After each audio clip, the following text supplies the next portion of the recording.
ahead among several others. So let's dive into another day of stimulating discussions, debates, and insights. Get ready to be inspired, informed, and energized.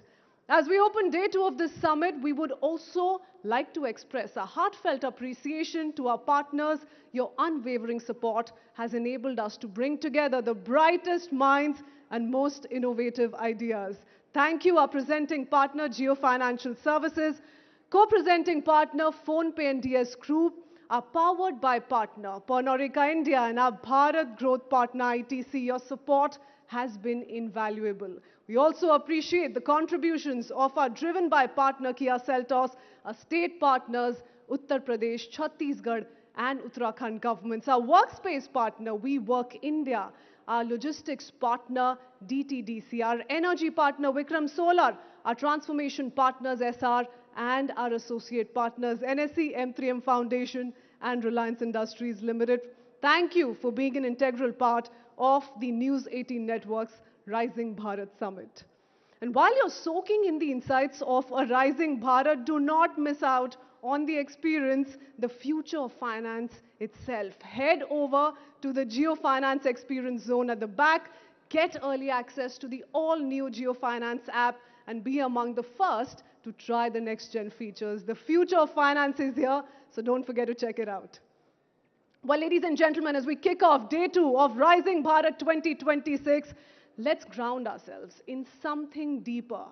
In a world of noise, what's the power of the inner voice?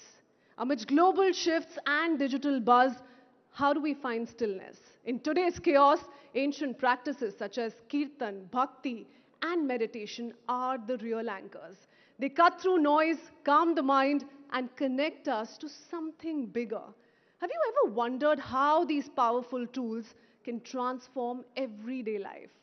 Our speaker for the inaugural session of day 2 is a guide who's made these practices his life's work. Let's speak to him to know how these ancient paths are the keys to modern peace. Ladies and gentlemen, please welcome Radhika Das, bhajan clubbing artist and bhakti yoga teacher, in conversation with Anand Narasimhan for a session on sound of strength within.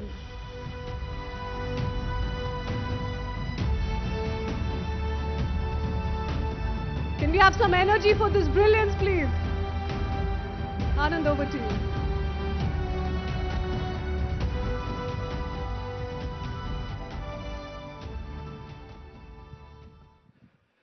Namaste, Jai Hind, Vande Mataram. Are you all right?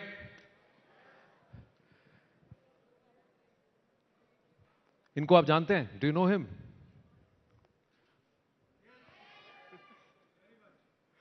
इनको देख के what do you feel like saying? Sitaram, भज मन Radhe Radhe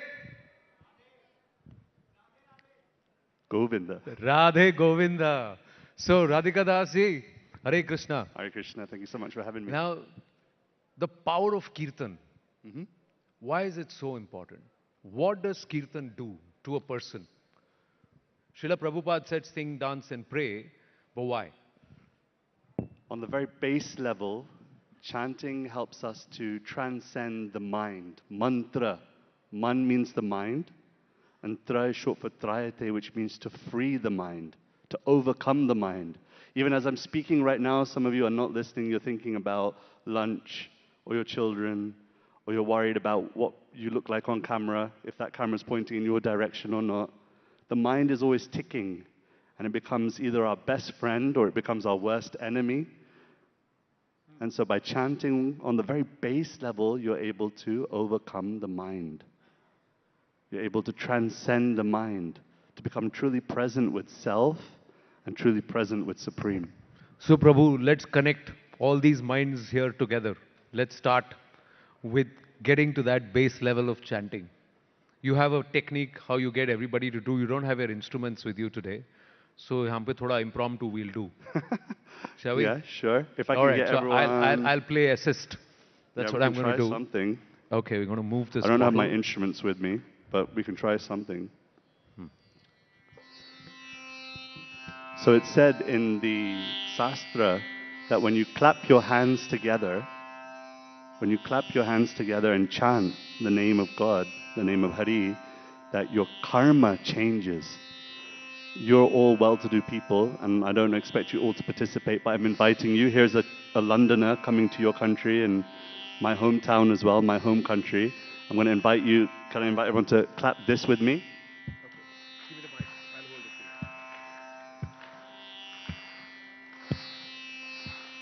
Bhajamana Radhe Radhe Govinda Govinda Radhe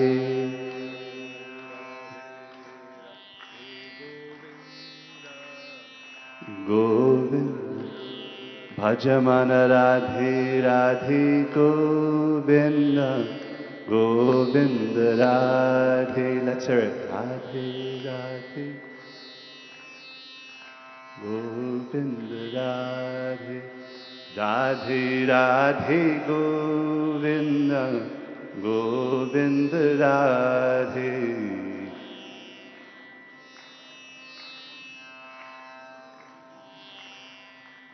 Jai Radhe Radhe Govinda Govinda Radhe.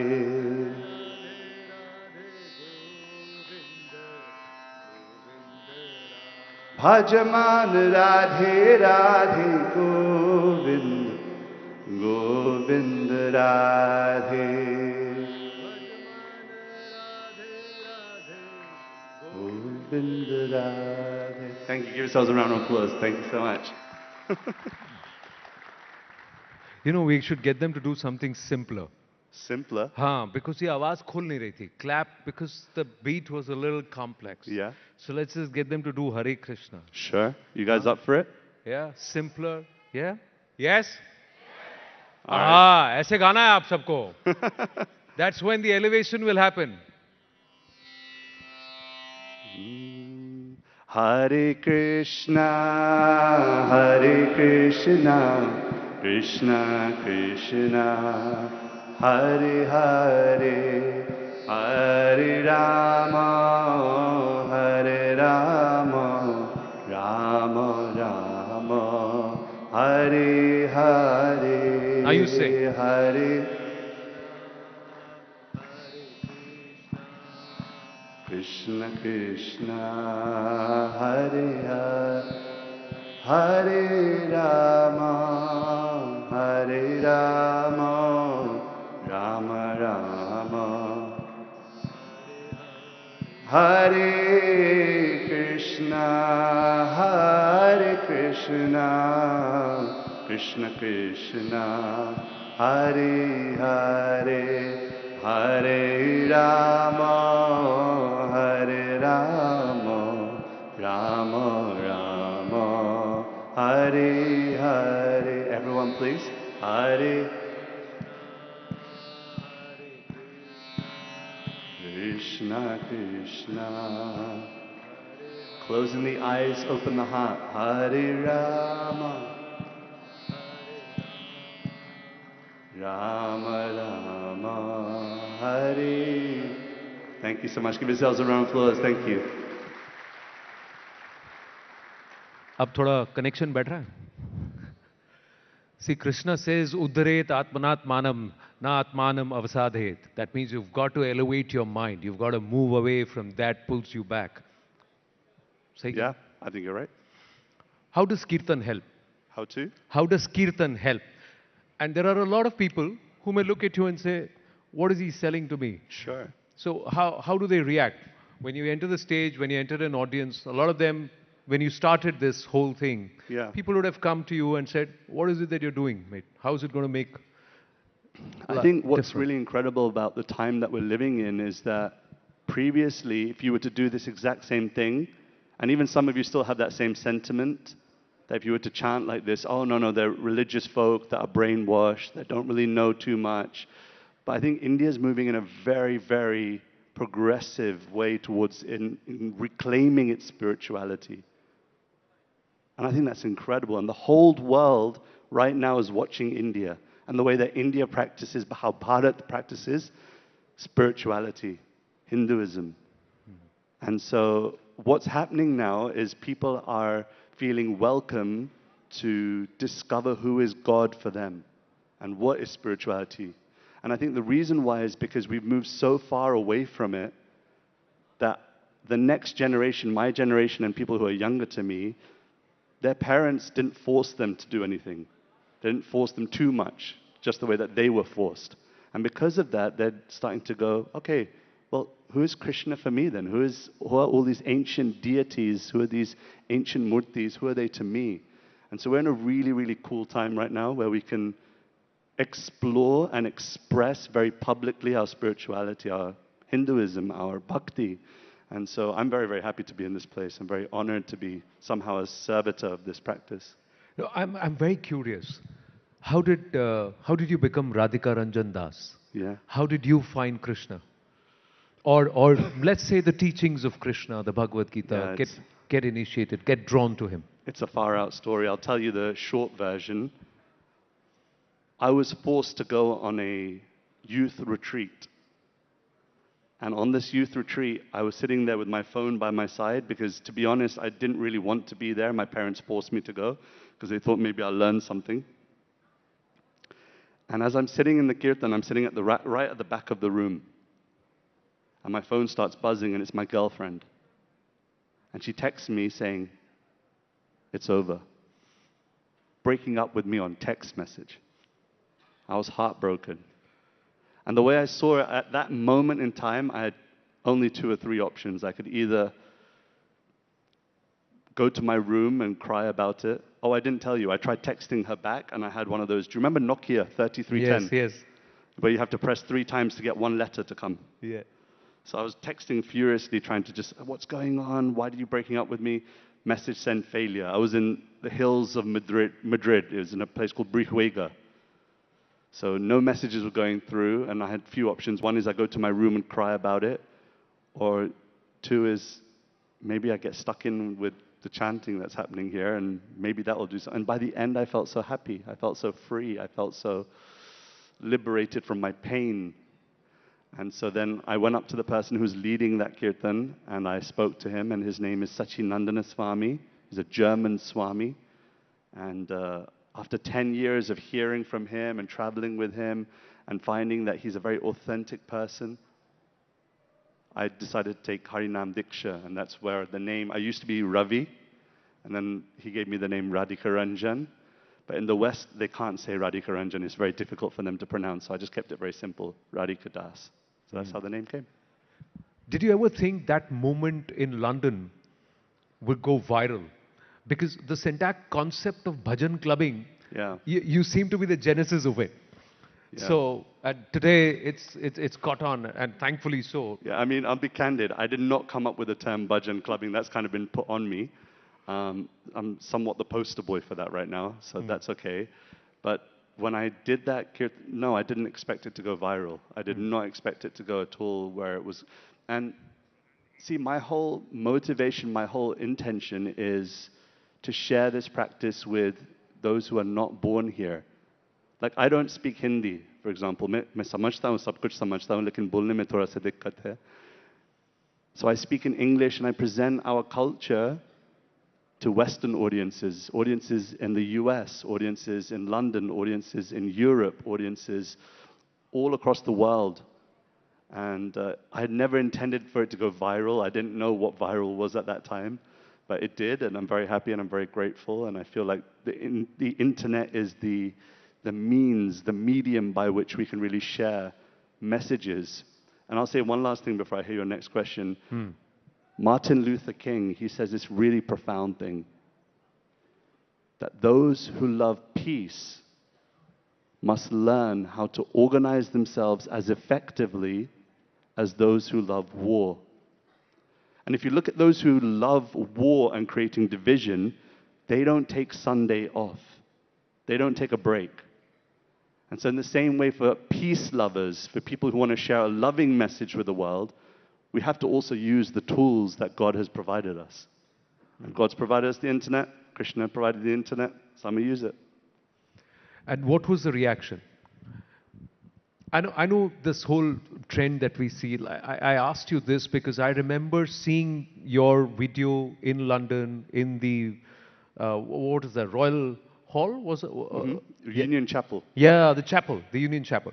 And that's when I said, these are people who are singing, dancing, and people from all walks of life Yeah. with no, care and gay abandon. They just seem so happy singing, doing. And you brought music there, and then you added various layers to the kirtan. How does it affect the people? When do people come back and say something to you when you finish that?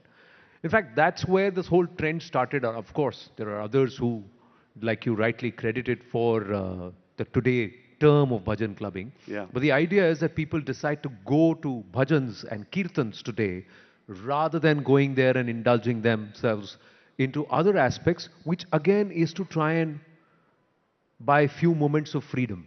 Yeah. It's looking for that escape velocity from reality. We're all trying to free the mind. Why do people drink so much alcohol? Because they want to free the mind of being nervous. They want to free the mind of all of the troubles of their life. They want to free the mind from all the things that are happening in their life that are not happy. And so we're trying all these different methods to be happy, Buy a nice house by the sea, buy a flat screen TV, 1,000,000 gigabyte MP3, Om Jai Jagadisha Hare.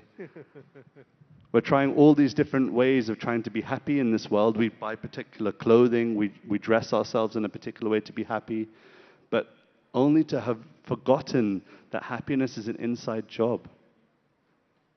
There was once a prisoner in a jail, and he tried every which way to exit from the jail, only to realize years and years later that all he had to do was pull the door from the inside. And it's the same for all of us. That if we can somehow remember that life and happiness is an inside job. Yes, be successful, be everything that you want to be in this world, but don't forget that that won't bring true happiness. That true happiness is an inside job. You have to feed the bird within the cage. The bird within the cage. So beautifully said. What makes you happy? What makes me happy? How did you find what actually makes you happy? Because we're all human, right? We've got great days. Sometimes we get out of the bed and we feel, today's my day. I'm the king, queen of the world, kind of thing. Other days, oh my God, the whole world is on my head. It's such a big burden. There are days. How do you keep that positivity to say, listen, just do your job and leave the rest to Krishna, How do I go back to that basic code? By finding true humility. And I'll explain that. Humility is something that's used a lot in spiritual circles, and it's often misinterpreted. People think humility means when people can walk all over you, that you're really lower than the lowest. But humility doesn't mean to think less of yourself. Humility doesn't mean to think less of yourself. Humility means to think about yourself less. Beautiful. When we're so self-absorbed, when we're so internally connected with me, my, self, how do I look, how do I speak, how do I present, how do I, that's the source of our unhappiness. So you ask me, how do I be happy? By trying to think about myself less, by not being so self-absorbed. That's so the true interpretation of Aham Brahmasmi is not that I am God, but God is within me. Yeah. So when you're thinking about yourself less, then Yes. naturally you have more time to think about others. You have more time to think about God. You have more time to think about the higher things of life. But the truth is, we're usually so self-absorbed. And it's not something that I want to critique about people. It's more a case of, I do it too. I mean, this beard line doesn't do itself in the morning. I'm thinking about myself when I do it. But if we can dedicate more and more time to being less self-absorbed and thinking with humility about greater things, then I think there's happiness waiting for us. You're doing concerts. You're coming to Bharat so often. Has there been ever a time when you got a packed audience and you just don't feel like singing? Yeah, of course. How do you turn around and say, listen, I want to do this. You do this. Do you do it then because you want to do it? Or you do it then because you have to do it? Yeah. that's the difference between why we are doing a job. Either we have to do it to pay our EMIs, or we want to do it because it makes us happy. It's a very good so question. I'm asking you that. Of course, there's times where I'm presenting and there's 10,000, 15,000 people in the audience and I'm not feeling anything. There's nothing going on.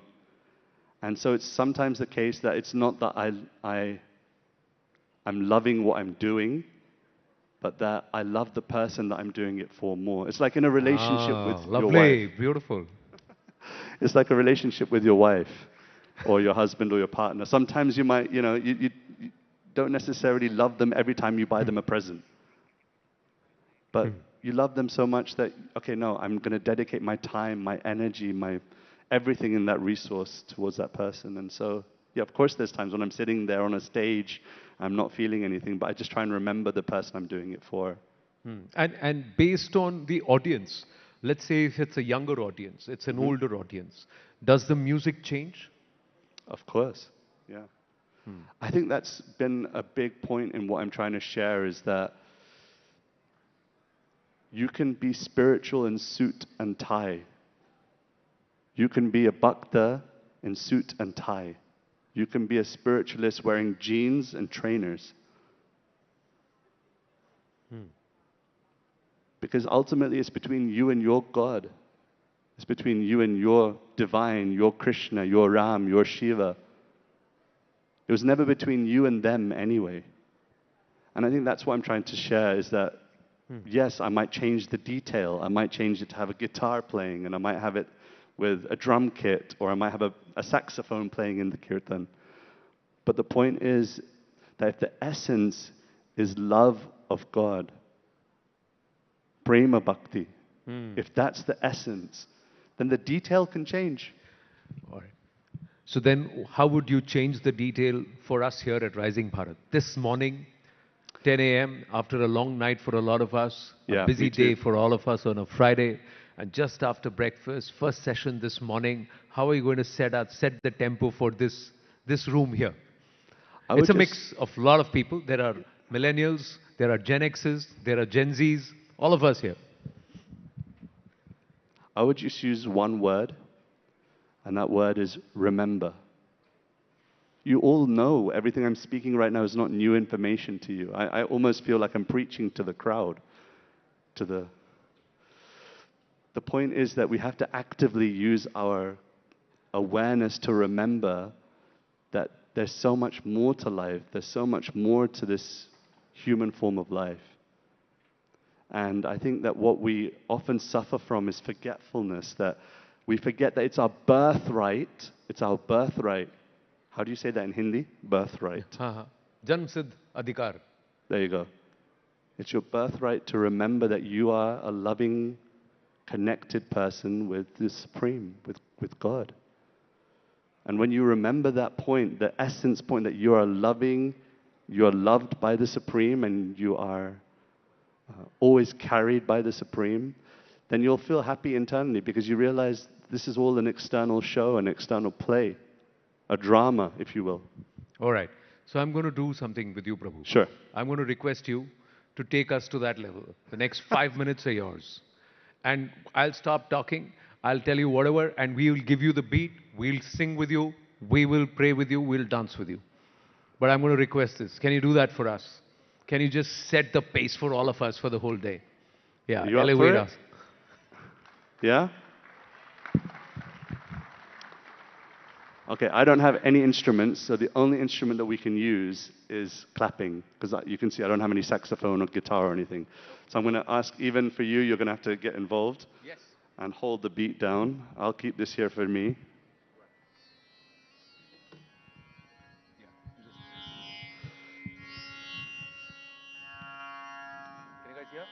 Does that sound okay? Okay. So I'm going to ask you all to sit tall. Some of you are not going to comply, and that's cool. You can do you if you're not into it, and you're like, no, I just want to text on Instagram. You do you, no problem. But those of you that are actively with me, if I can invite you to sit tall and close your eyes. Take a deep breath in.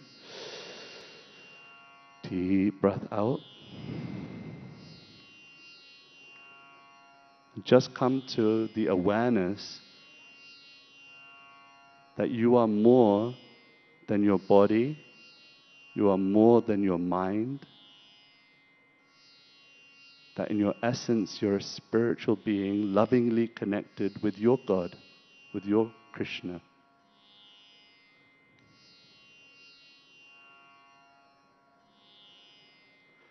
And in one voice, just to set the tone, let's chant the one syllable, Om.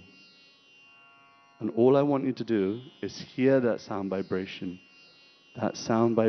which will create peace within, presence, a connectedness with the ultimate reality. Deep breath with me. Om.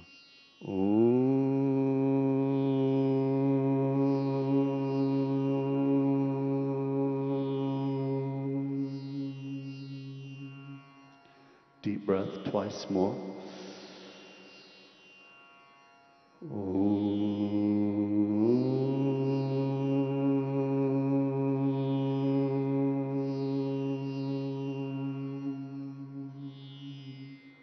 Last one, deep breath.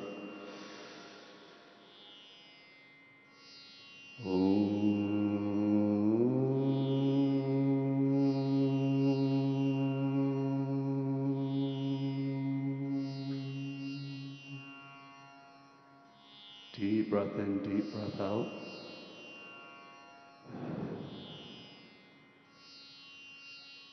We're going to try chanting once again. And I want you to keep your eyes closed. We'll chant Om Namah Shivaya. I request you to just try your best not to think about everybody else around you, not to think about the cameras and the lights, not to think about what other people will say about you. This is between you and your God, between you and your Supreme. Mahadev is described, Lord Shiva is described in the Srimad Bhagavatam as being the gatekeeper to bhakti. That with Mahadev's mercy, with Mahadev's kripa, one can once again reclaim their loving devotion to God. So pray. When you chant, I know some of you haven't done this for years, some of you haven't done this for lifetimes. Between you and your God.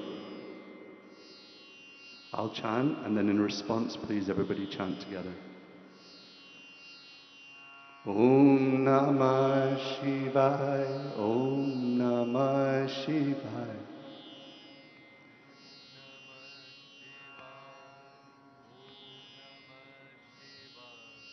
Om Namah Shivaya, Om Namah Shivaya.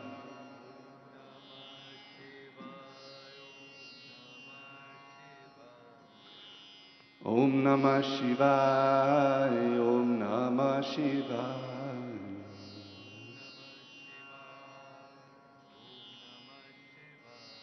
Hare Krishna, Hare Krishna, Krishna Krishna, Hare Hare, Hare Rama, Hare Rama, Rama Rama, Hare Hare. Everyone, Hare Krishna, Hare Krishna, Krishna Krishna, Hare Hare, Hare Rama,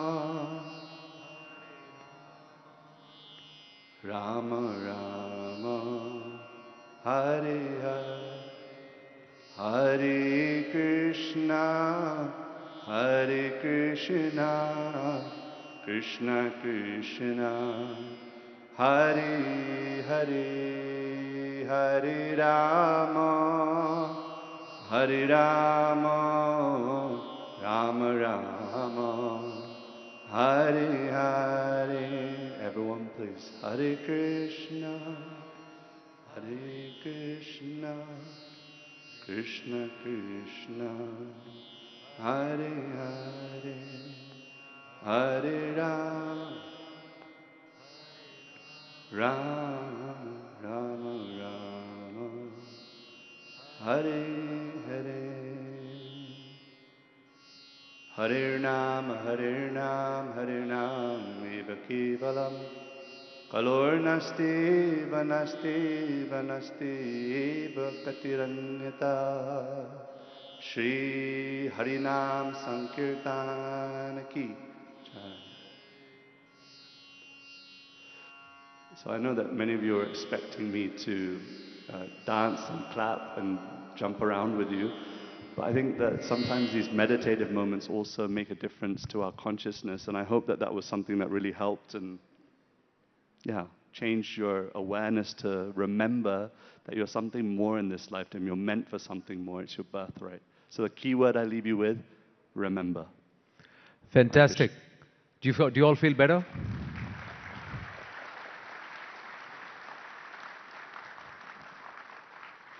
Thank you.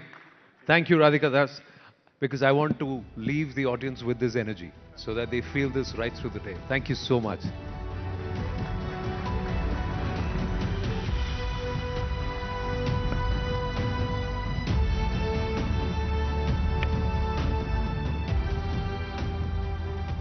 Thank you, Radhika Das, for that beautiful reminder to pause, reflect, and realign. I'm sure all of us here are feeling a lot more centered this morning. Okay, on that note, from the realm of devotion and community with Kirtan singer Radhika Das, let's ground ourselves in a different kind of harmony, the symphony of finance and technology, where trust meets tech, barriers break, and possibilities unfold.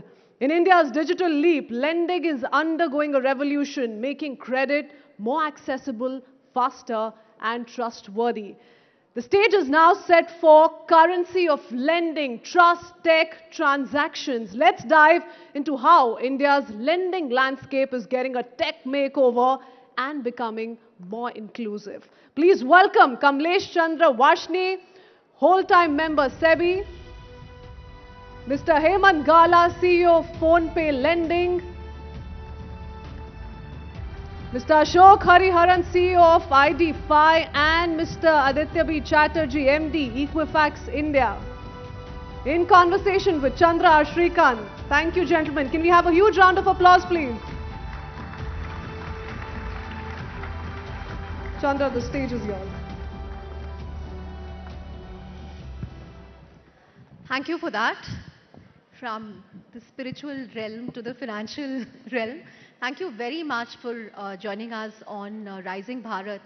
And I think I want to start with an anecdote that Emmanuel Macron shared last week at the AI Impact Summit, where he said in 2014, a tea seller in Mumbai did not have a bank account, did not have access to credit, but in just 10 years, because of the UPI revolution, he's now able to just use a scanner and accept payments.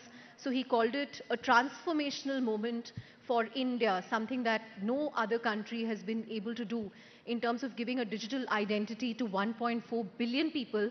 So I guess that's the biggest win as far as Rising Bharat is concerned. But with every technological advancement also come attached risks. So while we've seen rapid strides in digital payments, digital credit, we've also seen instances of digital arrests, cyber frauds, especially for people over 60, over 70, senior citizens, hard-earned savings being lost this way. So today we will discuss how far we have come, but also what we should prepare for going forward, and we have the perfect blend for that. We have a regulator view, a lender view, a credit view, and the risk view. So, you know, a very good mix of all four. But let's start with the regulator view. You know, we are talking about Rising Bharat, sir, and I just want to ask you, SEBI has been talking a lot about leveraging technology, leveraging AI for investor protection, for user protection. But what really separates what we are doing in India, how we are able to do this better than other countries? Because the scale is so huge, the scope is so huge. I'm sure the amount of complaints that you have to deal with are exponentially higher than what other countries face. So take us through that. Yeah, thank you, Chandra. And really a very entertaining session we had just before this one, talking about what we are doing at SEBI So SEBI regulate capital market, and we can proudly say that there are some initiative which we have taken to protect investor interest, to develop market, to deepen market integrity, which no other country has done. And after we have done that, other countries are taking steps. So this is exactly what Prime Minister was referring yesterday, Rising Bharat, something that we are doing on our own. So I will just give 3 examples. There are more examples, but just to touch 3 examples. The first one relates to how we do settlement, trading, and everything. So we were the first country to have T+1 settlement. And, it is only after us, US came out with T+1 settlement. And by that time, we were experimenting with T+0 settlement, which means faster settlement. You sell your stock today, you will get money tomorrow. Or the other way around, you pay money today, you will get your stock tomorrow, which brings a lot of efficiency in the market, reduces chances for manipulations. So this is one thing, and not only that, in the case of settlement, there was one case which we had many years ago, when brokers who was handling client securities pledged that security with banks, and then that broker went bankrupt. Now, who will lose the security? Banks will say, I want to encash this security. If you and bank encashes that security, the investor lose their security without their fault. So that case is still going on in Supreme Court. SAT has given a verdict, but somebody has to lose. So, but that's not ideal for the market. So you must have sufficient system in place that nobody loses. And therefore, SEBI came out using technology with a system where there is a system of pledging, repledging, but security remains in customer account. Even when customer sells the security, we have come out with a system where is upstreaming of fund and direct payout of securities, where the fund and securities go directly to the client's account and not through broker's account. This kind of system is nowhere in the world. We are the first one to do it so that the fraud doesn't take place. We have a unique system where clearing corporation has full visibility of the client level visibility, not broker level visibility. All other countries only know brokers level visibility. That means broker can use one client fund against another client's obligations. This cannot happen in India. So once again, this prevents fraud. So we can proudly say the way our stock market works, settlement, margining system, pledging, repledging is unique in the world, and many countries came us, we showed it to them, and they were hugely impressed, and they want to implement that system in their country. So that is one part. My second part is on assured return. We allow mutual fund because their NAV is very transparent, so they publish their performance of their various schemes in a very transparent manner. But if there is an algo provider, if there is an investment analyst, research analyst, they cannot publish their result because they can pick and choose whatever advice they are giving. If their advice has worked, they will say, I will only show that advice. If that advice did not work, they will not show that advice. But therefore, we prevented them from publishing their result. So they came out to us that how can you prevent us? How will I win my clients? So once again, using technology, we have come out with a system which is unique in the world. No other country has this system. What we have a Parva, NSE and CARE together have developed a system which is right now on trial basis. More than 25 people have already registered in that system. So in that system, algo provider or IARA, they come on board right from the beginning. So whatever is their advice, performance, gets monitored on real-time basis, and then after a period of 3 months or 6 months, a result is published, whether their advice did well or did not do well, or how much return it gave, or algorithm, how much return it generated. So that is a transparent way of publishing your result. That pilot project will get over in March or April, And from May or June, we will actually have a full-fledged system, which I can proudly say is nowhere else in the world. The third point which you raised about cyber fraud, that digital arrest, different kind of fraud takes place in security market where you will get a fake app, fake payment link. So lot of people have lost money, and it is not uneducated people. Many of people who are well educated and professional like you, doctors, engineers, chartered accountants, they all highly placed professionals, retired people have lost crores of rupees because they think that app is genuine. It is Zerodha app or it is Grow app, but it is a fake app.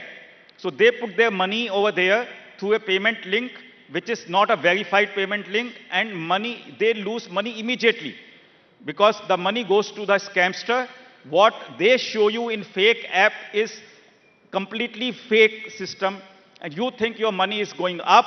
When you want to withdraw, then they disappear. Lot of people have lost crores of rupees in this. So what SEBI has come out using technology is a SEBI check.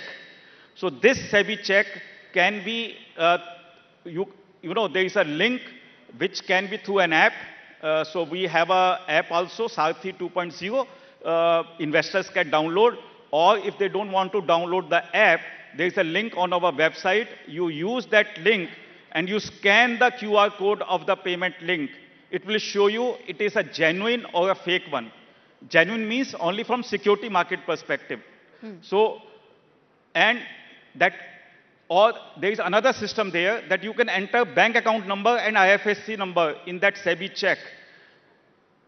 If this bank account is of a market intermediary, capital market intermediary, then it will say, yes, you can make the payment. It is verified. So that way, through SEBI check, you can actually know, particularly if you are making a big payment to somebody, that whether your money is going to the right person. So that SEBI check has initiative we are popularizing through advertisement.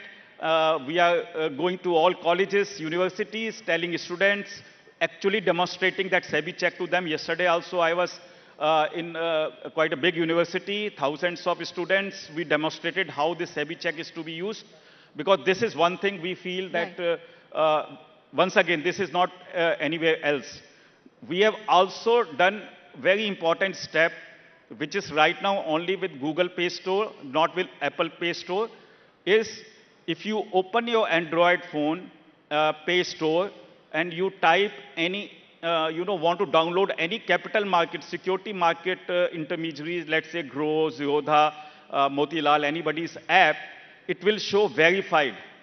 Now that verified tick is available only on those apps which have been verified by SEBI. Right. So that is a very important step which has been taken. We are very thankful to Google who has helped us in doing this. We are still negotiating with Apple because we want to tell them one simple thing. In this digital world, there is a good use of technology and bad use of technology. It is important that all these people who are using technology for good should come together and pool their resources. That is how we convinced Google. Apple, we still have to work with them, but hopefully they will also come. It's good that you convinced Google, because I think 95% of India is on Android. Yeah. So Apple should come through hopefully soon as well. But just out of curiosity, through a show of hands, how many of you know people who have been victims of digital arrests? Okay, that's not a high number, but I think, I don't know, I think I have at least come across many people, even doctors who have lost 15 lakhs, which is absolutely stunning. Even crores. Okay, my friend lost 15 lakhs, but yes, there have been people who've lost crores. How many of you have been subject to fake links or phishing links, like he said, fake payment links? Yeah, a lot of. Okay, but I think you've listed out some interesting steps, especially the verified one on Play Store is a good step, and the others as well. So hopefully people will become more aware of this. And Google told us that we have done it first time in India, now we are going to roll out in other countries. Great, so that's setting the benchmark for other countries. But moving on from the market side to the lending side, Hemant, and what separates PhonePe from others is, first of all, the scale of your platform. You have a dominant position when it comes to payments, but you're also a two-sided network with a consumer play, a merchant play, and there have been so many technological advances in the last 10 years that's also changed the way credit is done in India.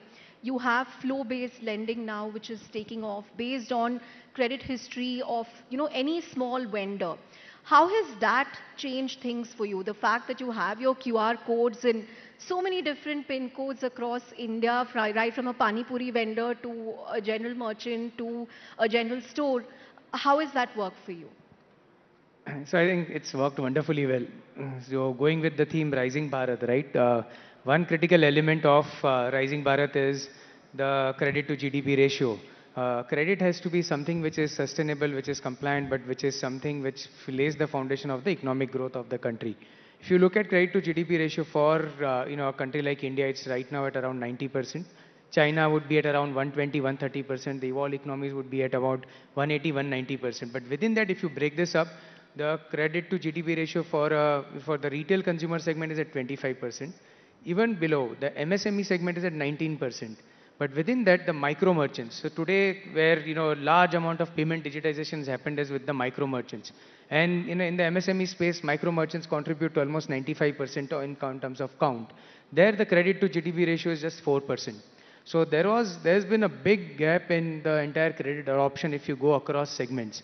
And if we see what has happened in last 10 years, if I broadly divide it in phases, I would say from 2015 to 2020 was the entire digitization phase, which led to a trust being built. Like sir was saying, the T+1 settlement, the flow of money, the fact that my money will come, the fact that if I make payment, it will get paid, the fact that I've given mandate, the entire trust got built on the digitization journey that we created. The entire ecosystem which jointly created on UPI, on GST, and a lot more other things. The second phase was around, the data and the formalization phase, which meant that people who were not in the formal digital ecosystem or who couldn't understand, the ecosystem couldn't understand their credit standing and all. That formalization phase has come in, which has led to data understanding of structured data formats to be able to, figure out what is the credit standing, how to lend, and how to give money to people. And with such growth and this thing comes rightfully the regulatory intervention because it brings in the right structures. RBI has played a fantastic role in bringing out digital lending guidelines, which has helped look at it in a very structured way. It has helped looking at ensuring the money goes in the customer's bank account. There's key fact statements. The privacy elements have got taken care of. Sorry, this context, given this context, right, the digitization, the formalization, and the regulatory intervention is now poised for a fantastic growth because when we see our two-sided networks, India is, while we are in tier 1 city, but India, I would say, there's India and then there's Bharat 1, Bharat 2, Bharat 3, and which is... This is like how VCs like to divide it, like India 1, India 2, India 3. And in there, the micro merchant segment, which is essentially was on the fringe of the financial inclusion, never saw, intense amount of ability to access credit. And that is what we are trying to unlock because with the QRs being there, there's an understanding of the business that the merchant is doing. There's understanding of the credit standing and the digital payments have played a supporting role because, for example, what we do today is in terms of lending to small merchants through our partners is a daily repayment. A small kirana store, a small corner store doesn't have needs. So there is a concept of survival credit and growth credit. So medium and small enterprises would need growth credit, but 95% of MSME is survival credit, which means they need money to be able to run their business the next day, or the next month, or to be able to sustain festive period. So that is what we have led, unlocked because with the flow-based lending, with the digital payments, which means there's mandates, UPI-based mandates where there is daily repayments, with the bureau guardrails improving, with the regulatory intervention coming in, which means that instead of a 45-day update or 30-day, it is now a weekly cycle with which there is updates on the bureau. Customers have been able to understand what a credit score really means, why it is important. So there is element of, even in a tier 3, 4, 5 cities where the merchants or consumers who are taking loan realize that my credit score has to be good. That means I have to pay.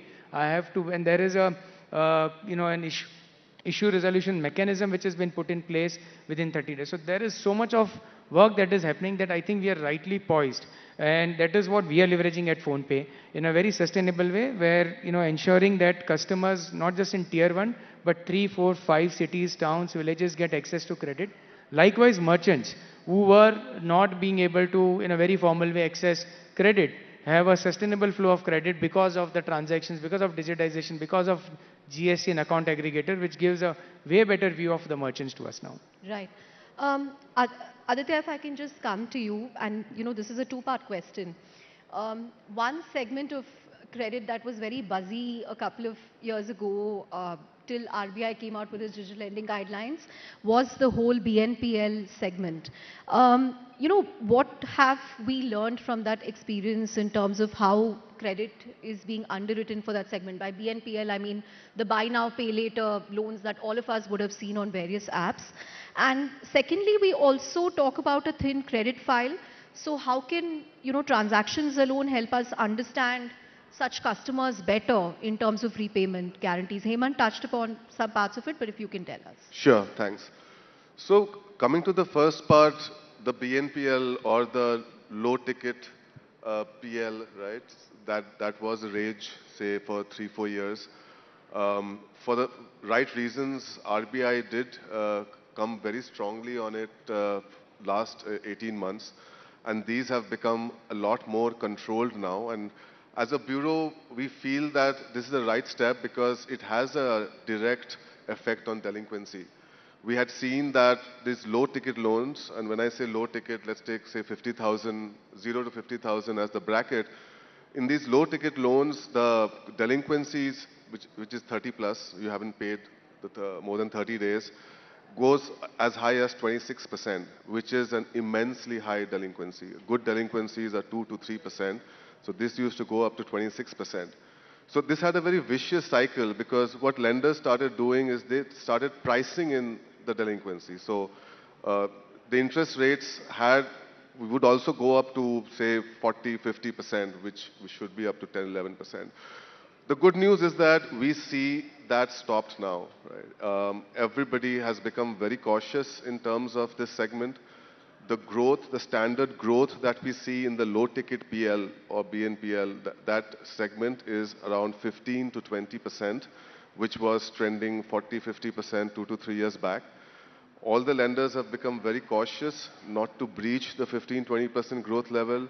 They have become very cautious on the ticket size. We have seen that there is a direct effect of the ticket size and delinquency. Again, 0 to 50,000 has a very high delinquency.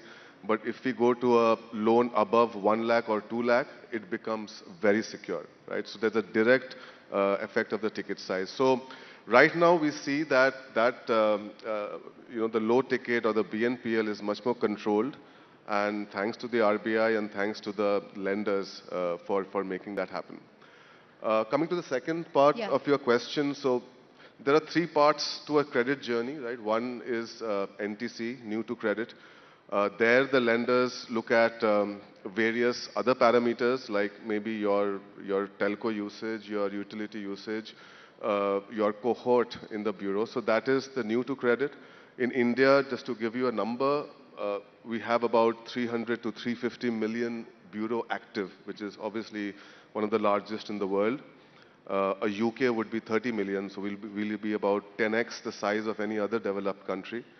But a thin file comes after new to credit, which is, again, a rule of thumb is that bureau presence of just 6 months or you just have one small loan. The good part of a thin file is that it starts the credit journey, right? And there are also ways to underwrite thin files. Things like gold loan, two-wheeler, MFI are the ones where the thin file becomes the most. So that is also very closely tracked. And lastly, I'll come to one last point, as Hemant spoke about the micro. I think to make India credit-worthy, the micro, which is 95% in size, but only 4% in terms of the volume of the loans have to grow. The second thing we all have to grow is the MFI, which is the microfinance. Microfinance is an average household income of 3 lakhs per year, so absolute bottom of the pyramid. And there is about more than 8 crore bureau presence of MFI customers. And I think that's a very good sign as well for credit inclusion. Wow, that's an amazing statistic. 95% in terms of size, but only 4% in terms of credit, the micro market. So you actually have a very large market to go after, Hemant. But Ashok, Identify plays a very important role in the whole digital KYC, background verification space. And I want to understand, is AI helping you or harming you? Because it's become significantly easier to create fake profiles which look extremely original. So has it made your work tougher or easier? So I think fraud keeps me up all night, right? And in terms of scams, just a broad number. And it gets more and more Yeah. inventive, right? Right, If you seem Jamtara. Yeah, and I'm the one guy who's looking forward to fraud, right? Everybody else is like, hey, we need fraud to stop. These guys will not be so happy about that. I'm like, yeah, if fraud goes up, my business goes up, right? Probably I'm the only guy who's excited about it. But anyway, but The SEBI person is not too happy. We lost about 34,000 crores approximately to scams last year, reported. Unreported, unofficial estimates is probably 34,000 crores. That's right. That's reported. insane. Okay. That is cybercrime reported, RBI reported. All regulators reported put together is about 34,000 crores. More than likely because unreported. That is, most people don't come and report. The likely number is probably about 80 or 1,000 crores, which is a $10 billion fraud market, right? This was about just a couple of years back, reported used to be, I mean, not a couple of years, 5 years back, reported used to be about 3,000, 4,000 crores. I think you would also remember that those days, it's gone up 10x, right? So the fraud scams That's why have you gone... seem very happy. It's gone up 10. I'm very happy. Yeah, okay. Fraud, scams, money lost to scams has gone up faster than Elon Musk's net worth. Right? So in that context, to your question, we are seeing a lot more AI originated fraud. That is, what's one of the things with digitization is that once you remove the person from physical contact, it's easier to commit fraud in some sense, right? Because you can kind of run engines on top of that, and you're not meeting the person. So he can actually, if he gets through a hole, he can attack that 100 times. Earlier, he could probably attack that only once. That's an unfortunate sort of side effect of fraud, and obviously, fraudsters use all kinds of tools, and they are usually one or two steps ahead of us. So we kind of plug a hole, and then they figure out another one. But today, in terms of deepfakes, we are able to catch that. In fact, PhonePe is one of our customers in that end. We can catch deepfakes today. Pretty much, if you use the Identify platform, or for that matter, a lot of my competition platform, that's a plugged hole. Where we are not able to plug is see, on the digital KYC side, I think we have pretty good technology to solve for that. On the physical side, there's still a lot of loopholes. Right? Because you're physically carrying documents. Only about 20%, between maybe PhonePe might be in the higher end of that spectrum, but most banks, only about 20% of the journeys are digitized, which means what happens in the physical side? How are you getting your SIM cards, for example? These are your holes that need to be plugged, and there has to be a common layer, in my opinion, across all regulated entities to follow a standard model for catching KYC fraudsters, largely because if they once they enter the system, they can do a lot of havoc, right? I don't think there's unified KYC norms across regulators, unfortunately, today. No, there's CKYC, KI is there. Yeah, but if you look at the submission norms for example, telecom, TRAI is different from RBI. No, that's right. But I think that is now going to be harmonized. That's what there are two stages of KYC. First stage only asks you identity and address, and the second stage asks you customer due diligence. So customer due diligence will differ from a service entity. That will differ. And that's my point. Yeah. Is that if your norms on the banking norms is higher than telecom, right, and the telecom guys are allowing people through, then you have a SIM card with a number. You can do anything today, and then open a bank account right after because you'll rely on a CKYC submission, which the telcos did, which is a weaker submission in general. Then your whole system is actually, is broken to some extent. Right. Last 3 minutes. So I'm just going to ask each of you, what is the one thing that you do to ensure that you're safe digitally, or what's the one or two checks that you do? I think Mr. Bashni started with a couple of things that SEBI has done, but Hemant, as someone who is, I would say, very tech savvy, part of a large digital platform, what's the one or two things, tips or tricks that you would like to share with this audience? I mean, this is, this is an ever-catching, game, and you need to be, I think, the awareness, right, being on top of, just being aware of what is happening. For us, at the company level, at PhonePe, it's our DNA. I mean, fraud is something which we've been working with for last 10 years across with everyone in the ecosystem, with NPCI, banks, with government, continuously relying and trying to, understand what the fraud patterns are and just be on the top of it. So that's why we've been able to proactively, the fact that, UPI is a device SIM-binded protocol, which ensures that you still have, fair amount of guardrails built in there. But FRA fraud risk is a continuous journey, which we attempt to be on top of it. I think creating awareness and just being aware. I mean, a lot of times it is just about, that small incentive that comes your way, saying, that bait comes your way, or there's a fear mongering which gets created. You just need to be, friends, family, be aware of it.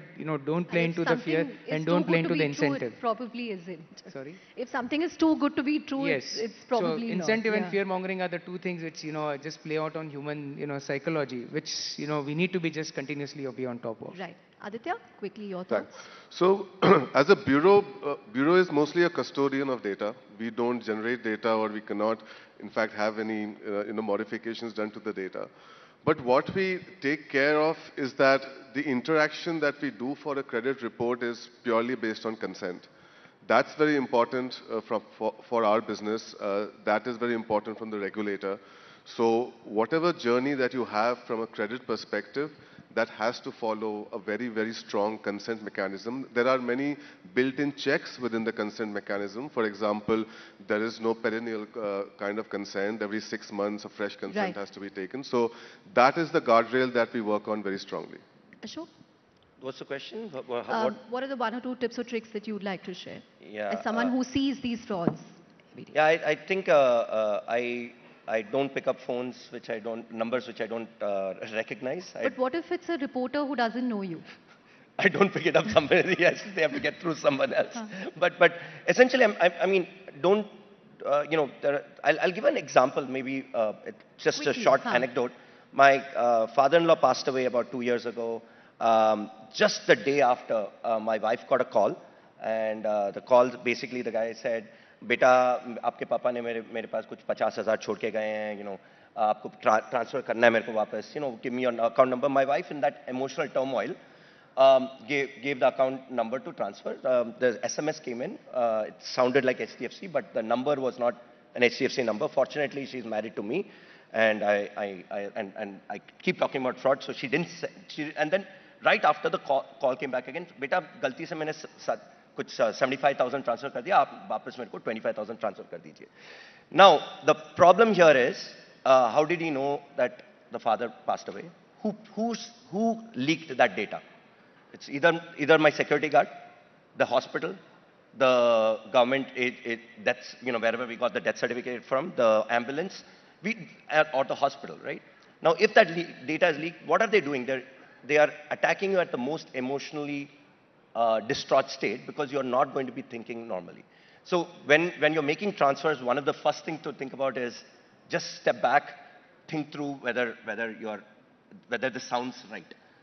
It's not just about greed. Like, there are 3-4 things. One is greed, other one is emotional turmoil, other one is stupidity. These are the 3 reasons that fraudsters use, right? So we're out of time, sir, but final word to you. Anything that you would like to say in 10-15 seconds on how people should be more aware and vigilant? No, I think from SEBI perspective, probably technology, I have already touched upon what steps we are taking and we will continue to take. But the special emphasis is right now on investor education. And we are, all our market intermediaries, infrastructure institutions, SEBI, we are reaching out to all villages, through panchayat, to students and all, and creating this awareness about the kind of frauds which are taking place and what is the right way of investing. So hopefully, with that kind of educational initiative that we are taking, there would be some change. Great. On that note, this has been a very informative, enlightening panel. Thank you very much. A huge round of applause for our speakers.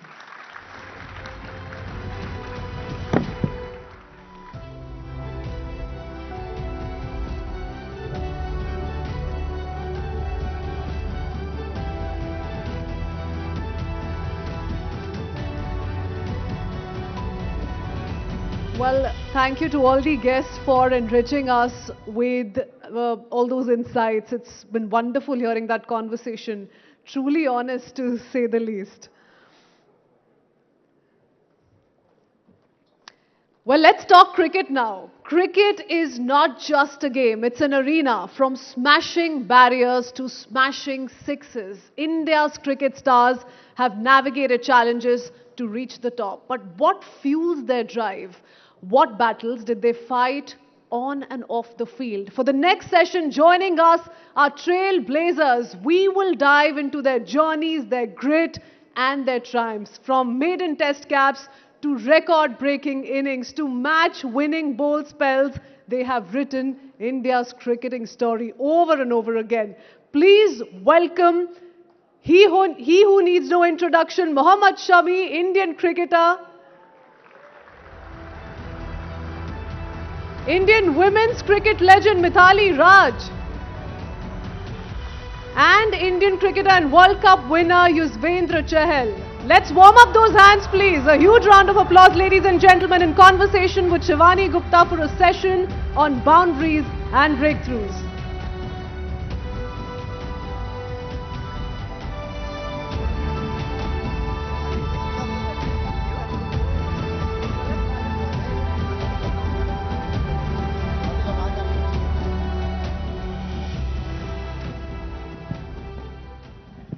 Thank you, everyone. A big round of applause, please, for our amazing cricketers on the stage. This is going to be a tough one for me because I already see they have not followed the nameplates. So I don't know whether they're going to follow any direction that I give to this panel. They're going to do their own thing. बैठिए, चलो शुरू करते हैं. शमी भाई कह रहे मैं तो अपनी सही जगह पे बैठा हूँ. So, it's so wonderful to have them here, so much experience between them. Our lady captain is also here. But I want to start, of course, with Shami bhai, because मैंने उनको पहले ही बोल दिया था, ready रहे. Shami bhai, सबसे ज़्यादा जो सब सुनना चाहेंगे आपसे, वो है 2023 वर्ल्ड कप की यादें. बहुत ही रेयरली ऐसा होता है कि कोई वर्ल्ड कप इंडिया ना जीते या कोई टीम ना जीते और फाइनल में जाके उनको हार्ट ब्रेक झेलना पड़े, लेकिन एक प्लेयर की परफॉर्मेंस पूरे देश और पूरी दुनिया को याद रहती है, और वो परफॉर्मेंस थी आपकी इस वर्ल्ड कप में. Big round of applause for Mohammed Shami, who was the man of the tournament really as far as the 2023 world cup is concern. India couldn't win the title, but अब आप उस 2023 वर्ल्ड कप के बारे में सोचते हैं तो क्या सोचते हैं, क्या याद आता है? फर्स्ट ऑफ ऑल तो यार कि सबसे पहले हम लोगों ने जो वो फील किया, वो जो आप लोगों का प्यार दिखा वहाँ पे, और वो जो एक होता है ना कि जज्बा दिखाई देता है लोगों में भी, वो एक अलग पंप करता है हमें एज ए प्लेयर, क्योंकि जब हम ग्राउंड में होते हैं तो क्राउड का सपोर्ट एक नेक्स्ट लेवल ले जाता है हमें. तो वो भी एक अलग लेवल का नज़र आ रहा था 2023 में. और जहाँ तक परफॉर्मेंस की सवाल है, कहते हैं ना कि एक ड्रीम होता है कि इंसान ऐसा करना चाहता है क्रिकेट में, या फिर मैं ऐसा बॉल डालना चाहता हूँ, या मैं बॉल से बात करना चाहता हूँ. सो उस तरीके का वो परफॉर्मेंस चल रहा था, क्योंकि हमेशा आईसीसी इवेंट में मैं फर्स्ट मैचेस में मैं रेस्ट रहा हूँ. हमेशा मैंने पानी पिला के कंट्रीब्यूट किया है. तो मैं हमेशा वेट करता रहता था कि जब आपका टर्न आएगा, जब आपको मौका मिलेगा, जब आपको टीम को ज़रूरत होगी, आप कितने प्रिपेयर हैं, कितने तैयार हैं उस चीज़ के लिए, आप कितना हंगर हैं आप विकेट लेने के लिए. तो वो मैं हमेशा वेट करता था.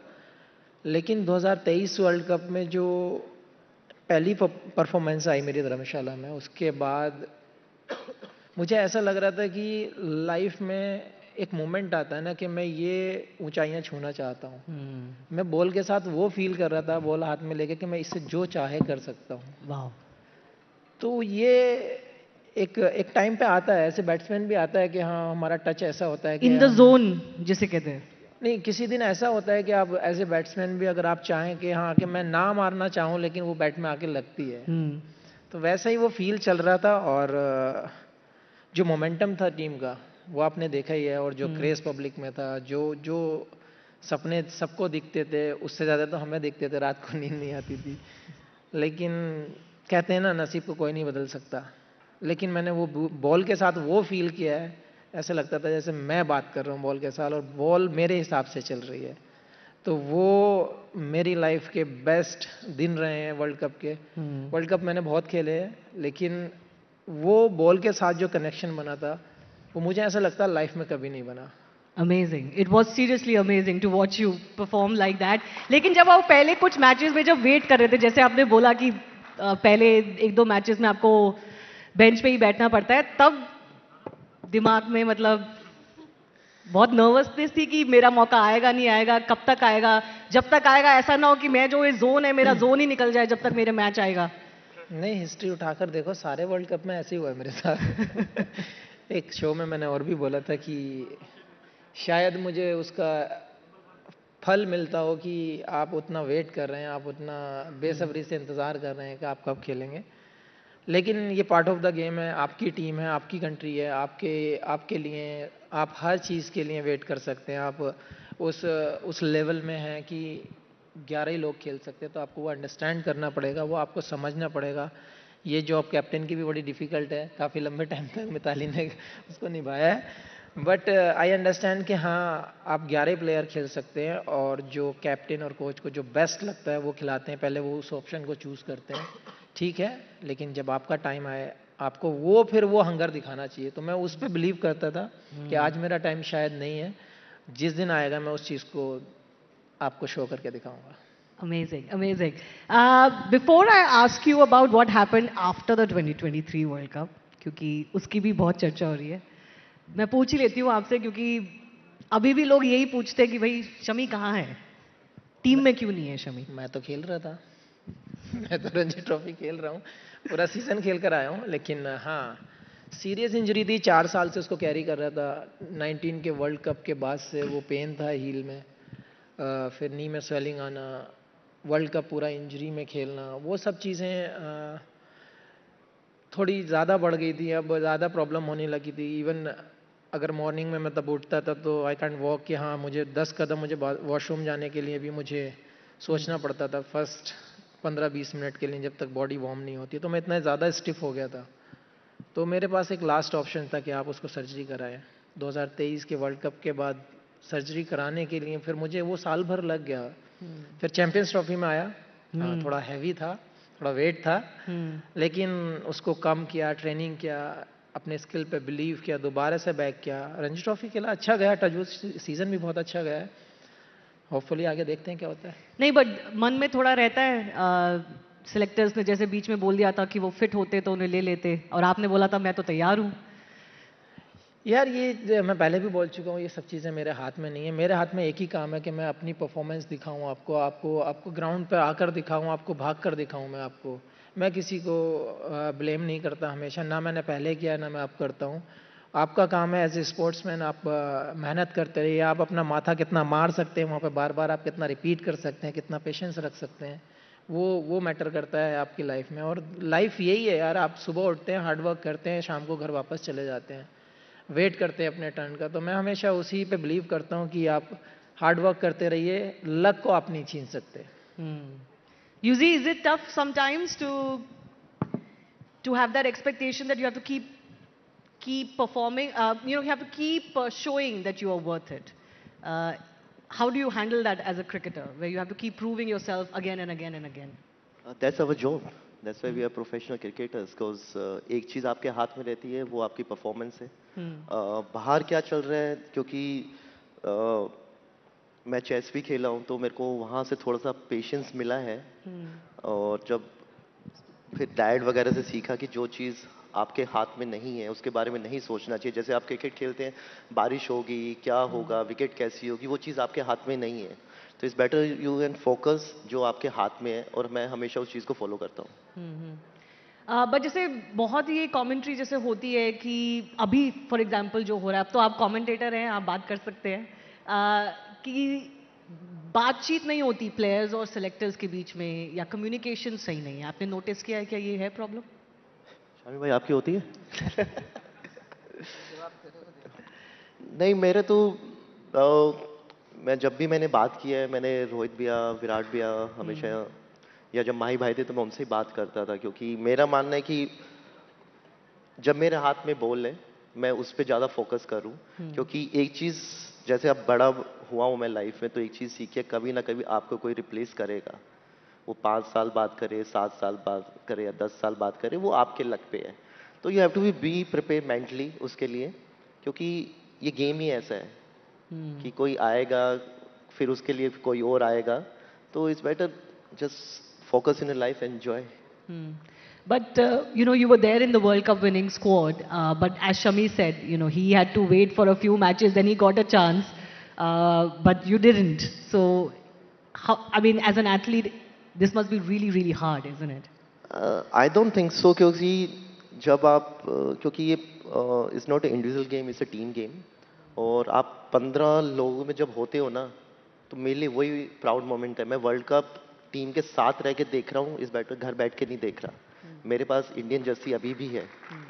तो आई फील कि मैं अपने आप को चीज़ को एंजॉय करूँ, उस मोमेंट को. मेरे कोलीग्स को जो हेल्प चाहिए मैं वो चीज़ दूँ, क्योंकि जीतेंगे साथ ही जीतेंगे, हारेंगे साथ ही जीतेंगे. तो चाहे मैं नहीं खेला हूँ, लेकिन अभी लोग मेरे को अभी भी वर्ल्ड चैंपियन बोलते हैं. That feeling is a good one, isn't it? Mithali, as a captain, you had to deal with a lot of these things. In a team sport, this is a problem, of course. You can't keep everybody happy. You can't have... I mean, we always have a problem of plenty as far as our Indian cricket setup is concerned. So how did you deal with things like this? These are very tricky questions. To keep players happy also, to have the communication straight, that boss, this is what we need right now, this is what we don't need right now. Because careers are at stake. They're on the line. Well, I think it's very difficult as a captain, because you'll have to think about all 15 of them. Of course, the players' mindset is they obviously want opportunities to prove that they do have in them to perform for the team and contribute. But then as a captain, you probably have to consider many factors when you're putting 11 together. And it's a little... what can I say? As a captain, I personally felt pretty lonely doing this job, because not everybody will understand from the point of view your own decision why you have certain players in and why you haven't picked certain players. But as a leader, one you can do is be more compassionate and empathetic towards your team players. And just give your shoulder for them. You have to be that sounding board where they can throw up their frustration, and you don't judge them for that. So I think how often did that happen with you, when players were bringing their frustration to you? Well, since I have pretty much led 4 generations of players, it was pretty easy to reach out to the seniors, because obviously they are very professional. They've already gone through that experience as a young captain. Perhaps they were trying to help me out when I was pretty young as a captain. Players that I've played with of my own age, I was able to do this much better, because they've seen me as a friend, and that communication was much easier. But I found it very difficult with the current generation, because of the age gap, because of where we stand also in terms of, I'm the 80s kid. And some of them, like Shefali and Richa, were not born when I made my debut for India. So you can understand, I found it very difficult to reach out to them. And but then I had to tweak a little the person that I am, to able to come down to the level that they are and speak to them, have fun with them. There are times when jab wo jokes crack karte, I don't feel like there's nothing to laugh about. But then I fake karti hu, I just laugh. Because they have to be comfortable, right? So I've done all of that. Ultimately, kya hai? I want the team to do well. I want the players to be in good space. Team jeetna, of course, everybody wants it. लेकिन वहाँ पे थोड़े players will be there who feel bad, who feel left out. So it's the job of the leader to make sure that they don't feel that. They are still very much in the context of the team. उनकी जो contribution है, you know, like say Arundhati, the current, when they won the World Cup, Smriti or Jemima spoke about Arundhati, the only player who didn't get a chance throughout the World Cup. And it could have been very different for that girl. But she was there for them emotionally and mentally as well. So it's a little difficult, but I think as a team, when you're together for about 2-3 years, you sort of find that comfort level where you can express. Jokes की बातें कर रही थी मिथाली, तो आप jokes crack कर रहे थे मेरे ख्याल से शमी भाई के साथ. माइक पे बोलिए ना बिल्कुल. मैंने क्या बोला शमी? मैंने कुछ नहीं बोला. नहीं, but you are known as, if I can use the term, the joker of the pack. Clearly आप सबको हंसाते रहते हैं और यू नो मजा करते रहते हैं. आपकी वो इमेज है Yuzi. So was that one of the reasons why it was easier for you sometimes to handle everything? No, it's nothing like that. It's me. Like I can't be fake. मैं जो field, हाँ field पे थोड़ा सा जब ball हाथ में होता है तो I am a different person, but उसके बाद इट्स मी ओनली. और ये अब से नहीं है, मैं स्टार्टिंग से ऐसा हूँ. I love to enjoy every moment of the life. तो मतलब टेंशन ऑलरेडी लाइफ में बहुत है, ग्राउंड का क्रिकेट को लेके होती है, पर्सनल लाइफ को लेके होती है, लेकिन जब when you meet with your people तो I just want to enjoy that moment. Like क्योंकि वो पता नहीं कि कब वापस आए, क्योंकि कल का किसी को कुछ भरोसा रहता नहीं है. तो मेरे को जब भी टाइम मिलता है, मेरे को लगता है कि मैं आजकल अपना जो लाइफ अब ऐसे जीता हूँ कि मैं आज दबा के खुल के जीऊँगा, क्योंकि कल का किसी को पता नहीं होता. तो then I am enjoying more this life. Interesting. But what do you enjoy more? Did you enjoy when you were doing your own TV or your own series, or when you were a commentator now? What does UV like more? Usually like more? Child TV पे तो just you can fun and all, at least you can retake. Commentary पे you can't retake. मतलब कुछ बोल दिया तो मतलब वो गया, वो निकल गई बात हाथ से. एंड मुझे आप बता रहे थे आप हरियाणवी कमेंट्री बड़ा पसंद करते हैं, तो हमारे दर्शकों के लिए कुछ सुनाइए हरियाणवी कमेंट्री. सोचिए इंडिया और साउथ अफ्रीका का मैच हो रहा है वर्ल्ड कप में. ये तो डिफिकल्ट हो जाएगा मैडम जी, ने बताओ क्या बोलूं. और शमी भाई कौन सी लैंग्वेज में कमेंट्री पसंद करते हैं? बंगाली. यार मैं हमेशा वो लैंग्वेज प्रेफर करता हूँ जो हमारी भी ऑडियंस को ज़्यादा समझ आए. क्योंकि इंडिया में हम लोग कभी कभी ऐसा लगता है, ऐसा फील होता है कि 70% लोग तो ऐसे हैं जो विलेज में जो आपको मतलब दिल से चाहते हैं, बेचारों को उनको इंग्लिश समझ नहीं आती, उनको डिफरेंट लैंग्वेज समझ नहीं आती. लेकिन जो लोकल लैंग्वेज है आप किसी भी स्टेट से हो, तो हमेशा वही प्रेफर करता हूँ. आप जहाँ पर हैं आपकी लोकल लैंग्वेज में, जैसे आजकल आपको मिल गए हैं बहुत सारे ऑप्शंस, वो आपको आपकी बात उनके दिल तक पहुंचती है. वो लोग समझ पाते हैं कि स्पोर्ट्स का जो नॉलेज है हमारे तक कैसे पहुंचेगा, स्पोर्ट्स के जो वर्ड्स हैं वो हमारे दिल तक कैसे पहुंचेंगे, वो हमें क्या बोलना चाहते हैं या क्या सुनना चाहते हैं, वो ज़्यादा मैटर करता है. तो डजंट मैटर आप कहाँ पर हैं, मैं हमेशा लोकल लैंग्वेज प्रेफर करता हूँ. कि आप चलो आप कहीं अगर बाहर खेलने गए हुए हैं, अब्रॉड गए हुए हैं, तो वहाँ पे एक समझ सकते हैं कि आप इंग्लिश प्रेफर कर सकते हैं. बट इंडिया में इतनी सारी लैंग्वेजेस हैं कि अब आके ऑप्शन खुले हैं. आई एम वेरी हैप्पी कि हाँ ये ऑप्शंस खुले हैं और लोगों के दिल तक वो बात पहुंचती है. अब तो भोजपुरी में भी कमेंट्री हो रही है और तेलुगु वगैरह तमिल वगैरह में तो होती थी, but now there are so many more languages. तो कभी कभी क्या आप अपने दिमाग में बंगाली कमेंट्री करने की भी कोशिश करते हैं? क्योंकि बंगाली तो आप अच्छे से जानते हैं. बंगाली तो हमेशा, मतलब मुझे 22-23 साल हो गए बंगाल में, तो आती है, समझ भी आती है, बोलनी भी आती है. बट हरियाणवी और जो हम लोग अभी भोजपुरी की बात कर रहे थे, वहाँ पे जो वो लैंग्वेज थ्रो करते हैं कि हाँ डिफरेंट टाइप का एक उनका बोलने का तरीका होता है, वो बहुत मज़ा होता है. मैं हमेशा जब भी टीवी पे ऑन करता हूँ तो बीच बीच में मैं वो भोजपुरी लगा देता हूँ, तो सारे घर वाले ये क्या है. बट फन के लिए वो अच्छी चीज़ है कि आप कौन सी लैंग्वेज में सुनना पसंद करेंगे. और हरियाणवी तो जैसे ये जानते हैं, ये बोल के नहीं दिखा रहा है, वो बात अलग है. बट शमी भाई थोड़ा सा माइक ऊपर कर लीजिए. बट मज़ा आता है उसमें. इसको आती है, बताना आपके लिए नहीं कह रहे हैं चाहता. हरियाणवी बोल के सुना दीजिए और थोड़ा सा. के सुनोगे शामी भाई, बताओ हैं? बोलना तुझे कमेंट. शामी भाई बैटिंग न्यू करा करें, जनो बॉल का उड़ता तीर बनाता करे ना. क्यों शामी भाई? मैं इसकी एक बात बताता हूँ. जब हम ग्राउंड पे होते हैं, टफ सिचुएशन होती है ना, हम लोग मैच खेल रहे होते हैं, चल रहा होता है मैच, ये देखेगा कि मुझे, मैं कभी जैसे चाय लेने जा रहा हूँ या फिर अंदर ड्रेसिंग रूम में जा रहा हूँ, देखेगा ए शमी भाई इधर आओ, बोले क्या, बहुत पीटूंगा तो मैं। तो मुझे ऐसा लगता है, मुझे, मैं अपना शरीर देखता हूँ और इसका शरीर देखता हूँ, नहीं यार क्या है, बोला कोने में ले जाकर मारूंगा मैं आपको। तो ऐसे ऐसे जॉक करता है ये, बट वो एक डिफरेंट जोन होता है, मुझे लगता है वो सारे प्लेयर्स के बीच किसी ना किसी के बीच में किसी ना किसी के साथ होता है, तो वो बाउंडिंग रहनी चाहिए। जैसे हम लोगों की है, ईशांत की है, भुवी है, तो जी हमारा जो बॉलिंग यूनिट है ना, आप, मुझे लगता है आप लोग नहीं झेल पाएंगे वो सब मजाक भी, और उस वो जैसे हम लोग एक दूसरे को खींचते हैं, वो सबके बस की नहीं है मुझे तो लगता कौन है। बेस्ट करता है ये आपकी बॉलिंग? ये जो पूरा ग्रुप आपने जो बताया, उसमें सबसे ज्यादा मजेदार कौन है और किसके साथ मजा आता है? एक्चुअली फिर हम काउंट नहीं करते, लेकिन डेंजरस से शांत हो जाता है, क्योंकि अब सीनियर जूनियर वाला हिसाब तो रहा नहीं वहाँ पे। लेकिन जो हमारी कंपनी होती है, जब हम साथ में डिनर कर रहे होते हैं, उसके बाद जो 1 घंटा हमारा पास होता है, वो मुझे लगता है वो हमारा बेस्ट टाइम होता है, और नेक्स्ट डे की प्रिपरेशन भी वहीं हो जाती है और हंसी मजाक भी वहीं हो जाती है। तो ये चीज़, ये बाउंडिंग बहुत ज़रूरी है प्लेयर्स के बीच में। जैसे मिताली ने भी कहा कि मैं, बात होती नहीं है लेकिन हंस देती हूँ। उन्हें तो जेनजी जो इनके नए मिलेनियल प्लेयर्स थे उनके लिए करना पड़ा।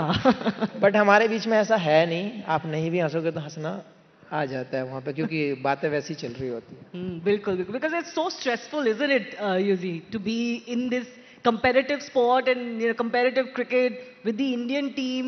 जैसे आपने बोला हर वक्त स्ट्रेस है, लाइफ में बहुत दिक्कतें हैं, तो it's important to have a laugh and share a laugh, isn't it? So who's your best mate and who do you think is the greatest sport when it comes to off camera or off field in the Indian cricket team that you enjoyed the most? I enjoy with Kuldeep a lot and Shami bhai, इसलिए नहीं बोल रहा, आप यहाँ बैठे हो। Shami bhai is there and Rohit bhaiya। तो actually thanks to all the seniors, क्योंकि कभी इन्होंने हमें वैसा, जब हम टीम में आए तो वैसा ट्रीट किया नहीं कि जूनियर है, फर्स्ट टाइम आया है। तो स्टार्टिंग, क्योंकि आईपीएल हम साथ में खेले हैं, इतने सालों से खेल रहे हैं, तो जब इंडियन टीम में जाते हैं एज ए यंगस्टर तो कई बार माइंड में आता है यार रोहित भैया से कैसे बात करना या सचिन सर से कैसे बात करना। पर जब भी, जितना भी मैं खेला हूँ, कभी सीनियर्स ने उतना मतलब रियलाइज़ नहीं करवाया कि आप फर्स्ट टाइम आए हो टूर पे या कैसे आए। तो हम मस्ती करते हैं, उन्हें पता ही है मेरा नेचर, अब तो 10-15 साल हो गए हैं, तो उन्हें पता है कि ये इसके साथ नहीं करेगा, खुद तो करेगा। चलिए, because we have a few final minutes, I do want to talk about the current World Cup that is going on. तो यूजी मैं आपसे ही शुरू करना चाहती हूँ क्योंकि आप बहुत एक्सपीरियंस कमेंटेटर हैं अब, तो आप बताइए, what do you make of the Indian performance so far in the world cup? I think amazing, मतलब अच्छा, सब कुछ अच्छा चल रहा है, क्योंकि आपको वेस्ट इंडीज के साथ खेलना is like a quarter final match.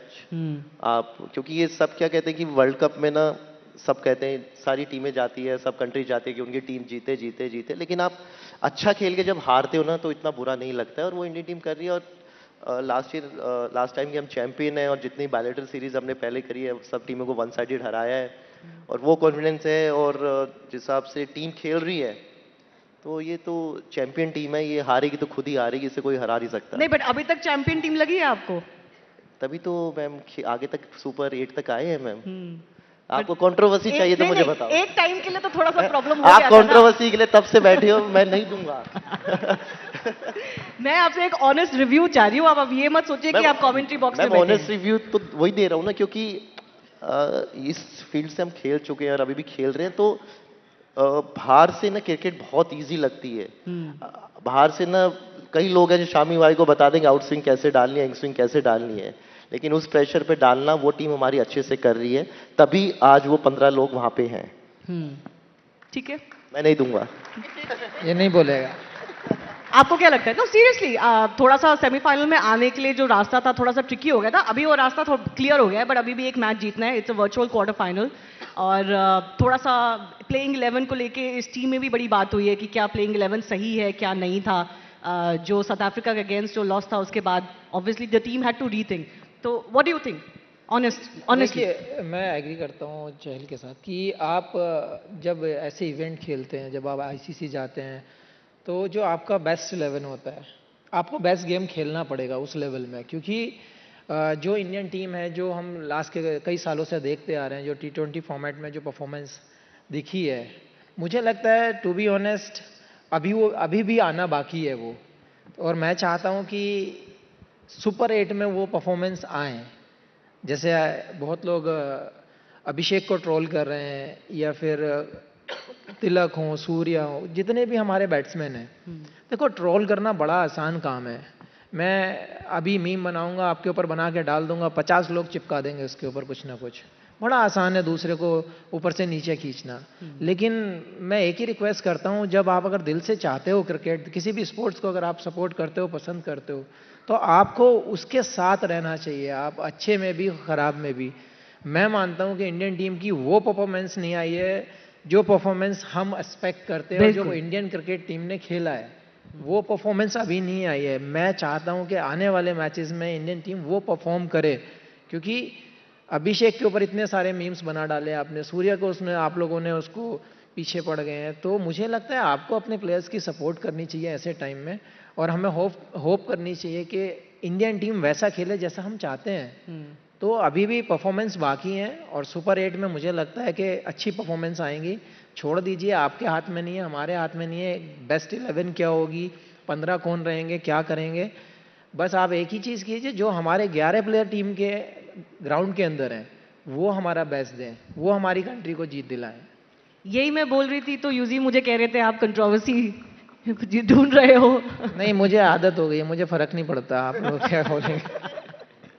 But Mithali, does it look like a champion team to you so far? I'm sure you must be catching some of the action. Lots of expectations. You know, we've just had the T20 World Cup win, the ODI World Cup final, the T20 World Cup win, then the Women's ODI World Cup trophy, and now, you know, Indian fans are so hungry they want another title. And this one could be at home. Well, I feel that when you're doing well, there is no harm in raising that expectation you expect from people who perform. So naturally, everybody wants our team to do well, and it's a home World Cup. But then I do agree with what Shami said, is that, you know, in a tournament like this, you want to feed your best team, best 11, and the performers who've been doing well. It's easy to judge from outside because we've all been there, we know what goes into that. But at the end of the day, we all want the Indian team to do well. So perhaps they are keeping their best for the knockouts, for those, you know, the virtual quarterfinal. That can be risky, you know, if you save well, it for a little. sports is risk. There is no guarantee in sports that despite scoring 100 today, tomorrow you might get out of the first ball. So there is no guarantee in that. But what you can do best is that you can back them, back a team that, you know, you all are representative, you all are ambassadors, and you'll have been doing well. In life, there is a lot of fluctuation. Sometimes you're peaking and sometimes you're in the valley. But that doesn't take out anything that our team is, you know, not the best. Certainly, as far as the Indian cricket team is concerned, there is very little room for error, isn't it? Yuzi, वो तो आपने भी notice किया होगा जो शमी भाई बोल रहे थे कि 2 मैच में performance नहीं आती, 3 मैच में performance नहीं आती, तो वो कह रहे हैं ना मीम बन जाता है आपका, ट्रोल हो जाते हैं आप. नहीं बिल्कुल, क्योंकि जब आप बायलैटरल सीरीज खेलते हैं ना, उसमें अगर बायलैटरल सीरीज बात है तो एक और बायलैटरल सीरीज रहती है. वर्ल्ड कप क्या है कि 2 साल के बाद, 4 साल के बाद वो चीज़ आती है, तो और इसमें मार्जिन ऑफ एरर बहुत कम होता है. अब जैसे हम इतने अच्छी क्रिकेट खेलते आए हैं सारे वर्ल्ड कप में, 2023 का वो फाइनल और अभी अगेंस्ट साउथ अफ्रीका, अगर वो 25 मैचों में से अगर कोई एक बार वो वैसा मैच आ रहा है, पर वो ऐसा मैच आ रहा है कि वो फाइनल हो गया. No, but it was not just the loss. I think it was also the way we lost in that match, right? फिर तो मैम ऑस्ट्रेलिया को तो फिर तो T20 में कभी आना ही नहीं चाहिए, क्योंकि वो तो आई थिंक एक उनका रिकॉर्ड आप उठा के देख लीजिए, लेकिन सबसे ज़्यादा ट्रॉफीज उनके पास है. हम वही कहते हैं ना कि हम अच्छी क्रिकेट खेल के आ रहे हैं, क्योंकि दूसरी टीम भी प्रिपेयर कर रही है. आप उस टीम से आ रहे हैं जो लास्ट ईयर रनर अप थी, जो 2 साल में बहुत इंप्रूव हुई है, तो क्रेडिट आपको उनको भी देना चाहिए. एक आधा दिन आता है, ठीक है, वो अच्छी चीज़ है, वो पहले ही आ गया. और we are the champion team. Like अगर आप किसी का भी नाम उठा के देख लीजिए, वो अपने दम पे इतना रखते हैं कि जिस दिन वो करेंगे ना, वो अकेले ही मैच जिता देंगे. So we have to just focus on that कि जब भी वो खेलें, just support them, believe on them. But how did you, like when you were there in the team, how did you deal with these pressures? कि बाहर लोग क्या बोलेंगे, फैंस क्या बोल रहे हैं, क्रिकेटर्स ये पढ़ते हैं सब कुछ ट्विटर टाइमलाइन पे, उनका इंस्टा पे रील चेक करते हैं क्या बोल रहे हैं सब. मैं तो मुझे तो फर्क नहीं पड़ता. देखो मेरे तो मी बनते हैं, मैं तो मेरे को अच्छे लगते हैं, उन्हें सेव भी कर लेता हूँ और आगे फॉरवर्ड भी कर लेता हूँ, तो आई जस्ट एंजॉय। जब मैंने सोशल मीडिया प्रोफाइल ना, जब आपकी सोशल मीडिया प्रोफाइल ओपन होती है तो आपने सबको परमिशन दे रखी है कि कोई भी आके उस पर कर सकता है। अगर किसी को ज्यादा प्रॉब्लम है वो प्राइवेट कर दे, पर लोगों का काम है बोलने का। आप ऐसा नहीं है कि सब बोलते हैं, आपको सपोर्ट भी करेंगे, लेकिन कुछ लोग होते हैं जिनका यही काम है सोशल मीडिया पे सबको गाली देना, उनके बारे में खराब बोलना। वो हर एक के कमेंट सेक्शन में मिलेंगे आपको। तो जो लोग आपकी लाइफ में वैल्यू नहीं रखते, जिनका नाम कुछ और होता है, डीपी अलग होती है, आप उनके बारे में सोच के अपना माइंड क्यों खराब करें, जब पता ही नहीं वो है कौन उस फेस के पीछे। तो मुझे कोई फर्क नहीं पड़ता, जिसको जो लिखना है बिंदास लिखो, मैं पढ़ता भी हूँ, मेरे को कोई फर्क नहीं पड़ता। चलिए, quick rapid fire questions. Yuzi you start. Sundar और नो सुंदर इन द प्लेइंग 11? सुंदर, वॉशिंगटन सुंदर और नो सुंदर इन द प्लेइंग 11? मैं मुझे बोल रहे आप सुंदर और नो सुंदर, मैं कर लो। आई थिंक जो जिम्बाब्वे के अगेंस्ट टीम खेली, आई थिंक वही प्लेइंग 11 आगे रहेगी। शबी भाई, सैमसन और no Samson in the playing 11? ये यार मैं चाहता हूँ, देखो हमेशा वही बात होती है, 11 की बात आ जाती है लास्ट में, लेकिन संजू सैमसंग होने चाहिए मेरे हिसाब से। Who's your bet as far as this World Cup is concerned? Who's your bet as far as this World Cup is concerned? From the Indian team, the one player that you think is going to be the most crucial? One player who's going to be crucial in a team sport. I would not pick one player. There are match winners in a team. T20 format is something that one day you're really doing well, suddenly you get the form. But then I would pick the entire team. That's too diplomatic, Mithali. बहुत safe. देखिए वो कह रहे हैं आपने left कर दिया बिल्कुल. आप आंसर दो. हाँ. मैं अपना दे चुका. नहीं वापस दो. Well, if I have to pick, then I'll pick the captain. Surya. Yeah. Your thoughts on Surya's batting? Surya's batting, I think वो वापस वर्ल्ड कप से पहले ही वापस फॉर्म में आ गए थे और I think right now is in top 5 scorers in the world cup. 212 या 213 रन है उसके. और यूएसए के अगेंस्ट जो उसने इनिंग खेली वहां से, क्योंकि वो मैच पे अगर कुछ उल्टा सीधा होता तो शायद हम इसके बारे में बात भी नहीं कर रहे होते. True. तो कैप्टन है और हमेशा तभी उनकी आप स्ट्राइक रेट भी देखिए 160 170. एज ए बॉलर अगर मैं उन्हें बॉल डाल रहा हूँ तो मेरे को बहुत बार सोचना पड़ता है, प्लानिंग करनी पड़ती है. और he is a champion player. All right, everybody's vote is that India is the champion player. We're all waiting for March 8. But शबी भाई, फाइनल में किसको देखना चाहेंगे इंडिया के खिलाफ? ये बहुत बड़ा सवाल है क्योंकि इस वक्त जो बाकी टीम्स है ना, वो सारी टीम्स बहुत अच्छी लग रही है. देखिए, अगर टूर्नामेंट के हिसाब से देखा जाए तो इंग्लैंड बहुत अच्छा खेल रही है. इंग्लैंड बहुत अच्छा खेल रही है. हाँ, लेकिन मैं चाहता हूँ कि साउथ अफ्रीका दोबारा से आनी चाहिए. सेम साउथ अफ्रीका, क्योंकि क्यों भाई, क्यों मतलब इतना क्यों पाइल ऑन करना है? अगर वर्ल्ड कप का पूरा ओवरऑल वर्ल्ड कप देखा जाए तो सबसे बेस्ट क्रिकेट जो खेला है वो साउथ अफ्रीका ने अब तक खेला है. Mithali, you agree with them? South Africa, England. We've seen that dominance of Australia, England for too long. Let's have somebody else along with India. Okay, so let's have 3 cheers for India, and of course 3 cheers for our 3 warriors here on the stage as well. Big thanks to all of you for coming. And final एक word मैं शमी भाई को देना चाहती हूँ. मुझे बता रहे थे ये off stage की मैंने क्या बता दिया? जो एक फ्यूल होता है, आप चाहते हैं कि आपका जो बचा हुआ फ्यूल है वो एक बार सही जगह लगे और सही काम में आए. तो you wish, you hope, you are still working towards it to be in the Indian team soon. यार ये ऑफ स्टेज की बात अंदर कहाँ से आ गई? बट यार मैं हमेशा यही कहना चाहूँगा कि आप किसी भी डिपार्टमेंट का काम करते हैं, आप किसी भी स्पोर्ट्स में, आप किसी भी लाइन में हैं, तो मैं यही कहना चाहूँगा अगर आपके अंदर पोटेंशियल है, आपके अंदर टैलेंट है, तो उसको वेस्ट ना होने दें. मेरा यही कहना था कि आपके अंदर अगर फ्यूल है तो आपको फूकना चाहिए हमेशा. और जब बात कंट्री की आती है ना, तो मैं पर्सनली ये चाहता हूँ कि आप अपनी जान भी दे सकते हैं, लेकिन 1% भी मुझे ऐसा रिग्रेट नहीं होना चाहिए बाद में कि मेरे अंदर पोटेंशियल था और मैं और नहीं कर पाया. तो ये चीज़ मैं हमेशा कहना चाहता हूँ जितने भी स्पोर्ट्स खेलते हैं कि भाई गिव अप मत करो, आपके अंदर अगर टैलेंट है तो शायद आपकी कंट्री के काम आ जाए, तो हार्ड वर्क में लगे रहें और बिलीव करें अपने ऊपर। Thank you so much. On that note, a big round of applause for our cricket warriors on the stage. Thanks a lot. And we'll certainly hope that their wishes come true for the Indian team, which is that India is the champion of the World Cup once again. Thanks a lot.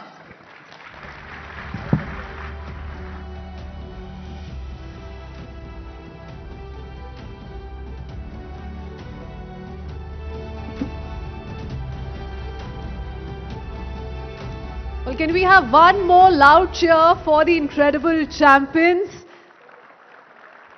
The heroes who've made the entire country proud and continue to inspire the entire nation.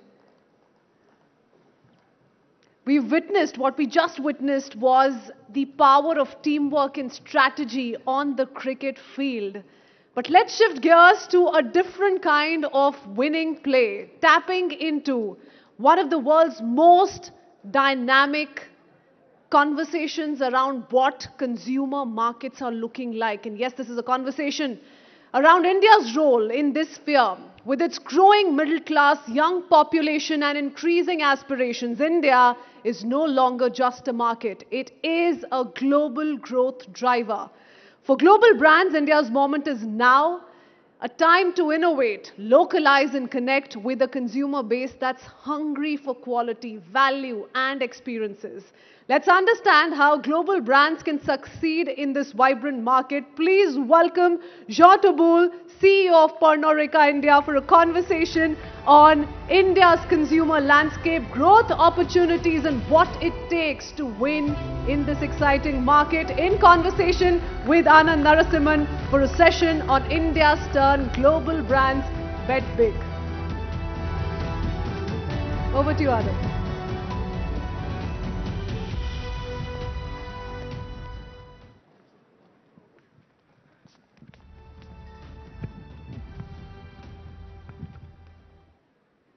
Jean, thank you very much. I like those red socks. Just stand out, you know.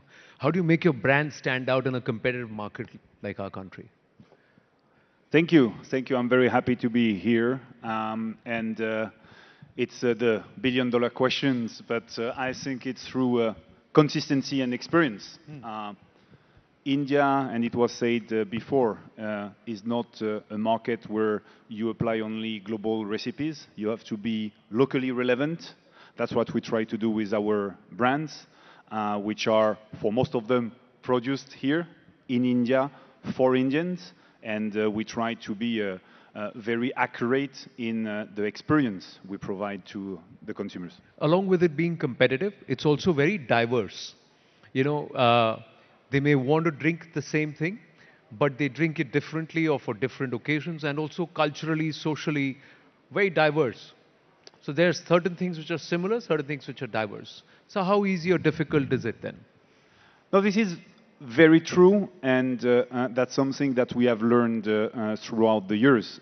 We've been in this country more than 3 decades now, and I think my teams have a lot of experience, and the local teams, we have more than 30 local offices across the country, and it's extremely important that we understand the differences of India. Globally, if I take an example, it's mostly a whiskey market, but you go to the south, brandy is also equally important, and we need to have a play, and we just launched a brand which is Exclamation, which caters this space as well, because you need to be relevant for the local population in the different states. But when you know advertising alcohol is banned, you know, the country has particular rules with certain brands in certain categories. How does then it become, is it easier to market? Is it tougher? How do you send the messaging across? It's a topic. I mean, alcohol is not neutral. Alcohol, and I believe there is a good use of alcohol, responsible drinking that we promote, and I think it can be part of a healthy lifestyle if you consume responsibly. But it's a regulated industry because there is a possible misuse of alcohol. We respect that, and we want our industry to be properly regulated so that we avoid this misuse. So the advertising restriction are part of that. But the media that you say the see and the above the line, as we call it in many industries, is not the only way to reach consumer. We have products which provide experiences. So you have multiple touch points in the retail stores, in the bars where we can really provide the experience, or in festivals which are growing dramatically in India. Magnetic Field or the Sunburns of the world are places where we can provide a great experience to our consumers, and they know our brands better after these experiences. Who's consuming more? Because I'm told youth data actually says youth globally or Gen Z globally is moving away, is drinking lesser. But that doesn't seem to be the case in India. So is that the reason why Pernod Ricard is actually trying to focus a little more here? Well, first, this Gen Z consuming less, that's debatable, and you may see some people consuming less, but it's fine. We have always been here with a strategy of premiumization. And if you think about it, it means we try to have our consumers drink less, but drink better. So we are fine with it. It's part of our strategy. When you look at India in particular, and that's my responsibility today, there is a totally different dynamic. And we have two major tailwinds in this country. One is obviously the demographic dividend. India is a young country, and we have approximately 20 to 25 million new legal drinking age joining the cohort of potential drinkers in this country.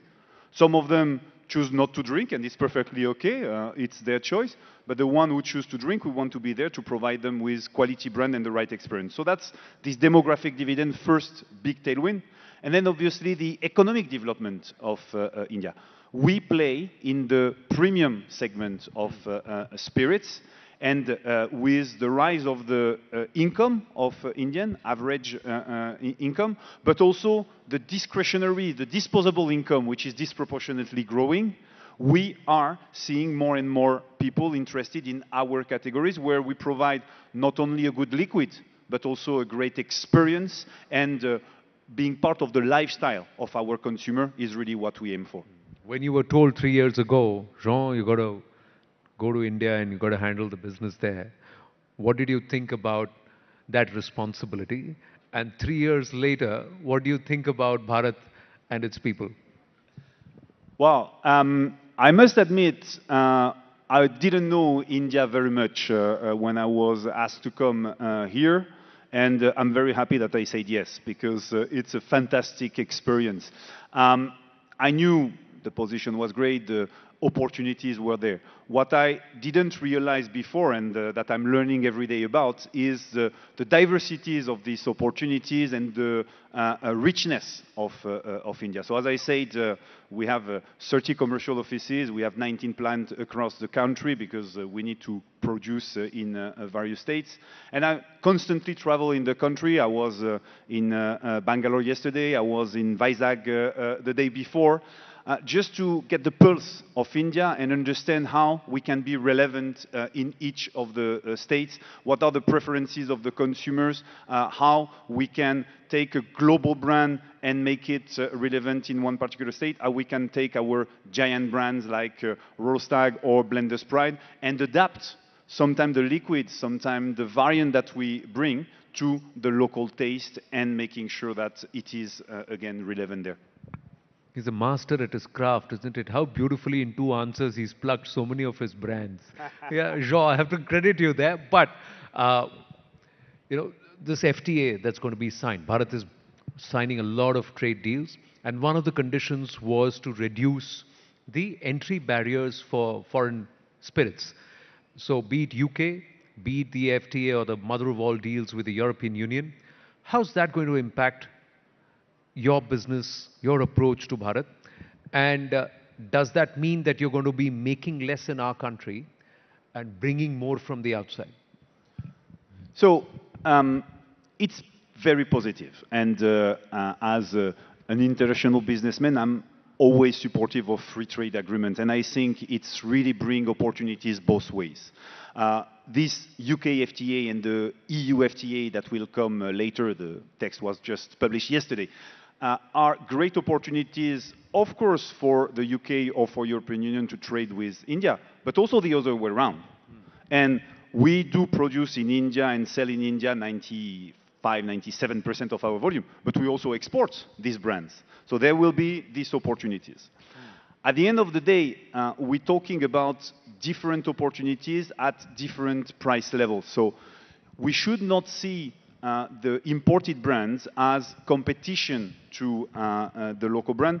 It's actually different segments that are catered. And even if the small friction of competition happen at some point, having competitors is great because it pushes you to be better.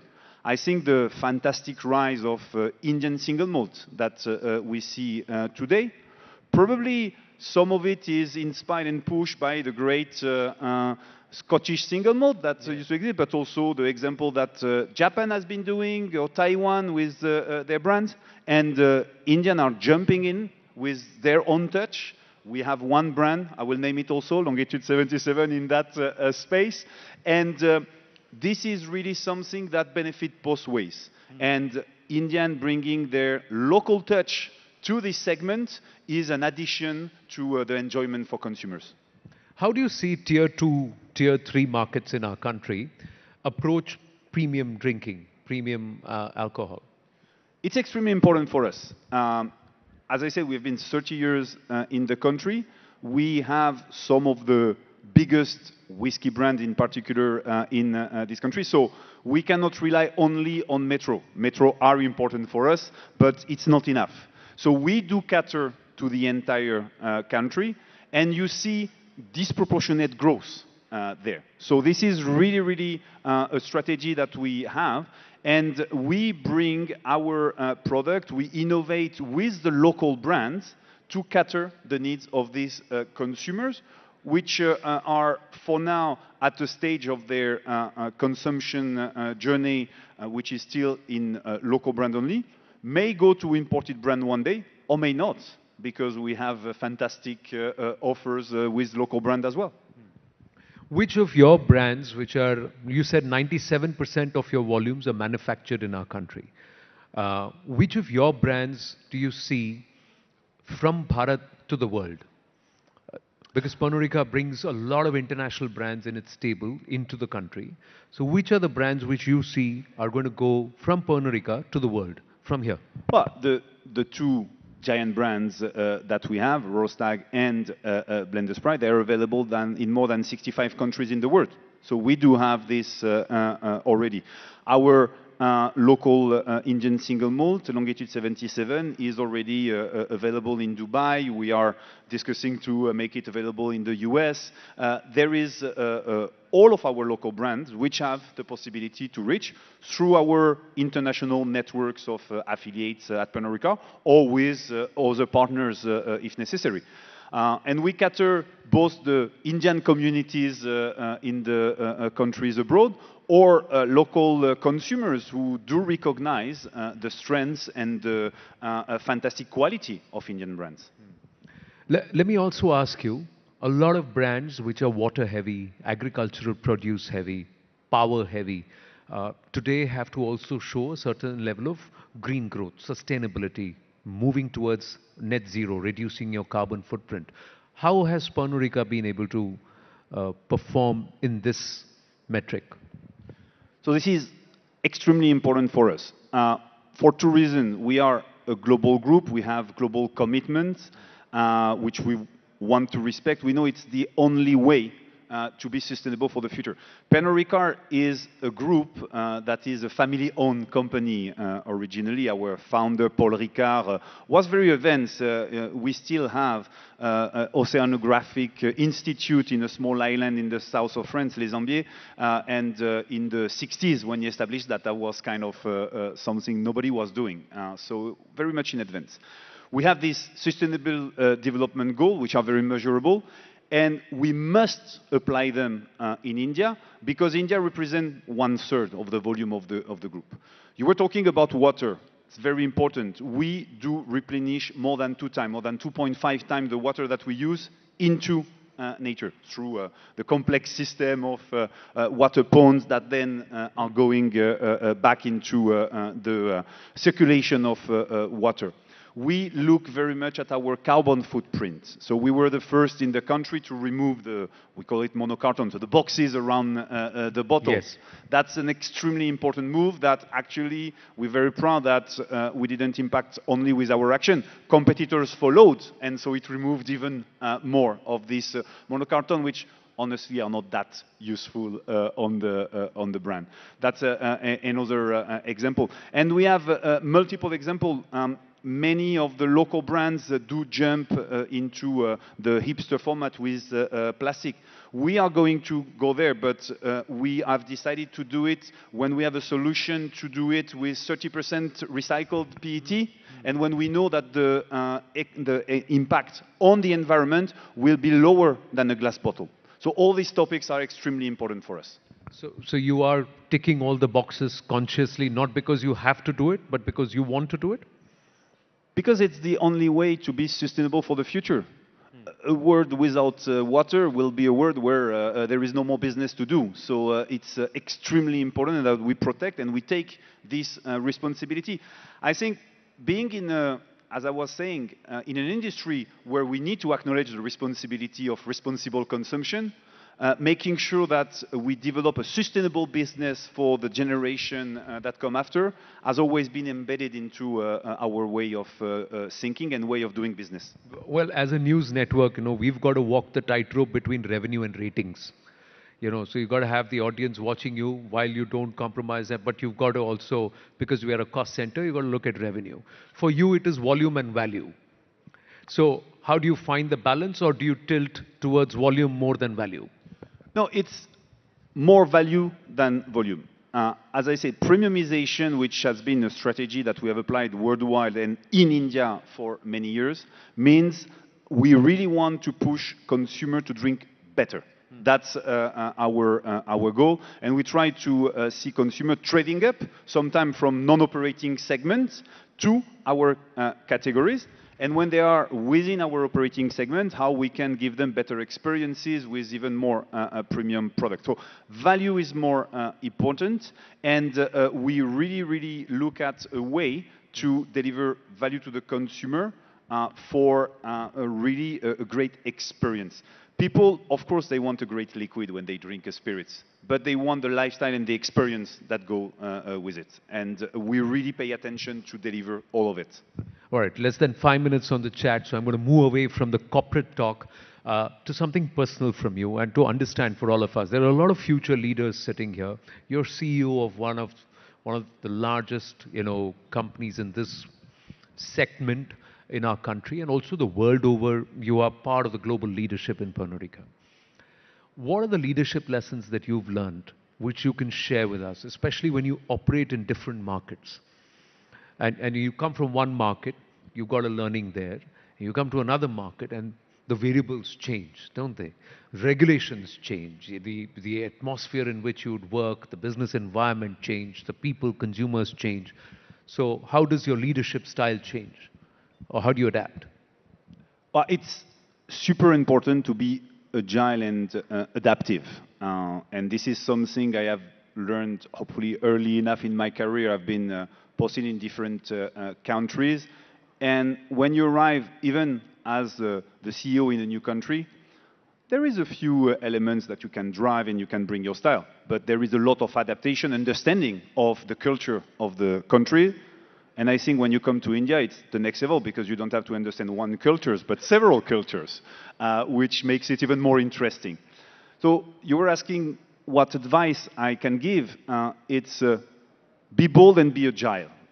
Adapt yourself. And you will always go into a job with a job description that tells you what to do.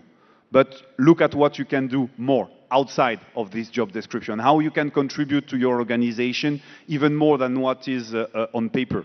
If you do that, you will be noticed and you will have more opportunities. And my experience working with Indian is the workforce is extremely well educated, so you have people that are really able to do that. We, as a group, source talent from India to send them abroad. and sometimes they come back to contribute again to the Indian business. But really, we see India as a manufacturer for talents that is really helpful for the entire group. True. But do you think the Indians or Bharatiya are far more welcoming of the French than the French are welcoming of the Indians back there? Because you don't speak French, I don't talk to you. We don't do that. You speak English, we speak English. Well, I don't speak Hindi, but I'm very welcome here, so that's good. No, it's a mindset.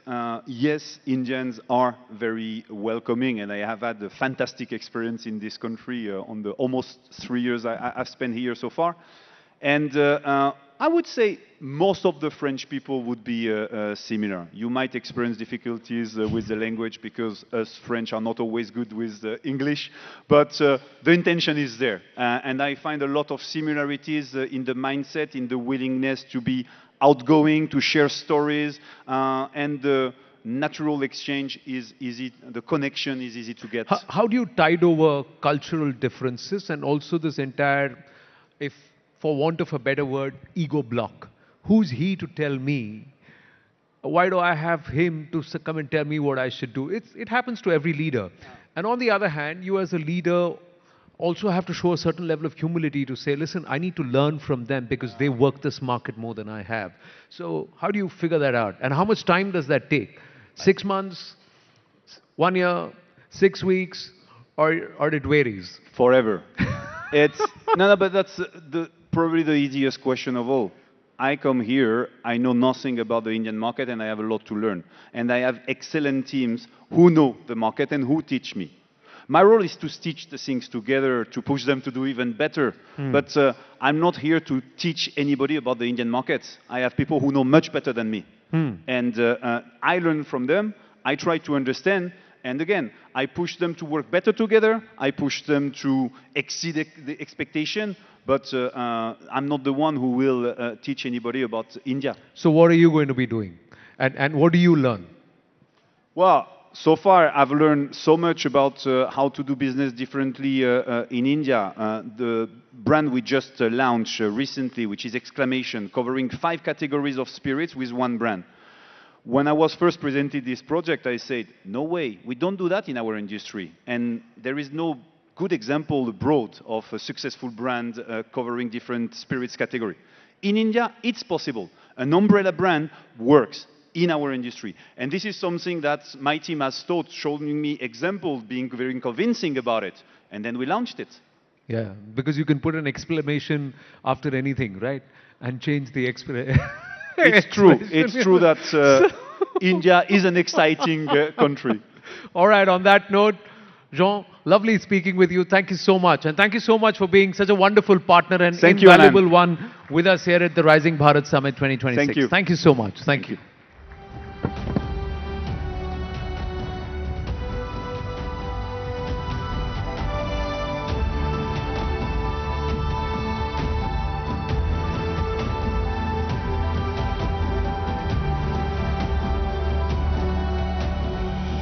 Thank you, John. Thank you for your time, your insights, and for elevating this conversation. Thank you, Anand. Ladies and gentlemen, we've just heard from Jean Tabol on how global brands are tapping into India's consumer pulse. Let's now turn the lens on the backbone that makes it all possible. Yes, we're talking about logistics. From delivering food and essentials to fueling e-commerce growth, India's logistics industry has been the backroom hero of the country's economic leap. How does India's logistics engine fuel e-commerce, food delivery and export competitiveness? From farm to fork, how's tech transforming delivery? How are companies navigating challenges and scaling up?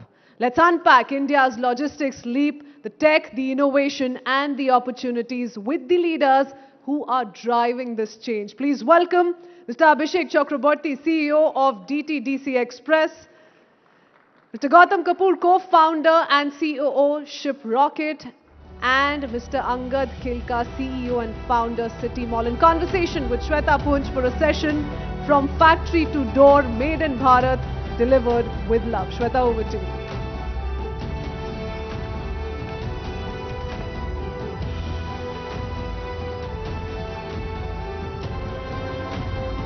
Good afternoon, everyone. It was just last week we were all here for the India AI Summit, right here at this venue, this specific hall. And one of the things that made headlines at the summit, amongst the many other things that went viral and was spoken about, was a quick commerce dark store that was set up right here, which processed about 1,700 orders every day. And deliveries were made within 5 minutes, from power banks to chips to coffee. Everything was available for the guests who were visiting from across the world. And it was only apt that the AI Summit displayed something that's very uniquely Indian. Where else in the world will we get 5-minute deliveries, right? So that's something that the delegates were talking about, and that's something that India seems to have mastered very well. And the panelists that I have here are the ones behind that seamless logistics story. So when you get something, when you order something on your app and it's delivered to you within 10 minutes, there's a lot of planning that has gone into it. And we're going to try and understand that. Also, the fact that AI is here for all of us to embrace. We'll also get a sense on how the logistics industry is integrating AI to ensure that our manufacturing story is supported by our logistics story. So a big welcome to all our panelists. Abhishek, let me begin by talking to you, by asking you on the big manufacturing push that India has been very keen on, and we have set a very ambitious $1 trillion manufacturing target. Now that target will be incomplete without ensuring that the goods that we produce are actually delivered, not only within Bharat, but outside Bharat, for the globe. So I want to get a sense from you on how is DTDC, which is one of the oldest companies in this space, reinventing, reimagining itself for the new world, which is hyper-competitive and hyper-tech driven. Thank you, Shweta. That's a fantastic question. And once again, great pleasure to be here at the Rising Bharat Summit. What interests me a lot in that question is that had you asked me the same thing about 2 or 3 years back, I think there would have been a lot more uncertainty. Uncertainty not only for us as logistics players, but also uncertainty for the manufacturers. We know the last 1 year has seen some of the biggest shakedown in the global world of trade, whether it's because of tariffs or other shocks that are being seen. But I think the one story that has stood out very clearly is that the Indian brands, the Indian sellers, the Indian manufacturers have actually taken that as a big cue to take it upon themselves and honestly start focusing on actual domestic production, actual domestic manufacturing. The beauty is that now, not just the big brands that we've seen or the MNCs which used to come and produce, we've got Indian homegrowns, direct-to-consumer brands, omni-channel brands, brands using completely very different distribution models who are now coming in and using the supply chains and logistics capabilities that we have built. Of course, quick commerce has probably led the way in terms of opening up our minds to the fact that you can get things in minutes. But it's not just about everything that can be delivered in minutes, but certainly the new generation of Indian consumers and the new generation of Indian manufacturers are leveraging the new networks that we are creating. For example, in DTDC's case, last 1 year, our launch of our rapid commerce business, where we now guarantee 2 hours same-day delivery and guarantee day-definite delivery across states using our 63-strong dark store network. It means that now for any brand, without having to pay for fixed costs of creating your infrastructure, you can now have even as small as 50 SKUs in a dark store. We like to call them dream stores because we see they are fueling the new dreams of Indian buyers and sellers. You can now have your product available. A lady could be seeing in Instagram your product. She could click on there and directly go and make a trade. And it will be a DTDC dream store that will be making that delivery on same-day basis. And therefore, the fact that the gap between aspiration, desire, and getting things in your hands, it's not factory to door, it's literally factory to the hands of the consumer Right, that has now right. changed, and we are fueling that with our capability. So that's what I see is so amazingly transforming in India and about Indian manufacturing and also about Indian consumers. Fascinating. Gautam, you work with several vendors. You work with, not vendors actually, brands, right? Brands, micro businesses. Um, do you see a change in how they are approaching the Indian market? And how do we ensure that as brands look at scaling, they do not dilute the quality, the standards? I think that will also be very crucial in the whole logistics and India branding story. Yeah, I think India is a land of entrepreneurs. There are, a large part of the uh, young part of Bharat is actually going and becoming an entrepreneur than looking for a job. I think e-commerce is one of that places where people find a lot of connect and they're able to create brands and create products at a and by investing less amount of money. So what has Indian ecosystem of manufacturing done is that the capability to any brand to go back and go to a manufacturer, create a fashion brand, create a personal care brand, or create a healthcare brand if they have a good idea. And they're able to go and get a smaller batch of manufacturing, a small batch of branding, everything. So you can really start now, and that's been the case for the last 2-3 years. And that is what is fueling this flurry of new brands coming with interesting products, interesting branding. That's one part which has happened in the last few years. Now, our job there is to be able to connect all these key points of when the manufacturing is done, how does that product go to the seller or a warehouse across the country, getting that inventory there, making sure that the inventory is in sync with the website, getting customers when they come on the website, they get the fastest speed that they want, getting it delivered within maybe minutes or maybe hours or days, being able to help the brand help their inventory across different parts of the country where the demand lies, getting it fast to the customer. So it sounds very simple, but there are so many connection points there and so much software and so many integrations and so much tech involved. Absolutely. And actual final delivery of the goods, which our partners also keep doing. I think that is the most interesting part, and that's how these brands have been able to scale. Platforms like us, partners like DTDC, all together, being able to help these brands make sure that when they envision a brand and they're at that nascent stage and being able to go and compete with a larger marketplace in terms of the experience that the consumer will get is something which companies like us are able to do that for them. A large Amazon or a Flipkart has been able to do that after spending a lot of money creating that kind of demand. Our job is to be able to make sure that the small guy, a small entrepreneur is able to do the same thing, give that same experience to the customer, but by democratizing this across different businesses. So from the time you started the Ship Rocket to now, what are the changes that you see in the kinds of brands that are approaching you and this explosion of micro entrepreneurs that one gets to see on social media anyway? But what's your sense in terms of ambition, scale, and the kinds of brands that are coming up? Yeah, I think there are. It's very surprising and a very happy moment for all of us, right? When we see these new brands, and these are brands which are creating real value. These are not knockoffs coming from China and selling it to you. Absolutely. These are brands which have been thought through. Authentically made in India, completely. We have so many brands who are changing how fashion, how the Gen Z or the Gen Alpha is now thinking about fashion.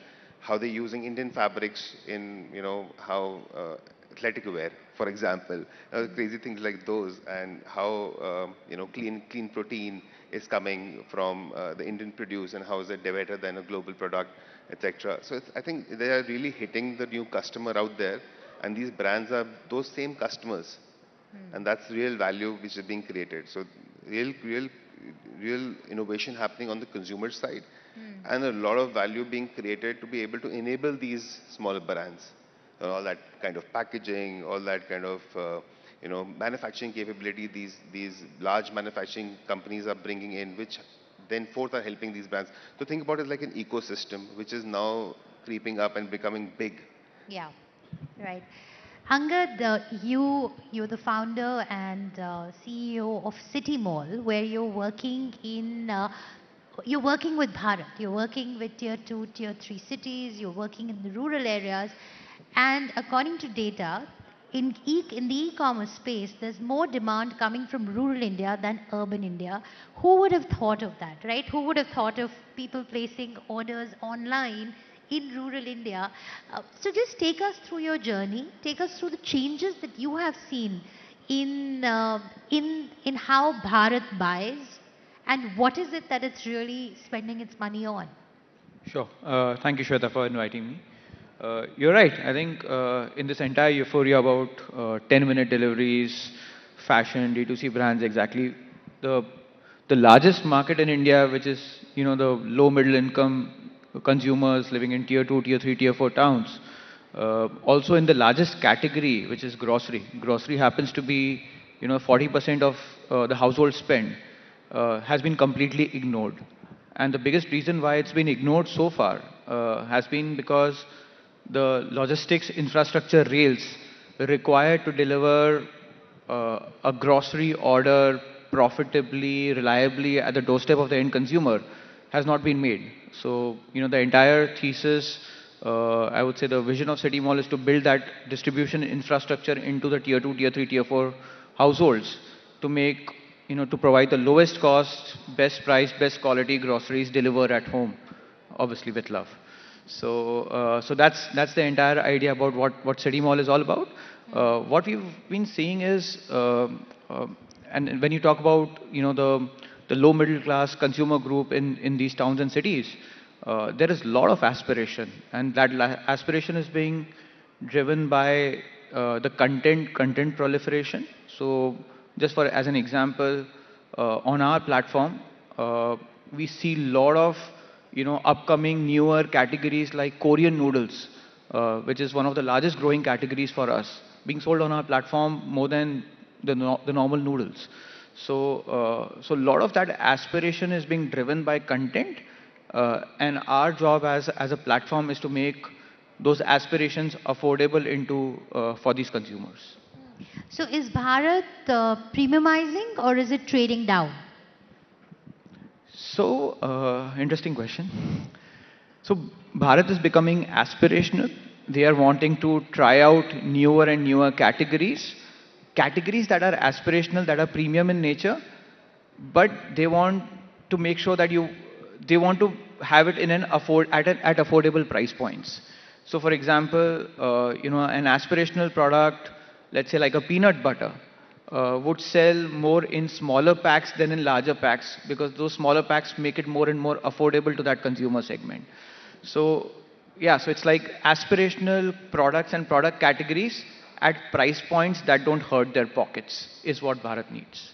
Okay. I want to talk about data, because data is the new infrastructure behind delivery and logistics. How are you all mining that data? And what have been the key trends that have emerged according to you?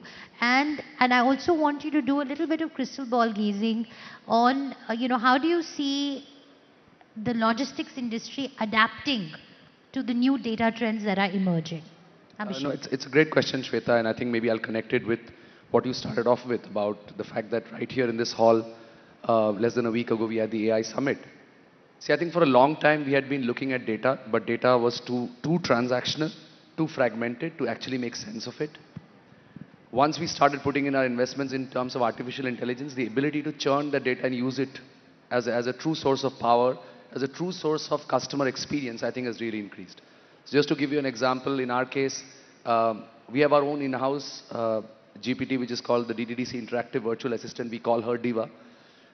In the last 1 year alone, we've had more than 750,000 queries from consumers, out of which 82% of them were completely handled by her, satisfactorily, never even required a human being to be involved. And the 18% queries that actually needed a human agent came with so much more information and understanding of the consumer's problem or the question, that the response times when we gave them from the human side was far lower by almost 25 to 30%. And this is serious impact that we're seeing in. On the same end, the same AI and data today allows us, our AI is able to understand and communicate with consumers in 17 languages. I think probably the most that anybody is able to do in Southeast Asia at least. And as a result of that, you can be anyone from any part of the country having a conversation. You could even have a handwritten label on a parcel. And now with our OCR built, equipped with our AI, 95% of that is getting translated into perfect geo-coordinates, which we are using on our own address mapping system that we have created now to get more triangulated deliveries possible. And you said about crystal ball gazing. Here's my thought. In less than 12 to 15 months' time, we see that you could be going to any of your preferred GPTs, whichever they are, never ever visit a website, and do what is called agentic commerce and simply have a conversation with the GPT, start by saying, here's the product I want to look at, where do I need to take it from, and suddenly you have a shipping query that comes in, and all of that can be done from a GPT without ever even seeing our website, where at the back end there are integrations which allow it to happen. So I'm seeing the world literally going there. Experiments for that are already happening, and I won't be surprised 15 months or 12 months or in the next Rising Bharat, which possibly be about Risen Bharat, we would be having those conversations. Hopefully agentic AI would have been something made in India and not... It will. It Yeah. absolutely will. Yeah. We will do it. We will do it, absolutely. Let me come to you, Gautam, on, in terms of impact of technology on reducing costs of logistics. Where are we in that journey right now? Because costs of logistics continues to be a big pain point for a lot of companies, and considering India has been pitching itself as an alternative to China, and geopolitically speaking, right now is the time when we are looking at getting a lot of businesses to come and set shop here who would have traditionally considered China. So how can technology bridge that cost gap in India? I think there are two-part answer to that question. I think there is one e-commerce part of it, where I think companies like us are able to help our customers reduce their shipping cost. Not just by the one part of that is how which courier, which partner, what kind of logistics they have to choose to get their goods delivered. The second part is that in the Indian e-commerce landscape, a lot of money is lost on failed orders or fraudulent-like orders, where the retailer and the brand, the logistics company, all of them lose a lot of money because a consumer ordered a good and the goods ordered something and he's not taking that. So a large part of, or he has sent goods back to the seller, and they were actually not the goods that the customer has sold to them. So there are a lot of losses on that part which happen today. And it's not in India, also globally. It's a global problem. India has its own way of looking at that problem, because India has also a lot of COD happens in e-commerce. Typically that problem is actually a data problem than actually a logistics problem, because the logistics is still doing the job of delivering the goods. Data problem is that there are consumers who have a particular type of behavior. There are goods which are sold to customers may also end up with high losses. So it's a data problem. It's a problem that what category you're selling at, what average order value are you selling at, which consumer is ordering, from where is he ordering, at what time is he ordering. So a lot of things that a platform like us can do to be able to enable to be able to solve for those losses. And these are not small losses. They're like 20-30% contribution to their expense. So in Indian landscape, and large companies, small companies all face that. That is one part of it. This is the e-commerce part of it, and I think this is a problem which has been solved by data. There's a lot of AI, I would say, models which are being used to be able to not only identify but also run workflows which are maybe voice models or call models that we need to do. We run today to be able to reduce those losses. Beyond that, I think Indian logistics per se, where the large amount of money is spent, where the goods have to move from one part of this country to one part of the country to the other part of the country, that part is still, we are lagging behind. I think the technology is there. All the parts of the technology, it's either the automations on the highways, or it is automations of the vehicles in terms of tracking, etc. Track and trace, all that is there. I think the infrastructure, as that improves, our cost will reduce. But again, today we are still the highest logistics cost on a GTB basis against any global market. So we are still more the expensive one. I think that is largely backed off infrastructure. I think the technology is already there now. Okay. Angad, when it comes, we were discussing about how AI is going to really change what we buy, how we buy, and so on. How do you see that getting integrated into your business? And will Bharat be isolated from it? Will it be just an urban India phenomena, or do you think that AI will continue to influence choices even in tier 3 towns and rural India? So on the contrary, I think Bharat tier 2, tier 3 towns will be positively impacted by this technology more than the larger towns, and I'll tell you why. Today on our platform, 80% of the orders are through recommendation systems that are powered by AI. That's 80% of our orders. As humans, we don't influence, what the consumer sees, etc. All that is being recommended by an AI system.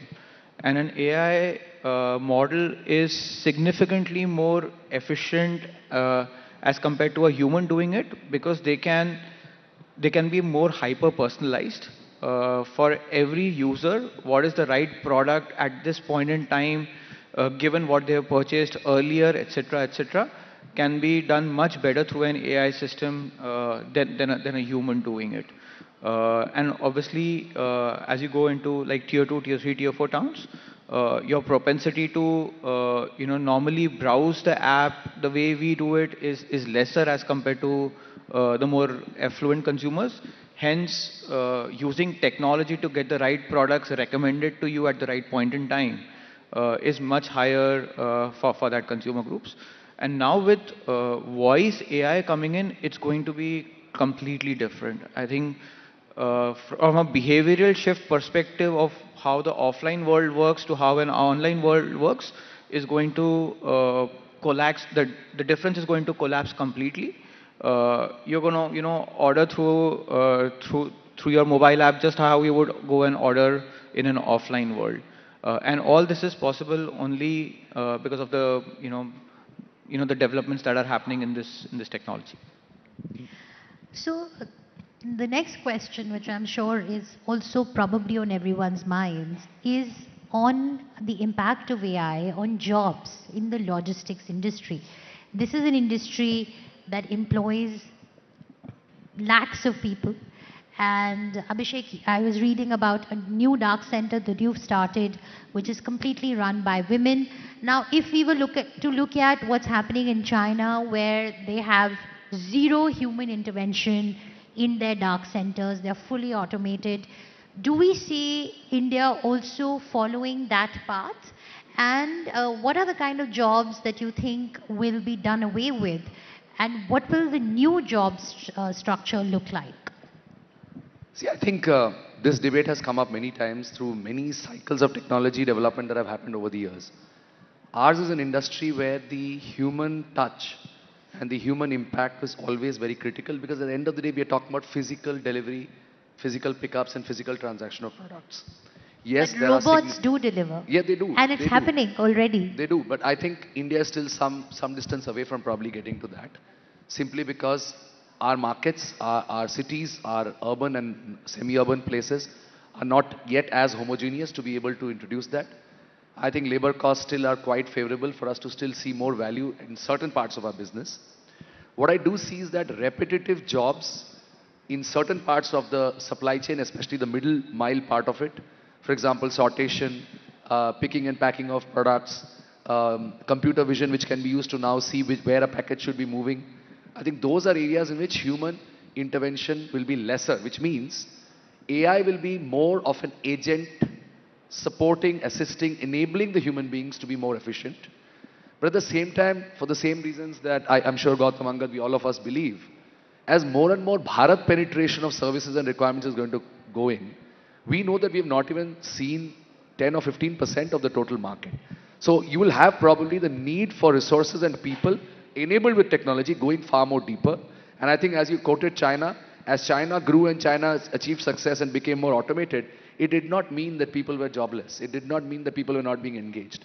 It just means that people are engaged more meaningfully with more value being added. Gautam, your thoughts on this? I think nothing very different from what what Abhishek is saying. But think about it like this. What will AI do?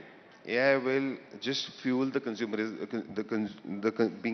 being able to buy more. The consumerism of the Bharat to be able, more people to buy more, produce at a lower cost, that will happen. But what will happen is that when people buy more, there'll be more logistics. Look at any developed economy or developing economy, the logistics still happens by people. Robotics is absolutely on the back end, but from the front end perspective is largely people. That's the most efficient way of doing it, even beyond robots or using drones. Indian ecosystem, all the cities are tightly knit to each other, right? They're densely populated. People is the most efficient, still the most efficient way.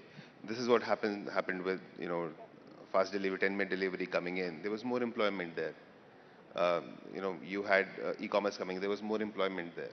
So all the last mile of people going online and buying actually is directly proportionate to number of people being on the job and delivering goods to you. I think that's it's more people. I think it's going to be more employment with more AI coming into at least consumer products. Okay, Angad? I think the people who are involved in sort of moving atoms and the physical labor, they won't be impacted by AI.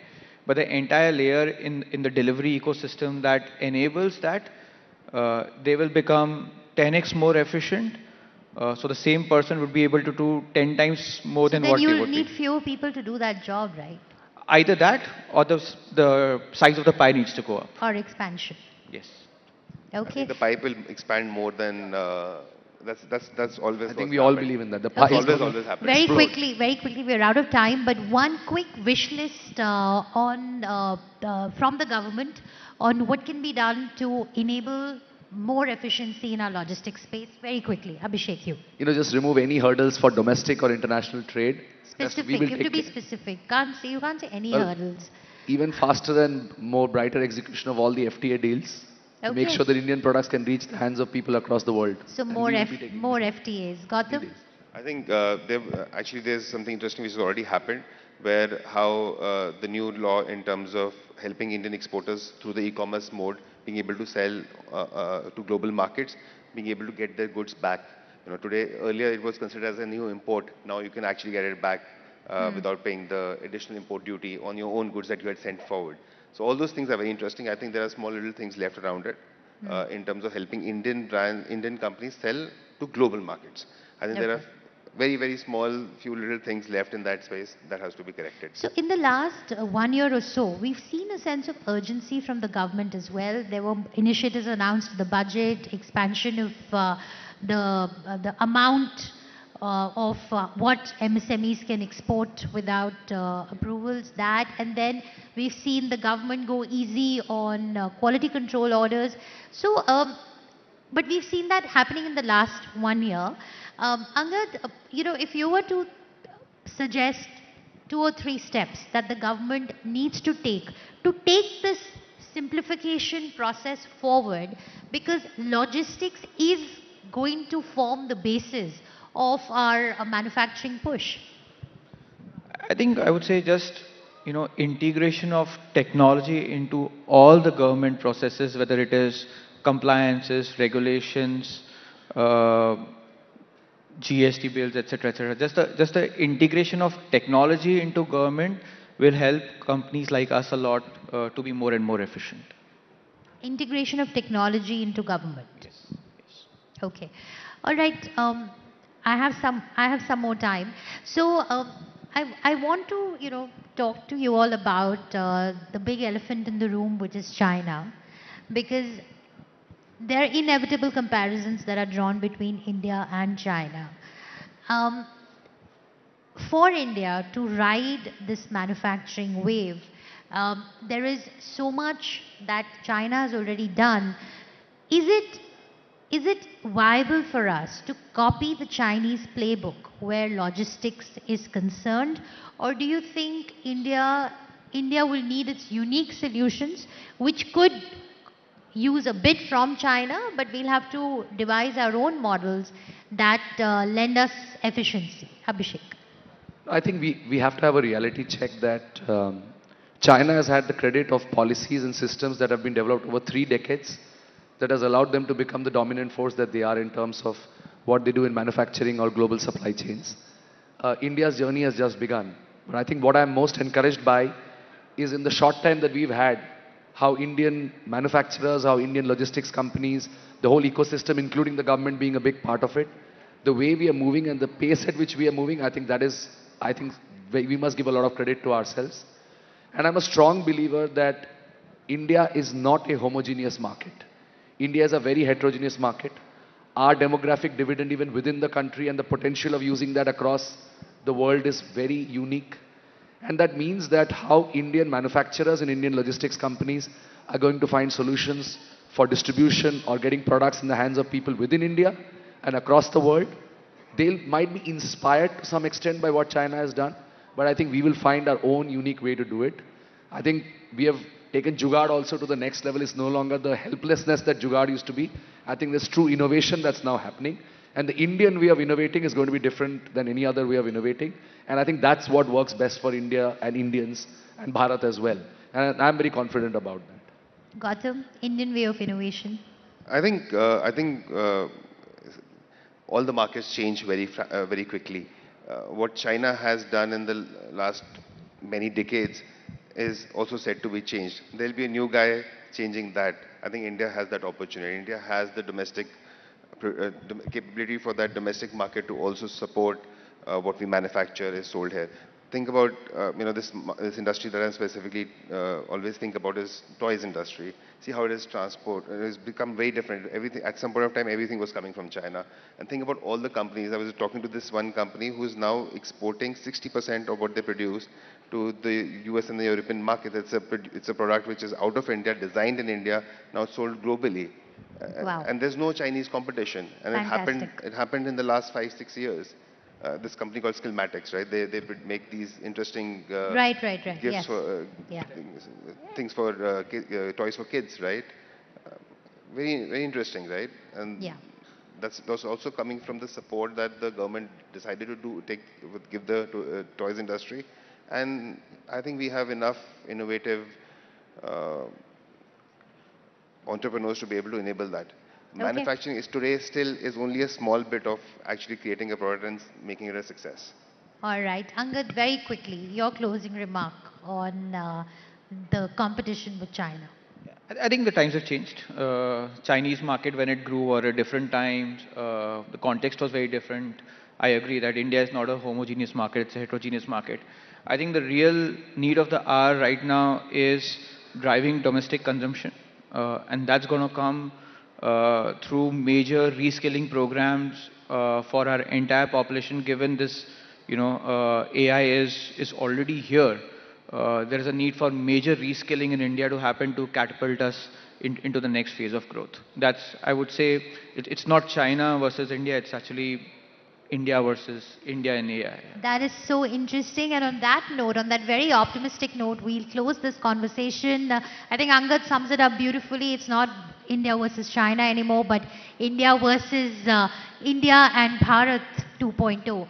So with that, thank you so much. We do hope that entrepreneurs like yourselves and several others continue to drive the India-Bharat story forward. Thank you. Thank you.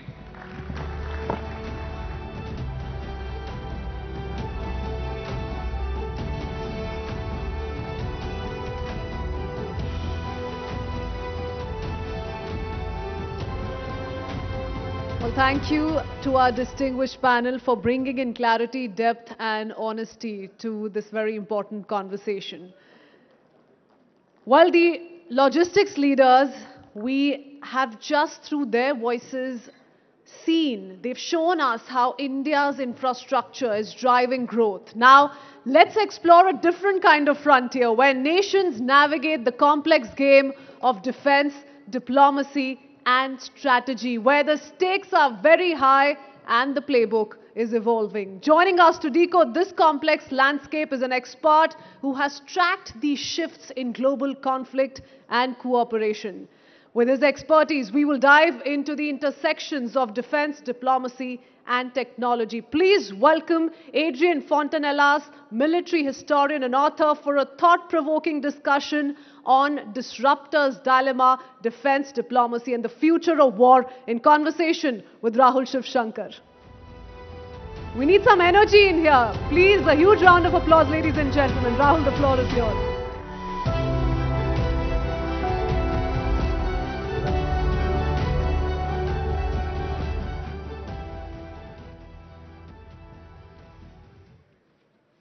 Good afternoon. What a day to be speaking to Adrian Fontanellas, one of the leaders on perspectives with regards to the military. I don't know if you've just heard, but a few moments ago, the Israelis and the Americans have just struck targets in Iran. So we're living in a time of war, Adrian, and we're going to be discussing scenarios that emerge from combat. Thank you very much for being here. What is your immediate take? I know it's not easy to comment when we don't have all the information. Your immediate comment on why we are suddenly seeing combat of a nature that we thought we had put behind a few years ago, exploding in different parts of the world. We've also had, of course, conflict with Pakistan right here in the subcontinent. That was about 9 to 10 months ago. Why is this happening? Good afternoon, and at first, thank you for the invitation. I'm honored to be here. And as for your question, back in the early 2000s, we were thinking that we were living in a completed world, I mean, with respect of international law and so forth. And then, since more than a decade, everything is unraveling. I think it was a gradual process. I think it might foremost indicate that we also transitioned from a unipolar world with a single dominant global power, willing to impose a kind of respect of its international rule, and foremost with the will, to do, the means and the will to do it. And this gradually changed. And of course, we are switching into different worlds with several, in the long term, equal powers, perhaps 4 or 5 real global powers. India will be one of them, obviously. And I think during this transition, we are seeing frictions. We are seeing this kind of reshuffling of the cards, and this is generating also conflicts. I'm thinking about the Russo-Ukrainian war, for example. Sindoor might be. I think Sindoor is not related directly to that, but otherwise, yes, we are back into a conflicted world until a new paradigm consolidates and emerge. So Trump has said that he is not a president that wants to go to war, that he's a president for peace. That's what he says about himself, and he takes great pride in ensuring that nations that are warring, and there have been about 7 or 8 by his own admission, how he sort of brought peace to those regions. But here you're seeing, in regards to Iran, the US and Israel coming together. Now, do you believe that there is a legitimate reason here, or is this power projection to prove a point really to domestic audiences? How do you read the American sudden pivot? And he also, of course, called the Ministry there of Defense into the Ministry of War. So it's quite interesting that he sort of plays around with these nomenclatures. I see this as a highly risky situation, frankly. It's almost like President Trump is reminding me of Vladimir Putin, in the sense as you are making coup, and you are succeeding into your military coup without entering into any protracted, damaging war. So Putin had a easy 6 days war against Georgia in 2008. He won without any trouble. And then annexation of Crimea in 2014. No bloodshed. He got it. The Donbass was a kind of disguise affair. No problem at all. So he won at each time. Intervention in Syria. He also won. It was not an expensive engagement from the Russians. It was 50 aircraft, a few thousand troops, and appearing as a new power player in the Middle East for such a low cost. And then he overstepped. And then, out of hubris, he thought he could repeat a short operations against entire Ukraine. And now both Russia, Ukraine, and Western Europe are stuck into a protracted conflict without an end and without any political solution in view to stop it. And now we see Trump in power, and I think I lost the count already of armed intervention since he began his second term, but we had against Iran last year. Okay, he got it very cleanly. I mean, just this single strike. Most of the work was done by the Israeli Air Force beforehand, and the Iranian opted for a kind of a demonstration, diplomatic retaliation with this wave of 14 short-range missiles against US base in Qatar. So it was not a retaliation to kill. It was a retaliation to demonstrate. It was signaling. And then, of course, Venezuela. Fantastic PR military operation. You kidnap a president, you bring him home. So far for him, military operations were easy, well under control, scoring a lot of PR points. And the danger this time with going against again Iran is there is no control about what the Iranian will do. They have plenty of different ways to try to retaliate. So you think this could escalate unpredictably? Absolutely. At least they depend on the adversary to keep reasonable and not escalate too much, because Iran has several serious options to retaliate. For example, they could target American ships in the Persian Gulf. They have, according to the Israeli, at least 1,000 long-range ballistic missiles in stock, according to what Tel Aviv published. They have also thousands of shorter-range missiles, enough to reach bases in Saudi Arabia, the Emirates, and Qatar, for instance. They have also their Houthi allies, which might be activated, and the Houthi had showed enough that they were foes that shall not be underestimated during 2003 and 2004 and early 2025. And of course, there is all the militias supported by Tehran and the IRGC, the Guardians of the Revolution, which are in Iraq. So Iran has plenty options to retaliate. And so you're saying that the Iranians might not respond traditionally. They could, but they may not. They may even engage some of these militias that they contract or they patronize in different parts of the Middle East to perhaps carry out surgical strikes against American and maybe even Israeli targets. Yeah. Actually, last year, Iraqi militias fired drones against Israel in solidarity with Iran, and Houthis were firing a few ballistic missiles too. So they did it already last year, in a sense. So they really have several options to retaliate, or they could also activate all of them. It depends on how they will react. If they want to go to launch counter-strikes as much as they could, as fast as they could, or if they are settling for a protracted war, just trying to survive the strikes, counting on a lucky shot of their air defenses to shoot an American aircraft. Because you have to recall the Sindhua affair with the Rafale, but can you imagine if the Iranian managed to shoot a F-35?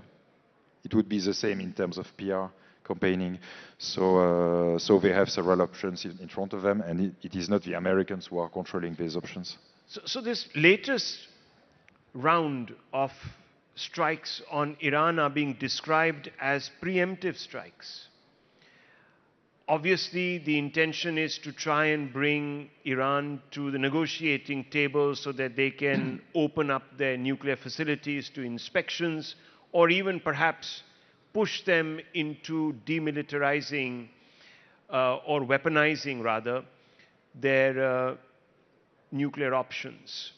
Are we expected to see Iran comply, or do you think the fact that it has been described as a premeditated strike is not something that the Iranians will look at and say, okay, well, you know, maybe we need to come back to the table, but we can go ahead and do what we have to? At this stage, I'm very skeptical because basically the long-range ballistic missiles and the nuclear threshold capability are kind of insurances from Iranian or rather guardians of the revolution perspectives.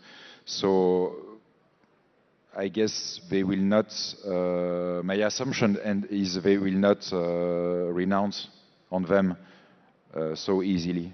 But we'll see. It is, of course, impossible to predict the dynamics.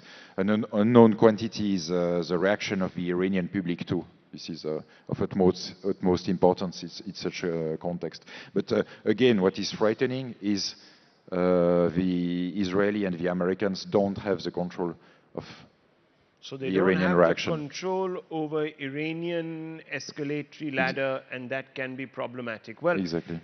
I want to pivot because we've just done halfway of our conversation. I want to pivot a little bit and go back 9 months to Operation Sindoor, which was, of course, a military success. What are the key takeaways for you? Because here you had two nuclear powers. This is territory that no one thought anyone would enter. Two nuclear powers going at each other. What are your takeaways? At first, but it is more on the political than military level, but it is really impressive. The entire war lasted only 4 days, so it went so fast that nobody had really the time to consider that. But it was under the nuclear threshold, so on the political level, you really need nerves of steel to let your military in charge of the escalation ladder and to do what they need to do operationally in reaction to enemy counter initiatives, because the stakes are so high. So what you're saying is that the Indian leadership demonstrated nerves of steel by leaving all the decisions to the military. Yeah, and trusted. You need so much trust to do some in your own institutions to do something like that, into the professionalism of your superior officers. So this is quite striking, and from my perspective, it is quite rare in our world to see such a chain of command functioning flawlessly. You know, the political level has endorsed a strict political cadre with political objectives, and then the military are free to operate within it. It was quite freely within it. So this is a major lesson I would take from this episode, and the others are more linked to military affairs. So let me ask you, one aspect of this was battle management. What do you make of India's battle management? Because before this operation was conducted, there were many debates about whether we should have integrated command or not, and many people felt that integrated command would sort of be, in some ways, not as efficient as what we have. But here we had a different sort of plan.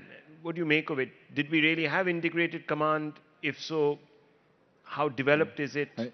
I would, to vulgarize this notion, I would say it would be the difference between 10 of us tasked to surround this building and control its access, without mobile phone, without anything, to be in competition with another group of 10 with WhatsApp connection between them, able to share in real-time information. So this is the sheer importance of battle management. It demultiplies the force of the individual units, systems, and so forth.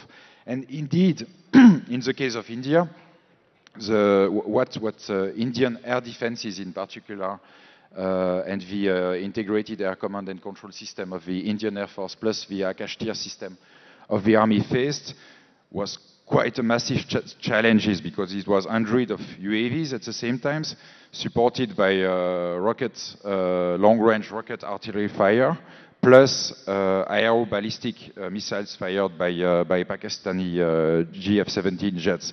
And the Indian battle management system, so this EACCCS, proved good enough to counter, identify the threat, share the information within all the weapon system in the area of interest, and then action specific systems in function of the threat. And this almost in real time. You have perhaps 10, 15, 20, 30 seconds to do that on a 1,500 kilometers front. So at least for me, this came as really as a strategic surprise to have the Indians to have such an excellent system, locally developed system.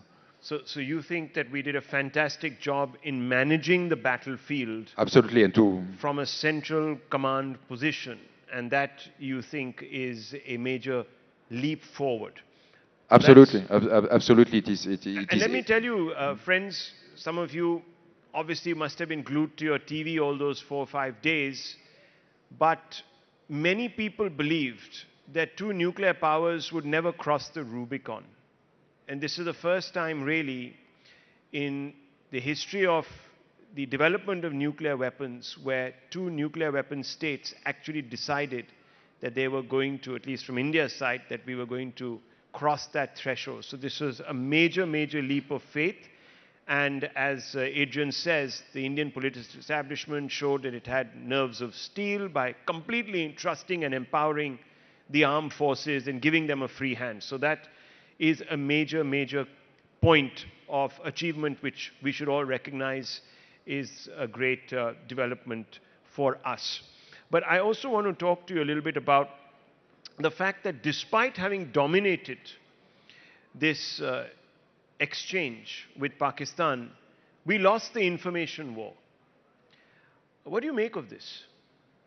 I am of two minds. At first, of course, it is bad to lose the information war, and nowadays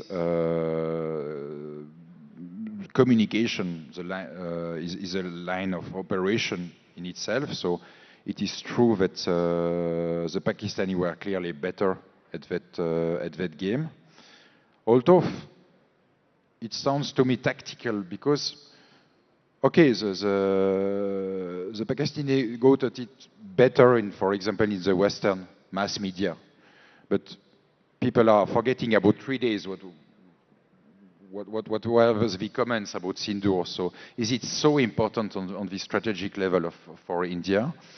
Whilst on the other hand, because the Pakistani won this communication war, this aspect of the war, they didn't lose face.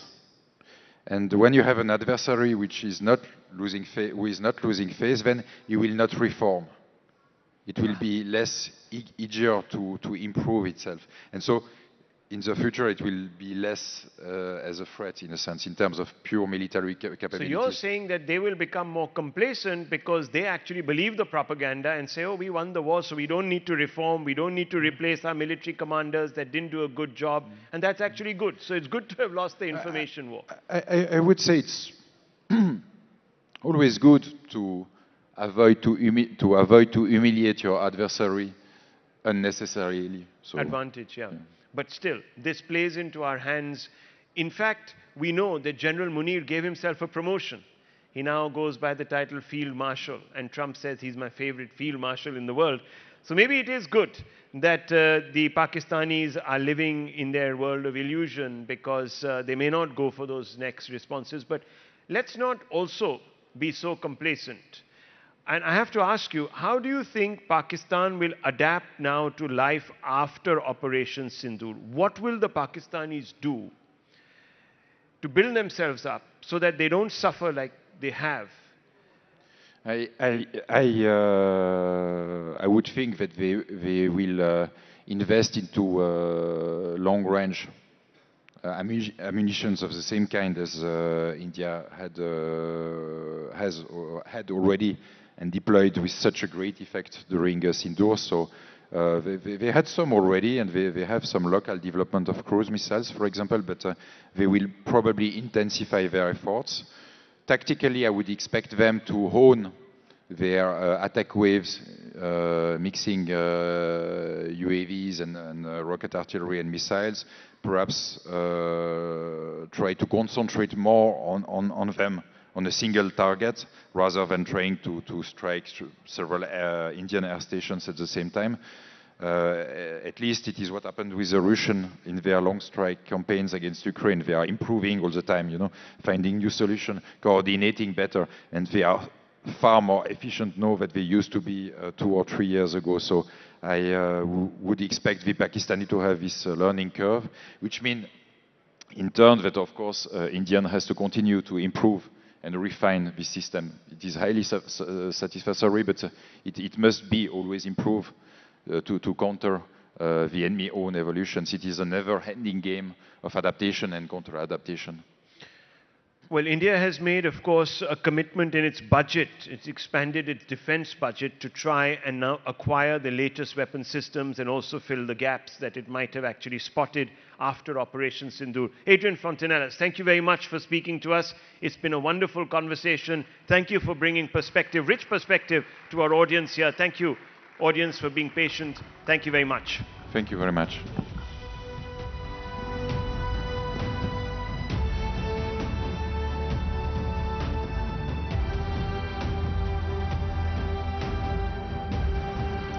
Thank you so much for that engaging and thought-provoking session. Ladies and gentlemen, with that, as we break for lunch, we would also like to express our heartfelt appreciation to our partners. Your unwavering support has enabled us to bring together the brightest minds and most innovative ideas. Thank you. Our presenting partner, Jio Financial Services, our co-presenting partner, PhonePe and DS Group, and our powered by partner, Pernod India, our Bharat Growth partner, ITC. Your support has been invaluable. We also appreciate the contributions of our driven by partner Kia Seltos, our state partners Uttar Pradesh, Chhattisgarh and Uttarakhand governments, our workspace partner WeWork India, our logistics partner DTDC, our energy partner Vikram Solar, our transformation partners SR, and our associate partners NSE, M3M Foundation and Reliance Industries Limited. Thank you for being an integral part of News 18 Network's Rising Bharat Summit. And while you're soaking in the insights of a Rising Bharat, once again, a humble reminder, do not miss out on experiencing the future of finance itself. Head over to the Jio Finance Experience Zone right at the back. Get early access to the all-new Jio Finance app and be among the first to try the next-gen features. The future of finance is here. Go check it out. We'll see you in just a bit, right after lunch. We'll, ladies and gentlemen, reassemble at 2 p.m. It's a humble reminder. Enjoy your lunch. Thank you. Well, let's talk cricket now. Cricket is not just a game. It's an arena. From smashing barriers to smashing sixes, India's cricket stars have navigated challenges to reach the top. But what fuels their drive? What battles did they fight on and off the field? For the next session, joining us are trailblazers. We will dive into their journeys, their grit and their triumphs. From maiden test caps to record-breaking innings to match-winning bowl spells, they have written India's cricketing story over and over again. Please welcome he who needs no introduction, Mohammad Shami, Indian cricketer, Indian women's cricket legend Mithali Raj, and Indian cricketer and World Cup winner Yuzvendra Chahal. Let's warm up those hands, please. A huge round of applause, ladies and gentlemen, in conversation with Shivani Gupta for a session on boundaries and breakthroughs.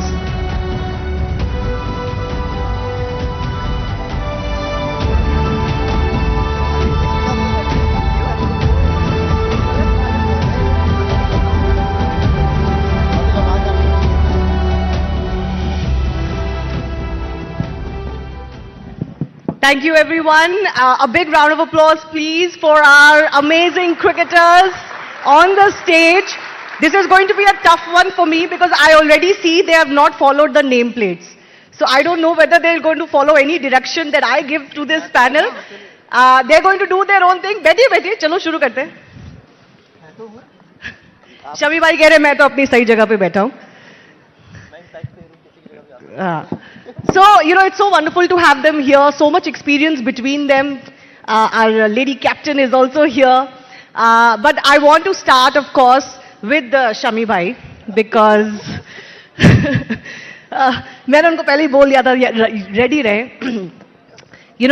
Shami भाई सबसे ज्यादा जो सब सुनना चाहेंगे आपसे वो है 2023 वर्ल्ड कप की यादें. बहुत ही रेयरली ऐसा होता है कि कोई वर्ल्ड कप इंडिया ना जीते या कोई टीम ना जीते और फाइनल में जाके उनको हार्ट ब्रेक झेलना पड़े, लेकिन एक प्लेयर की परफॉर्मेंस पूरे देश और पूरी दुनिया को याद रहती है. वो परफॉर्मेंस थी आपकी इस वर्ल्ड कप में. Big round of applause for Mohammed Shami who was the man of the tournament really as far as the 2023 world cup is concern.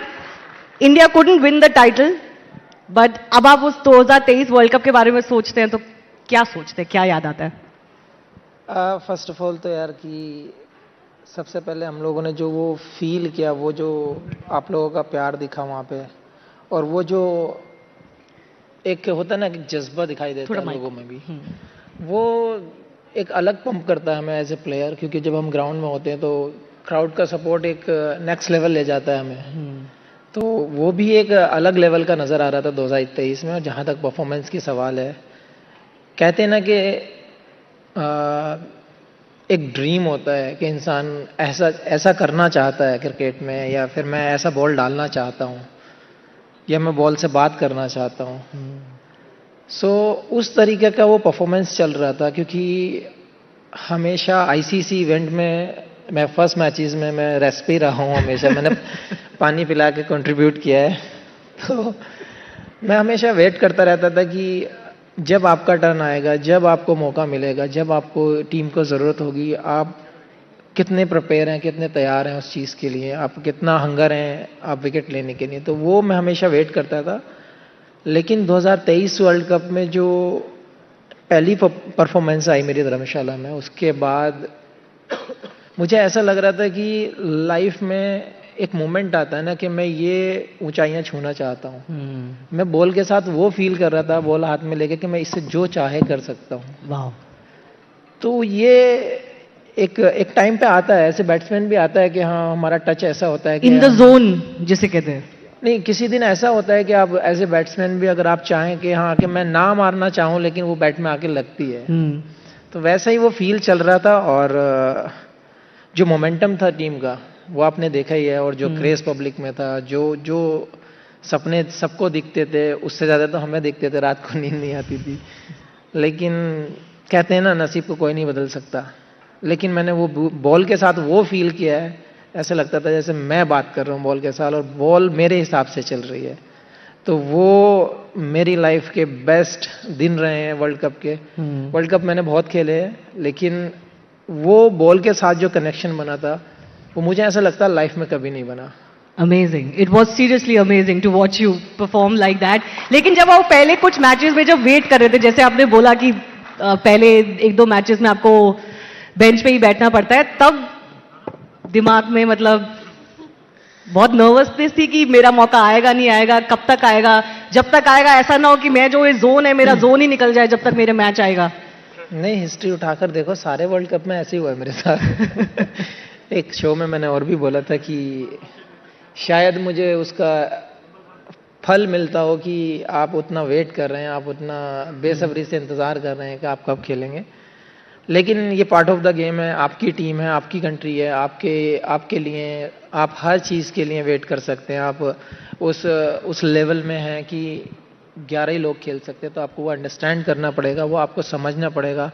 ये जॉब कैप्टन की भी बड़ी डिफ़िकल्ट है. काफ़ी लंबे टाइम तक मिताली ने उसको निभाया है. बट आई अंडरस्टैंड कि हाँ आप 11 प्लेयर खेल सकते हैं और जो कैप्टन और कोच को जो बेस्ट लगता है वो खिलाते हैं. पहले वो उस ऑप्शन को चूज़ करते हैं, ठीक है. लेकिन जब आपका टाइम आए आपको फिर वो हंगर दिखाना चाहिए. तो मैं उस पर बिलीव करता था कि आज मेरा टाइम शायद नहीं है. जिस दिन आएगा मैं उस चीज़ को आपको शो करके दिखाऊंगा। Amazing, amazing. Before I ask you about what happened after the 2023 World Cup, क्योंकि उसकी भी बहुत चर्चा हो रही है, मैं पूछ ही लेती हूँ आपसे, क्योंकि अभी भी लोग यही पूछते हैं कि भाई शमी कहाँ है, टीम में क्यों नहीं है शमी? मैं तो खेल रहा था मैं तो रणजी ट्रॉफी खेल रहा हूँ, पूरा सीजन खेल कर आया हूँ, लेकिन हाँ सीरियस इंजरी थी, 4 साल से उसको कैरी कर रहा था। 19 के वर्ल्ड कप के बाद से वो पेन था हील में, फिर नी में स्वेलिंग आना, वर्ल्ड कप पूरा इंजरी में खेलना, वो सब चीज़ें थोड़ी ज़्यादा बढ़ गई थी, अब ज़्यादा प्रॉब्लम होने लगी थी। इवन अगर मॉर्निंग में मैं तब उठता था तो आई कैंट वॉक, कि हाँ मुझे 10 कदम मुझे वॉशरूम जाने के लिए भी मुझे सोचना पड़ता था फर्स्ट 15-20 मिनट के लिए, जब तक बॉडी वार्म नहीं होती। तो मैं इतना ज़्यादा स्टिफ हो गया था, तो मेरे पास एक लास्ट ऑप्शन था कि आप उसको सर्जरी कराएं। 2023 के वर्ल्ड कप के बाद सर्जरी कराने के लिए फिर मुझे वो साल भर लग गया। फिर चैंपियंस ट्रॉफी में आया, हाँ, थोड़ा हैवी था, थोड़ा वेट था, लेकिन उसको कम किया, ट्रेनिंग किया, अपने स्किल पे बिलीव किया, दोबारा से बैक किया। रणजी ट्रॉफी खेला, अच्छा गया, टचवुड सीजन भी बहुत अच्छा गया है। होपफुली आगे देखते हैं क्या होता है। नहीं, बट मन में थोड़ा रहता है, सिलेक्टर्स ने जैसे बीच में बोल दिया था कि वो फिट होते तो उन्हें ले लेते, और आपने बोला था मैं तो तैयार हूँ। यार ये मैं पहले भी बोल चुका हूँ, ये सब चीज़ें मेरे हाथ में नहीं है। मेरे हाथ में एक ही काम है कि मैं अपनी परफॉर्मेंस दिखाऊं आपको, आपको ग्राउंड पे आकर दिखाऊं, आपको भाग कर दिखाऊं। मैं किसी को ब्लेम नहीं करता हमेशा, ना मैंने पहले किया ना मैं अब करता हूँ। आपका काम है एज ए स्पोर्ट्समैन, आप मेहनत करते रहिए। आप अपना माथा कितना मार सकते हैं वहाँ पे, बार बार आप कितना रिपीट कर सकते हैं, कितना पेशेंस रख सकते हैं, वो मैटर करता है आपकी लाइफ में। और लाइफ यही है यार, आप सुबह उठते हैं, हार्डवर्क करते हैं, शाम को घर वापस चले जाते हैं, वेट करते हैं अपने टर्न का। तो मैं हमेशा उसी पे बिलीव करता हूँ कि आप हार्डवर्क करते रहिए, लक को आप नहीं छीन सकते। Uzi, is it tough sometimes to have that expectation that you have to keep performing, you have to keep showing that you are worth it? How do you handle that as a cricketer, where you have to keep proving yourself again and again and again? That's our job. That's why we are professional cricketers. Because एक चीज आपके हाथ में रहती है, वो आपकी performance है। बाहर क्या चल रहा है, क्योंकि मैं चेस भी खेला हूँ, तो मेरे को वहाँ से थोड़ा सा पेशेंस मिला है। और जब फिर डैड वगैरह से सीखा कि जो चीज़ आपके हाथ में नहीं है उसके बारे में नहीं सोचना चाहिए। जैसे आप क्रिकेट खेलते हैं, बारिश होगी, क्या होगा, विकेट कैसी होगी, वो चीज़ आपके हाथ में नहीं है। तो it's better you can focus जो आपके हाथ में है, और मैं हमेशा उस चीज़ को फॉलो करता हूँ। बट जैसे बहुत ये कमेंट्री जैसे होती है कि अभी फॉर एग्जांपल जो हो रहा है, अब तो आप कमेंटेटर हैं, आप बात कर सकते हैं, कि बातचीत नहीं होती प्लेयर्स और सिलेक्टर्स के बीच में, या कम्युनिकेशन सही नहीं है। आपने नोटिस किया है क्या ये है प्रॉब्लम? शामी भाई, आपकी होती है? नहीं, मेरे तो मैं जब भी मैंने बात किया है, मैंने रोहित भैया, विराट भैया हमेशा, या जब माही भाई थे तो मैं उनसे ही बात करता था। क्योंकि मेरा मानना है कि जब मेरे हाथ में बॉल है, मैं उस पर ज़्यादा फोकस करूं। क्योंकि एक चीज़, जैसे अब बड़ा हुआ हूं मैं लाइफ में, तो एक चीज़ सीखिए, कभी ना कभी आपको कोई रिप्लेस करेगा। वो 5 साल बाद करे, 7 साल बाद करे, या 10 साल बाद करे, वो आपके लक पे है। तो you have to be prepare mentally उसके लिए, क्योंकि ये गेम ही ऐसा है कि कोई आएगा, फिर उसके लिए कोई और आएगा। तो it's better just focus in your life, enjoy. But you were there in the World Cup winning squad, but as Shami said, he had to wait for a few matches, then he got a chance, but you didn't. So as an athlete, this must be really, really hard, isn't it? I don't think so, क्योंकि ये it's not an individual game, it's a team game. और आप 15 लोगों में जब होते हो ना, तो मेरे लिए वही प्राउड मोमेंट है। मैं वर्ल्ड कप टीम के साथ रह के देख रहा हूँ, इस घर बैठ के नहीं देख रहा। मेरे पास इंडियन जर्सी अभी भी है, तो आई फील कि मैं अपने आप को चीज़ को एंजॉय करूँ, उस मोमेंट को। मेरे कोलीग्स को जो हेल्प चाहिए मैं वो चीज़ दूँ, क्योंकि जीतेंगे साथ ही जीतेंगे, हारेंगे साथ ही जीतेंगे। तो चाहे मैं नहीं खेला हूँ, लेकिन अभी लोग मेरे को अभी भी वर्ल्ड चैंपियन बोलते हैं। That feeling is a good one, isn't it?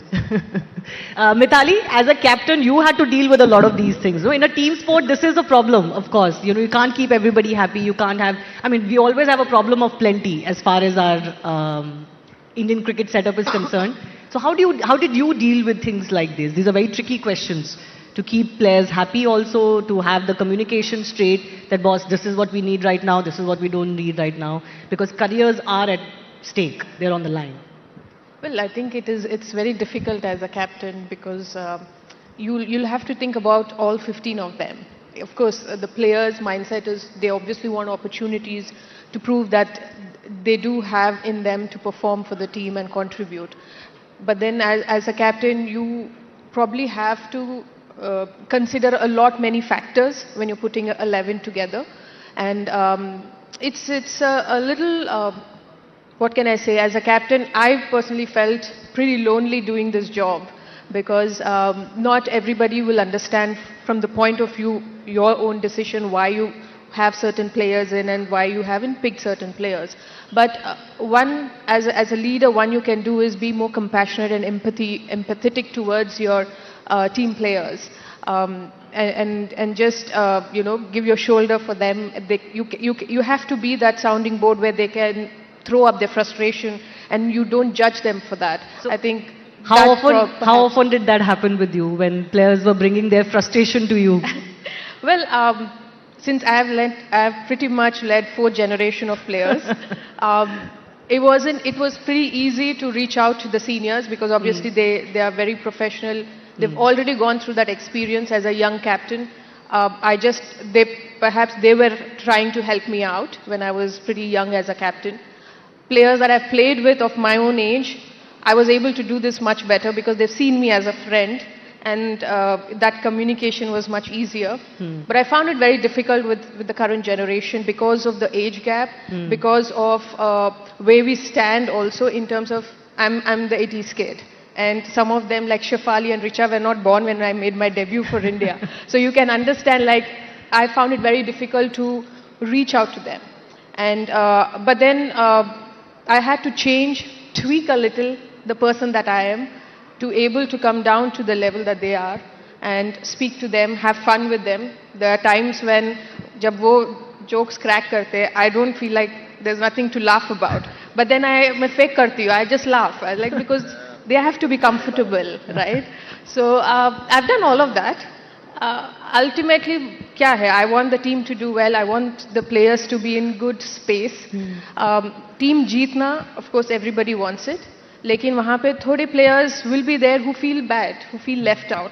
So it's the job of the leader to make sure that they don't feel that. They are still very much in the context of the team. Unki jo contribution hai, like say Arundhati, the current, when they won the World Cup, Smriti or Jemima spoke about Arundhati, the only player who didn't get a chance throughout the World Cup. And it could have been very different for that girl.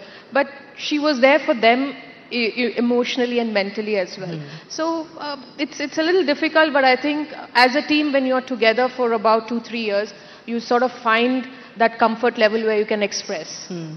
Jokes की बातें कर रही थी मिताली, तो आप jokes crack कर रहे थे मेरे ख्याल से शमी भाई के साथ. माइक पे बोलिए ना बिल्कुल. मैंने क्या बोला शमी? मैंने कुछ नहीं बोला. नहीं, but you are known as, if I can use the term, the joker of the pack. Clearly आप सबको हंसाते रहते हैं और मजाक करते रहते हैं, आपकी वो इमेज है UG. So was that one of the reasons why it was easier for you sometimes to handle everything? No, it's nothing like that. It's me. Like I can't be fake. मैं जो field पे थोड़ा सा जब ball हाथ में होता है तो I am a different person, but उसके बाद इट्स मी ओनली. और ये अब से नहीं है, मैं स्टार्टिंग से ऐसा हूँ. I love to enjoy every moment of the life. तो मतलब टेंशन ऑलरेडी लाइफ में बहुत है, ग्राउंड का क्रिकेट को लेके होती है, पर्सनल लाइफ को लेके होती है, लेकिन जब when you meet with your people तो I just want to enjoy that moment. Like क्योंकि वो पता नहीं कि कब वापस आए, क्योंकि कल का किसी को कुछ भरोसा रहता नहीं है. तो मेरे को जब भी टाइम मिलता है, मेरे को लगता है कि मैं आजकल अपना जो लाइफ अब ऐसे जीता हूँ कि मैं आज दबा के खुल के जीऊंगा, क्योंकि कल का किसी को पता नहीं होता. तो then I am enjoying more this life. Interesting. But what do you enjoy more? Did you enjoy when you were doing your own TV or your own series, or when you were a commentator now? What does Yuvi like more? Child TV पे तो just you can fun and all, at least you can retake. Commentary पे you can't retake, मतलब कुछ बोल दिया तो मतलब वो गया, वो निकल गई बात. एंड मुझे आप बता रहे थे आप हरियाणवी कमेंट्री बड़ा पसंद करते हैं, तो हमारे दर्शकों के लिए कुछ सुनाइए हरियाणवी कमेंट्री. सोचिए इंडिया साउथ अफ्रीका का मैच हो रहा है वर्ल्ड कप में? ये तो डिफिकल्ट हो जाएगा मैडम, जिन्हों बताओ क्या बोलूं और शमी भाई कौन सी लैंग्वेज में कमेंट्री पसंद करते हैं? बंगाली।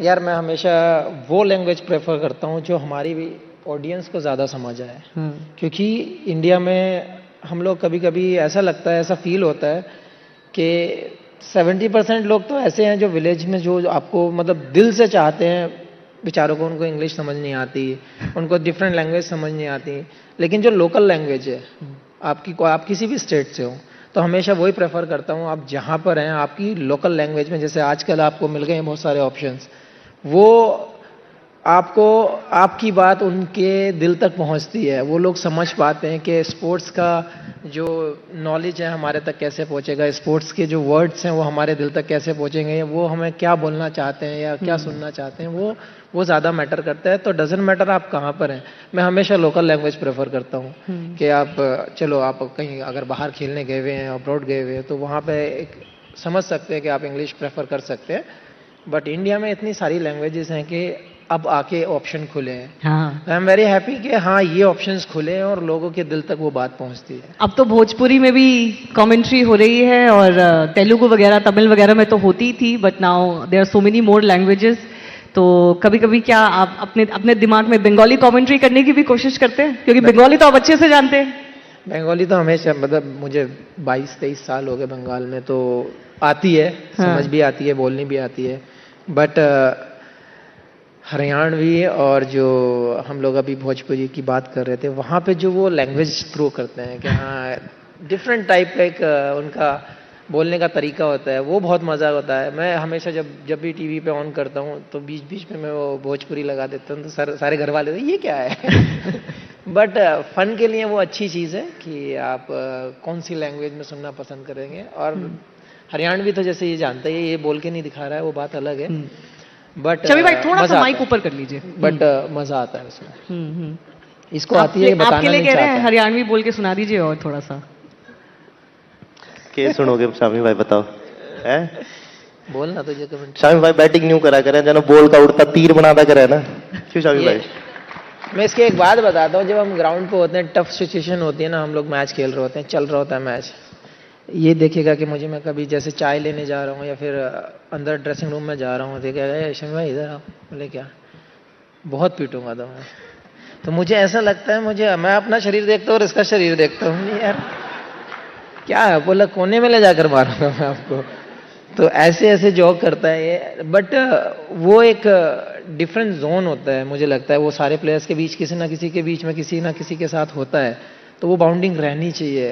जैसे हम लोगों की है, ईशांत की है, भुवी है, तो जी हमारा जो बॉलिंग यूनिट है ना, आप मुझे लगता है आप लोग नहीं झेल पाएंगे वो सब मजाक भी, और वो जैसे हम लोग एक दूसरे को खींचते हैं, वो सबके बस की नहीं है मुझे तो लगता कौन है। बेस्ट करता है ये आपकी बॉलिंग? ये जो पूरा ग्रुप आपने जो बताया, उसमें सबसे ज्यादा मजेदार कौन है और किसके साथ मजा आता है?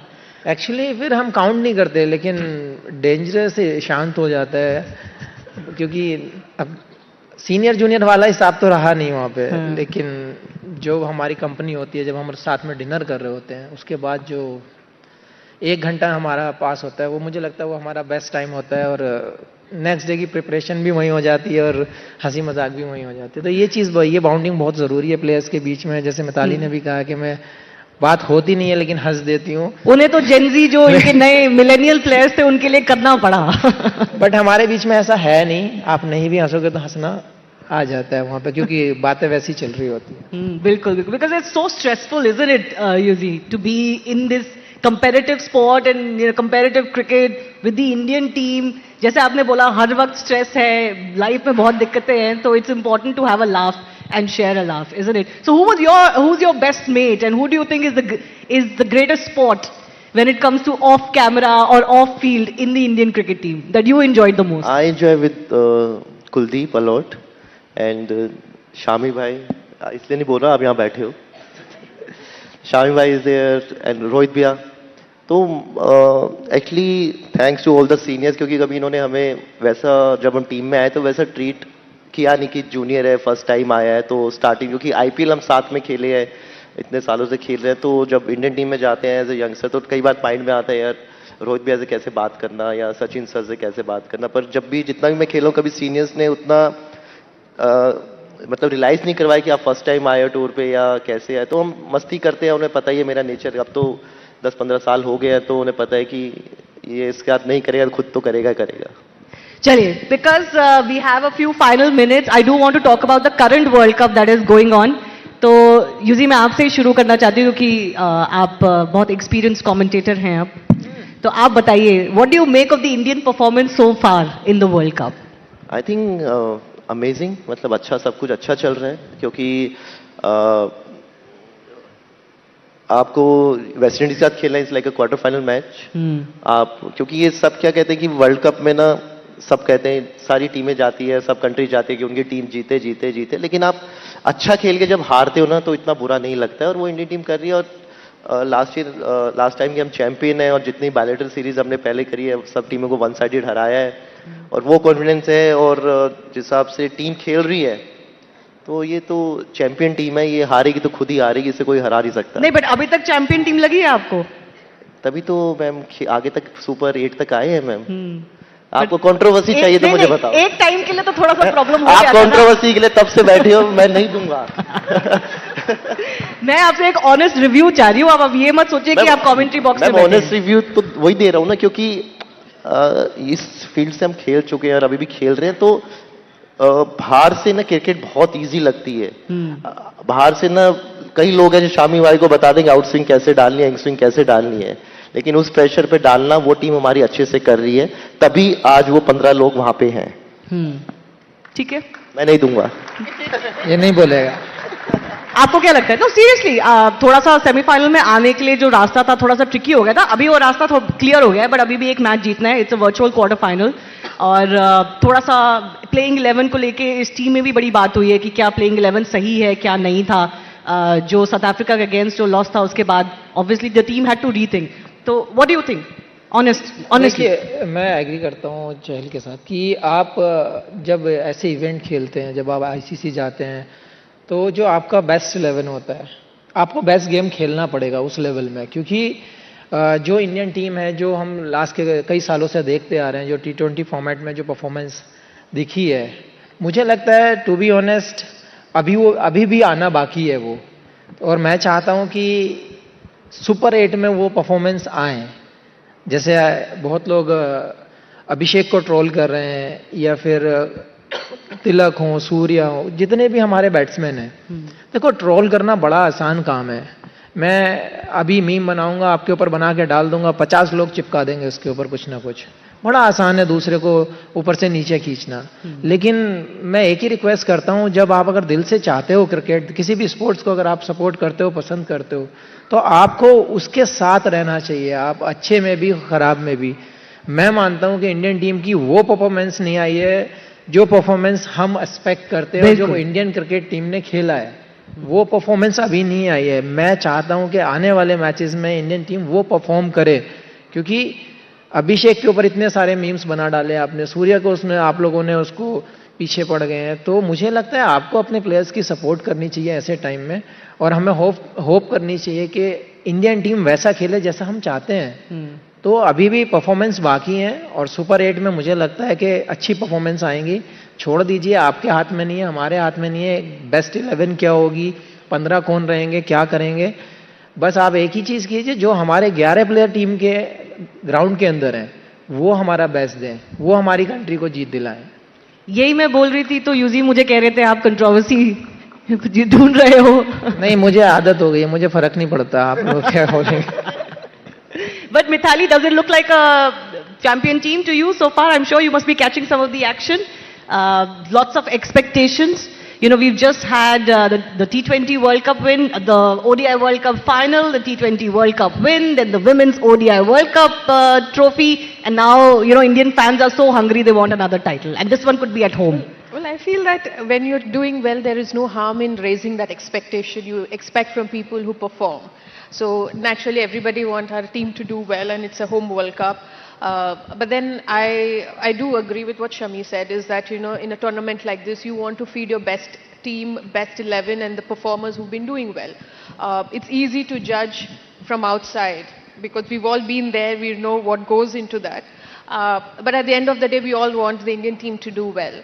So perhaps they are keeping their best for the knockouts, for those, the virtual quarterfinal That you can be said. risky, if you save Well, it for a sports little. is risk. There is no guarantee in sports that despite scoring 100 today, tomorrow you might get out of the first ball. So there is no guarantee in that. But what you can do best is that you can back them, back a team that you all are representative, you all are ambassadors, and you'll have been doing well. It's in life there is a lot of fluctuation. Sometimes you're peaking and sometimes you're in the valley.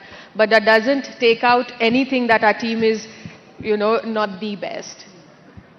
Certainly, as far as the Indian cricket team is concerned, there is very little room for error, isn't it? Usually, वो तो आपने भी notice किया होगा जो शमी भाई बोल रहे थे कि 2 मैच में performance नहीं आती, 3 मैच में performance नहीं आती, तो वो कह रहे हैं ना मीम बन जाता है आपका, ट्रोल हो जाते हैं आप. नहीं बिल्कुल, क्योंकि जब आप बायलैटरल सीरीज खेलते हैं ना, उसमें अगर बायलैटरल सीरीज हारते तो एक और बायलैटरल सीरीज रहती है. वर्ल्ड कप क्या है कि 2 साल के बाद, 4 साल के बाद वो चीज़ आती है, तो और इसमें मार्जिन ऑफ एरर बहुत कम होता है. अब जैसे हम इतने अच्छी क्रिकेट खेलते आए हैं सारे वर्ल्ड कप में, 2023 का वो फाइनल और अभी अगेंस्ट साउथ अफ्रीका, अगर वो 25 मैचों में से अगर कोई एक बार वो वैसा मैच आ रहा है, पर वो ऐसा मैच आ रहा है कि वो फाइनल हो गया. No, but it was not just the loss. I think it was also the way we lost in that match, right? फिर तो मैम ऑस्ट्रेलिया को तो फिर तो T20 में कभी आना ही नहीं चाहिए, क्योंकि वो तो आई थिंक एक उनका रिकॉर्ड आप उठा के देख लीजिए, लेकिन सबसे ज्यादा ट्रॉफीज उनके पास है. हम वही कहते हैं ना कि हम अच्छी क्रिकेट खेल के आ रहे हैं, क्योंकि दूसरी टीम भी प्रिपेयर कर रही है. आप उस टीम से आ रहे हैं जो लास्ट ईयर रनर अप थी, जो 2 साल में बहुत इंप्रूव हुई है, तो क्रेडिट आपको उनको भी देना चाहिए. एक आधा दिन आता है, ठीक है, वो अच्छी चीज है, वो पहले ही आ गया. और we are the champion team. Like अगर आप किसी का भी नाम उठा के देख लीजिए, वो अपने दम पे इतना रखते हैं कि जिस दिन वो करेंगे ना, वो अकेले ही मैच जिता देंगे. So we have to just focus on that कि जब भी वो खेलें, just support them, believe on them. But how did you, like when you were there in the team, how did you deal with these pressures? कि बाहर लोग क्या बोलेंगे, फैंस क्या बोल रहे हैं, क्रिकेटर्स ये पढ़ते हैं सब कुछ ट्विटर टाइमलाइन पे, उनका इंस्टा पे रील चेक करते हैं क्या बोल रहे हैं सब. मैं तो मुझे तो फर्क नहीं पड़ता. देखो मेरे तो मीम बनते हैं, मैं तो मेरे को अच्छे लगते हैं, उन्हें सेव भी कर लेता हूँ और आगे फॉरवर्ड भी कर लेता हूँ. तो आई जस्ट एंजॉय. जब मैंने सोशल मीडिया प्रोफाइल ना, जब आपकी सोशल मीडिया प्रोफाइल ओपन होती है, तो आपने सबको परमिशन दे रखी है कि कोई भी आके उस पर कर सकता है. अगर किसी को ज्यादा प्रॉब्लम है वो प्राइवेट कर दे, पर लोअर काम है बोलने के. आप ऐसा नहीं है कि सब बोलते हैं, आपको सपोर्ट भी करेंगे, लेकिन कुछ लोग होते हैं जिनका यही काम है सोशल मीडिया पे सबको गाली देना, उनके बारे में खराब बोलना. वो हर एक के कमेंट सेक्शन में मिलेंगे आपको. तो जो लोग आपकी लाइफ में वैल्यू नहीं रखते, जिनका नाम कुछ और होता है, डीपी अलग होती है, आप उनके बारे में सोच के अपना माइंड क्यों खराब करें, जब पता ही नहीं वो है कौन उस फेस के पीछे. तो मुझे कोई फर्क नहीं पड़ता, जिसको जो लिखना है बिंदास लिखो. मैं पढ़ता भी हूँ, मेरे को कोई फर्क नहीं पड़ता. चलिए, quick rapid fire questions. Yuzi you start. Sundar और नो सुंदर इन द प्लेइंग 11? सुंदर. वॉशिंगटन सुंदर और नो सुंदर इन द प्लेइंग 11? मैं मुझे बोल रहे आप सुंदर और नो सुंदर. मैं कर आई थिंक जो जिम्बाब्वे के अगेंस्ट टीम खेली, आई थिंक वही प्लेइंग 11 आगे रहेगी. शबी भाई, सैमसन और no Samson in the playing 11? ये यार मैं चाहता हूँ, देखो हमेशा वही बात होती है, 11 की बात आ जाती है लास्ट में, लेकिन संजू सैमसंग होने चाहिए मेरे हिसाब से. Who's your bet as far as this World Cup is concerned? Who's your bet as far as this World Cup is concerned? From the Indian team, the one player that you think is going to be the most crucial? One player who's going to be crucial in a team sport. I would not pick one player. Yes, there are match winners in a team. T20 format is something that one day you're really doing well, suddenly you get the form. But then I would pick the entire team. That's too diplomatic, Mithali. बहुत safe. लेकिन वो कह रहे हैं आपने left कर दिया बिल्कुल. आप आंसर दो. हाँ. मैं अपना दे चुका. नहीं वापस दो. Well, if I have to pick, then I'll pick the captain. Surya. Yeah. Your thoughts on Surya's batting? Surya's batting, I think वो वापस वर्ल्ड कप से पहले ही वापस फॉर्म में आ गए थे, और I think right now is in top 5 scorers in the World Cup. 212 या 213 रन है उसके. और यूएसए के अगेंस्ट जो उसने इनिंग खेली वहां से, क्योंकि वो मैच पे अगर कुछ उल्टा सीधा होता तो शायद हम इसके बारे में बात भी नहीं कर रहे होते. True. तो कैप्टन है और हमेशा तभी उनकी आप स्ट्राइक रेट भी देखें 160 170. एज ए बॉलर अगर मैं उन्हें बॉल डाल रहा हूं तो मेरे को बहुत बार सोचना पड़ता है, प्लानिंग करनी पड़ती है. और he is a champion player. All right, everybody's vote is that India is the champion player. We're all waiting for March 8. But Shami भाई, फाइनल में किसको देखना चाहेंगे इंडिया के खिलाफ? ये बहुत बड़ा सवाल है क्योंकि इस वक्त जो बाकी टीम्स है ना, वो सारी टीम्स बहुत अच्छी लग रही है. देखिए, अगर टूर्नामेंट के हिसाब से देखा जाए तो इंग्लैंड बहुत अच्छा खेल रही है. इंग्लैंड बहुत अच्छा खेल रही है. हाँ, लेकिन मैं चाहता हूं कि साउथ अफ्रीका दोबारा से आनी चाहिए.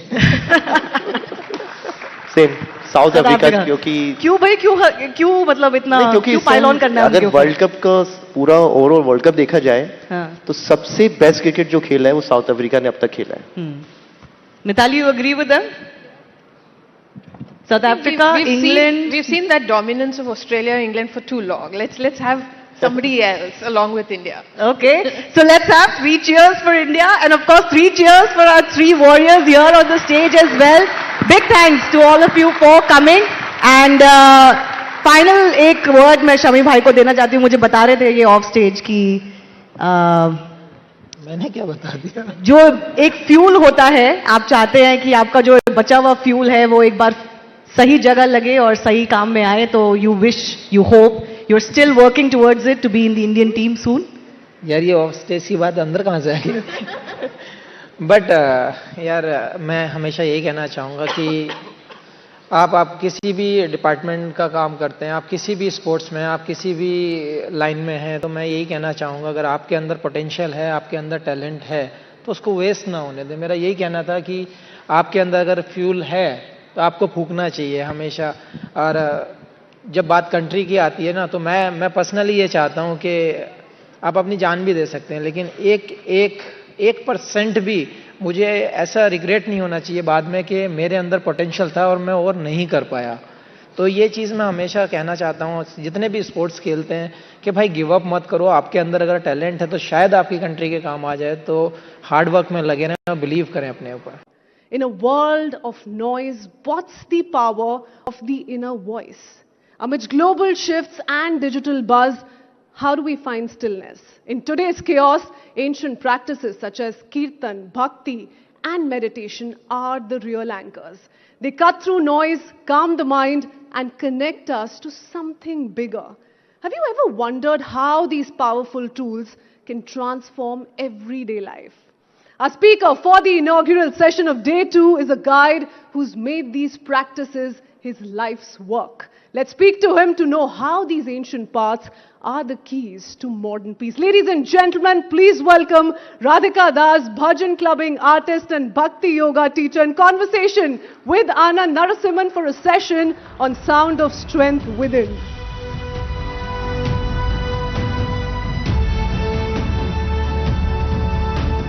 Can we have some energy for this brilliance, please? Anand, over to you.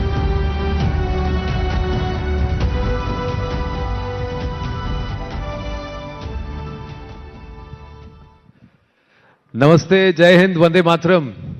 Are you all right?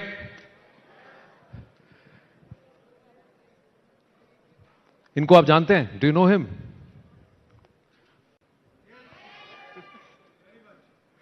इनको देख के what do you feel like saying? Sitaram, भज मन Radhe Radhe Govinda. Radhe Govinda. So, Radhika Das ji, Hare Krishna. Hare Krishna, thank you so much for having me. Now, the power of Kirtan. Why is it so important? What does Kirtan do to a person? Srila Prabhupada said sing, dance and pray, but why? On the very base level, chanting helps us to transcend the mind. Mantra. Man means the mind. And tra is short for trayate, which means to free the mind, to overcome the mind. Even as I'm speaking right now, some of you are not listening, you're thinking about lunch, or your children, or you're worried about what you look like on camera, if that camera's pointing in your direction or not. The mind is always ticking, and it becomes either our best friend or it becomes our worst enemy. And so by chanting on the very base level, you're able to overcome the mind. You're able to transcend the mind, to become truly present with self and truly present with Supreme. So Prabhu, let's connect all these minds here together. Let's start with getting to that base level of chanting. You have a technique how you get everybody to do. You don't have your instruments with you today. So यहाँ पे थोड़ा impromptu we'll do. Shall we? Yeah, sure. If I All can right, get so everyone... I'll play assist. That's Yeah, what I'm going to do. Something. Okay, we're going to move this I don't have my bottle. instruments with me, but we can try something. So it's said in the Sastra that when you clap your hands together, and chant the name of God, the name of Hari, that your karma changes. You're all well-to-do people, and I don't expect you all to participate, but I'm inviting you. Here's a Londoner coming to your country and my hometown as well, my home country. I'm going to invite you, can I invite everyone to clap this with me?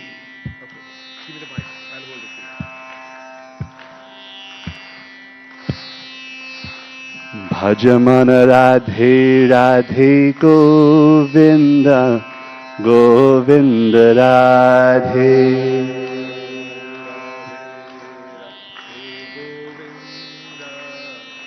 Govinda Bhajamana Radhe Radhe Govinda Govinda Radhe. Let's hear it. Radhe Radhe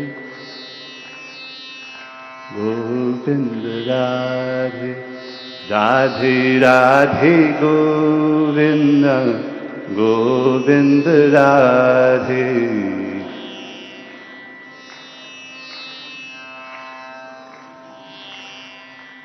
Jai Radhe Radhe Govinda Govinda Radhe.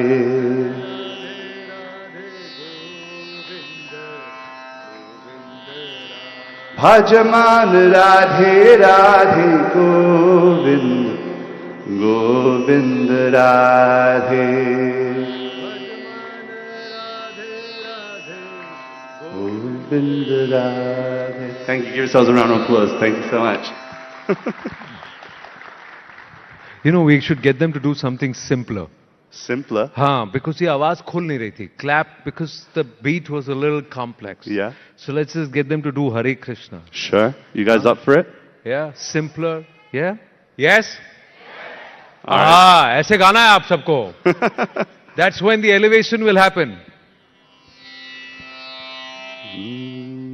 Hare Krishna, Hare Krishna, Krishna Krishna, Hare Hare, Hare Rama, Hare Rama, Rama Rama, Hare Hare. Now you say. Hare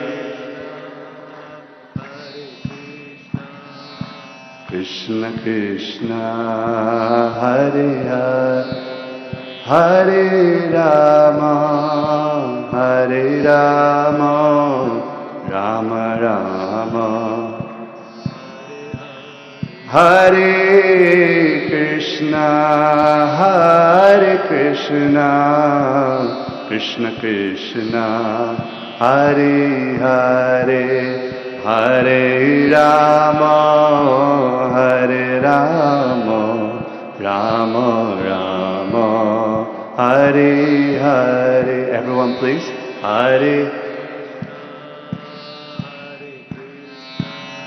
Krishna Krishna. Closing the eyes, open the heart. Hare Rama, Rama Rama, Hare. Thank you so much. Give yourselves a round of applause. Thank you. अब थोड़ा connection बैठ रहा है. See, Krishna says, Uddaret Atmanatmanam na Atmanam avasadhet. That means you've got to elevate your mind. You've got to move away from that pulls you back. Say, yeah, I think you're right. How does Kirtan help? How to? How does Kirtan help? And there are a lot of people who may look at you and say, what is he selling to me? Sure. So how do they react? When you enter the stage, when you enter an audience, a lot of them, when you started this whole thing, people would have come to you and said, what is it that you're doing, mate? How is it going to make I think what's really incredible about the time that we're living in is that previously, if you were to do this exact same thing, and even some of you still have that same sentiment, that if you were to chant like this, oh, no, they're religious folk that are brainwashed, that don't really know too much. But I think India is moving in a very, very progressive way towards in reclaiming its spirituality. And I think that's incredible. And the whole world right now is watching India and the way that India practices, how Bharat practices spirituality, Hinduism.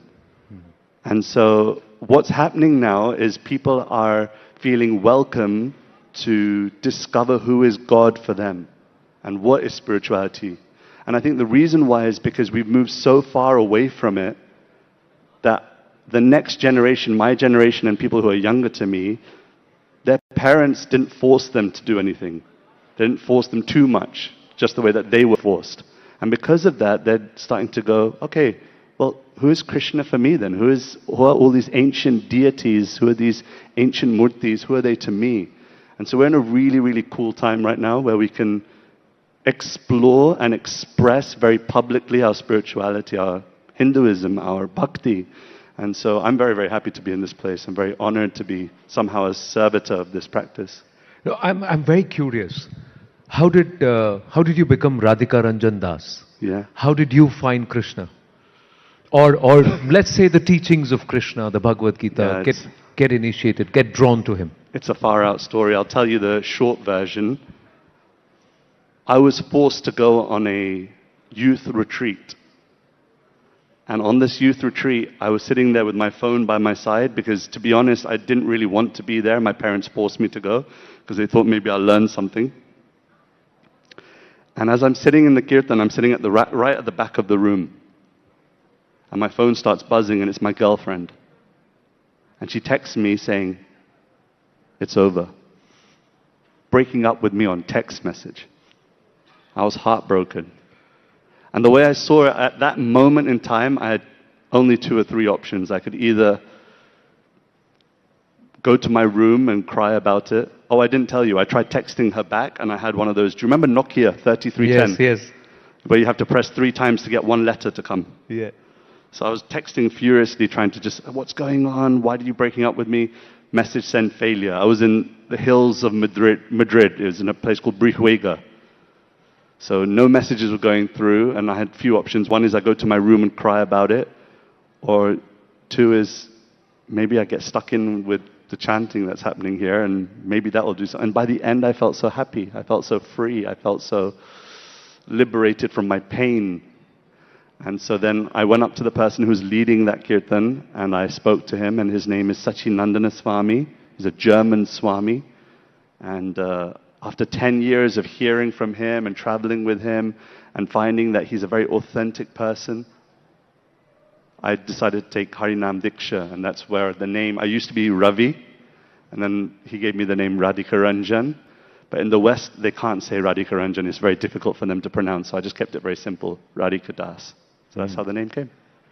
Did you ever think that moment in London would go viral? Because the entire concept of bhajan clubbing, you seem to be the genesis of it. Yeah. So today it's caught on, and thankfully so. Yeah, I mean, I'll be candid. I did not come up with the term bhajan clubbing. That's kind of been put on me. I'm somewhat the poster boy for that right now, so that's okay. But when I did that, no, I didn't expect it to go viral. I did not expect it to go at all where it was. And see, my whole motivation, my whole intention is to share this practice with those who are not born here. Like, I don't speak Hindi, for example. मैं समझता हूँ, सब कुछ समझता हूँ, लेकिन बोलने में थोड़ा सा दिक्कत है. So I speak in English and I present our culture to Western audiences, audiences in the US, audiences in London, audiences in Europe, audiences all across the world. And I had never intended for it to go viral. I didn't know what viral was at that time. but it did, and I'm very happy and I'm very grateful, and I feel like the internet is the means, the medium by which we can really share messages. And I'll say one last thing before I hear your next question. Martin Luther King, he says this really profound thing, that those who love peace must learn to organize themselves as effectively as those who love war. And if you look at those who love war and creating division, they don't take Sunday off. They don't take a break. And so in the same way, for peace lovers, for people who want to share a loving message with the world, we have to also use the tools that God has provided us. And God's provided us the internet, Krishna provided the internet, so I'm going to use it. And what was the reaction? I know this whole trend that we see. I asked you this because I remember seeing your video in London in the, what is that, Royal Hall? Was it? Union Chapel. Yeah, the chapel, the Union Chapel. And that's when I said, these are people who are singing, dancing, and people from all walks of life with no, care and gay abandon. They just seem so happy singing, doing. And you brought music there, and then you added various layers to the kirtan. How does it affect the people? When do people come back and say something to you when you finish that? In fact, that's where this whole trend started. Of course, there are others who, like you rightly credited for the today term of bhajan clubbing. Yeah. But the idea is that people decide to go to bhajans and kirtans today rather than going there and indulging themselves into other aspects, which again is to try and buy a few moments of freedom. Yeah. It's looking for that escape velocity from reality, We're all trying to free the mind. Why do people drink so much alcohol? Because they want to free the mind of being nervous. They want to free the mind of all of the troubles of their life. They want to free the mind from all the things that are happening in their life that are not happy. And so we're trying all these different methods to be happy, Buy a nice house by the sea, buy a flat screen TV, 1 million gigabyte MP3, Om Jai Jagadisha Hare. We're trying all these different ways of trying to be happy in this world. We buy particular clothing, we dress ourselves in a particular way to be happy, but only to have forgotten that happiness is an inside job. There was once a prisoner in a jail, and he tried every which way to exit from the jail, only to realize years and years later that all he had to do was pull the door from the inside. And it's the same for all of us. That if we can somehow remember that life and happiness is an inside job. Yes, be successful, be everything that you want to be in this world, but don't forget that that won't bring true happiness. That true happiness is an inside job. You have to feed the bird within the cage. The bird within the cage. So beautifully said. What makes you happy? What makes me happy? How did you find what actually makes you happy? Because we're all human, right? We've got great days. Sometimes we get out of the bed and we feel, today's my day. I'm the king, queen of the world, kind of thing. Other days, oh my God, the whole world is on my head. It's such a big burden. There are days. How do you keep that positivity to say, listen, just do your job and leave the rest to Krishna, How do I go back to that basic code? By finding true humility. And I'll explain that. Humility is something that's used a lot in spiritual circles, and it's often misinterpreted. People think humility means when people can walk all over you, that you're really lower than the lowest. But humility doesn't mean to think less of yourself. Humility doesn't mean to think less of yourself. Humility means to think about yourself less. Beautiful. When we're so self-absorbed, when we're so internally connected with me, my, self, how do I look, how do I speak, how do I present, how do I, that's the source of our unhappiness. So you ask me, how do I be happy? By trying to think about myself less, by not being so self-absorbed. That's so the true interpretation of Aham Brahmasmi, not that I am God. but God is within me. Yeah. So When you're thinking about yourself less, then Yes. naturally you have more time to think about others. You have more time to think about God. You have more time to think about the higher things of life. But the truth is, we're usually so self-absorbed. And it's not something that I want to critique about people. It's more a case of, I do it too. I mean, this beard line doesn't do itself in the morning. No? I'm thinking about myself when I do it.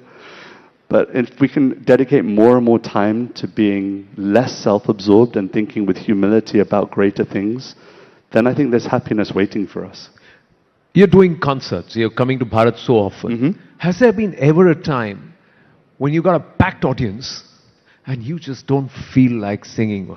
Yeah, of course. Has there? How do you turn around and say, listen, I want to do this. You do this. Do you do it then because you want to do it, or you do it then because you have to do it? Yeah. You know, that's the difference between why we are doing a job. Either we have to do it to pay our EMIs, or we want to do it because it makes us happy. It's a very good so question. I'm asking you that.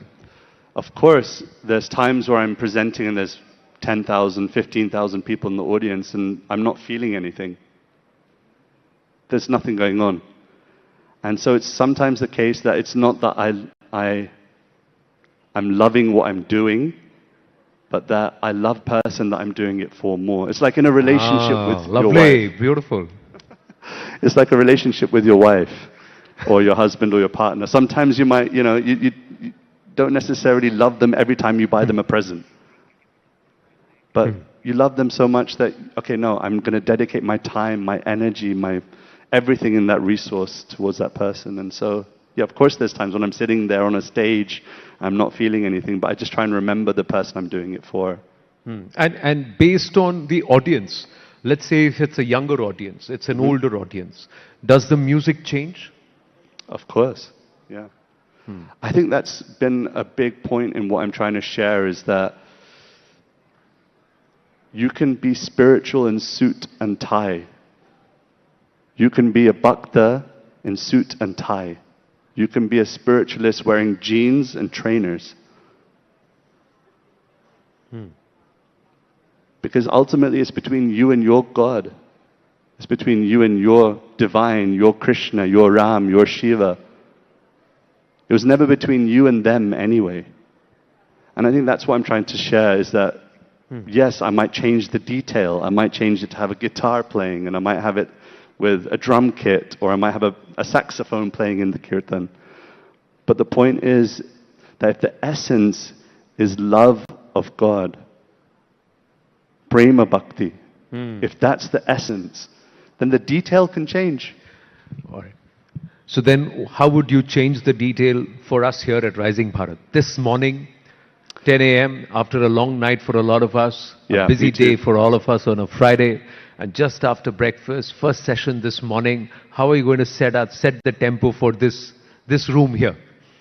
It's a mix of a lot of people. There are millennials, there are Gen Xs, there are Gen Zs, all of us here.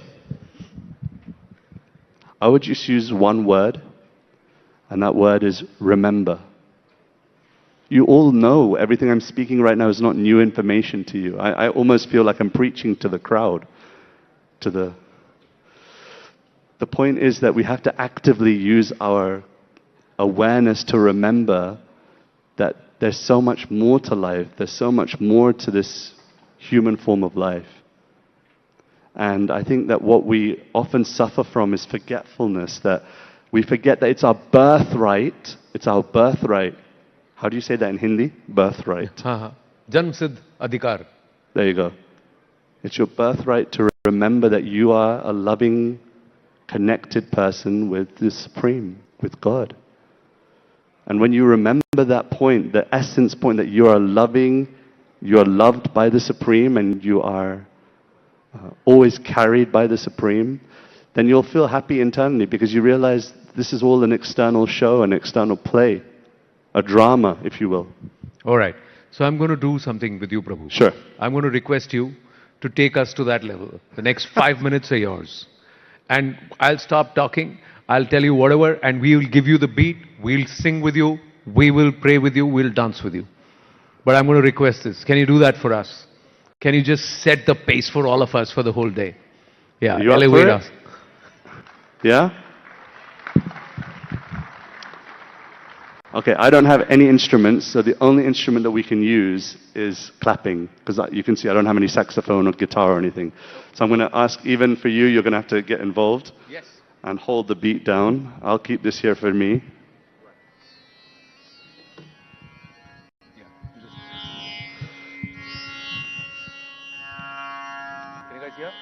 That sound okay? Okay. So I'm going to ask you all to sit tall. Some of you are not going to comply, and that's cool. You can do you if you're not into it, and you're like, no, I just want to text on Instagram. You do you, no problem. But those of you that are actively with me, if I can invite you to sit tall and close your eyes. Take a deep breath in. Deep breath out. Just come to the awareness that you are more than your body, you are more than your mind, that in your essence you're a spiritual being lovingly connected with your God, with your Krishna.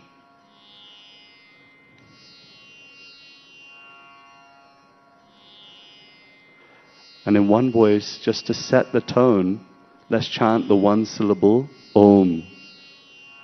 And all I want you to do is hear that sound vibration which will create peace within, presence, a connectedness with the ultimate reality.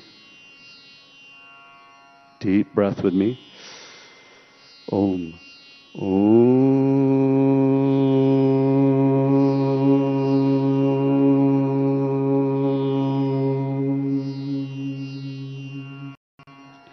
Deep breath twice more.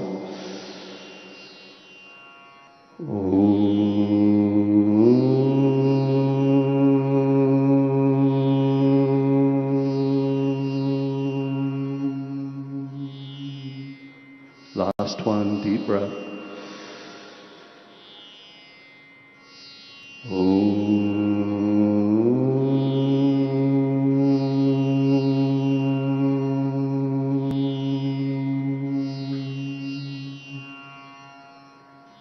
Deep breath in, deep breath out.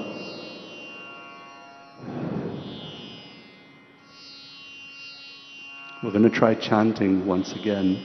And I want you to keep your eyes closed. We'll chant Om Namah Shivaya. I request you to just try your best not to think about everybody else around you, not to think about the cameras and the lights, not to think about what other people will say about you. This is between you and your God, between you and your Supreme. Mahadev is described, Lord Shiva is described in the Srimad Bhagavatam as being the gatekeeper to bhakti.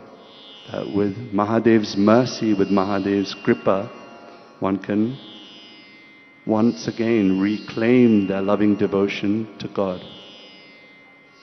So pray. When you chant, I know some of you haven't done this for years, some of you haven't done this for lifetimes. Between you and your God. I'll chant, and then in response, please everybody chant together. Om Namah Shivaya, Om Namah Shivaya.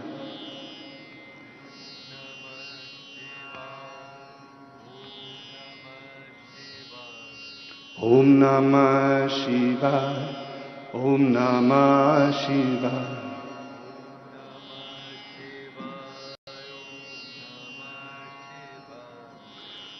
Om Namah Shivaya, Om Namah Shivaya.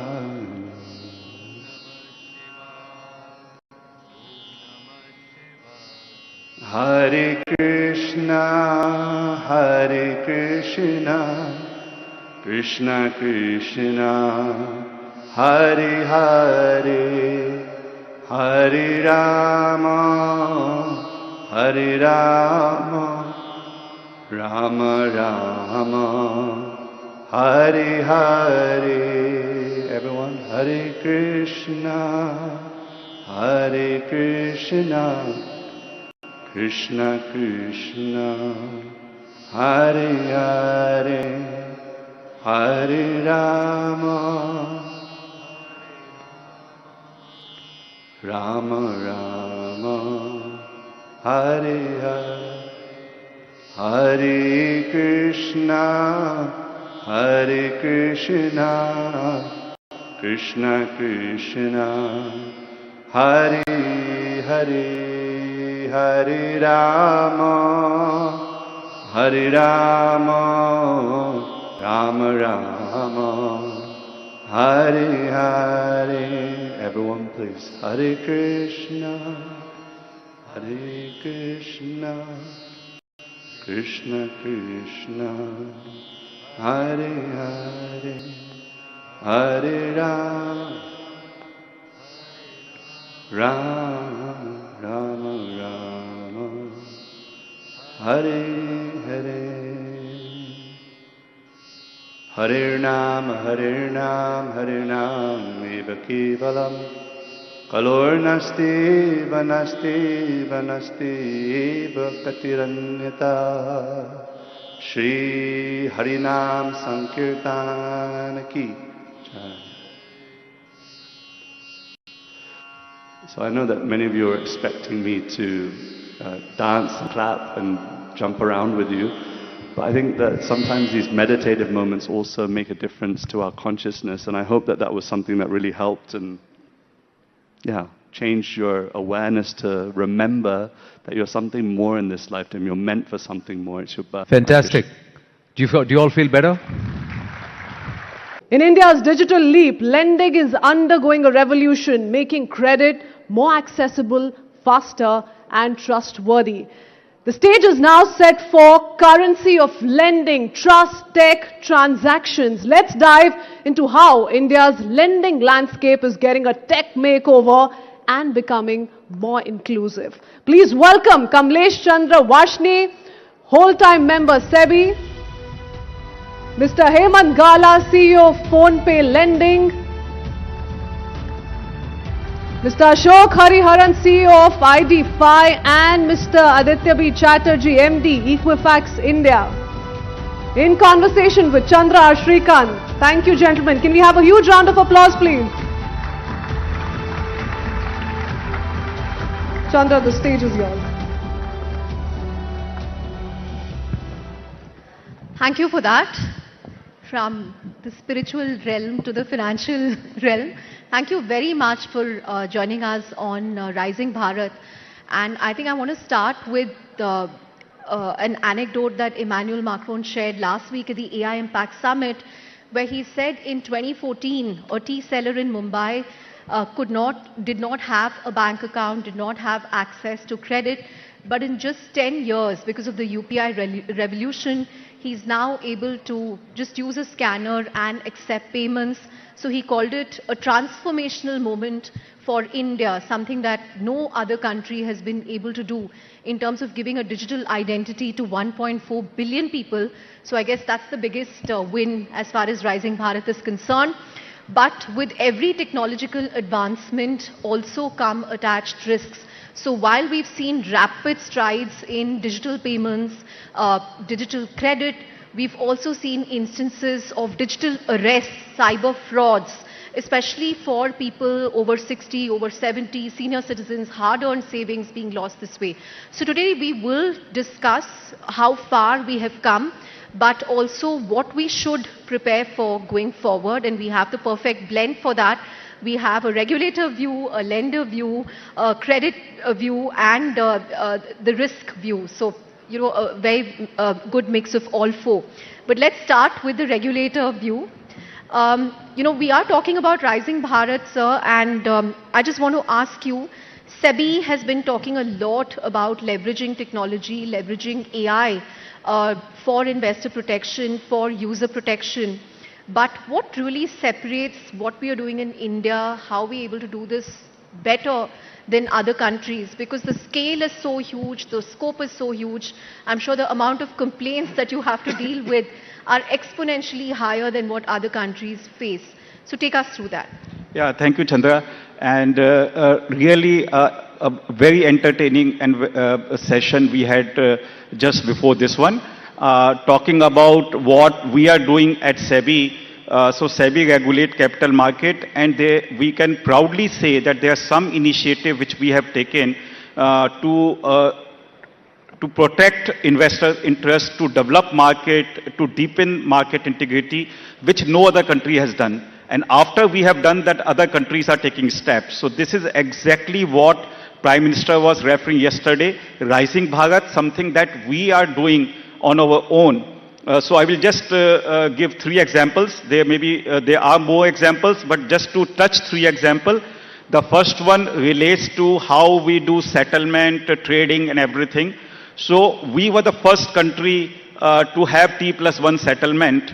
And, it is only after us, US came out with T+1 settlement. And by that time, we were experimenting with T+0 settlement, which means faster settlement.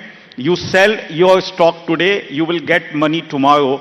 Or the other way around, you pay money today, you will get your stock tomorrow, which brings a lot of efficiency in the market, reduces chances for manipulations. So this is one thing, and not only that, in the case of settlement, there was one case which we had many years ago, when brokers who was handling client securities pledged that security with banks, and then that broker went bankrupt. Now, who will lose the security?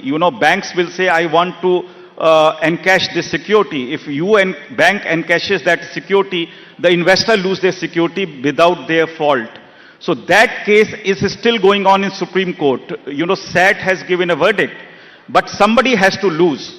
So, but that's not ideal for the market. So you must have sufficient system in place that nobody loses. And therefore, SEBI came out using technology with a system where there is a system of pledging, repledging, but security remains in customer account. Even when customer sells the security, we have come out with a system where is upstreaming of fund and direct payout of securities, where the fund and securities go directly to the client's account and not through broker's account. This kind of system is nowhere in the world. We are the first one to do it so that the fraud doesn't take place. We have a unique system where clearing corporation has full visibility of the client level visibility, not broker level visibility. All other countries only know brokers level visibility. That means broker can use one client fund against another client's obligations. This cannot happen in India. So once again, this prevents fraud. So we can proudly say the way our stock market works, settlement, margining system, pledging, repledging is unique in the world, and many countries came us, we showed it to them and they were hugely impressed and they want to implement that system in their country. So that is one part.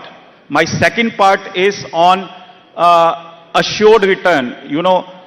We allow mutual fund because their NAV... After that delicious lunch, midday fuels kicked in, but the mind still craving something fresh, isn't it?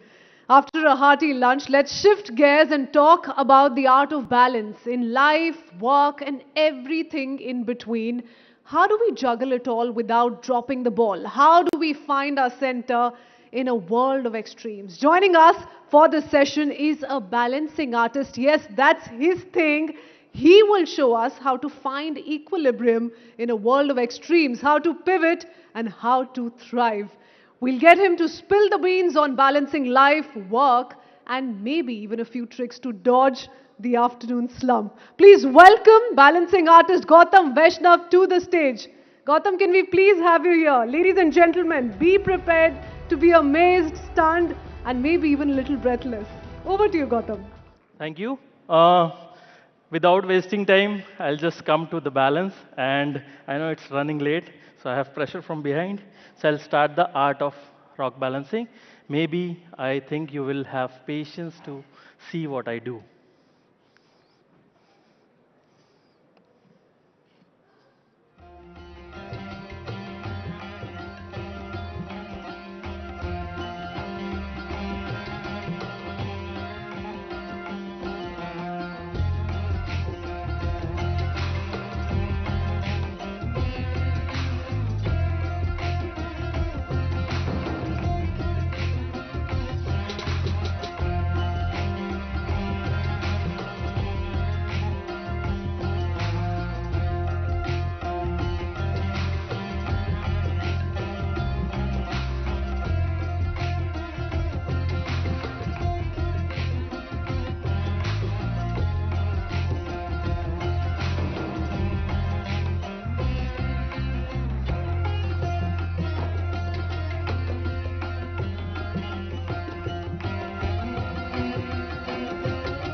Thank you for having patience in you.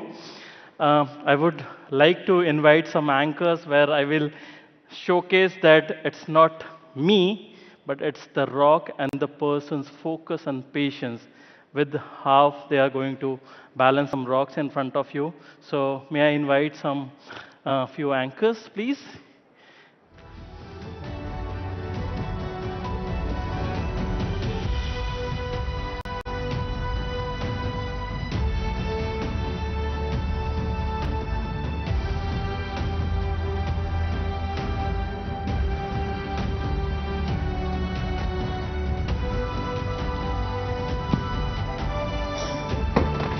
It is just a feeling of letting it go because everything in my life is not permanent. It is just let it go.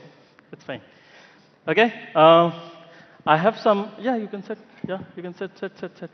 Okay. So all you have to do is bring these three fingers like this. Okay. And fold them like this. Three. Bring it in front of you. And see, can you see a triangle in it? There's a triangle. A triangle has 3 points. Okay? So physics says anything in this world can be balanced on 3 points. Minimum. Maximum is infinite. So take a small rock from your other hand and try to keep it on the triangle. Yeah? Okay? So now you are feeling that the rock is balanced on 3 points.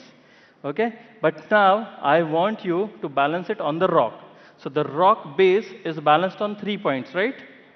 Okay? So now the top rock also you have to balance it on 3 points. Okay? This rock which is in front of your stand, that is pointed on 3 points. Now you have to balance something vertically on this rock straight. Okay? Keep it on the stand only, it's fine.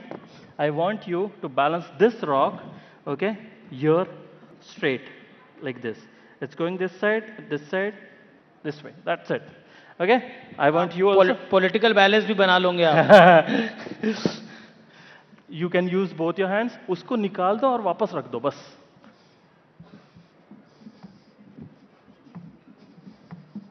Make sure that the base rock is not moving. It's okay, very good. You can just move it this way. हाँ.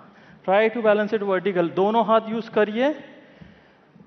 एक ध्यान में रखना कि आप उस rock को balance नहीं कर रहे हो. वो रॉक आपको बता रहा है कि वो कैसे बैलेंस होगा. So you are nobody, you are nothing, you are just a medium between the balance and the rock. दोनों हाथों को यूज करिए. Yes, very good. It's okay. Okay. What you have to do, you can keep this rock here. Okay. And you have to try and balance this rock in this pore only, straight like this. If, see, when you keep it, the moment you keep it, the rock is like, "Arey bhaiya, main to left mein ja raha hu, सीधा करो." So all you are doing is not talking, but listening to the rock. So suppose this rock is going this side, it's going to the left. I will just move it here. Okay? आपको करना है. Okay? If you want to try more or else, what we can do, जो ऊपर वाला rock है उसको flip करते हैं, उल्टा. ऊपर वाला रॉक उल्टा करना है बस. ये रॉक को, ठीक है, मुझे ये वाला रॉक कर दो ना एक बार. Straight. Use both your hands. आराम से, कोई घाई नहीं है. ये वाला रॉक मुझे सीधा चाहिए, मुझे इसमें बैलेंस करना चाहिए. आप दोनों हाथ यूज कर सकते हो, कोई दिक्कत नहीं है. Use both your hands, it's fine, it's okay. Yes yes yes yes, it's okay. आराम से. Yes, very good. मैं थोड़े स्टूडेंट्स पे ध्यान रहता हूँ बराबर से. ये वाला थोड़ा सा मस्त है. So if you balance it this way, it will look like a Ganpati. Okay, may be if you can, we want this rock straight here. Okay, यहाँ पे ऐसा straight. ठीक है? Yeah. Are we using any glue? No. Yeah, we are using. We are using gravity. Yes, very good. This one you can also balance. Yeah, the straight one, straight. Yeah, आराम से, कोई दिक्कत नहीं है sir, कोई दिक्कत नहीं है, कोई आपके पीछे लगा नहीं है. We are in silence, we are in patience. It's okay. देखो, मैं आपको सिखाता हूँ. ये रॉक है, मुझे इस पे रखना है. ठीक है? जैसे ही मैं रखता हूँ तो ये इस साइड जा रहा है. मैं इसको इधर मूव करूँगा, नहीं जा रहा है. इधर मूव करूँगा, नहीं जा रहा है. इधर मूव करूँगा, नहीं जा रहा है, ऐसे मूव किया, नहीं जा रहा है, वापस मूव किया, ठीक है, कर दो, हो गया? You have done it. ये तो मैंने किया है, okay. Thank you very much. It was a small act of balancing, and that's it. Thank you very much. Very nice, very nice. जोरदार तालियां इनके लिए। Thank you. देखिए बैलेंस ही सबसे ज्यादा इंपॉर्टेंट होता है। Thank you so much. Thank you very much.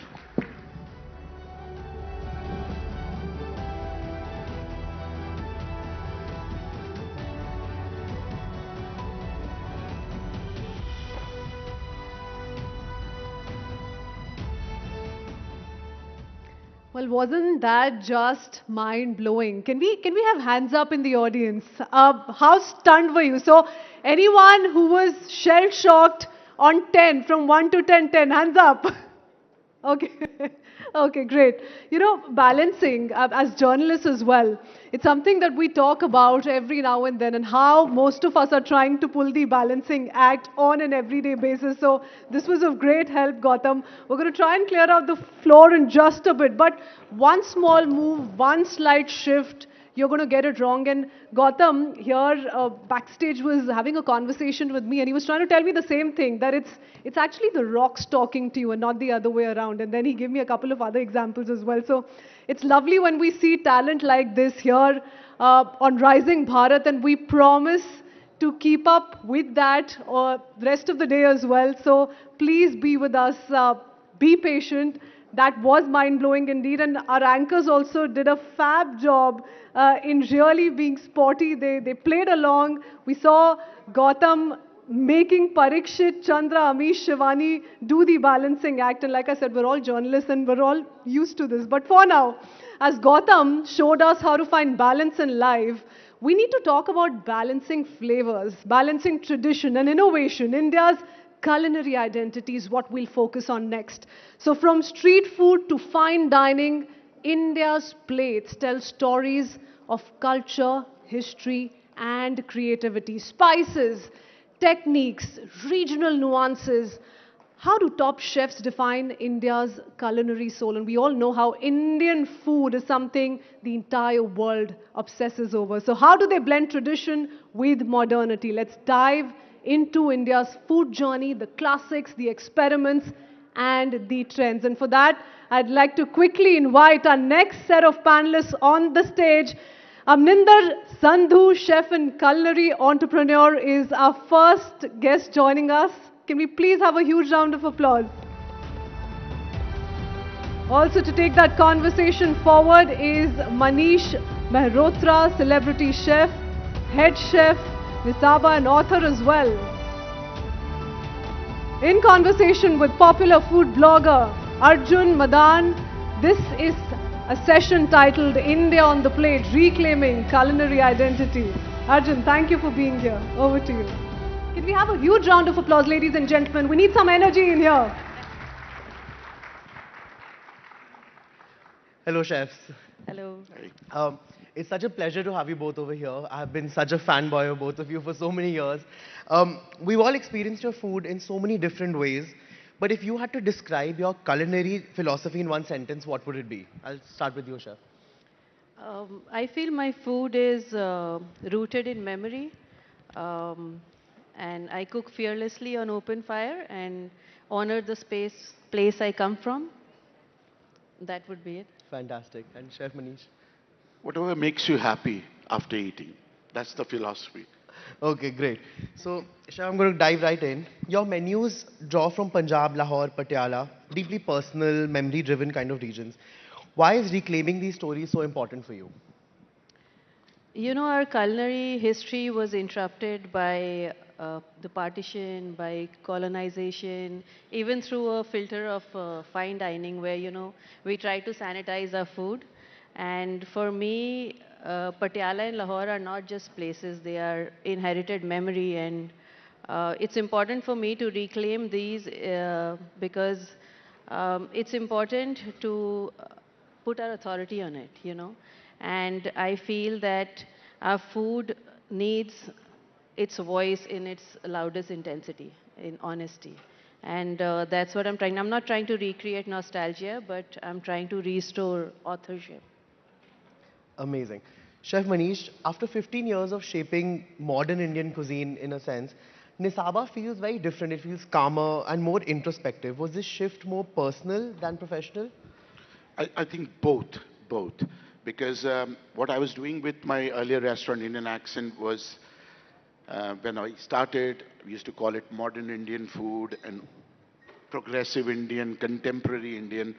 But now, after 16, 17 years of that, I think we should stop using word modern Indian food because Indian food has already become modern. We don't have to say that. So now it's Indian food of today's India or a modern India. So that is what I'm doing with the new restaurant. It is coming back, going back to basics, getting soulful Indian food in a beautiful environment. That is what I am doing. And getting dishes from all over India and giving it a little bit of twist here and there so that at heart it is still Indian, but when you look at it, it's global Indian, so that people from all walks of life, from all different places in the world, can easily relate to, and no more curry and naan place. Fantastic. Okay, Chef, fire plays a very central role in all your restaurants, in your cooking. What does fire represent for you, beyond technique? I think beyond technique, fire is very primal. It's a very intuitive way of cooking. You can't really outsource it. You have to build your relationship with the fire and tame the flames. So for me, I think it's primal. Great. Okay, Chef Manish, opening Nisaba at Humayun's Tomb is very symbolic in a sense. Did the history of that space influence how you approach the menu? The history of that place really approaches my menu in such a way that India is such a historical place, and our food is also the modern food, or today's India's food can easily coexist with our tradition, because what food is now today in India is based on tradition and 5,000-year-old our history. But people outside India and even in India, they don't know about it. Whatever things are happening nowadays, local, seasonal, all these things were there in India for so many years. I think in the middle we forgot about it. But now things are coming back and we are focusing on all these things. So I think with that historic monument, the history of food can also coexist. And I think every monument in India should have something, a place like this, which can represent Indian food and relate to the old history and tradition of India. Okay. So, Chef, you're known for your bold flavors and bold opinions. What's one food trend that you're secretly rolling your eyes at? Something on Instagram or otherwise? I have to let out a secret. I think I roll my eyes at the word chef being just thrown around very casually, because I feel making content around food is cool. I respect that. But, spending time, doing your time in a professional kitchen is what makes a chef. Craft is built in the grind, not in front of that ring light. I get it. Absolutely. Now, Chef, Indian accent is something that, like, I remember coming to the original one in Manor many, many years ago. But how did you approach Nisaba differently than what you did all those years back? Because I know kuch to farak hai. It feels very different. बहुत फर्क है, बहुत फर्क है. First thing is, it's less intimidating kind of a food. Indian accent was a bit intimidating with the tasting menus and everything. It is more rooted, more approachable and more relatable kind of a food. And you don't need an occasion to come to Nisaba. You can come just to eat good food. That is the difference between Indian accent and Nisaba. No, if I may add, I feel Nisaba is super welcoming, and like every dish is paired with its accompaniment, so you don't even have to think much. You can just get it, and it's just beautiful food. I need to come there. I'm dying to come there. So now, Chef, you've often been cited as one of the leading voices among women chefs of the country. Has that responsibility kind of shaped how you lead today and how you approach your work today? Yes, I think I'm more intentional. I mean, if the next woman who walks into a professional kitchen can do it, feeling more confident because of me, I would feel that I've done something right. Yeah, and I think just riffing off of that, chef, I think I know a lot of people cite you as a inspiration. A lot of young chefs do. So does mentorship now feel as important to you as being, heading a restaurant? It is very, very important because now there are so many young chefs. They are doing some phenomenal work. Only thing is, you just have to uh, give a correct path because doing something different and doing something traditional, there's a very thin line. So if you cross that line, it becomes something weird. So tandoori momos, gelato, something. So that is a thin line you don't have to cross. And what I tell all the young chefs, that when you start working, create your own boundaries, create rules for yourself, and then follow those rules. When I started doing this kind of a food, there are few rules I followed. But one of the simple rule was not two cuisines not in one dish. So there will be never paneer chettinad or idli in makhani sauce, all these things. So I created that rule for myself and I still follow that rule. So I tell all the young chefs that create rules for yourself and work around those boundaries because the moment experimentation crosses the line, it becomes weird. And if you have a reason to mix two things together and it works, I think But that's अगर good. किसी ने आपको इडली मखनी खिलाई तो will you try it? I don't mind trying it, but honestly, it taste में शायद अच्छी होगी. But do you think the cuisine has moved forward? I don't think so. The cuisine will move forward. And we need experimentation so that कि Indian खाना can move forward. कब तक वही चीजों पे हम चलते रहेंगे? Because India is such a large place. You don't have to invent, you just have to explore India. You'll find some hidden gems जो लोगों ने सोचा भी नहीं होगा. Everybody's talking about insects eating, India में है. Fermentation, India में है. Smoking, India में है. और आज से नहीं, कई 100 सालों से है. So we just have to explore India. India is a great place and there are so many hidden gems in people's home. We just have to take them out, brush it a little bit and put it in a restaurant. It will work. I'm sure. Okay. Chef, you have led multiple luxury kitchens. You have also created a dining experience in the wilderness with Tipai. How has your definition of luxury kind of evolved and how do you define it today, luxury dining? I think luxury dining back in the day were imported ingredients, grand dining rooms, very polished, intimidating settings. But luxury for me now is silence. I think it's the crackling of the firewood where your food is cooked slow and you eat it without distraction. And I think that's what happens at Tipai and that's what makes it so beautiful, that we are able to build a connection with our guests. The greatest compliment we've ever got at Tipai is the people of Tipai and the connections they make with the guests. And that is luxury for me. Okay. I think this I'm going to put to both of you out there, but is there a dish or some part of your experience through the years that you remember that, okay, this is a dish I shouldn't have done or something that kind of kuch galti hui hai, and you remember it as a funny incident now, but ऐसी कोई चीज़ है जो आपने बनाई है? बहुत सारी. जैसे कि? बहुत सारी. When I started in 2009, I had a dish on my menu was Chyawanprash cheesecake.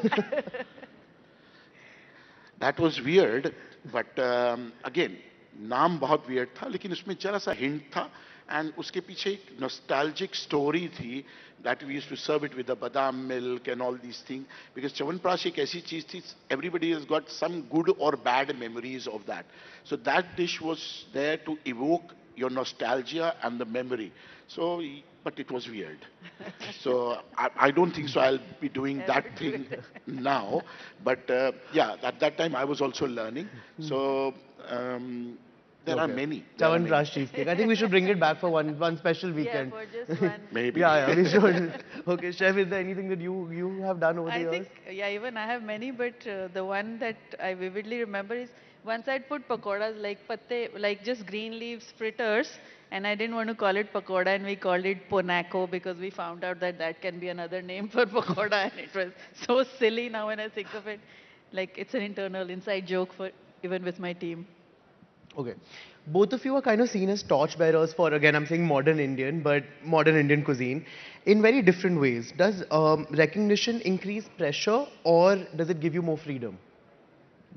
I think it gives you a platform where your voice can be heard, and it's for me it feels like freedom because now I don't have to dilute my voice. I know that people are watching what I'm doing, so I feel like I can put the right light on whatever makes sense to me. Yeah, and It creates more responsibility. Any award, any recognition, it put a little bit of more responsibility on you because when you do something, a lot of youngsters, a lot of people who are watching you and they expect and they follow you, then you have to be responsible. That's the main thing. Okay. Chef Manish, I wanted to ask you, you've also had restaurants outside of India. How do you till date, it's 2026, and I think the most sold dish outside will still be butter chicken, I'm guessing. How do you try to position Indian food in a different way? How do you try to sell a different dish which is not just butter chicken or dal makhani? See, I love butter chicken. I love eating butter chicken. But the thing is, there are at least 100 dishes in India from different parts of India which is as good and as tasty as butter chicken. चाहे वो कश्मीर का गोश्ताबा रिश्ता हो या केरला की mean Moily हो, it's all that kind of a comforting which is like butter chicken. Only thing is we have to make people aware of that, and that is what all of us we are doing. All, whether Amrinder, me or Gagan, Pratik, all of us, we are now working towards this, that there are so many Indian dishes which is as good as butter chicken, which have to come in the limelight. Yeah. Okay. Both of you started off at a time when there wasn't a lot of social media. Food was being reviewed by just food critics and food reviewers. Today that's changed. People like me are out there, and everyone has a platform today and is a critic in their own way. How do you approach that? Like, do you embrace food creators? Do you embrace Instagrammers who want to come and try the food and give their opinion? Or is it something that you're a little reluctant about? Because I meet restaurateurs who are, both sides of the spectrum. So how do you guys approach that? They are all welcome. See, reviewers were there earlier. They used to write in a print media and all. Now everybody is a reviewer. Anybody who's coming to a restaurant has got a phone with a camera and they review your food. First thing, it's a free marketing. You don't have to spend money on marketing. If a dish goes into so many millions of people, it is free marketing. It's good. But honestly, all the restaurateurs, chef or anybody, they should approach the influencer or a blogger in such a way which is their target market. If I am doing a tasting menu which sells for 10,000 rupees per person, I won't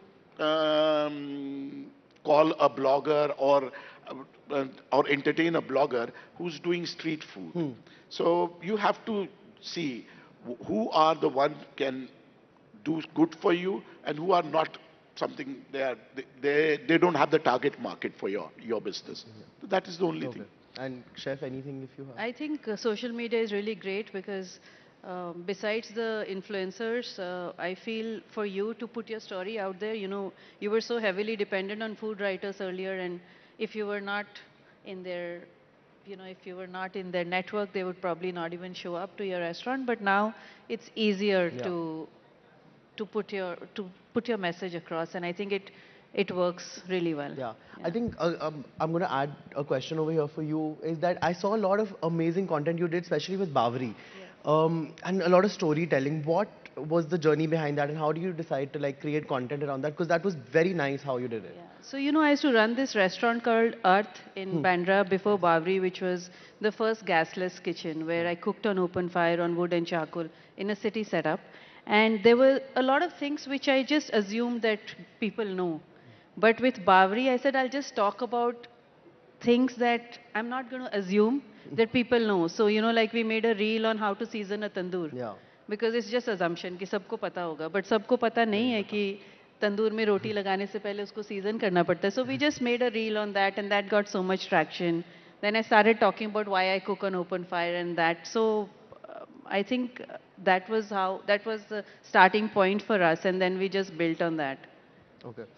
आप लोग सबको तो fine dine बहुत अच्छा खाना खिलाते हो, बहुत फैंसी अमेजिंग खाना खिलाते हो, पर आप लोग को खुद क्या खाना में पसंद है? घर पे क्या खाते हो या what do you like to order in? Like really basic stuff. I think everyone, सबके घर में एक कोई एक dish होती है which makes us feel that you're home. For me, it's mutton curry rice, which makes me feel I'm home. So that's my comfort food. And chef, yours? I'm more of a craving centric कि आज चाट खाने का मन कर रहा है, आज van वाला नूडल्स खाने का मन कर रहा है. But most of the time after restaurant, you end up eating Maggie at 2 o'clock in the night at your house. That's the only thing. That is the best, yeah. Nothing beats Maggie at 2 o'clock. Okay, so when the world tastes Indian food today, what do you hope that they understand as like India's strength? Like how are we projecting India's food today? I feel our cuisine has gone through so much history that when someone eats Indian food, they should feel that this is a resilient cuisine. That it is ancient, yet it's constantly evolving. And it stood the test of time. Okay. Chef? I would say food is not a soft power. Indian food is a superpower. And Indian food, we have food or dish for every palate in the world. हमारे यहाँ तीखा खाना, मीठा खाना, healthy खाना, indulgence वाला खाना, हर तरह का खाना है, हर किसी के लिए. So we are a strong superpower in terms of food, and all of us and so many other chefs are doing some fantastic work all over the world. And believe next 10 years, the way Indian restaurants are opening all over the world, it's amazing, and there is a great future for Indian food from all different parts of India in the world. Next 10 years is our time. Yeah. Okay, speaking of... that definitely requires a round of applause for sure. But but speaking of the different parts of India and the food that comes from there, what do you think is the one part of India which we still haven't tapped into or is still very underrated? Because I mean, there's so much. Every state, every corner of India has such amazing food. But according to you? I would say every part of India is not well represented in the world scene. But if you ask me, one part even I am not very familiar one is the Northeast, which we really have to learn and promote, because there are some specialty ingredients which is not you can't access it in Delhi easily. But that food is again which is a hidden gem. It has to come in the focus. Otherwise, every state. In one state there are 10 cuisines, and it has to come out. So I think every state needs more representation and more micro cuisines of different states. But Northeast, we need to learn and know more about food from Northeast. No, for sure. I made my first trip to the Northeast a few months ago to Nagaland, and the food I had over there honestly was mind-blowing. It was incredible. Chef, do you feel like there's a region that's underrepresented? I think the same. It's Northeast. I grew up in the Northeast and I do use a lot of Northeastern ingredients in my cooking. In fact, one of my signature dishes is pork, which is cooked inside a bamboo and it's served with sticky rice, which is wrapped in Alpinia leaf, which is a leaf indigenous to the Northeast. So like Chef Manish rightly said, I think Northeast, because all the 7 states need representation. Yeah. Okay.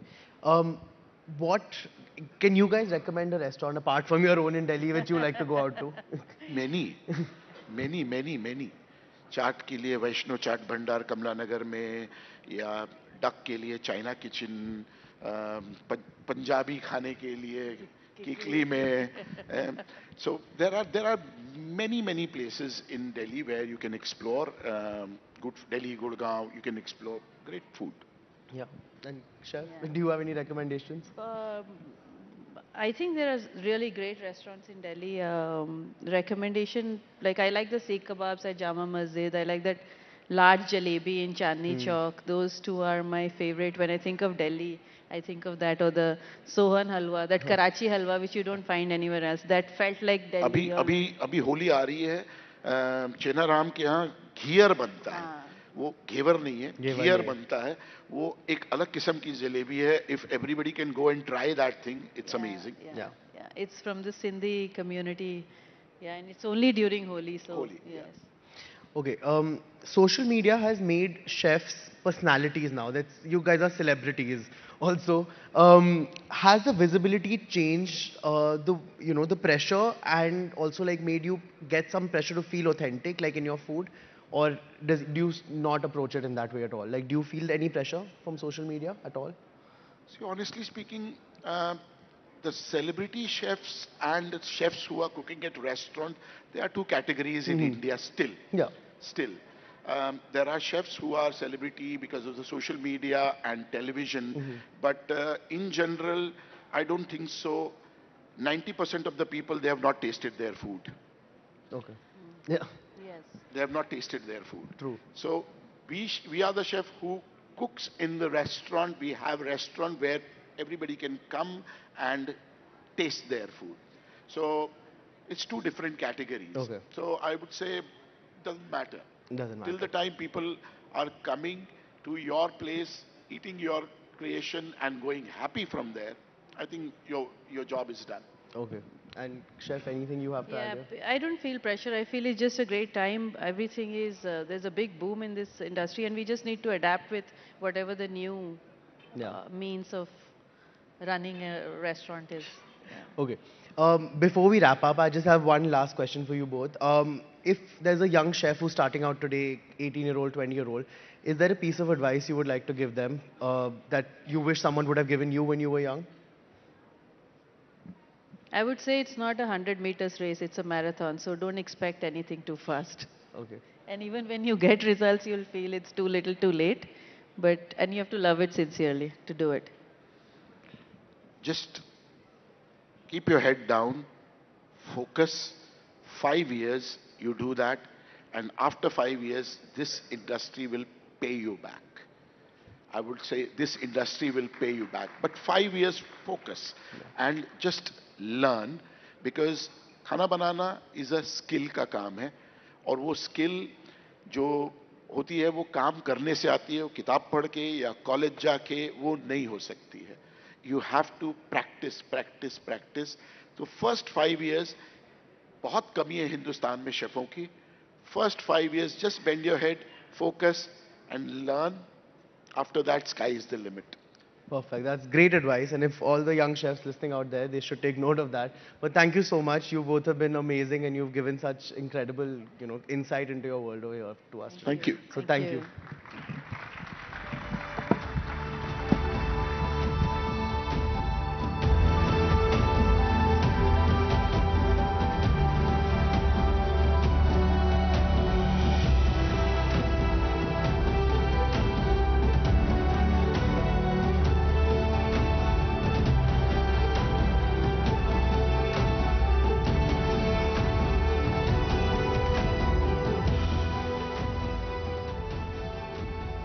Thank you so much. The flavors of India have never tasted so vibrant thanks to the culinary maestros we've just heard from, reclaiming the country's rich gastronomic history.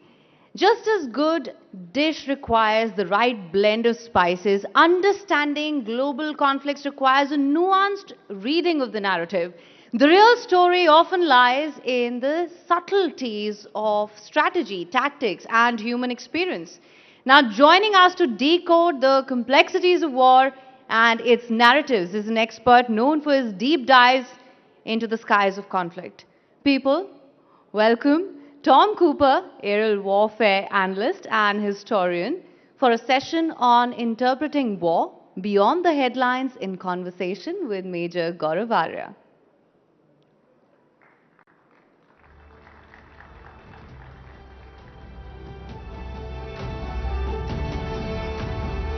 That's a very lukewarm welcome, everyone. Can we please have a huge round of applause?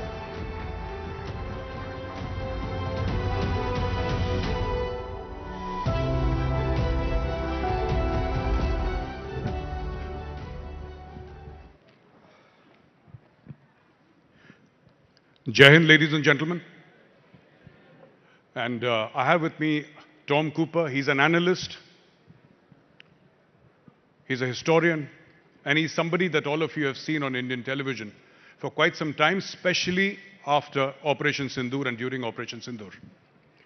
I had prepared a long list of very technical questions for Tom. But while driving here from Noida, I was told that Iran just got attacked. So all my questions are now aside. I'm going to talk about Iran. At least I'm going to start off with Iran. And Tom, my first question to you is, how does an operation of this magnitude put into effect? I mean, you have the Al Udeid Air Base, you have Jordan, you have Israel, you have USS Abraham Lincoln floating around somewhere off the bay of, or off the shores of Oman. And in the Mediterranean Sea, you have the Gerald Ford aircraft carrier. How do you network such an operation where there are possibly hundreds of fighter aircraft, hundreds of reconnaissance aircraft, a very, very large percentage of US air effort? How do you coordinate all of this? Hello, everybody. Thank you very much for inviting me here. It's fantastic to be here in New Delhi. My first visit in India, I'm really humbled by the reception. As for your questions, the essence is networking. It's just like in civilian life. That means the military is operating its own internet, and this internet is used to fuse all the information available about enemy forces, about their capabilities and intentions, and then also about own forces, who is deployed where, what is the current status of the force in question, is it ready for combat or not, what are the stocks of weaponry, of supplies, of fuel, and so on.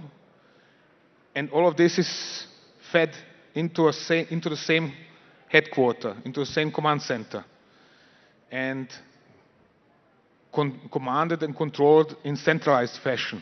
That's how it works. We have seen this at work also in India last year, in May, during the Operation Sindoor, when all the information was fused in one system, distributed to the Army, to the Air Force, to all the forces involved, in order to keep everybody informed all the time, and in order to better coordinate, or actually to, in case of India, to superbly coordinate own operations. Whether air defenses from Pakistani UAV attacks and missile strikes, or own offensive operations against Pakistan. All right. You know, I'm going to come to Operation Sindoor in a while, but I'd like to ask you, Tom, my question is that even during Operation Midnight Hammer and during Operation Rising Lion, which happened earlier, American aircraft and Israeli aircraft, and I'm not only talking about the 5th generation aircraft, 4 generation, 4.5 generation, they were able to fly over Tehran without any challenge, literally no challenge. How is that possible? Hasn't Iran invested in air defense? And do you think, what are the lessons that Iran drew from Midnight Hammer, from Rising Lion, that even in this, they knew that they could be attacked again, and today they have been attacked again. Why didn't they strengthen their air defense? Okay, let me try to dissect this in following fashion.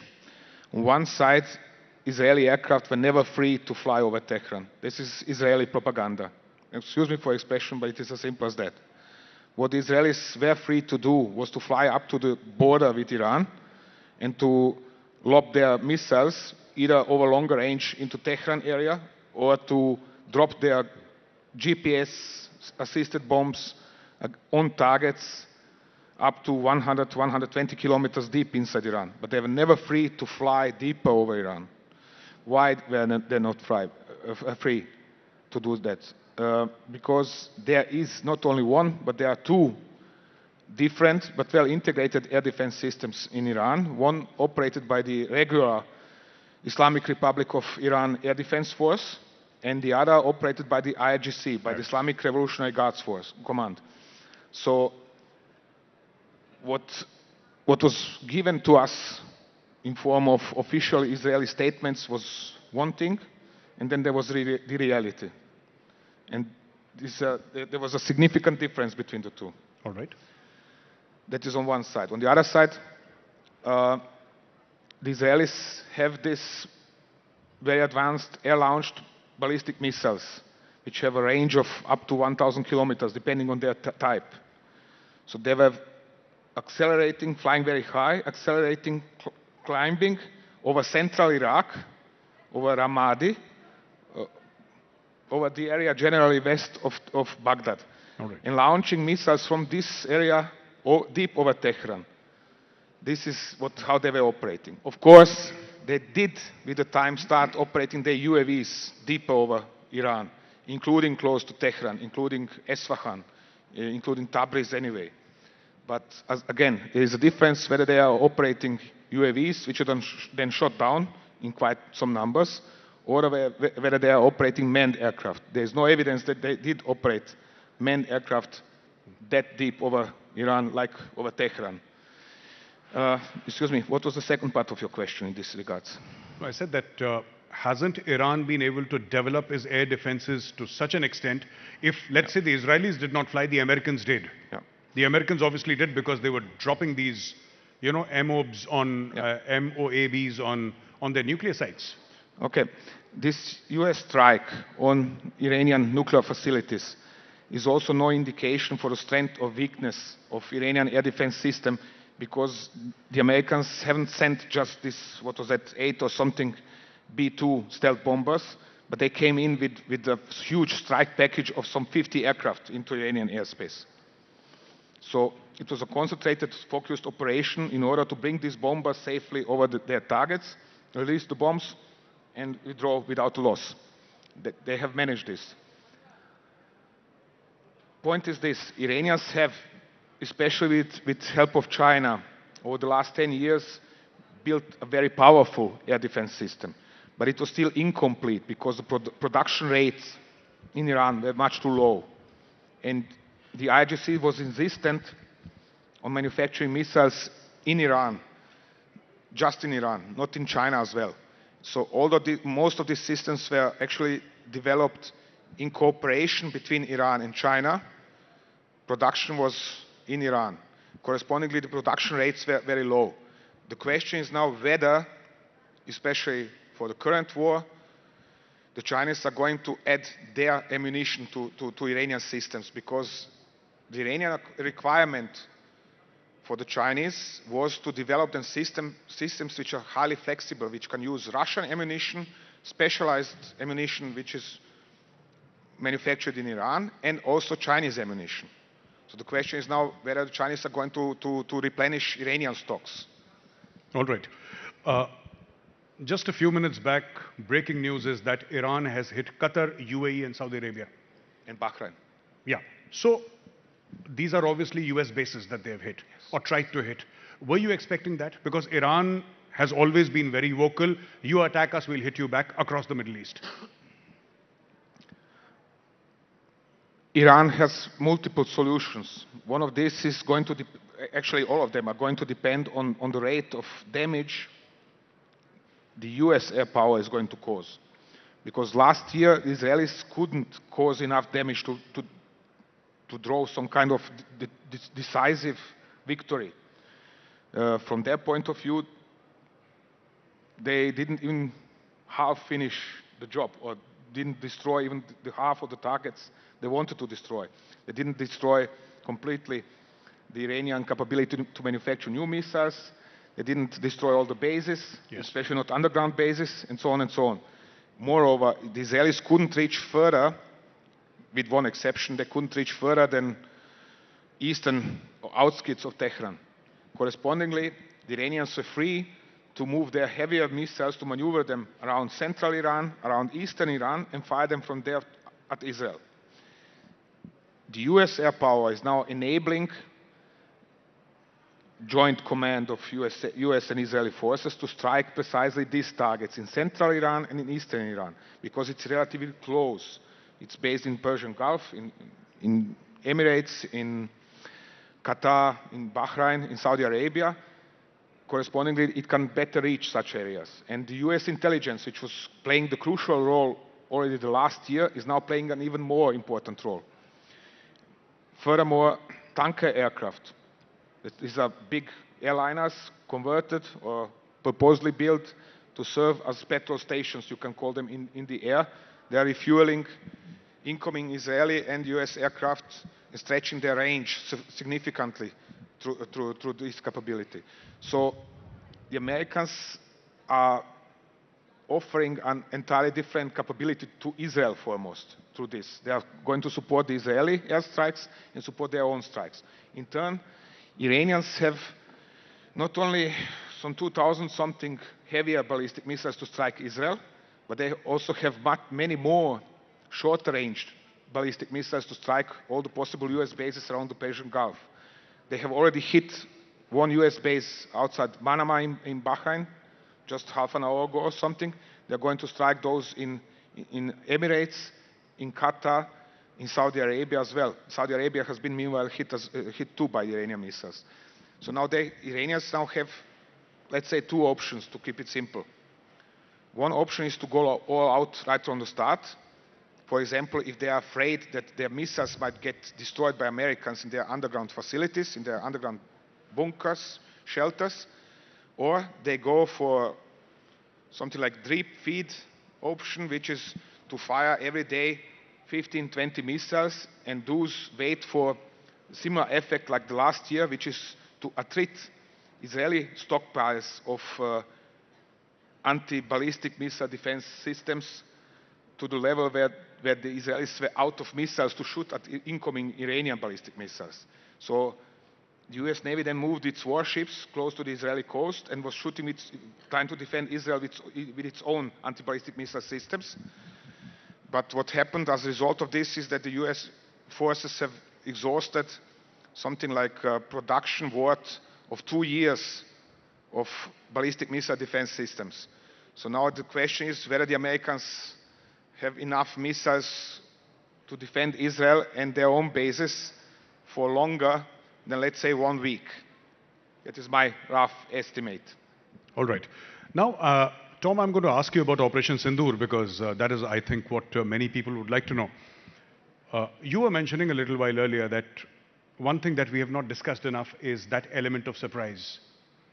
That when the Indian Air Force or the Indian Armed Forces actually hit Pakistan, Pakistan did not know what happened.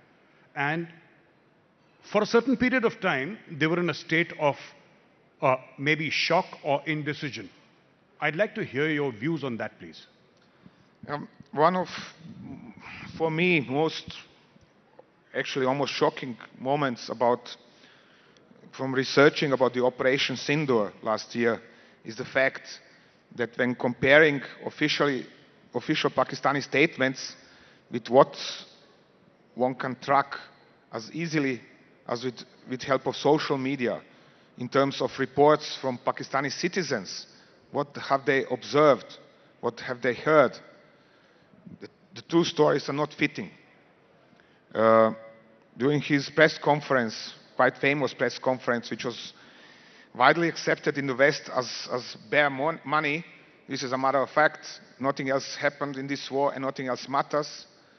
Pakistani Air Vice Marshal was explaining how they were tracking ever more Indian aircraft approaching the border, and they knew in advance what are the Indians going to do, and they have scrambled their fighters on time and then shot down who knows how many. The number is increasing by the month, which is passing ever since, Indian aircraft. So, okay, fine. Then I sat down with several aides and we went through the reporting in the social media of Pakistan, in Urdu foremost, which is something apparently nobody did, at least not in the West. And so it turns out the Indian airstrike came in, hit selected targets in Pakistan, and there was no response from Pakistan. It's as simple as that. There was no reaction for at least 15 minutes. No reports about aircraft engines, somebody hearing aircraft engines or scrambling jets from air bases. Nothing for 15 minutes. The only report was about the launch of 2 or 3 surface-to-air missiles from Nur Khan Air Base. That was the sole reaction. So whatever happened afterwards happened something like 1 hour later, after the Indian airstrike on terrorist camps inside Pakistan. But during this strike, Indian aircraft have, and not only aircraft, army was involved as well by the means of the UAVs. They have completed their mission and returned safely. Nothing happened to a single Indian. There was absolutely no damage. And on the contrary, conclusion is very simple, or actually on hand. The Pakistanis were taken by surprise, but completely. So alone this press conference by this Pakistani Air Vice Marshal is making absolutely no sense, because it is not fitting with what can be made out on basis of reports in the social media. And I'm not talking about 1 or 2 reports in the social media. There are dozens and dozens.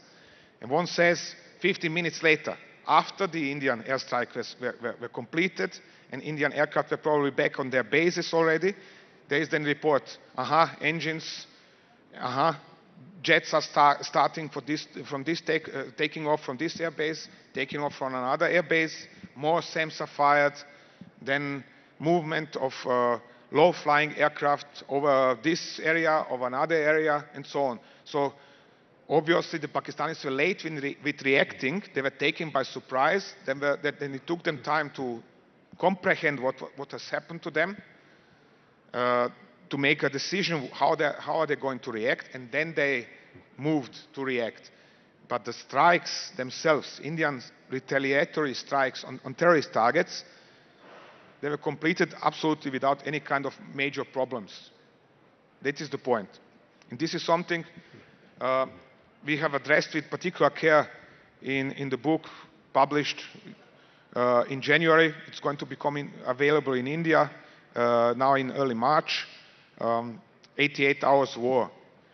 So I don't know how much you want me to continue in this regard, but that is one of the points from this book, that Pakistan is boasting with something that simply didn't happen the way it is explaining, which arguably is in best traditions of what is Pakistan explaining, or the way Pakistan is treating true, so to say, already for decades. Tom, we have time for one more question. And because the time is running out, I can see the ticker in front of me. The question that I wish to ask you is that when did the downing of Rafales become such a big deal? I mean, even Donald Trump started off with 5 and then 7, then 9. Apparently now 11. 11 are down, and by the time his turn is over, I think the entire Indian Air Force will have been grounded. But what I wanted to ask you was that, did disinformation and misinformation play a very major part during Operation Sindoor? In order to explain this, I have to explain this from the Pakistani point of view. They have nothing to show.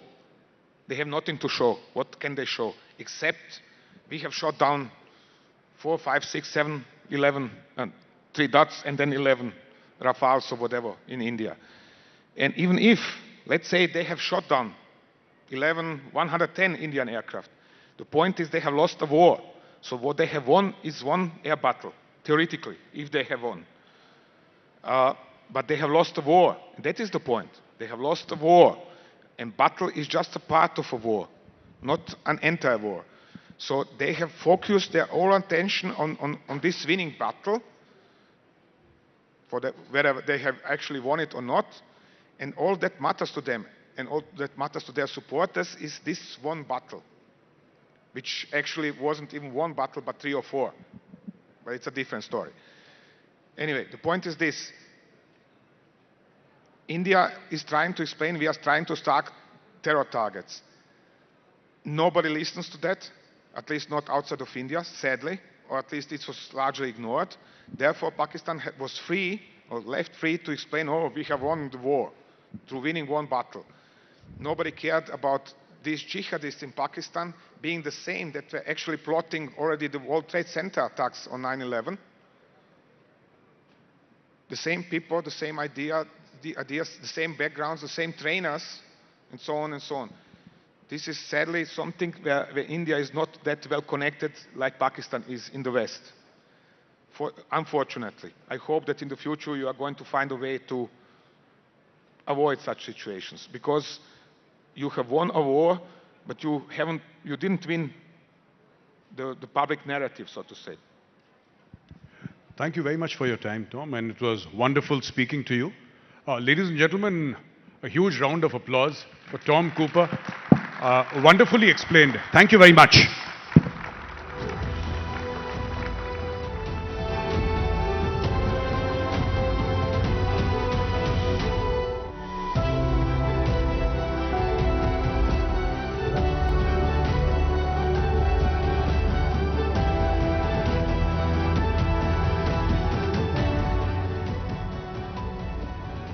All right, thank you so much, Mr. Cooper and Major Arya. Distinguished guests, let's switch gears.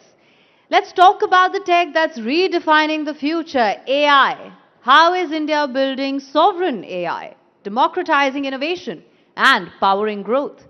From language models to enterprise solutions, what's the AI play for India? As the global south rises, can India lead the narrative on equitable AI? How will India balance innovation with ethics? How will AI drive inclusive growth? Please welcome Pratyush Kumar, co-founder Sarvam AI, for a peek into what's bubbling inside India's biggest foundation model, followed by a conversation with Chandra Shrikant for a session then on designing the AI age.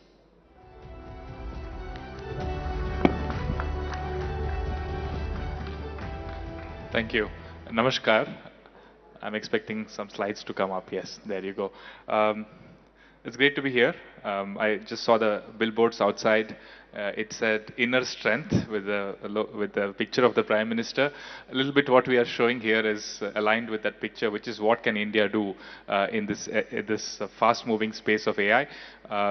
Have started a company a couple of years back called Sarvam. There is usually intent in the name. The word Sarvam means everyone or everything. The goal is so that building of AI, which is the defining technology of this decade, should not be restricted to a couple of companies in the Bay Area. It should be built by more, and it should, more importantly, be used affordably by many more people. I'm going to see if this works. Yeah. So we had a theme ourselves, which in our own way we called it India Can, because some people asked, can India build, should India build, must India build, and so on. But over the last 2 years, a small team out of Bangalore has proved that you can actually build globally competitive AI models grounds up with our own data, our own algorithms, our own engineering. Somewhere here, Abhishek Singh sir is there. The government has been an important catalyst in making that belief come true. But now we are somehow in Sarvam 2.0, where we have proved, there is proof of concept that deep tech and AI can happen in India. Now it's time to have proof of scale and make AI available to all at affordable rates. Let's see. Next slide, please, if you are controlling it. Yeah, so India can train its own state-of-the-art models. India can bring AI to billions of Indians and do it all in the sense that I think we always keep talking about our success in UPI and in Aadhaar and so on, and they are tremendous and global successes. But in the balance of things, India today does not have any large consumer or enterprise platform at scale, whether it is media, whether it is social networks, etc. So I think now we really have to, in this decade, have that inner strength and say we can go and build out there. And the landscape is changing. And when the landscape changes, it's really a moment to see what we can do. I was asked to continue the spirit of the AI summit that happened here and give demos. So the team has a bunch of videos. I'll quickly show you. For example, we built Saras, which is for recognizing what you speak. India is a very voice-led country, so it all starts with recognizing what somebody is speaking and then processing with AI. We name our model sometimes on birds. Saras means crane, and a crane is usually intent and listening. So we called it Saras. It is multilingual, does 11 languages, in fact now 22 languages, real time, and a bunch of things. I'm not going to bore you with numbers, but essentially it is the world's most accurate speech recognition model compared to many different companies. And there's a little bit of video here. You can play the video, please. There should be audio. अडचणी येत असतात, संकट येत असतात, परंतु संकटांचा अडचणींचा मुकाबला तितकाच निर्धास्तपणे बिनधास्तपणे करायचा असतो आणि संकटांनाही सांगायचं असतं तू ये कितीही वेळा तुझा सामना करण्यासाठी मी तितक्या ताकदीने तितक्या सामर्थ्याने सज्ज आहे. आणि त्याचंच प्रत्यय पुन्हा जितूच्या माध्यमातून पहिल्या चेंडूवर चौकार गेल्यानंतर लगातार 3 चेंडू निर्धाव टाकत आपली स्ट्रेंथ, आपली ताकद, गोलंदाजीतलं कौशल्यपणाला लावत आपण या क्रिकेट मधलं, या खेळामधलं सामर्थ्य दाखवताना गोलंदाज जितो. No, that is not from, I guess, the Network 18, but that is a stress test of somebody saying something in one language and the model keeping pace with it and actually accurately transcribing it. Again, this is where AI starts in recognizing what somebody is speaking, and we do it across languages. The other one is the opposite of it. We call it bulbul, a bird that sings. This is text to speech. So again, a bunch of languages. Again, on 8 kilohertz, which is what you get on a telephony, we have the most accurate, most high fidelity model out there. And here is a video of it.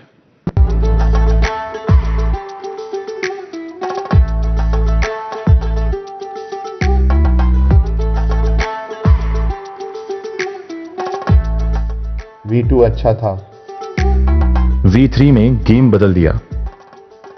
Let me show you how.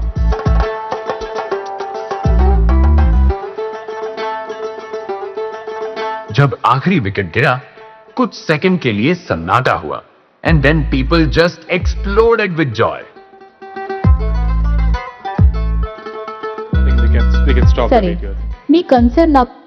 Yeah, so there are many languages like that, but this is voice that actually sounds very natural. In fact, we have a game on our website. You can go and listen to an audio and say, is it a human or a AI? And people get it wrong half the time. So in some sense, now the voices are very natural, very useful for creating content, very useful also for doing voice AI, which is an AI agent that responds to queries that you have. Another example is Sarvam Dub, which is speaking in one language and getting the content in a different language. I'll not show you the technical details, but again, the world's best model for dubbing. Quickly showing you something on the content side. This is making content accessible. Let me play the video.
That is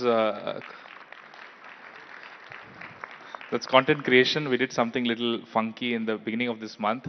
The budget speech was live dubbed by us on a network where the finance minister, of course, was speaking in English, but in what sounded like her voice, it came out in Hindi and Kannada. And people actually said that for the first time I understood the budget because it came out in a language which I understand, right? And I think there is genuine possibility for language not to be a barrier, right, but to be a bridge. And I was chatting with the executives of the network as well. We really can think about content being available irrespective of language. So this whole idea of strength within, somehow we felt for multiple centuries that we have to all learn English and do things, but a strength within is also preserving what is natively yours. And I think AI helps do that in a different way. Something on vision, which will show you about audio, but this is a little bit about vision, wherein again we have the world's best model in terms of recognizing text, even in English, in documents, right? Documents with tables and with headers, footers, complex layouts, and so on, doing better than many models out there. And here is a quick. A culture is preserved I'll just only pause it when briefly. people can read, debate, and build upon its ideas. When literature circulates, when it inspires new writing, new thinking, and new creativity. The result was about 90% accuracy. That may sound good until you realize it means nearly one error per line.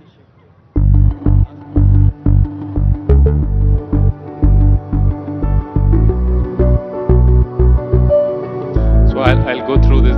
These lovely videos are also a part of again the We Can part. We want to have a brand of a big tech company built out of India. These videos are online. You can have a look at it. But we also train large language models. We released 2 of them.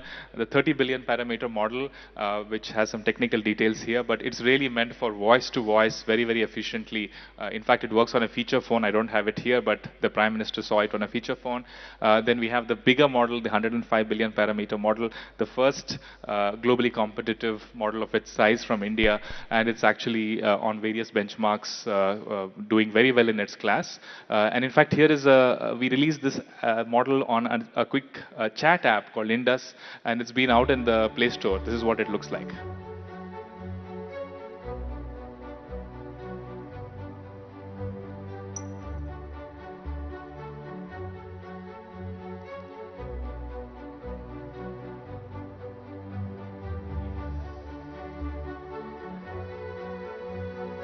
Hello, मेरा wait 60 kg है और मैं 5'1" हूँ। मुझे weight loss करना है। क्या आप मुझे हाई प्रोटीन डाइट प्लान बना सकते हैं?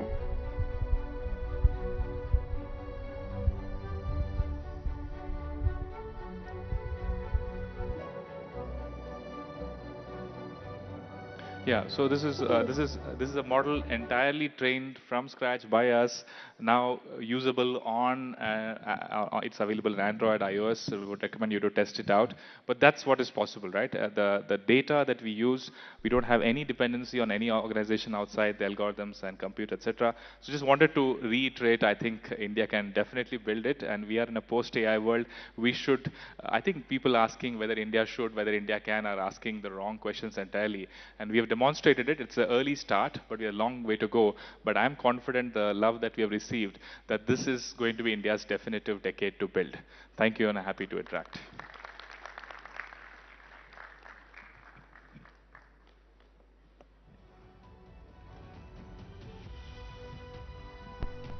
Thank you, Pratyush, for making it to Delhi, and a huge round of applause. This is actually the first model to come out of India. We go on and on about OpenAI and Anthropic, but Sarvam deserves a lot of love, so a bigger round of applause, please. And Pratyush, I think what also makes Sarvam very distinct is that this was completely trained on Indian data, right? If you can take us through that, why it gets languages, why it gets dialects and subtexts right. That would also be one of the factors. Yes, it definitely has language as a key focus, but it also does math and programming. In fact, the team just ran it yesterday on the JEE paper of this year. And on the mains paper, it got all the questions on math right, and I think it missed 2 questions on physics, right? So this is a model that has reasoning, that has programming, that has understanding of the world in general, and better accuracy on Indian languages, right? So on the data side, we have trained it on the world's data, including, of course, data from India. But the key thing is we've done it all in-house. So when a model is being audited for various purposes. Is this the right model to use? The raw material really is data. And we are able to say that, hey, here is the data we have trained it on, and hence this is the model's capabilities, right? So doing that end-to-end is what gives sovereignty. Else you're always dependent on some part of the supply chain on other players. The fact that your model is able to solve JEE paper, how does that make you feel as someone who teaches at IIT Madras? Yeah, no, look, I think for all of us, these models can do most of the things we are doing. Okay, just that is the reality of what it is. But more than what is interesting, actually, the model, we also asked it to teach somebody a few of these questions. And it's going to come out in a blog soon. And actually, it does a good job. It actually takes the question, helps somebody understand what are the reasons behind it.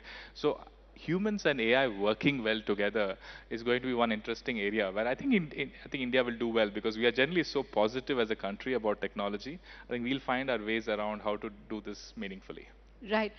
You've also managed to build Sarvam at a fraction of the cost that, what Silicon Valley companies are doing. OpenAI yesterday, I think, raised $100 billion. Anthropic raised $30 billion 2 weeks ago. And Sarvam's last fundraise, I think, was in 2023, 41 million. How is it to compete with these large labs with never-ending pockets of money? No, I think different companies are in different phases of their journey. I think comparing it is not that straightforward.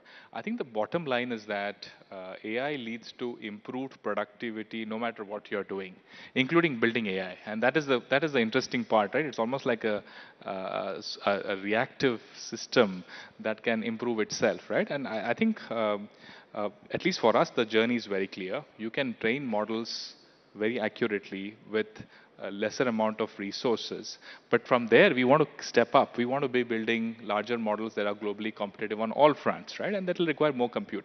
But the bottom line is it's really crossing the hump of saying that we are in the race, right? As opposed to saying we'll always be users of stuff that frontier companies across other countries would do. Yeah, I think in your opening slide put it very well. Can be, must be, should be to we can. So I think that's the overriding message. But Pratyush, we are also in somewhat interesting and scary times. If you look at what's playing out in the US, the government is at war with Anthropic over, how, and Anthropic doesn't want their model to be used for surveillance and other purposes. What does this mean for India? Does it sort of all the more make the case for sovereign AI? If they can have such differences with the government there, if they can go at war with them, what will it mean for us? I mean, we are using all these models right, left, and center. It's clearly something very geopolitical, the way these labs can be used. I mean, I think you know it better than me that this is a bit of a theater, right? Different things get done for different reasons. But independent of that, I think that these models are so important that they are geopolitical. In fact, the summit that just concluded in its fourth instance, attracted 100+ countries. Which other technical domain attracts heads of state, right? It's clearly something that is geopolitically relevant. And we are in a post-AI world. It's not like we are going back. So it's really now onwards and upwards in terms of what these models can do. And the fact that most of what we do as individuals, as companies, as countries will first touch these models. They become resources of very high significance, almost national interest, right? And just like in nuclear and in space technologies, we need healthy partnership between private and public, but there is deep national interest. And I think we should think very deeply about how India can have sovereignty across the layers. While we are great users of the tech, we should continue to use them and innovate on top of them. There should be a very, very active thread and increased focus on having a sovereign alternative, which we would need at various places. Right. If you look at how the internet economy has played out in India, the Uber of India is Uber, the Amazon of India is Amazon. But do you think there is a space for Sarvam to become the preeminent AI company in India? We do have Ola and Flipkart, right? So I think we do have options. No, I think, look, I think I believe that this is the decade to change that more meaningfully. The belief in the country that we are builders is there. Developer strength is there. I feel there are a few other things that we typically miss. We need far greater flow of capital, which is chasing much larger outcomes. And we need to bring in distribution in terms of organizations which can absorb innovation. I think that's something that's typically, it's a bit of a premium in India. I think we'll do more of that. I'm convinced, at least at Sarvam, our mission is to be a conduit for getting the talent which is waiting to come back to India to say that, hey, let's go back to India and do it, right? So I'm confident this will happen. There are a few things that need to be in line. But again, platform shifts are great opportunities to disrupt it. Whether it is hardware, whether it is the operating system, whether it is the cloud, whether it is AI, it's all for grabs in the next decade. And we should be playing a very, very strong, with a straight bat and saying we want it all in alternatives, at least in India. Right. The Meity Additional Secretary Abhishek Singh is here, and I must mention that the government has played an outsized role in ensuring that India has foundational models. We haven't seen a matching level of commitment from the venture capitalists here. In fact, many of them are now looking at bets in the US. They are setting up offices in the US. Are you a little disappointed? Has that behavior changed? No, firstly, let's count our blessings, right? I think the government, it's not, by the way, it's not usual. Having seen how the government is working, the challenges, the complications are significant, right? In that, making strong bets and seeing those bets come off, I think is a moment to celebrate, right? I think that taking decisions and risks in the government is so hard, right? Venture capitalists, I think, see, look, everybody is, I've not met one person who knows with clarity what is happening and will happen, right? So it's everybody's bet, everybody's making bets, and they're reacting to things that as they are coming in. I think once we show potential, things will happen. I think we need more, I think, intent in the country to absorb innovation, because innovation needs playgrounds, right? And that's one thing that we'll have to create more of. But I'm sure it's going to happen in the years to come. Right. Last question, Pratyush. You've demoed, what you've been up to. What can we expect in the next 1 year from you? Will you be more active on the enterprise side, the consumer side? Because you also showed us about, the Indus chatbot that you've developed. Yeah, no, probably not discuss strategy here with you, but no, the bottom line is this. I think we'll stay true to our name, which is that we want to bring AI to all in India. That's our turf. We want to work on doing that. And I don't have it with me. I thought I have it in my coat, but we have built these glasses, right? Glasses, yes. The case glasses. We genuinely believe that we should. It's interesting how many meetings I walk into and say, hey, we built models, and these models are available through these glasses, and everybody's like, okay, when can I get the glasses, right? So I think we need to make AI consumable, and I think these devices will play a major role in that. It's coming out in May. It's being built and manufactured in India, the first glasses to be manufactured in India. So we are very clear on what our goals are. We are also very clear that while we focus on India in the coming years, we also will focus on how India can then be an exporter of AI globally, right? Because our strengths in IT services, when combined with our ability to do R&D in this, will be a potent mixture, and we'll find the right partnerships there to make that happen. Great. On that note, thank you very much, and may you find the strength within. Congratulations. Absolutely. And a huge round of applause for Pratyush. Thank you. Thank you.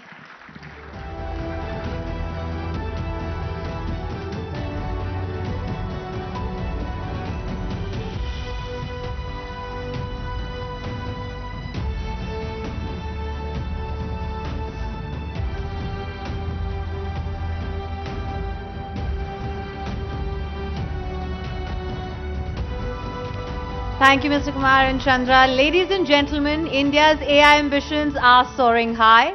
Let's stick to the subject a bit more. Let's talk about India's AI ecosystem where sovereign backing meets innovation. How is India fueling homegrown AI, and what's the funding play? From policy push to startup spark, how's the government shaping India's AI narrative? Joining us are leaders who are the vanguard of this scorching transformation to discuss the investments, to discuss the challenges, and of course the impact. Please welcome Abhishek Singh, Additional Secretary, Ministry of Electronics and Information Technology, onto the stage for a brief conversation with Nalin Mehta. They will later then be joined by Shashi Shekhar, Empathy co-founder, Deep Tech Bharat Foundation, Spiros Magaris, VC, AI and FinTech Fund Manager, Nagendra Nagaraja, founder QPi AI, and Sunil Gupta, co-founder Q New Labs. Thank you very much. Mr. Singh, thanks very much for joining us. And we have a stellar panel lined up just after we stop, we end our conversation. But you are the man who's heading the India AI mission. We've just had the India AI Impact Summit. The minister was here yesterday, and he talked about how India needs about 2 lakh GPUs on the table. Currently, we are somewhere around between 35,000 to about 45, 50,000. So how do you do the scale up? What is your perspective on, in the next few months, how do we go from that number to the 2 lakh that the minister is talking about? See, like we do have almost 38,000 plus another 24,000 in the pipeline, 62,000, but that what we did was sufficient for training the first set of models. Sarvam just made the presentation of what they were able to achieve in the last 6 to 8 months with the GPUs that we had made available. But as we move forward and if we have to do inferencing at scale, given the size of our country, even if 100 million to 200 million people, 10 to 20 crore people, if they start using these services for various in healthcare, in agriculture, in education, we will need to append the back-end infrastructure. That will mean having much larger set of GPUs. So 100 to 200,000 GPUs is something that the minimum that we will need in order to meet the demand of India. So what we are trying to do is that come up with a policy which ensures that we incentivize the private sector to invest into the compute infrastructure. So part of the GPUs will be provided by the private sector, which will be incentivized by the government so that they are able to provide this for the larger AI ecosystem. The inferencing applications in key public sectors like agriculture, education or healthcare will be funded by the government in many ways. And then for strategic sectors, for use in defense and for use in strategic sectors, we will need to set up our own GPU infrastructure within the government data centers. So, Mr. Singh, you oversee the India AI mission. You're also the DG for the National Informatics Center. You oversee emerging technologies, cybersecurity, digital skilling. So you really have a big picture view of the AI ecosystem. One of the things that we've been talking about in the last few weeks is about the idea of sovereign AI, right? That why we need to have indic models and all of those things. The question is that in a world of, say, black box global models, now while the need for sovereignty in AI is paramount, what happens when the global models actually, for users, turn out to be more useful or better than the indic models? How do you address that kind of challenge till the time we reach that scale? See, that's in the short term, because even if you look at the global models, if you look at where they have evolved, for example, even if you look at ChatGPT, what they were at 3.0, what they are 4.0, 4.2, and what the 5.2. The models have evolved. The amount of hallucination that you used to see is much lesser. The pace at which models are evolving and the pace at which models are becoming better, and they become better with usage. So more and more Indians using it, more and more people across the world using it, the models become better. So Indian models, Sarvam or Indus, which has been launched, and some more which are in the pipeline, the more we start using it, the more we start using it in Indian languages, the more we start using it in Indian context, they will become better versions of what they are. And currently also in many Indian language parameters and benchmarks, the Sarvam's model has performed way better than any of the top models that we are talking about. So I'm fully confident that we will be able to, our models, Indian models, the sovereign models, will be able to compete with the best. Only condition is that we should be willing to use them and not become dependent on the models about which we don't know what they are doing. So, of course, as far as use case on population scale is concerned, the global companies are also using India on a population scale for trial. That's why you're seeing so many investments in GCCs and on AI in India. India is almost like the use case capital of the world for AI at the moment. So now at the summit, there was a call for India to be the architect of global AI. Now, from your point of view, what is it that India can bring to the table that Silicon Valley can't? So when you're talking to leaders from the global south at the India Impact Summit, what is the one thing they were looking to you for, which the Americans or others can't deliver? See, like our biggest strength has been the talent. And almost every big tech company, whether an AI company or otherwise, relies a lot on Indian talent. Unfortunately, our talent leaves India and goes to the West, where they're able to access funding and support from the big tech ecosystem, and they create IP there. What we are trying and what this summit has changed is that people are looking at if the talent is here, then why don't we invest in the talent within India, the funds and all the announcements which have been made, so that IP gets created here. So one, the big tech company is looking for talent. In fact, today also there is a story that, that the hiring of Indian AI talent has gone up. Then we are also looking at the whole approach towards building AI.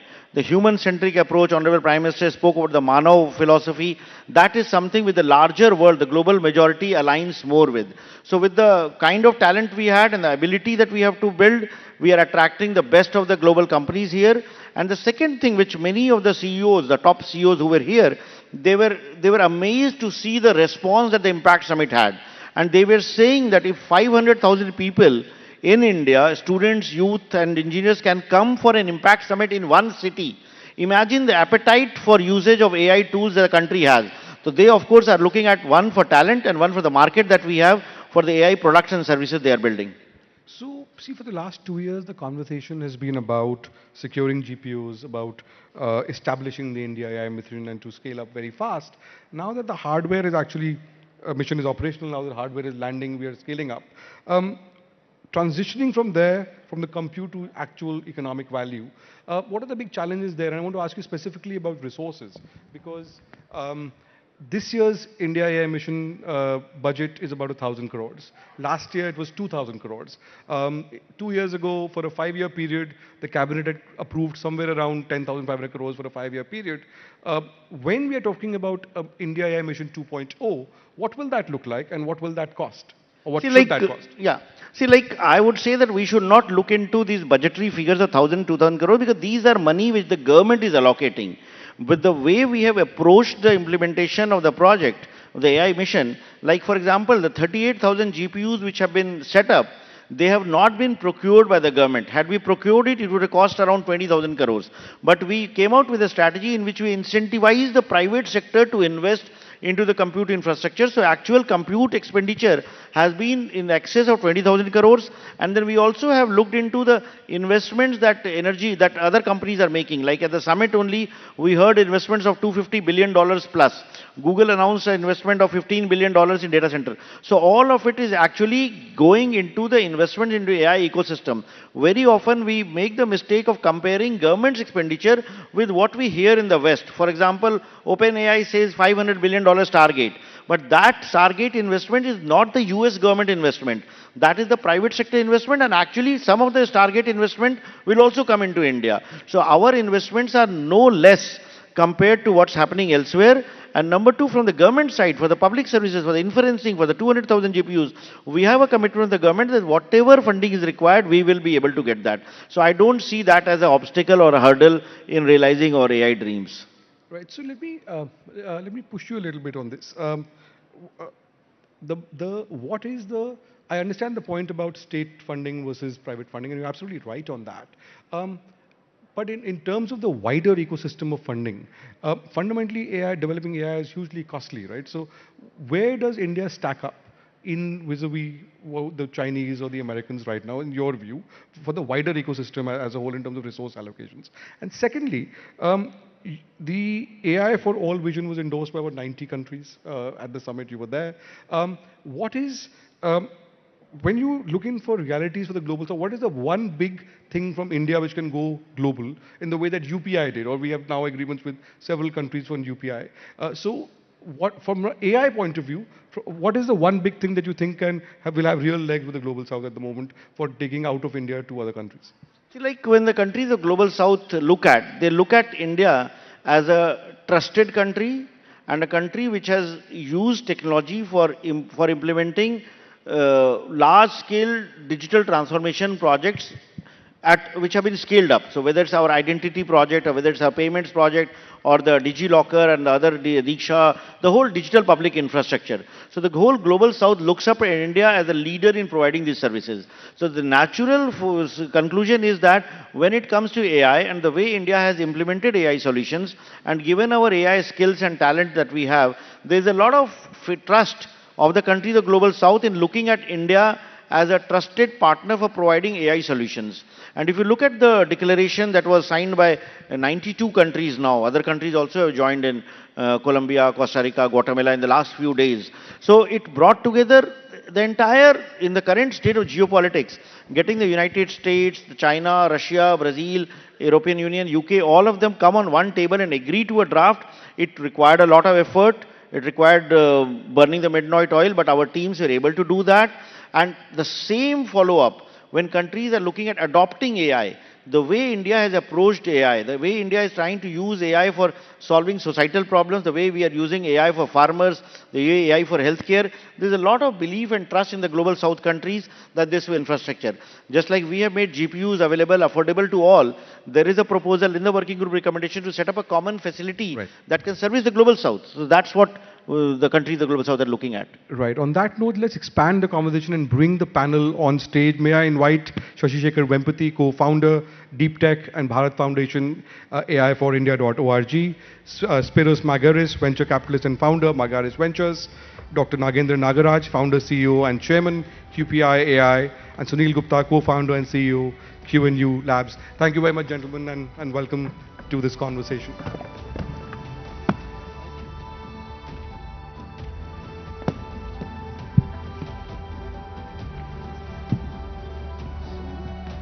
So Shashi, let me begin with you as we expand this conversation. So firstly, welcome to the Rising Bharat Summit.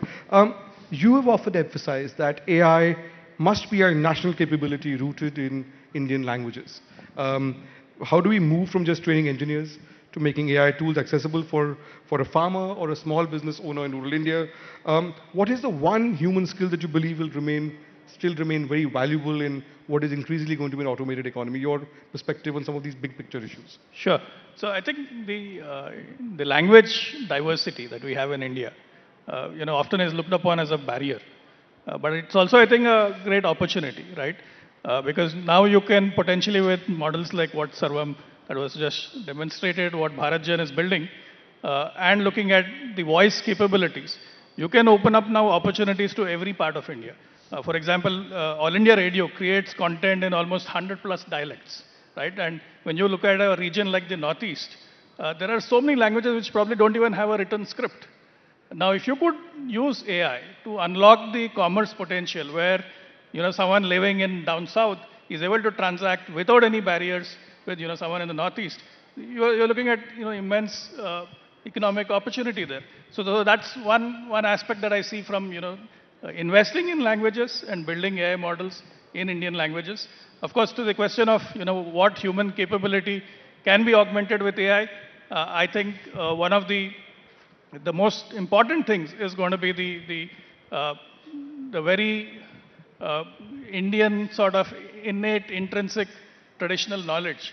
What the Prime Minister spoke about in Man Ki Baat on Gyan Bharatam is a great example where you're unlocking the richness of Indian traditional knowledge using the power of AI. Also, as we go forward, increasingly our memories itself change, right? I mean, increasingly what is recorded is what AI is kind of put forward. So it's very important to record all of that and putting Indian knowledge on that. Let me ask you, Spiros, from a VC's perspective, India has sort of privileged innovation over restraint in many ways. So when you compare the ecosystem in India with the ecosystem in, say, Europe, which is in a regulatory, from a regulatory perspective, a lot more rigid, where do you see India in the global firmament from where you sit as a VC? I mean, I'm globally. We have office in California, with in Saudi Arabia. I don't really compare India with Europe. I think India has its own place. But it's not America yet. And that also has to do something with the perception that it's very hard to invest unless you have, you're based here. And I think from what my experience, just personally, the Indian people, extremely polite. I mean, this was a very beautiful experience I had here. And modesty, I tell all my startups, modesty is a very bad thing. In the business we have to proclaim we are the best, like we did a little bit, and then go back and say, hey, I was on this podium and I said we're the best, and now we have to deliver on this. And I think the Americans are just much better at, besides of producing great solutions, but also market it better. And I think that's something that India has to do more. And that's why maybe the perception from outside is not as strong as it should be from its talent. But if you look to America, of the consequences maybe of immigration, of talent, and the leadership of Indians as CEO roles, you can tell, you should imply from this that there's so much talent here that India should one day, and I hope, and I think not because I'm here now, it's probably closer than later, play on the same level like America and China, you know. But it takes, like everything in life, with success comes confidence, and we keep learning. It's not about knowledge, it's not about smartness, because here is too much of it, which is a compliment, and hardworking. But at the end of the day, it's like you have a beautiful voice. If nobody hears it, it's just a voice. So, so there is an American model, and dare I say a Chinese model, and there has to be an Indian model as well somewhere in the middle. Let me ask Nagendra. You see, QPI AI aims to bridge the gap between hardware and generative AI. Why is it essential? And you guys are building a whole bunch of stuff. Why is it essential for India to build its own superconducting qubits right now, instead of, say, relying on global cloud providers? I mean, what's your perspective on this? I mean, I just wanted to understand your perspective, so so we get a deeper sense of where the whole AI movement in India is going. Yeah, I agree with him. You have to always say you're the best. Okay, that's the first thing. Okay, the second thing, if you look at the company is formed on our objective is, if you look at company objective in MCA, it's all about intelligence modeling, intelligence compute, via quantum computer. I never use the word AI. The reason is very simple. The process of intelligence is first depends on data. We don't believe that the data what you have currently, you're creating the base models, is the biggest data you have. The biggest data you have is the data in nature, which is the quantum data. And today we have a frenzy about the foundation model. We try to do that way back in 2020, 22 somewhere, when we have this attention is all, you need the paper, the transformer paper. And we are working with the largest pharma company in the world, Lilly. We're working with the largest, one of the largest automotive company. Mercedes. We are building some great pharmaceutical models there. But it's all based on a quantum data.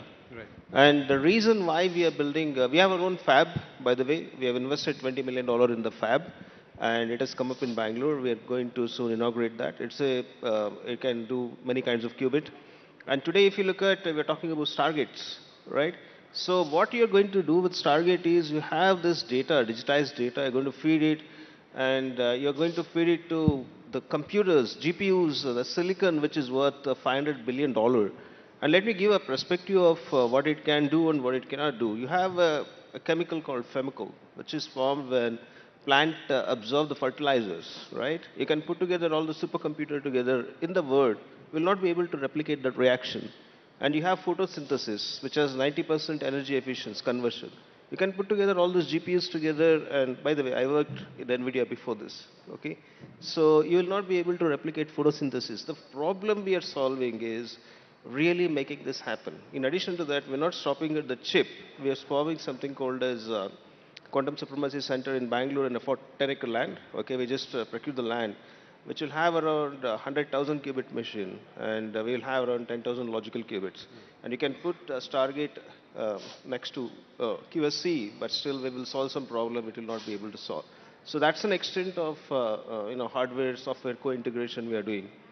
Yeah. So Nagend, you've been like a serial entrepreneur as well as a researcher. So let me ask you, beyond the lab, which sectors is it where we can see the first radical quantum AI breakthrough from where you sit? Is it healthcare, material sciences, finance? What's your perspective on this? Where we likely to see the first real big breakthroughs from a quantum AI point of view? Yes, the first applications will be with nature and wherever you have molecules. Okay, so today we know around 10 power 10 molecules, and in future for sustainability and also something like precision medicine and precision manufacturing with precision material, you do require 10 power 50 molecules. So 10 power 10 molecules we took around 5,000 years. I'm talking about all the real problem. I'm not talking about processing a human language and making automation. These are real problems. And it has a huge impact on the humanity. This will have extremely huge impact on humanity. We require 10 power 50 molecules. You don't have 25,000 years for that.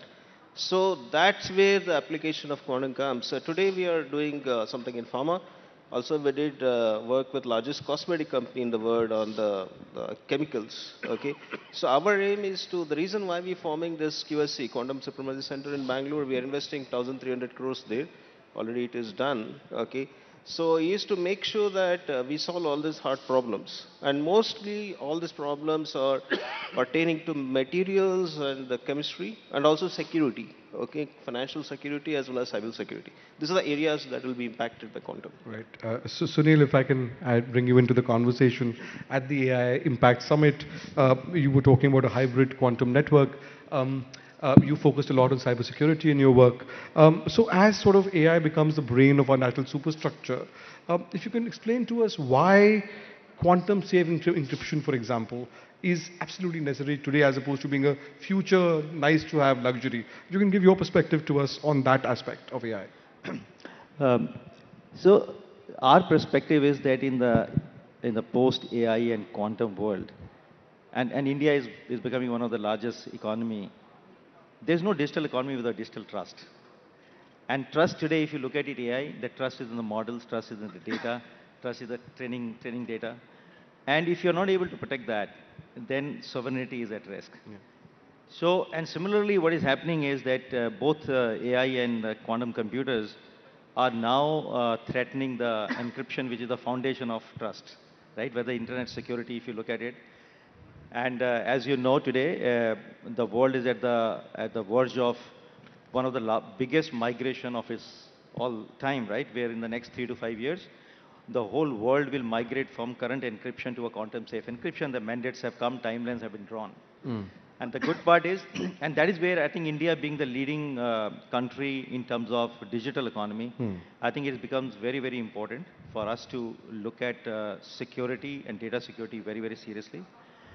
We also have a thesis that 50 years ago, during the Cold War or around that time, countries used to own nuclear codes. Because whoever owned nuclear codes, they are the... But today, in the digital economy, you need to own encryption keys. And today, if you see the West, what they're trying to do, they drive the standards, they build the products where you drive and store the encryption keys, how the encryption keys are used, where you store them, and they have the monopoly today. Yeah. Right?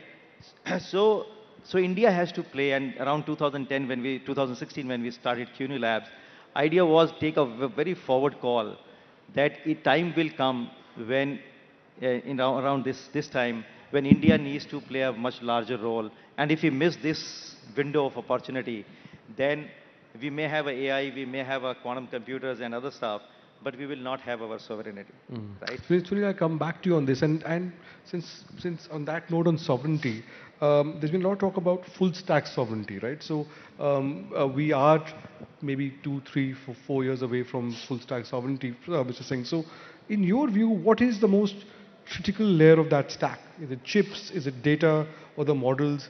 In your view, how do you see this move towards full stack sovereignty, and when would India be there? Like, I fully agree with them. Quantum capabilities will be required, but if I have to look at only the AI stack, the AI stack, if you look at the 5-layer AI stack has been described by our minister, by Jensen, all of them, we are very much there at the energy level. We have sufficient energy sources to power the AI compute. We are there at the data center layer. The data centers that we are able to make are much cheaper than anywhere else in the world. The chip layer is something that we are dependent on. Currently, we do not have AI compute, but then the whole world is dependent on one company, which in turn is dependent on TSMC in Taiwan, which in turn is dependent on ASML in Netherlands. So the chip ecosystem is much like a part of the global supply chain, in which no country has complete control over that layer. But when it comes to foundation models, we saw what Sarvam has built. Many others are following it up, and just like in other countries, one model leads to coming up with several other models, and Sarvam is making it open source. I expect that in the next 1 or 2 years, we'll see many other similar models coming up. Application layer, we are very much there. Out of the 5-layer stack, we are there at 4 layers other than chip layer. And chip, given that we do have design capabilities, with the DLI scheme, I expect that in the next 3 to 5 years, we should be able to design our own AI chip. And of course, taping out may happen at the fabs in Taiwan. But given the investments, as we speak, the Micron facility is being inaugurated today. The first chips are coming out. Tatas are investing in a 28 nanometer chip. But to go from 28 nanometer to a 3 nanometer, it will, or 2 nanometer, it will be a journey. It may take some time, but ultimately with the right vision, the policy support, we should be able to get there. So currently we are no different from any other country, I would say, when it comes to having a sovereign control over the entire AI stack. So Shashi, there's a lot of fear that AI will replace jobs. It's a real fear, and there are many sectors are being impacted. So given your work on employability and its future, what is the one skill Indian students should focus on so they don't get replaced, or they actually get hired? I mean, I know it's an omnibus question, but your thoughts. Yeah. No, I don't think there's one skill, but I think there are probably a few traits which are going to be very important in this AI era. First is, I think, learnability. We've got to continuously keep learning. I think learning can never stop. It has to be a lifelong pursuit. Second is deep domain knowledge. In fact, this is what I've been telling every student that I've been meeting with, that you have to get some, pick a domain area and go deep in it and develop a very deep understanding. A good example that I keep sharing is the Star Wars analogy, where you have C3PO, which is like your LLMs, very prolific in multiple languages, but the real work is done by the droids, the R2D2s, right? So that's where deep domain knowledge becomes very important. The third is, of course, lateral thinking. You've got to connect the dots across diverse domains to find solutions to problems. I think that's going to be very important going forward. And then, of course, have multiple skills so that, even if there is a period of economic turbulence or uncertainty, you have those skills to fall back upon. And then lastly, what the Prime Minister always says, right? Don't just be a job seeker, be a job creator. I think the greatest thing, learning for me from the AI Summit that was organized by India AI and team, Abhishek and team, was that just the sheer number of Indian startups. I think we have to create that startup culture. Spiros, let's talk a little bit about AI and the markets. Around the world, there's been a lot of uncertainty. Well, there's global geopolitical flux, of course, but there is the whole debate about whether this whole AI thing is a bubble or a bust. That's affecting the markets, right? One of the reasons why India's markets have been lukewarm in the last few months is because India doesn't really have those big AI companies of the kind that are in the American markets. So when you look at bubbles in the past, what's your is this a bubble, or is it or is somewhere in the middle? What are the opportunities you see in India, and what are from experience, what should we be careful about? All right, I'm a little biased because I have an AI fund as well, and I don't think it's a bubble. And I make it very quickly. I lived the dot-com bubble in America, and that Cisco built an infrastructure for startups, which a lot of those startups didn't survive. We're building here something with AI, infrastructure, etc., for companies that have so much cash flow that it's not a bubble. Expectation, I mean, it's a new time we are now in, that the volatility in the market, it's just part of it. It's like life. People expect like a line, but life is not like a line. And there's setbacks, but the direction is clear. I mean, and if anyone thinks we're in a bubble, it's nice to say. I mean, somebody said the pessimists sound smart, but the optimists win. I mean, it's just going to be volatile, and that's just part of it. And India, with its startup culture, wants to build even further. We will see startups that will go under, but doesn't mean they go under. The good ones get up and do the next one. And it's just, it sounds so simple, but it's so hard to implement. And we are just at the very beginning, and things are moving so fast. And if the smartest guys in the world, the Googles, the Microsofts, you name it, NVIDIA, etc., believe so much in the space. I mean, something is because it's their business, but on the other hand, they put their chips on the table because there will be only few winners out there. And the last thing, optimistic. We all have to become chefs, like in a restaurant. Because the future will be about using different technologies and building cooking a nice meal. Let me ask you a question on this. Shashi's worked in the IT sector. There is a big concern in India at the moment about the IT sector and the impact of AI on that. Infosys, for example, had an AI impact day for investors just this month. The IT services sector contributes is not insignificant part of India's GDP, and there are concerns about that. What is your view on that? With other words, do you think there should be more in it? No. What is your view on how AI will impact the India's services sector? Oh. You know, I could sugarcoat it. It will impact but it impacts the whole world workforce. But I think there will be really a lot of jobs. For instance, just quick, there are a lot of smaller companies that don't have the big consultants who tell them, use Anthropic, use this, use that. So there will be even jobs for translating what's out there for smaller companies. It says, look, you don't have the big consultants, but I can tell you what to do.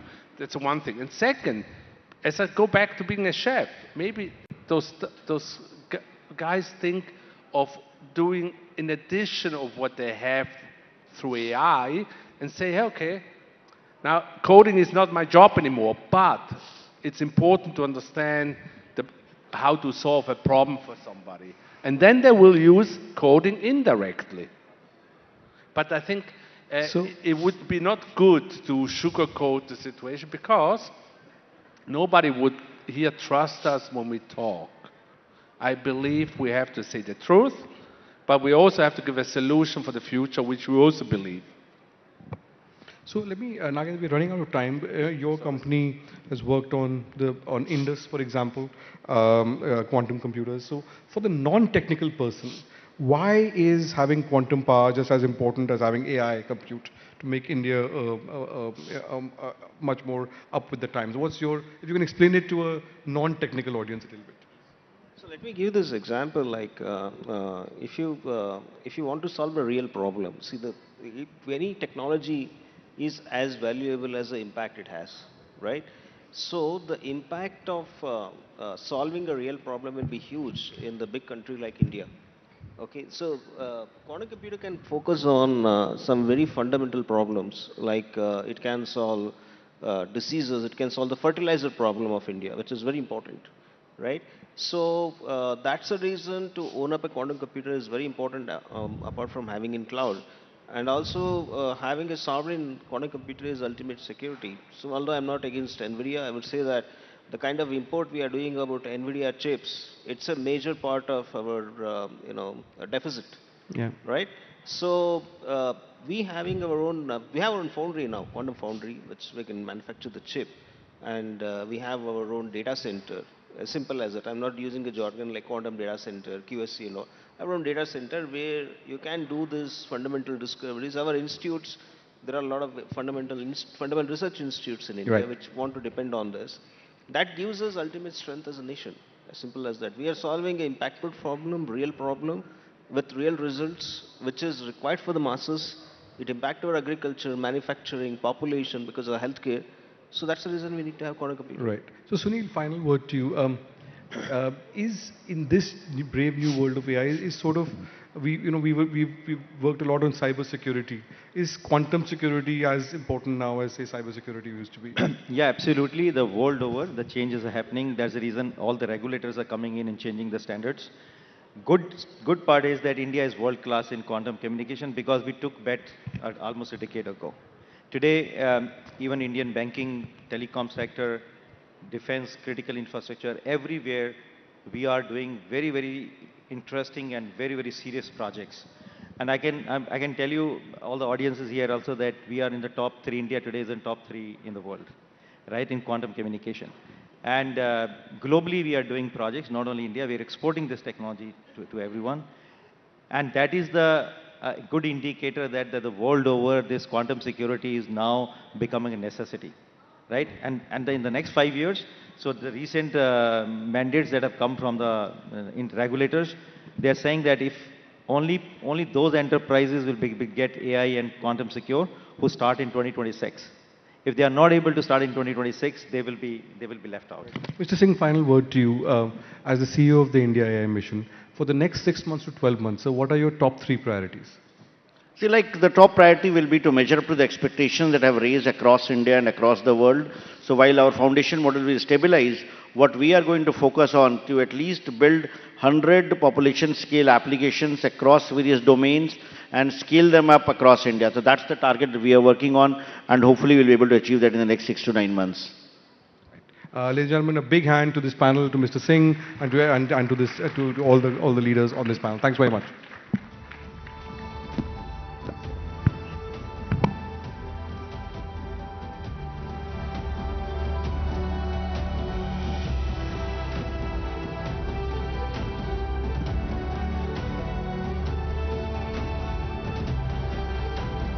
Thank you, Mr. Singh, Mr. Empathy, Mr. Magaris, and Dr. Nagaraja, Mr. Gupta as well, and Nalin. Now, ladies and gentlemen, India's AI ecosystem, something that we've been focusing on, it is soaring to new heights. As we've, of course, heard from the innovators shaping the country's tech future. So if AI is the engine, then space tech are the wings that will take India to stratospheric levels. The sky is indeed not the limit for these trailblazers, pushing boundaries in space, drones, and beyond. Let's dive into the future of this exciting area and India's rise in the skies. And joining us to take us on this high-altitude journey are Awais Ahmed, founder and CEO, Pixel Space Technologies; Ankit Mehta, co-founder and CEO, Idea Forge; Anirudh Sharma, founder and CEO, Dijantra; and Vivek Mishra, CEO and co-founder, Rayfilm Fiber, for a session on The Sky is Not the Limit When Innovation Meets Altitude, in conversation with Chandra Shrikant.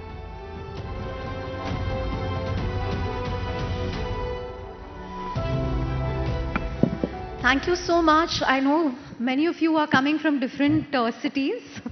Thank you very much for making it. And you know, a huge round of applause to India's leading defense tech and space tech startups on stage.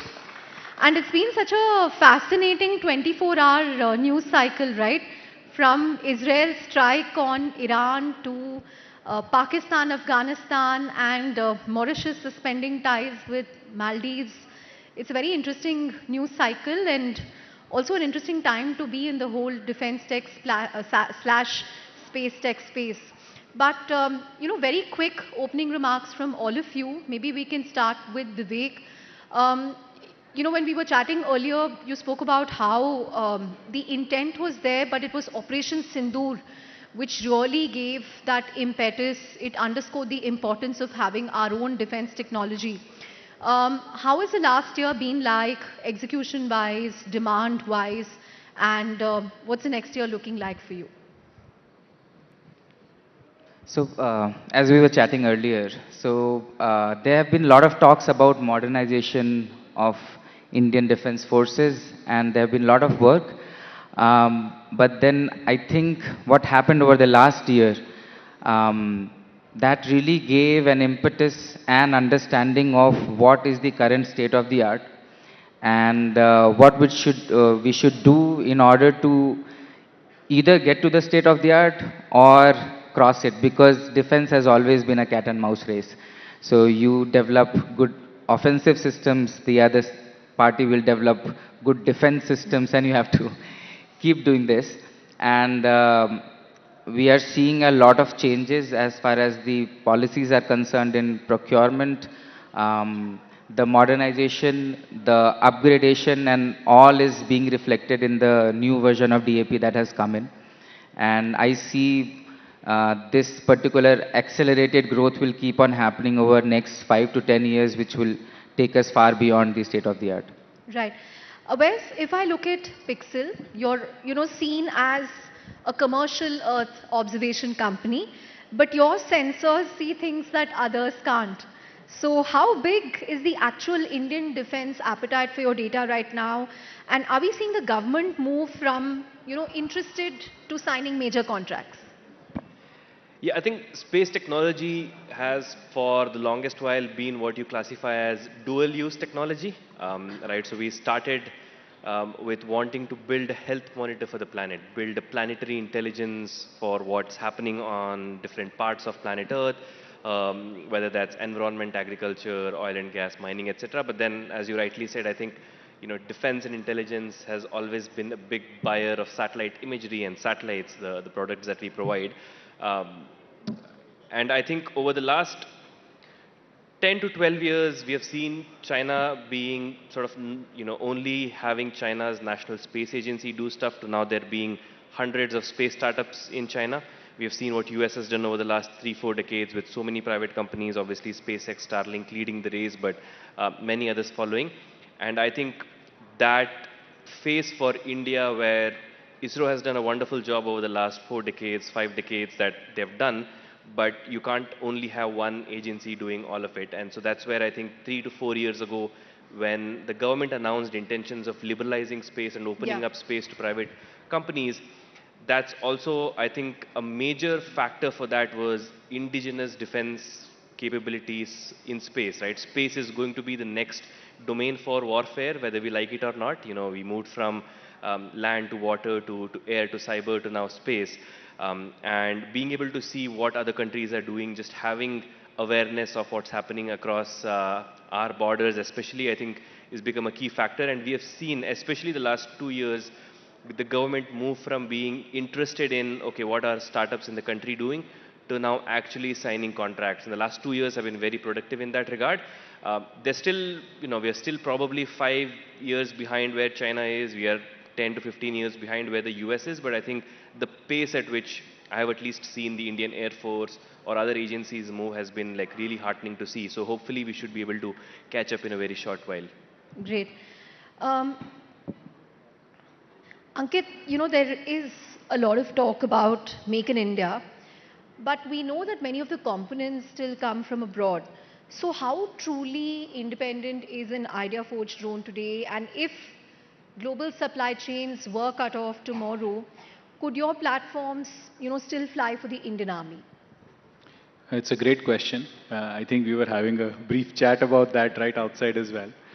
I think yes. It's obviously the short answer to the last part of the question is that yes, irrespective of any disruption, we will be able to get our systems out there and get them flying. There are 3 ways in which you have to look at this entire supply chain problem, right? The first is that you have to look at the problem of cybersecurity. You have to ensure that nothing that you buy from anywhere, including from the country, is something that can be sabotaged. Most vectors for sabotage will be communication, electronics, etc., like what we saw. So having nothing that comes on the hardware side from any adversary is very critical. Owning the software, in most cases, even writing the software is important so that you know that there is basically nothing coming from outside. The second part is strategic autonomy, which is about ensuring that even if there is an embargo, you are still able to build and do with the assets that you have what you want to do with those assets. And strategic autonomy is something that you can build by multiple ways, as much as possible from the smaller and smaller building blocks. The second method is to ensure that you have more suppliers for the same outcome. You want an outcome, you basically want something that can image, let's say for example. So you should have enough suppliers, even if it is not done today in our country, we should have enough suppliers so that we do not get hit and there is diversification there. So that is another way of doing it. And there is absolutely no denial that most of the economic value, which is the economic value or the indigenous content by value, is another aspect which is important for the economic well-being of the country. Yeah. Because we spend a lot of money in buying defense equipment. So if most of that money is spent on Indian technology, Indian capability, on Indian products, then I think we are moving the needle on all 3 elements which are crucial for this supply chain problem. So as far as Idea Forge is concerned, I think for years now, our indigenous content has been very high because we build pretty much everything from the building blocks. Right. But broadly, on an average, a drone in India today, what's the dependence like for components from abroad? See, earlier, about a year and a half back, there was heavy dependence on China. But about in a year or so now, we have mandated and we are investigating. And this is something that I've been personally driving for over 10 years now, that we have to start looking under the hood of what we are buying. Because under the hood is where the risk lies, right? Even if it is something that is delivered by an Indian entity, what's under the hood is important. And we have started to do that peeping inside the hood. And that has changed the dependence on our, certain geographical neighbors who we believe there is a risk from. And that at least is something that all future procurements are going to ensure that is nothing coming from that risk. We may still have dependency on the rest of the world for things like chips, maybe the fiber that comes on the carbon fiber, or certain chemicals, certain metals. There will be other things that we may have dependencies on. But like I said, the strategic autonomy is not just achieved by indigenization, it is achieved also by having enough diversification in who you buy from and how you are able to procure things. So it will always be a mix, but increasingly that mix has to be favoring our own country and our own developments. Right. Anirudh, at Digantara, you are building the radar for space. So how critical is it for India to own this sort of specific map of the stars rather than relying on data, from foreign allies like the US? What we've seen in past couple of years is that space is no more a supporting layer for let's say everything that's happening. It's more critical at this point in time. It has become increasingly critical given the modern warfare involves a lot of usage of space capabilities, and we saw that firsthand during Operation Sindoor, and it was the first time Indian agencies realized importance of understanding space and having ability to see what's happening in space. For example, when Operation Sindoor was happening, I think there were a lot of commercial satellites that were aiding in giving data to Pakistan. That led to a lot of changes in the defense procurement mechanisms within the country. When we started the company, we started this company for a particular solution focused towards tracking of space objects. But then we evolved this company more towards defense and intelligence related use cases. That's primarily because we saw that space is now playing a bigger role. And in fact, countries like Germany right now have increased its defense spending, particularly around space security aspects.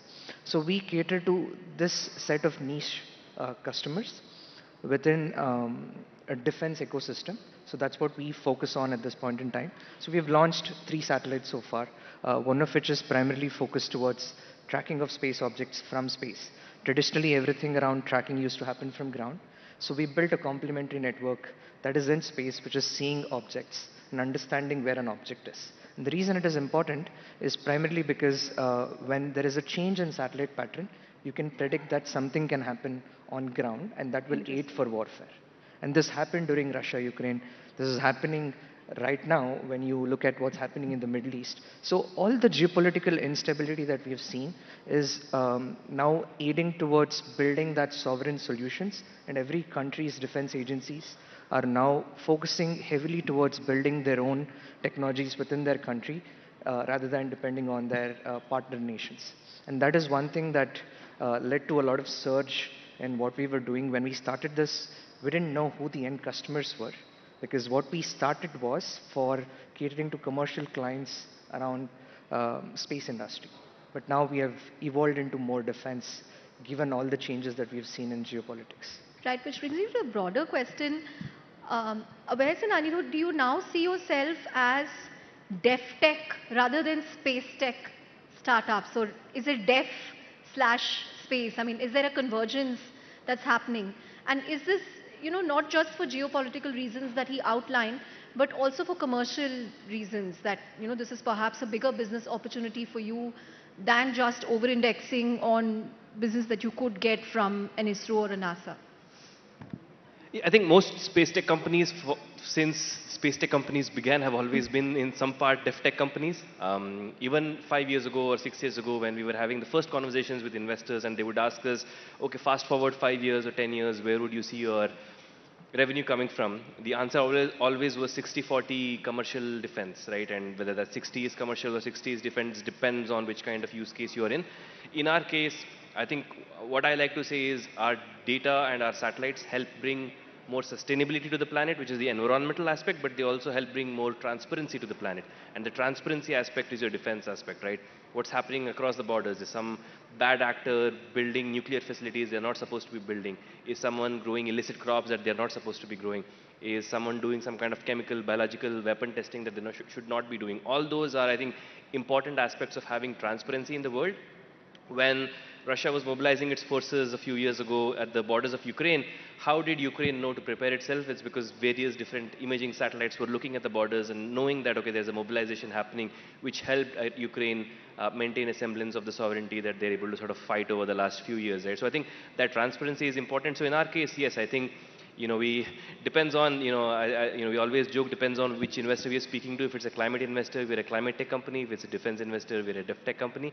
But all of that is under the umbrella of us being a space tech company. I think that's the core of it. Half of the business or 40% of the business tends to, just by the virtue of who's the buyer, comes from defense tech.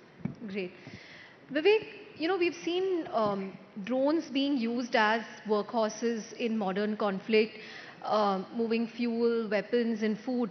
But are Indian-made drones ready to move from, testing to becoming the primary logistics backbone for our soldiers? So we were the first ones to supply logistics drones to the Indian Army. So it's been around 3 years.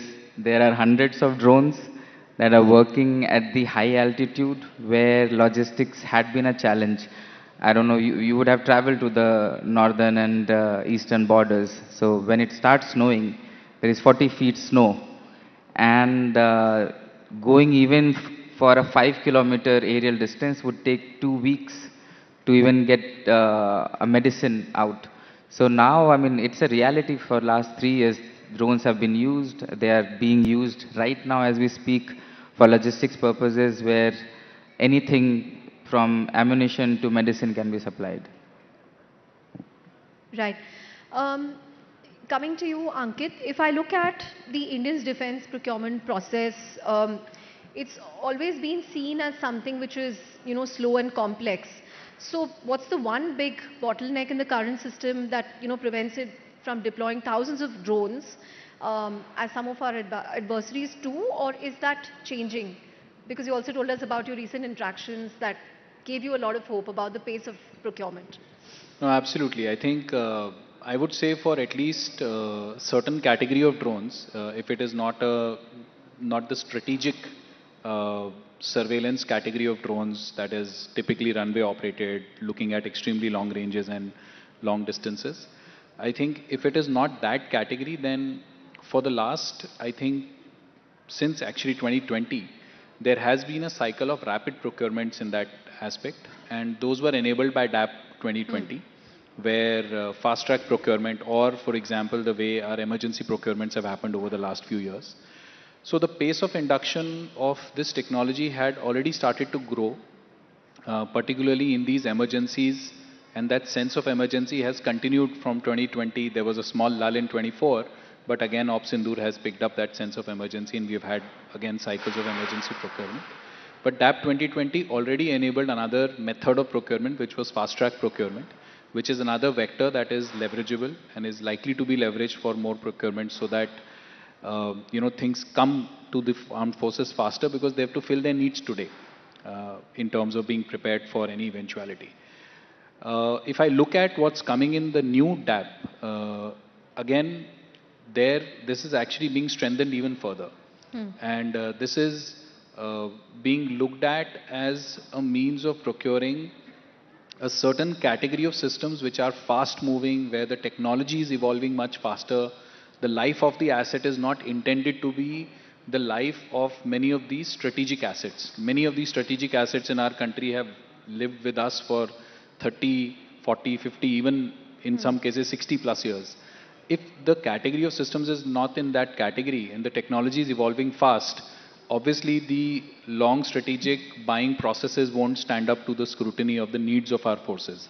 And therefore, the evolution that is hinted in the DAP is also of the same nature, where certain categories will be bought far more aggressively with greater flexibility and a lot more impetus on things being done in India. We need to calibrate how much advantage Indian development should get, but the motivation of the things that are needed to be done are there in the DAP, and as we give feedback as an industry, we will continue to strengthen that intent and make sure that when we go out there, indigenous businesses, Indian businesses are motivated to build technology, to evolve technology as fast as it is required, because the conflict is changing at an unprecedented pace. Right. If you look at the Ukraine-Russia war, they say that now the pace of adaptation is weeks. It's no longer months, and earlier it used to be years. So it is absolutely necessary that we are setting ourselves up for the war of the future, which is going to have these elements. And a lot of impetus on unmanned is going to be very important, because the fight in many cases will be started and finished in some cases when you are defending against unmanned systems, and your evolution on that has to be very rapid. Right. A question for Anirudh and Awais. Now, both Pixel and Digantra have set up bases in the US to cater to defense clients. Now, does building for US ever conflict with, being an Indian origin startup, and how do you sort of ensure that the best of your innovation stays sovereign, for India? So one of the ways that we went about solving for this problem is, from day one for any space tech company, you have to be global in nature, because that's the nature of this sector given the demand. And the largest market today, even in terms of the number of satellites that you see in orbit, is from the United States. So that's like the end game for us when it comes to building a space tech business. But then with India, we as a company started as an Indian company, building solutions here towards space domain awareness, space situational awareness. But we also saw certain offshoots of our technology that we can use for several other applications. For example, recently we announced our expansion into missile tracking and detection using the same foundation technology layer that we have built for space domain awareness. That's something that we are now doing in the US.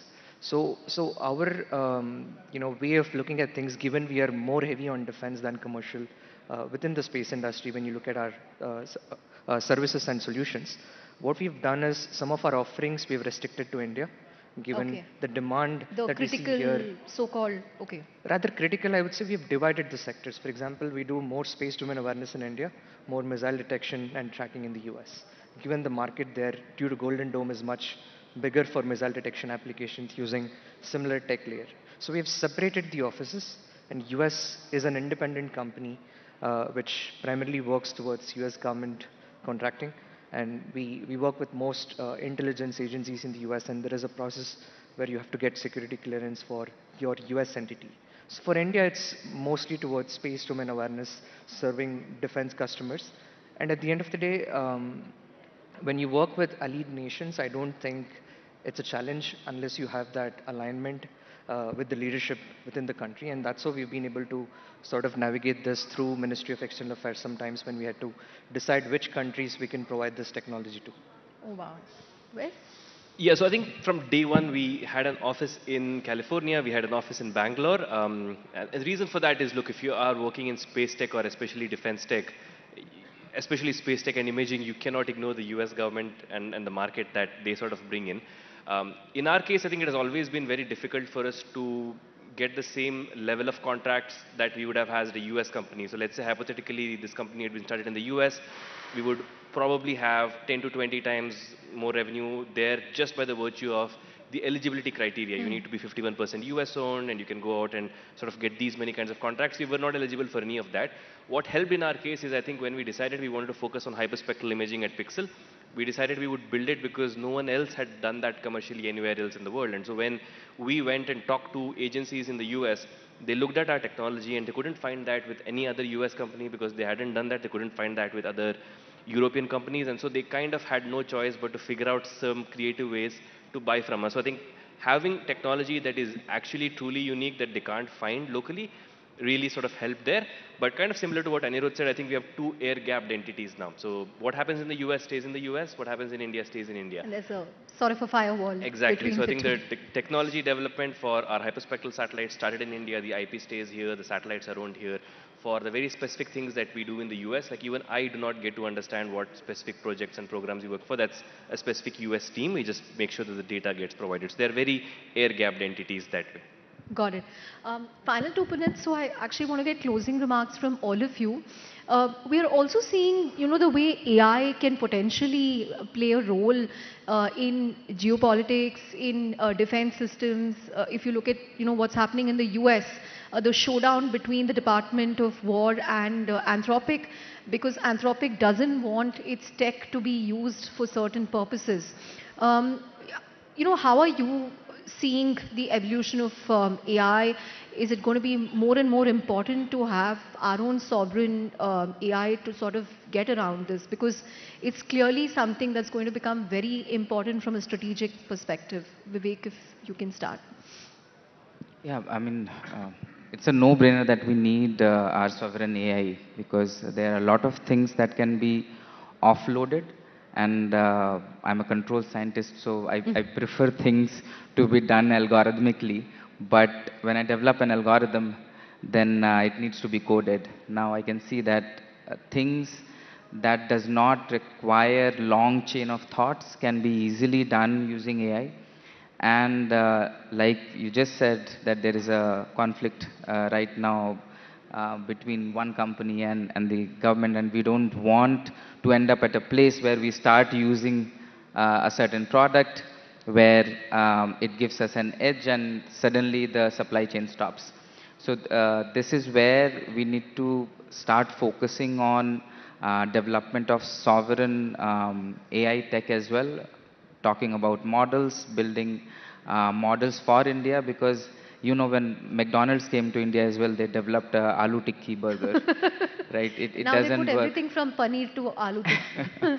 So we have our different challenges in every domain. So the requirement for the AI part would also need to be customized according to what the needs of Indian tech companies, defense forces and governments are. Right. Awais, quick thoughts?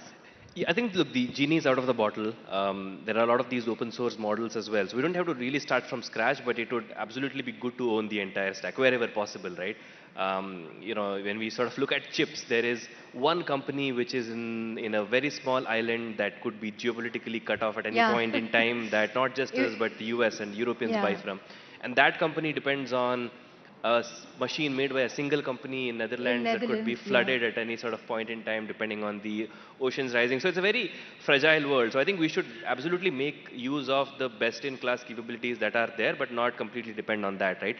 Having companies like Servom build our own internal capabilities, and with the genie being out of the bottle, with a lot of these open source models that we can take and now host on everything. So I think it becomes very critical. All of us here, I think we have seen this in different ways, whether building drones or satellites. Supply chain has been like a big thing in our minds, that regardless of how cheap or easy it is to buy things from China, we would never do that just because it could be cut off at any point in time. Our customers wouldn't buy from us. It's very similar with AI, but I think there's also other considerations, right? I mean, how many of us have not used ChatGPT and Claude? I think almost every single one of us has, and there's a tug of war between mass surveillance capabilities. Would we really want to put proprietary information of our company and ask Claude and ChatGPT, hey, how do I write an email to this and it's confidential information? Right. No, right? So I think it becomes Right. important, especially in our sector for sure. Right. 10 seconds, 10 seconds. Yeah, I think there are so many India-specific problems that I don't think mere copy and paste will work. In fact, if you look at the companies that are doing work on the India AI mission, many of those problems are so unique to India that we will have to solve those problems ourselves. And therefore, AI, be it being leveraged for operational autonomy, or if it is leveraged for autonomy to deliver an outcome to the end customer, or to make sure that development happens at an incredible pace, I think all of that contextually has to be brought into the country, because nobody else is going to work on our context and represent our context better than us doing it. Anirudh, last word? I think the modern day warfare has changed more towards sovereignty and adaptability. Every country today is focusing towards building sovereign solutions, be it for AI, defense, space. So at the end of the day, it's all about control and how do you get to control it when there is crisis. So because of that, I think for deterrence, awareness is important. So that's what I would like to say. Great. On that note, a huge round of applause. I don't want to call them rocket boys, but huge round of applause for India's defense tech, space tech startups here. And here's wishing you all the very best. Thank you so much for coming to Rising Bharat.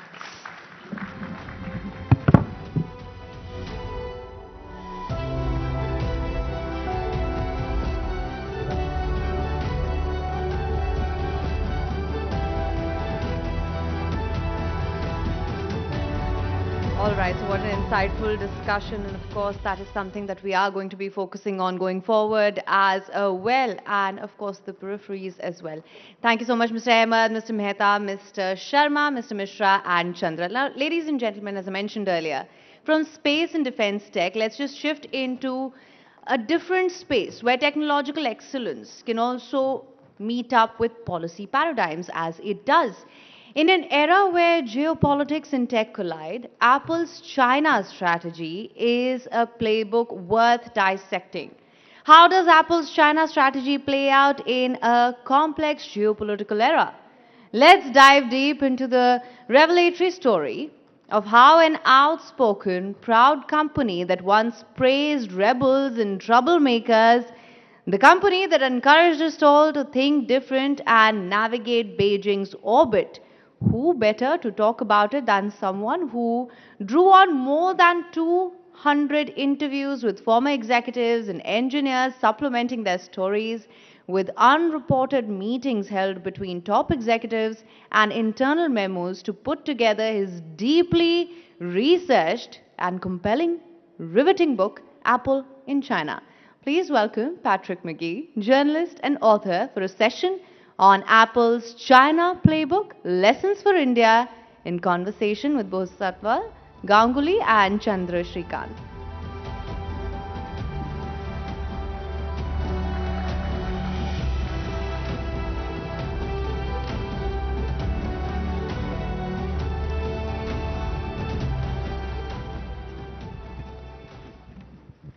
Thank you very much, Patrick, for coming to Rising Bharat. So, Patrick McGee is the author of Apple in China, which made it to basically the best business book list across publications. So congratulations for that. Thank you. And it's sort of become a must-read book if you want to understand Apple and if you want to understand China. So that's sort of two birds with one stone. But thank you very much for coming all the way from the US and participating in Rising Bharat. Podi, the opening question for you. So thank you, Patrick. So, you know, your fundamental premise of your book is that China has immensely benefited from the the huge investments that that Apple has made there. You've compared it with the Marshall Plan, which transformed Europe after the Second World War. But would it be also fair to say that China has made Apple the mammoth that it is currently? Yeah, absolutely. I think the second claim is inarguable, and I think was probably already known, which is to say that Apple just would not be able to build the products that it builds, certainly not at that quality, definitely not at that cost, but especially not at that quantity, right? They build 230 million iPhones a year. There's just not another place on the planet that's capable of doing that.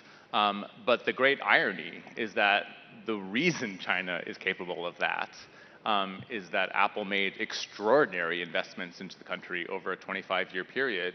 And I think within the world of journalism, that had basically been unexplored, right? So it's just like not a controversial claim to say that Apple couldn't be Apple without China. I think that's tantamount to obvious. I was making the contrarian claim that actually China wouldn't be China without Apple. And that sounds unhinged and absurd, but I think if you read the 400 pages, it's pretty convincing. Right. The subtext of your book is that Apple has struck some kind of a Faustian bargain, with China. But, did Apple have any other alternative? Because you've also said in the book that, for the first 25 years, they pretty much manufactured their own products at a time when other companies in the industry were outsourcing. They were actually very late to the subcontracting game. Yes. And they also, experimented with multiple countries. I think they tried out Vietnam and South Korea and Taiwan before zeroing in on China. Yeah, there were actually 9 different countries they manufactured their products in between 1996 and 2003, which is a pretty untold narrative. So in addition to the countries you mentioned, Mexico. And this was driven by Steve Wales. Jobs, Tim Cook, both of them together.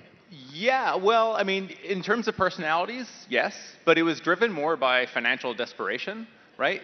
The thing that people forget is that the Apple of the 1990s was nothing like the Apple today. Yeah. It was a company that nearly went bankrupt in 1996, 1997, and again after the dot-com crisis in 2000. So this was a company that got to a stage where they were so close to bankruptcy they couldn't support their own manufacturing operations, and they were forced to outsource. And there was nothing novel about outsourcing. That's what HP, Motorola, so many companies have been doing for years, if not decades. But when Apple sort of applied its special sauce of like, we're going to control sort of every facet of the product, right? We don't just care about the front, we care about the back and the insides. And of course, Apple sort of exudes a certain quality standard that nobody else really has. When they sort of brought that mentality to the likes of Foxconn, Quanta, and Ventec, these Taiwanese companies that were building up major industrial clusters in China, they just had an impact on the entire ecosystem that no company had ever had before. Again, these claims can sort of sound a little bit strange out of context, but if you remember how different the candy-colored translucent plastic iMac was versus a beige box in the PC world, right? The design was so different, and ipso facto, the manufacturing had to be so different in order for that to work. No, I mean, as you said, I think also assembly of electronics products is as old as the 1970s, right? Semiconductors, so it's nothing new. But just to make the conversation a little more forward-looking, so you've been in India. I don't know how familiar you are with India, but you've been in India for the last few days, and India is trying to fashion itself as some kind of an alternative to China in the Apple universe. How plausible is that? So I'm pretty pessimistic that anyone's going to compete with China. It's not that I'm bearish on India in particular. Right. I'm just, I don't want to be bullish about China. But like, for instance, they installed more industrial robots than the rest of the world combined last year. So it's tough for anybody to compete with China. But India is in a position that no other country is in. In other words, there is not another country on the planet besides India and China that have more than 1 billion people, right, that have a sort of comparable landmass. India has, low wages and abundant workers on a scale that China had 25 years ago, and India has far better demographics than China, right? I think by 2050, China's population is going to decline by 200 to 300 million. India's is going to go up significantly, right? So I think the number of workers in India goes up from 900 million to 1.1 billion, and it already has a younger population. And one thing that sort of is I've been having conversations about just this weekend is that before COVID, it was difficult to get things made in India because companies would say it's just going to be easier for us to do it in China. But now, because China Plus One strategies are such a big deal for any corporation that's dependent on China, it's not that India is actually having to compete with China, it's having to compete with everybody else, right? Yeah. In other words, the whole game is, I don't want to make everything in China, where else can I go? So by definition, you're not having to compete with China, you're competing with Vietnam or something like that. And in that respect, India has great potential. So the question is, can they realize that potential? And that's a question I'm still grappling with. And I have days where I'm optimistic, I have days where I'm not so optimistic. But some a preliminary assessment? What's my assessment? Yeah, what's a sort of an initial Honestly, assessment? the one thing I worry about is that sometimes I read the Indian media and there's a little too much hype, I would say. In other words, I would emphasize that this is a multi-decade play. And sometimes my sense of speaking with people or reading the media is that India already thinks it's achieved something that's comparable to China in certain sectors. So I'll give you one example because this one gets hyped up all the time. People will talk about iPhone production and they'll give the value of the iPhones that have been exported. This is sort of an absurd, ludicrous figure because it's forgetting that the value of the export of the iPhone is largely based on imported componentry, mostly from China, also from Taiwan and Korea, and you're in effect counting that as you export it to, let's say, the United States. So your former Reserve Bank of India governor, Rajan, wrote a great paper where he basically showed that, yes, the exports for electronics or smartphones in particular for India look like this over the last decade, but if you just add another tab for net imports of all the componentry, it also looks like that. And so the net value is actually minimal versus the full value. And so I think that's not a wonky point, that's a really important context that India's not at the stage where they're actually building the iPhone, they're doing the final assembly. And if you're going to build out the full out ecosystem, that's a multi-decade play. Right. In fact, let me just add a follow-up to that. Like you said, the number that gets touted, at least now that even, Tim Cook mentions, I think, India more frequently now in his quarterly earnings call, and India now accounts for, I think, 1 in 4 of all of Apple iPhones globally. And I think Apple is targeting a 30 to 32% share by FY27. But as you said, it's not so much make in India, but assembled in India, because a majority of the components still flows through China. So, how many years will it take to get that entire ecosystem together? Because you don't just need Apple, you need all their suppliers and their tier 2 suppliers and tier 3 suppliers. So, will Apple sort of encourage all of them to come here? Yeah, I talked to one supplier who said Apple was pushing them like hell to set up shop in India, right? So I think from Apple's perspective, they really need this to happen. But it's not just a matter of the companies, it's a matter of the governments, right? Not really just the federal government, that has to be a play, but it has to be the local governments, right? Thing that people get wrong about China all the time is they think it's a top-down government where whatever Beijing says is how things operate. I quote someone in the book calling China an RDA, a regionally decentralized authoritarian regime, where the local governments have a lot of say with how they are going to implement the policies that Beijing wants. Now, obviously, you're not going to copy and paste, a communist, template onto India, but I don't see any particular reason why there wouldn't be more cooperation at the local level to sort of get things done, right? So if Modi is going to have a certain plan, Tamil Nadu, Karnataka, the places where you're going to have the Apple supply chain can respond, but they can respond in ways that they see fit. And that's going to be working with the Taiwanese companies. You absolutely need them. I think everybody all over the world should be courting the Taiwanese as much as possible.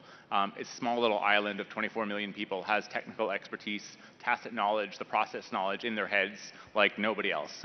There's no chance that Apple would have been successful in China without the Taiwanese establishing all the factories and taking care of the politics for them.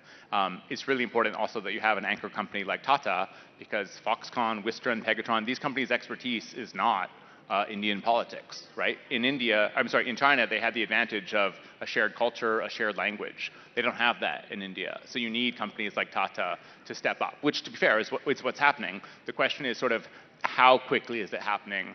And then gauging how successful it is a little bit tricky, because on the one hand, you'd think, oh, wouldn't Apple really want to tout how much they're doing in India? And some days, yeah, but other days, no, because they're so entangled with China that the last thing they want to do is hype up how quickly they're de-risking. I've always said that the Chinese, I think appropriately, see the iPhone as an indigenous product. It's been made in China since 2007. The closer, or the more that Apple invests in India, the greater risk there is that the $70 billion market in China, right, the 1.2 billion people there, begin to see Apple as the corporate poster child of de-risking from China. That's not good for Apple revenue or profits, and indeed for their relationships with local governments and with Beijing. So everything that's going on in India is a little bit murky because Apple doesn't want to help tell that narrative. So just to kind of follow up to that, how much influence does the Chinese government have over a company like Foxconn, for instance, in terms of, discouraging it from moving to India? It already has moved to India. It has a big presence, and also some of the component supplies. I mean, how much of a role could the Chinese government play potentially? I mean, I'll give a slightly historical answer if that's okay. So, the meet cute moment before Apple and China got married was really in Shenzhen, right? And Shenzhen was this specific region where, in a sense, Chinese communism didn't apply. It was basically a capitalist experimentation zone. And Apple got comfortable in that environment, not quite realizing that it was not really China in a certain sense. And so in 2013, Xi Jinping comes into power, and this is the opening prologue of the book, where Apple has a real wake-up call, right? This becomes the political awakening for Apple, where they realize that they don't actually understand the country. They don't understand the politics, they don't understand the culture, and they're in crisis believing that the iPhone and other Apple products might be blacklisted from the country. That's the hostile customer service reviews. Yeah, it's a really complicated episode, and it sort of hadn't been told well before, but it involves way too much complexity for certain things here. But I'll just say the problem extends to like the world of shadowy gangsters in China and distribution across the whole country, and it's a pretty fascinating narrative. So Beijing sort of becomes part of the picture, if you will, in 2013. And the influence that they have actually on Foxconn today, it's not directly on Foxconn, it's more that China's at this stage where they're sort of done with the idea of being a low-value haven for labor-intensive assembly. They very much want to move up the value chain. And over the last 25, even 40 years, if you're extending back to the area of textiles, they very much earn their place there. And so they have their own companies that are rivaling the likes of Foxconn. So the last 10 years in particular, Foxconn and other Taiwanese companies have really been sort of squeezed out of the Apple supply chain because Apple is playing the political game there, and it knows, they're reading the tea leaves, it makes a lot of sense to choose Luxshare, Gore-Tex, BYD, and Wingtech. These are Chinese companies that the Taiwanese call the red supply chain. So the pressure doesn't have to be direct on Foxconn, it's more the wider game, and the fact that Apple knows that to build government relationships, it needs to work more closely with the Chinese rather than the Taiwanese. We were talking about how Apple tried out 9 different countries, but they eventually settled on China. So can you give us a sense of the incentives that the Chinese government gave to Apple in terms of cost and labor? You mentioned how there were truckloads of people ready to be deployed in these factories in China. Given that India's overall economy is 1/5 the size, should we be cautious about the kind of incentives that we offer to Apple? Yeah, I mean, I tell these sort of case studies of the original iPod and a computer called the iMac G4, which I would even say today is my favorite designed computer. It sort of looks anthropomorphic. It's supposed to look like a sunflower, but the first commercial ever was like showing that it could break dance kind of thing. It was a really cool computer with some personality. And these case studies were effectively building computers in Taiwan, but with help from Singapore, Malaysia, Thailand. And what happened was, because Apple's this perfectionist company and they would go through something like 19 prototypes for that computer, they were effectively going across bodies of water all the time to sort of fit things together and then be able to fly it all the way to California to show Steve Jobs. And it was just like a real headache to do this.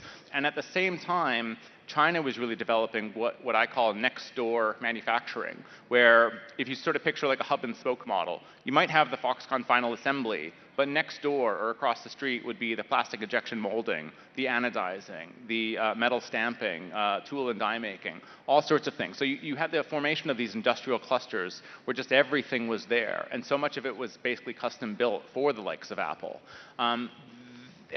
That just made Taiwan or Vietnam just totally uncompetitive versus what China was capable of doing.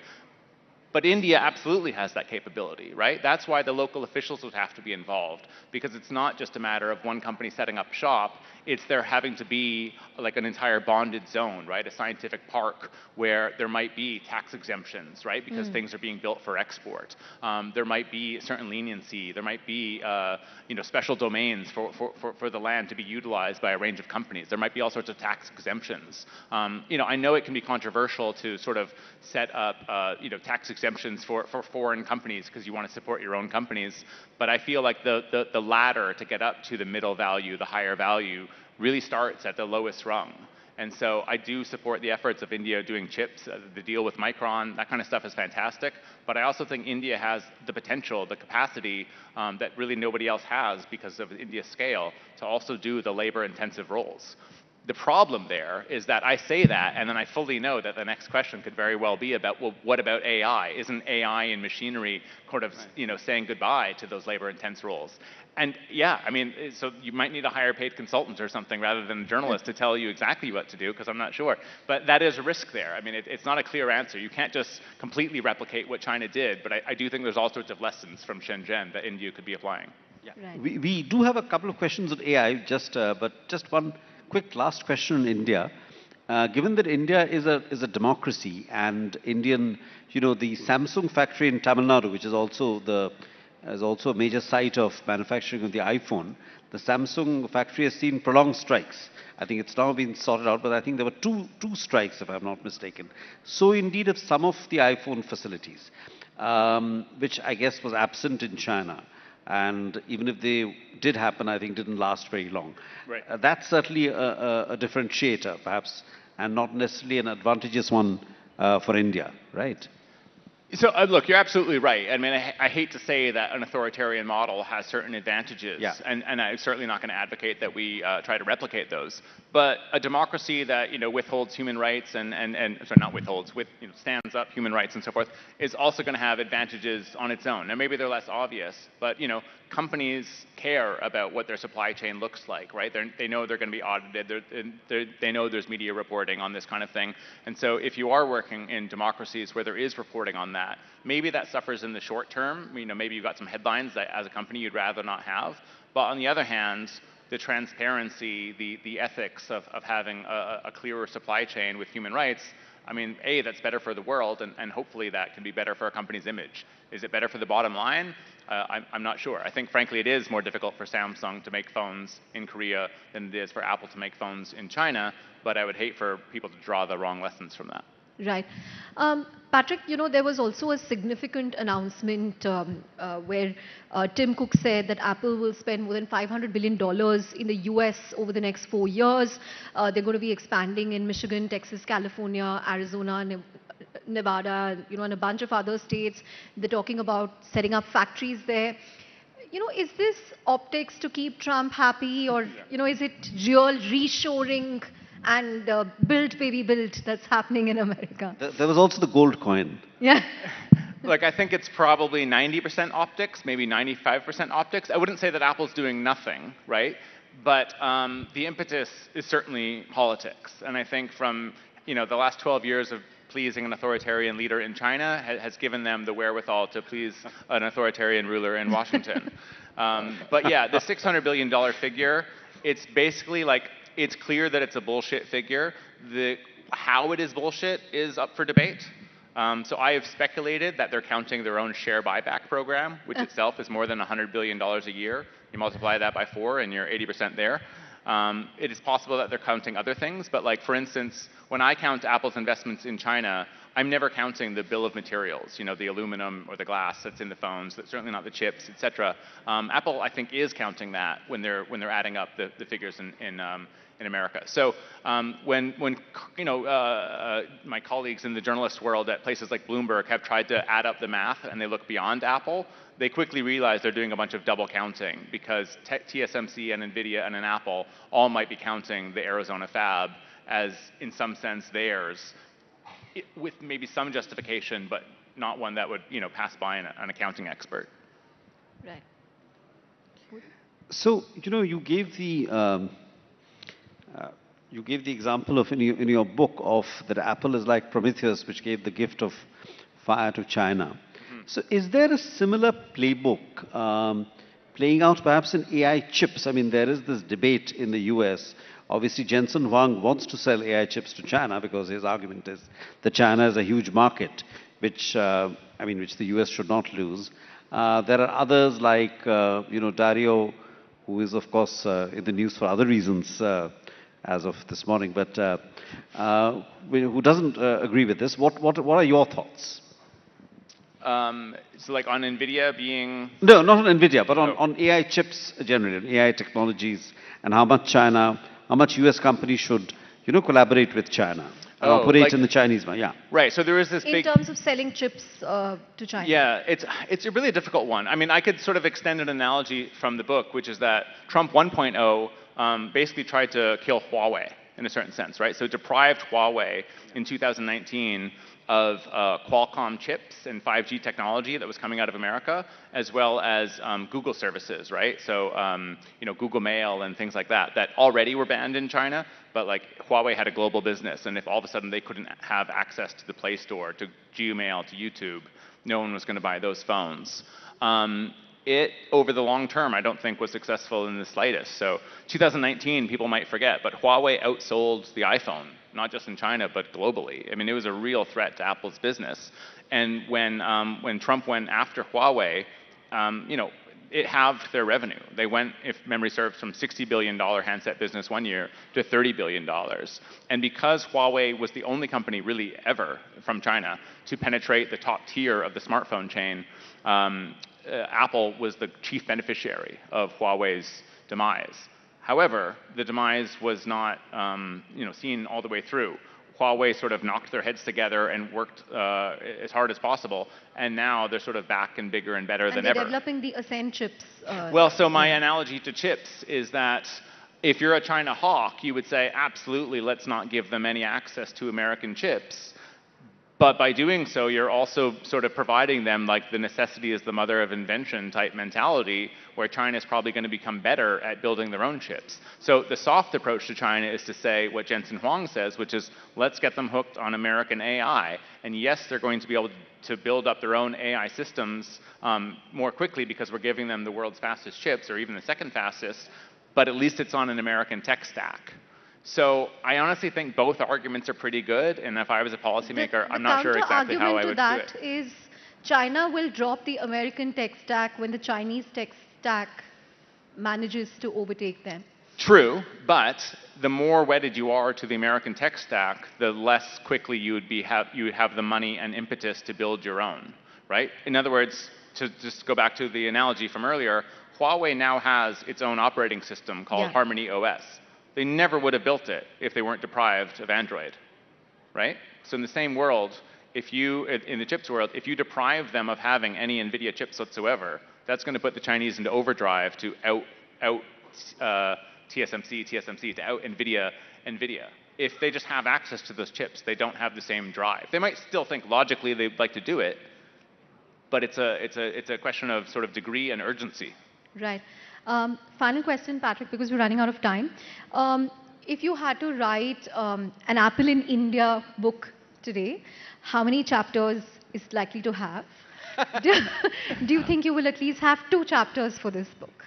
Well, there is a section on Chapter 40 India. of your Yeah, there you go. book. So that's one chapter written. I've also written a new epilogue for the edition that comes out in May, and it has more to say about India. So let's call that 1.5 chapters. But look, the thing I would like to do is the same thing I do in the book. So, arguably, if someone else was writing the Apple and China book, they might have started in the iPhone era. They might have started in what I call the political awakening. But I chose to go way back to the 1980s to explain the rise of contract manufacturing, which actually took place in Alabama.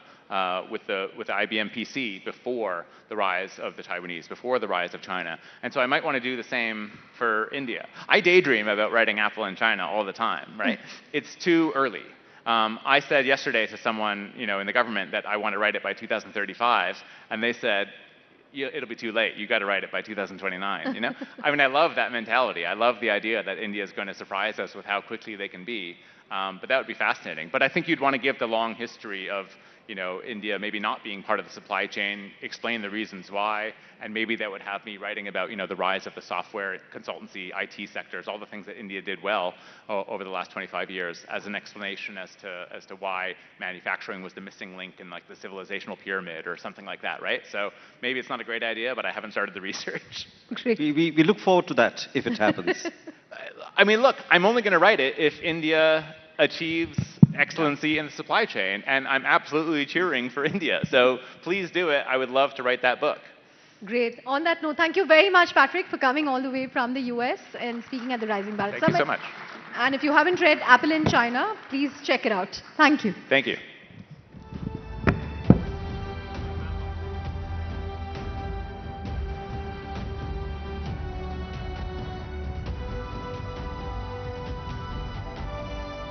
All right. Now, thank you so much, Mr. McGee, Bodhisattva and Chandra for that discussion. Now, distinguished guests, India's industrial story, it's one of mettle, one of machines and a momentum.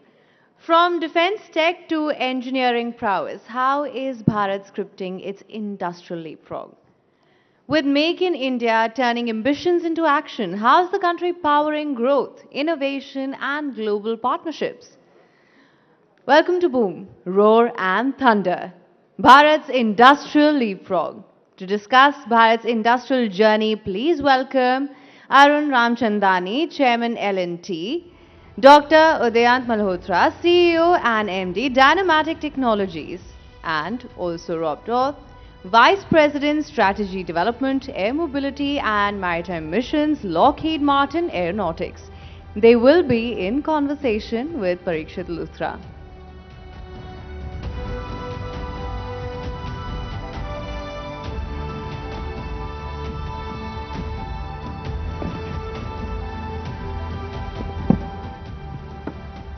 Thank you very much, Haim. Good evening, ladies and gentlemen. I hope you've had a great day so far, and this is going to be a power-packed session. You know why? For two reasons. Foreign affairs, defense, they're going to be the two possibly the most closely watched sectors this year. As we speak, US and Israel are carrying out strikes on Iran. The Russia-Ukraine war rages on. There are tensions in the Middle East. Europe is rearming. India has challenges with Pakistan and China. We have no choice but to be Atmanirbhar and absolutely self-reliant. And today we've got three leaders from the defense sector who are contributing and powering that story. Ladies and gentlemen, let me begin with Udayant Malhotra, somebody who leads Dynamatic Technologies. They're the makers of the Katil drone, the Patang as well. And they are some of the biggest suppliers for Airbus and Boeing Defense. L&T, of course, major supplier to the armed forces. And we've got Lockheed Martin, a US defense major, and they have been betting on the Indian story for decades. And they want to sell more C-130J Hercules aircraft to the Indian Air Force as well. Toby, if I can begin with you. When it comes to defense manufacturing, ladies and gentlemen, it's not an easy business. What's the kind of attitude companies have to bring to defense manufacturing in India? What's going to be the thought, the intention for 2026? Okay, so when we talk about defense, it's not just a business. As citizens, as part of Indian society, it's also our duty to be participants in the safety and security of this nation. That's the first. The second part of it is that defense business is a technology business that requires a lot of patience. And the biggest thing that we need to bring to it right in the beginning is the ability to think long and be able to invest with an idea of creating real technology for our security. I'd just like to ask you to put things in context for us. We're going to speak about Operation Sindoor, but let's also speak, ladies and gentlemen, of what's happening. This is the biggest headline around the world, US and Israel carrying out joint airstrikes on Iran. What's the takeaway from this? So, if you look at it today, where war was boots on the ground earlier, a decade ago, 20 years ago, today it's all about use of missiles, drones, and standoff air power. So there's a complete change we saw in Sindoor, we see it every day in Ukraine, and we're seeing it unfold in the Middle East. So it will shape the way we all build products for tomorrow in India as well. Right. Thank you. I'm going to come back to you, Toby, but let me also get in Mr. Arun Ramchandani. Mr. Ramchandani, the lessons from Operation Sindoor. there have been headlines, and you might have read this piece of news, that L&T Defense is hoping that their revenue from the defense business will touch $1 billion in this fiscal year. But how did you change gears after Operation Sindoor? So while Operation Sindoor was a kind of watershed moment, I think the trend has been continuing. So it's not as if, there was a switch, but you could see it coming. You could see that there was a thrust on technology. You could see disruption happening all around us. What we also saw was this big thrust on self-reliance and building equipment within the country. And I think that thrust has now got converted into a wave because, every guy you meet is wanting to do something, build something of their own, offer products. And so it's a movement which has started. I suppose we are riding that wave. Of course, like Toby said, this is a business of patience. I think I'm a standing example of that. I've been 40 years in the industry. When we started, we were, on the coattails of DRDO, supporting them in their programs. And it's been a journey. It's been a transformation. And I think things are just going to change that much faster. Right. But I agree that defense needs patience. The only buyer, the only consumer is the government. But how patient can we be, and how much time do we really have, ladies and gentlemen? We need a fifth generation fighter. US, China, Russia, these are the countries which have fifth generation fighters. There is talk of Pakistan getting fifth generation fighters from China as well. We have an AMCA program, Advanced Medium Role Combat Aircraft Program, where companies like Bharat, Dynamatic Technologies, Bharat Electronics and L&T are bidders as well. How soon can we speed up this program and put it on track, Toby? So this is actually what do we need to do in order to build our own fighter? So thank you for the question. Firstly, this consortium is led by L&T, which is the largest engineering company in India. It has got Bharat Electronics, which is a defense PSU, very fine company, India's top electronics company, defense electronics. And it's got Dynamatic Technologies, which has been a pioneer in the aerospace side of it. So if you look at this, this is a very potent combination, and all of us are going to put in our best together for India. We're setting aside individual ambitions for a greater objective, and I would suggest that by the time the aircraft is flying, it'll be a 5.5 generation aircraft. It's not going to be the fifth generation, because there'll be a lot more coming onto this aircraft. It'll be a closer to a sixth generation aircraft by the time we get it mature. Okay, I know right now this is in a bid stage. The government has to approve the bid. But if approved, how soon can you deliver a prototype, Mr. Ramchandani? So the target is to build 5 prototypes in 8 years, and that's what the roadmap is. Let's see how fast we can do it, and we have guys like Toby who are just itching to go. You have to rein them in, but the broad roadmap is to get the 5 prototypes out in 8 years. All right. Let me get in Rob Toth, ladies and gentlemen. Rob Toth is a former pilot of the US Air Force, someone who's flown the C-130J aircraft as well. Also in our audience is Air Vice Marshal Michael Fernandez, ladies and gentlemen, someone who served the Indian Air Force. He's flown our fighter fleet. He leads Lockheed Martin India. But Rob, how do you see India as a destination for Lockheed Martin over the next 10 years? Well, I think I'd like to start back with about 70 years ago when we first started our presence here in India with the introduction of the Constellation aircraft. And over those last 70 years, we've continued to build our relationship here in India, establishing a presence here permanently 30 years ago, and then 2 joint ventures with Tata through Tata Advanced Systems Limited down in Hyderabad, both for Lockheed Martin and Sikorsky. And over the last 15 years, we've really grown those joint ventures here in India.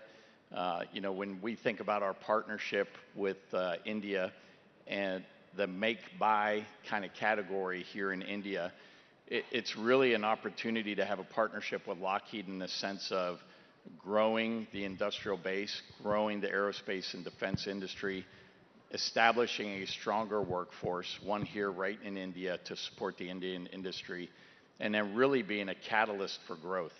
It really, we believe, aligns over the next 10 plus years with the economic and strategic objectives of India, and really allows us to continue to grow the aerospace and defense industry, grow the Indian workforce, and overall provide growth that leads to the security and prosperity of the Indian people. Right. For our Indian audience, many of whom may not be aware of the amount of investments Lockheed has done in India, could you give us a sense of the investments so far? Sure. Going back to our joint ventures, over the past 16 years, Lockheed Martin has invested over $100 million here in India.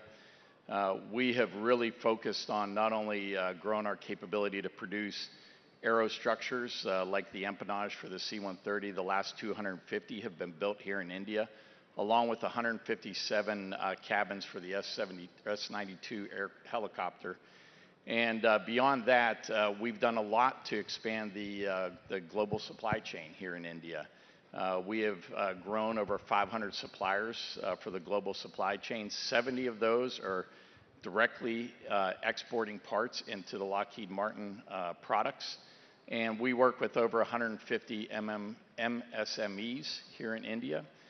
So as far as our investment here in India, it's not just been from a financial investment and set up our joint ventures, tooling, establishing facilities. It's really investing in the workforce and the capabilities of the future of aerospace and defense industry here in India. Fantastic to hear, ladies and gentlemen. Toby, if I can come back to you, you're a supplier, one of the main suppliers for Airbus, Boeing Defense as well, HAL for the Sukhoi, for Tejas. What I would like to try and understand, what is going to be the export opportunity? When we see warfare of this kind, Operation Sindoor, that was immediately followed by emergency procurements by the Indian Defense Ministry. And just the way we're seeing the US strike on Iran right now, there will be demand for ammunition, replacement of weapons there as well. What's going to be the demand for exports, and how are you gearing up for that? Yeah, so about 95%, closer to 100% actually, of our production is export. And we are a global sole supplier to How much Airbus. for defense? It's a mix. It's actually the beauty of aerospace is it's a fusion of commercial and defense. And if it's well designed, your manufacturing lines, these are usually counter-cyclical. So when there's war, you have a lesser sale of commercial and vice versa. This is the first time in the world in the last 50, 60 years where both are rising at the same time. So there's a critical shortage of capability, and that's a great, great opportunity for India in terms of the craftsmen, the skills, the engineering capabilities, and the sheer resilience of the Indian supply chain. So if you look at it, what a lot of Indians don't know is that every Airbus is partly made in India. All the military fighters, the helicopters, the heavy lift, the P-8s for Boeing, partly made in India. Bell helicopter fuselages partly made in India. And Indian companies excelling on the global stage as best of the best. So the beginning is there. The road ahead is phenomenal. Okay, what about you, Mr. Ramchandani? How do you expect defense exports to go up? And what kind of weapons and ammunition will be most in demand? So, of course, whenever there's a war scenario, there is always the need for ammunition. Now, unfortunately, or by design, we don't make ammunition. We build systems.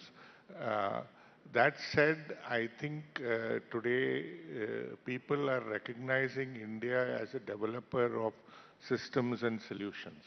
And that is a new play which we have. Evolving from being a component manufacturer or a subsystem manufacturer to building systems, I think that's the play that is opening up for us.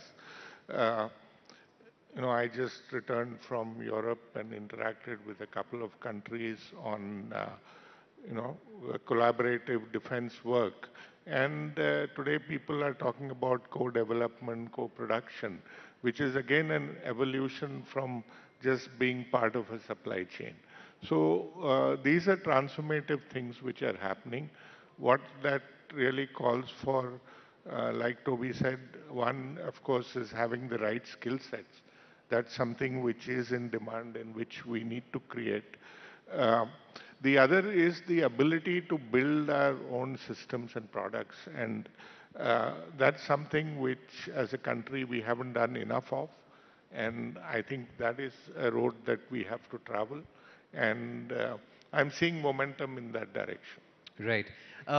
Rob, if I were to ask you, what is the one example that defense manufacturers can learn from the US approach to defense manufacturing for the long term? What have you witnessed, which is something that countries like maybe India can replicate, either in terms of rule or in terms of manufacturing processes? So I think one of the things that... Rob, you can bring the mic a little closer. Oh, yes. Okay. I think one of the things that would really benefit here in India is really the focus on code development. I think, there's a lot of focus currently on co-production, establishing the ability to produce aircraft here in India. But it's really that co-development piece, being able to bring in all of the different technologies, AI, 5G.mil type technologies for communications, advanced systems, and really being able to grow the aerospace and defense capabilities from within rather than just import them from outside. So I believe that moving forward, I think India can really learn a lot from a lot of the companies in America that are doing a lot of development across the wide range of technologies. When we talk about the C-130J, we often talk to partners like India and say, when you buy the C-130J, you're actually getting Lockheed Martin. And Lockheed Martin has technologies across the wide range of our spectrum, operating all the way from subsea all the way to space. And the ability to partner with Lockheed Martin in India and bring that co-development aspect to exploit all of those technologies rather than focusing just on manufacturing, I think is really how you evolve the aerospace and defense force here. Right. That brings us to a very important question, ladies and gentlemen. India currently needs about 80 more medium transport aircraft. We already have the C-130J in our fleet. And you've been seeing images whenever there is a disaster, whenever, even during Galwan, and whenever there is tension at the border with Pakistan, you do see C-130J aircraft being used to transport men, equipment.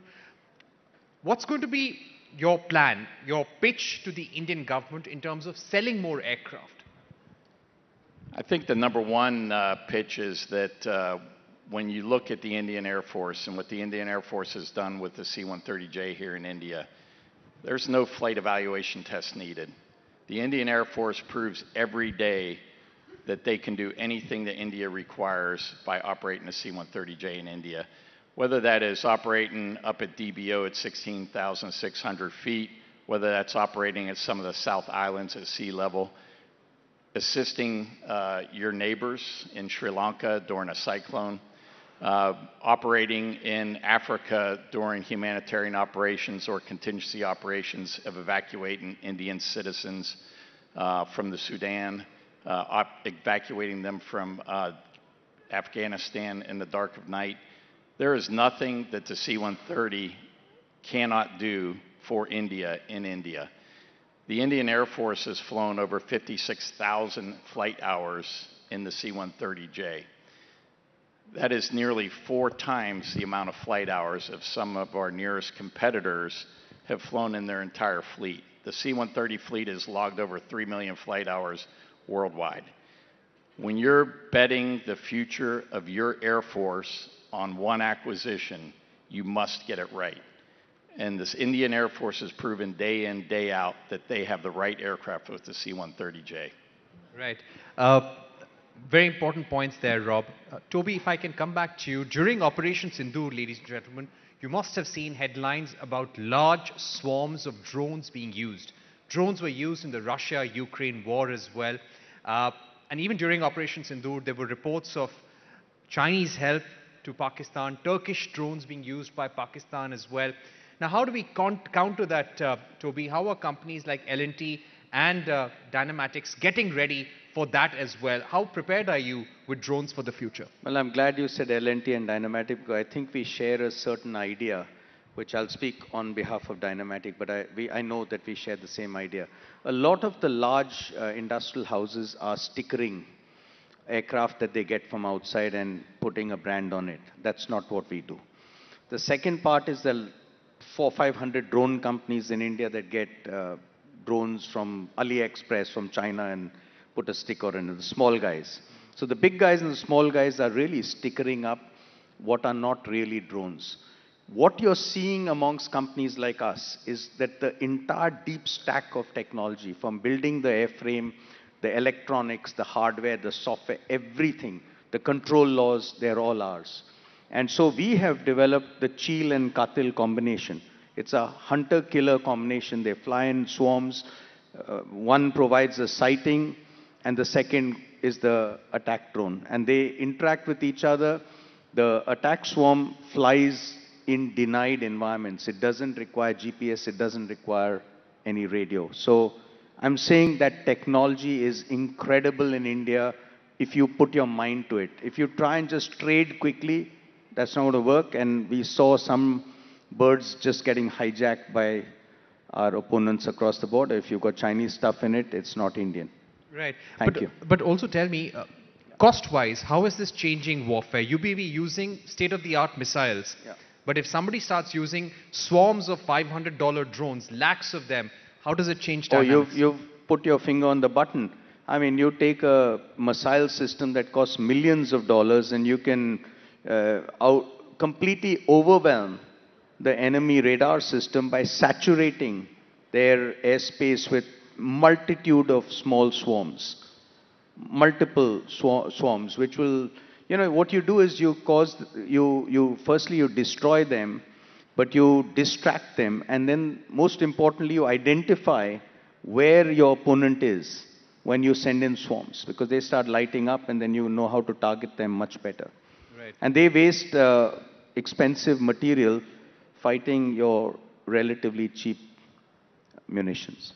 Right. Thank you. No, thank you so much. And Mr. Ramchandani, when it comes to, let me ask you from an industry body perspective that you lead, the Society of Indian Defense Manufacturers, which is really the nodal body for most defense companies in India. How's the focus changing in terms of new age warfare? How much is L&T doubling down on new age warfare products? So let me talk of L&D first, and then the entire gamut of defense manufacturers that we have in the country today. See, from our perspective, we've played with or we've worked with big platforms for a long time, and we're not seeing these platforms go away, quickly. They're pretty much part of the entire the war machine, so to say. And so whether it's battle tanks and battle tanks of the future, you need to make them future ready, and the challenges that they have and how do we integrate tech into that. We work on warships and submarines. Maritime dominance is critical. But again, how do you strengthen it with better sensors, better, domain awareness, underwater domain awareness? All of that is critical. You go into the air platforms.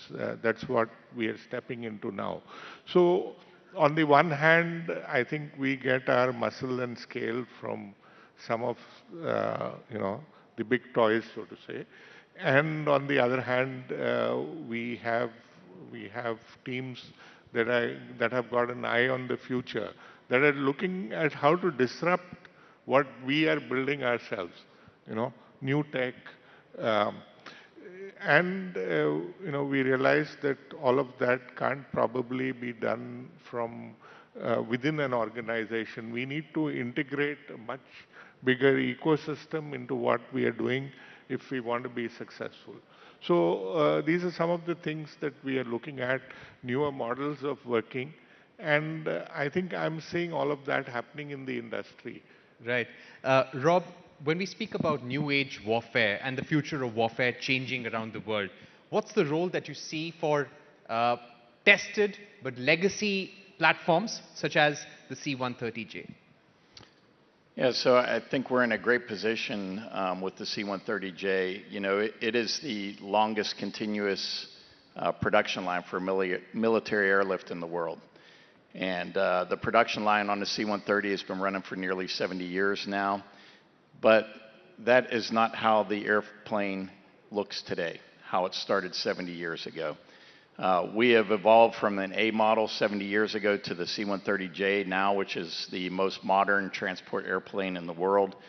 As far as the capabilities, we have evolved them over time by adjusting to the nature of warfare, adjusting to what our operators in 70 different countries who have flown over 2,700 of the airplanes have told us from lessons learned in warfare, in humanitarian operations, in peacetime operations, what is needed to continue to keep up with the evolving pace of warfare. And for that matter, the evolving pace of taking care of your country in times of need like humanitarian crisis. So as we continue to look forward and continue to talk with India and the Indian Air Force, we're looking at how do we further evolve this airplane? How do we potentially co-develop new technologies for the aircraft or capabilities that come onto the aircraft, such as delivering mass effects out of the airplane in order to solve all of the problems that India may face in the future and the evolving nature of warfare as we go forward. Rob, also tell us, now this is an order that the Indian government will consider whether to buy 20, 40 or all 80 from one company. But what is the kind of scale of order that you need to maybe double down, maybe put more manufacturing resources on the ground, maybe invest more in the Indian Lockheed Martin story? What kind of a scale would you need in terms of order from the government? I'd say let me start out with talking about what we're doing now. You know, we have been investing in the C-130 in India for nearly 16 years. We put a lot of investment in here to build the empennage. We are currently looking at other subsystems, subcomponents for the aircraft to move here to India in advance of and independent of the MTA program. We recently, with our partners from Tata, established an MRO facility down in Bangalore. We did the stone laying back in early December, and we are building out that facility to actually have it available by 2027 for the Indian Air Force. So when the first airplane goes through periodic depot maintenance, it will be done here in India by Indians for India in Bangalore. Beyond that, we see that facility growing into a heavy maintenance center for C-130s and being able to establish a regional framework for maintenance here in the Indo-Pacific region. That will not only serve India, potentially the 60 to 80 airplanes that they will buy for MTA, but then also all of the regional partners. And we think it provides a very strategic location for future maintenance for C-130s for the entire Indo-Pacific region that is largely out of harm's way of where potential future conflict may end up here in the Indo-Pacific. Right. Thank you for those remarks. Let me now let me get in Mr. Ramchandani once again. What is the one requirement? Now, 2025 was a year of reforms in the defense sector. We've seen a new DAP as well, the Defense Acquisition Procedure Rules. What do you want in terms of reform from the government to speed up things? So, you know, the draft of the DAP 2026 is now out in the open and they're looking for comments. Are you all satisfied? The Defense Secretary is hearing you in the next room, so you must speak your heart out. Okay, so we will engage with the MOD and share our thoughts. I think it's very high on intent. The entire approach is to speed up, to simplify, to make it easier for us to do business, to give more weightage to development. So higher indigenous content is being incentivized, for example. So, you know, they are looking at defining technology readiness levels to, you know, classify a program or to permit somebody to participate in it. So I think it's high on intent. We need to look at some of the details to make sure that intent gets translated into action. So, at the end of the day, it's still a long process from an acceptance of necessity to an induction. And how do we cut short those things? How do we make the intent translate into action on the ground? How do we really simplify procedures? How do we make some dynamic mindset changes, which the system kind of burdens you with, because it's all about probity and, acquisition of complex things. So there is a journey to be done, and we are looking at the fine print, and we will share that with the government, and I'm sure we'll come out with good solutions. I don't want to sensationalize anything by saying that things are good or bad, but it's high on intent. That's what I will say. All right. Final questions very quickly to both our panelists. Toby, we often see certain countries and certain governments pushing or advocating for their companies, especially defense companies, very strongly.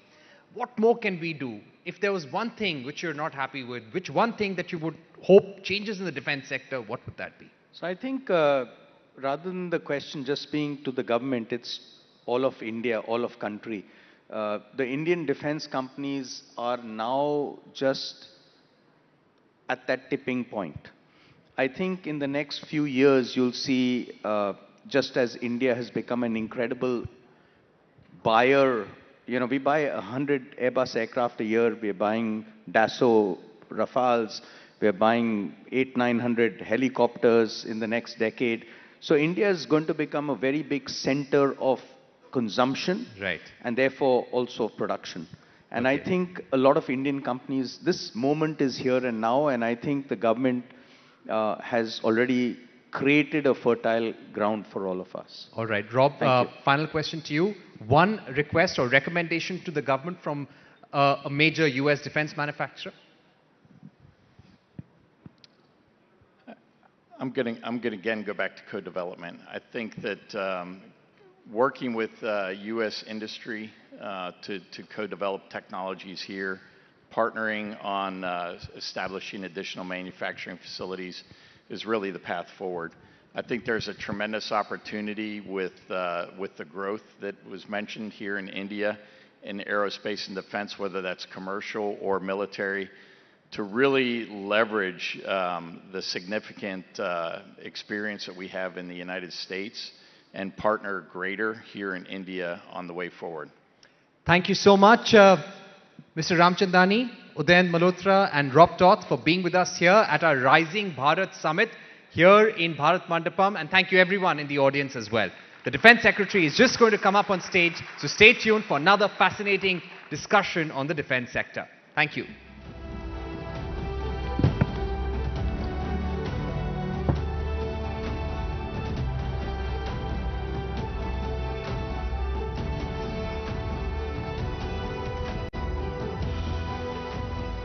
All right. Thank you so much, Mr. Ramchandani, Dr. Malhotra, Mr. Roth, and Parikshit. Thank you so much for that discussion. Now, distinguished guests, India's industrial boom is rewriting global narratives. Let's change focus to India's own security playbook now. In a world of shifting alliances and emerging threats, what's driving Bharat's defense strategy? From border dynamics to tech-driven warfare, how is India shaping its security narrative? The next session is about the Bharat security doctrine, no compromise, no concession. Please welcome Rajesh Kumar Singh, Defense Secretary, to India's security priorities, defense reforms and strategic choices, in conversation with Rahul Shivshankar.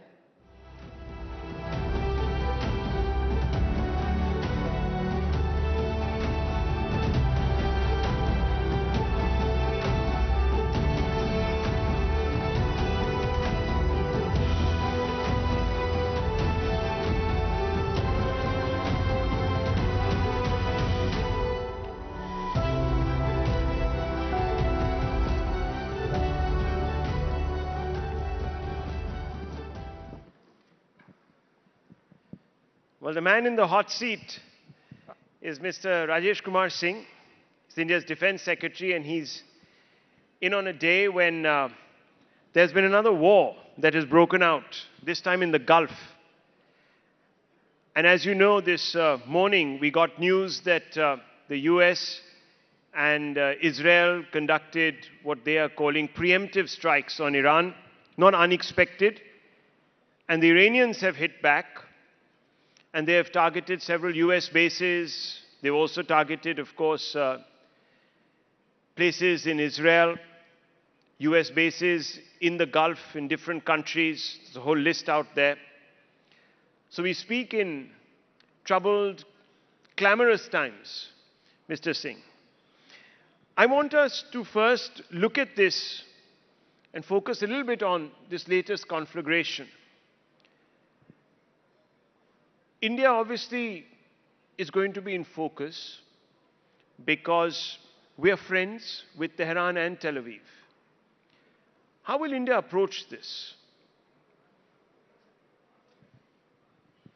Well, Rahul, the events are moving pretty fast, so I don't want to, make too many comments at this stage. But I do want to say that I'm happy that we're in India. We are an oasis in this world where there is a lot of a kind of geopolitical flux that is of conflicts around the world, including in the Middle East and in Europe for that matter.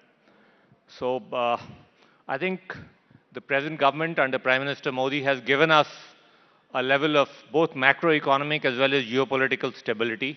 And I'm happy that we are living in this country.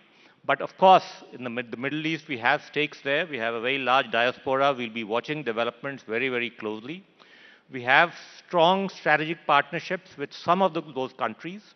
And we will have to sort of continue to maintain those. Our policy is to have a multi-aligned kind of a diplomatic engagement. So let's see where it goes. But as of now, I would only say that we hope things will settle down, both for our own interests in terms of its impact on our oil supplies, but also for the people of those countries.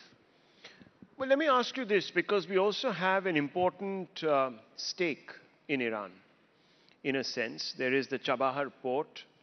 We were, and this is what has come out in the media, that we were asked to pull back from that arrangement that we have, and we secured an exception, which has now, of course, we've been put on notice, so to speak, by Trump. How does that affect India's strategic play in that particular neck of the woods if we have to give up our interest in Chabahar? Well, Rahul, the short answer is that we'll have to sort of negotiate our way to ensure that our interest in Chabahar is sustained, and it brings us the benefits that we need in terms of access to trade routes, Central Asia, etc., and to Afghanistan. So yeah, I mean, since things are moving very, very quickly in terms of developments, let's see where this takes us. But as far as I'm concerned, we intend to ensure that our investment in Chabahar yields us the dividends that we need. How do we do that? We do that by negotiating. I mean, you would have asked us, a few months back, you would have been wondering how would we manage the US trade relationship along with the defense engagement. And the fact is that we've been able to manage both. So let's see where this takes us. It's a bit early to say, but the intent is obviously to negotiate our way into a situation where our investment in Chabahar is protected. So let me ask you, because I'll just extrapolate on this. India is a firm believer in plurilateralism, multilateralism, and guards its strategic autonomy, as you know, fiercely. But here we have a situation where there are tugs now. Increasingly in a conflict-ridden world, we're expected to take stands, whether it's in the United Nations General Assembly or, of course, by some of our partners. And the United States perhaps is expecting India to stand with it. We've already made a commitment to Israel that we are going to stand with it in the interests of the defense of its realm. The Prime Minister made that commitment. Do you think that alienates Iran and by extension our friends in the BRICS world that support Iran and have a problem with US unilateralism? So let me take you to the recently concluded international fleet review that we had in Vizag a few days back, where there were 74 odd countries that took part.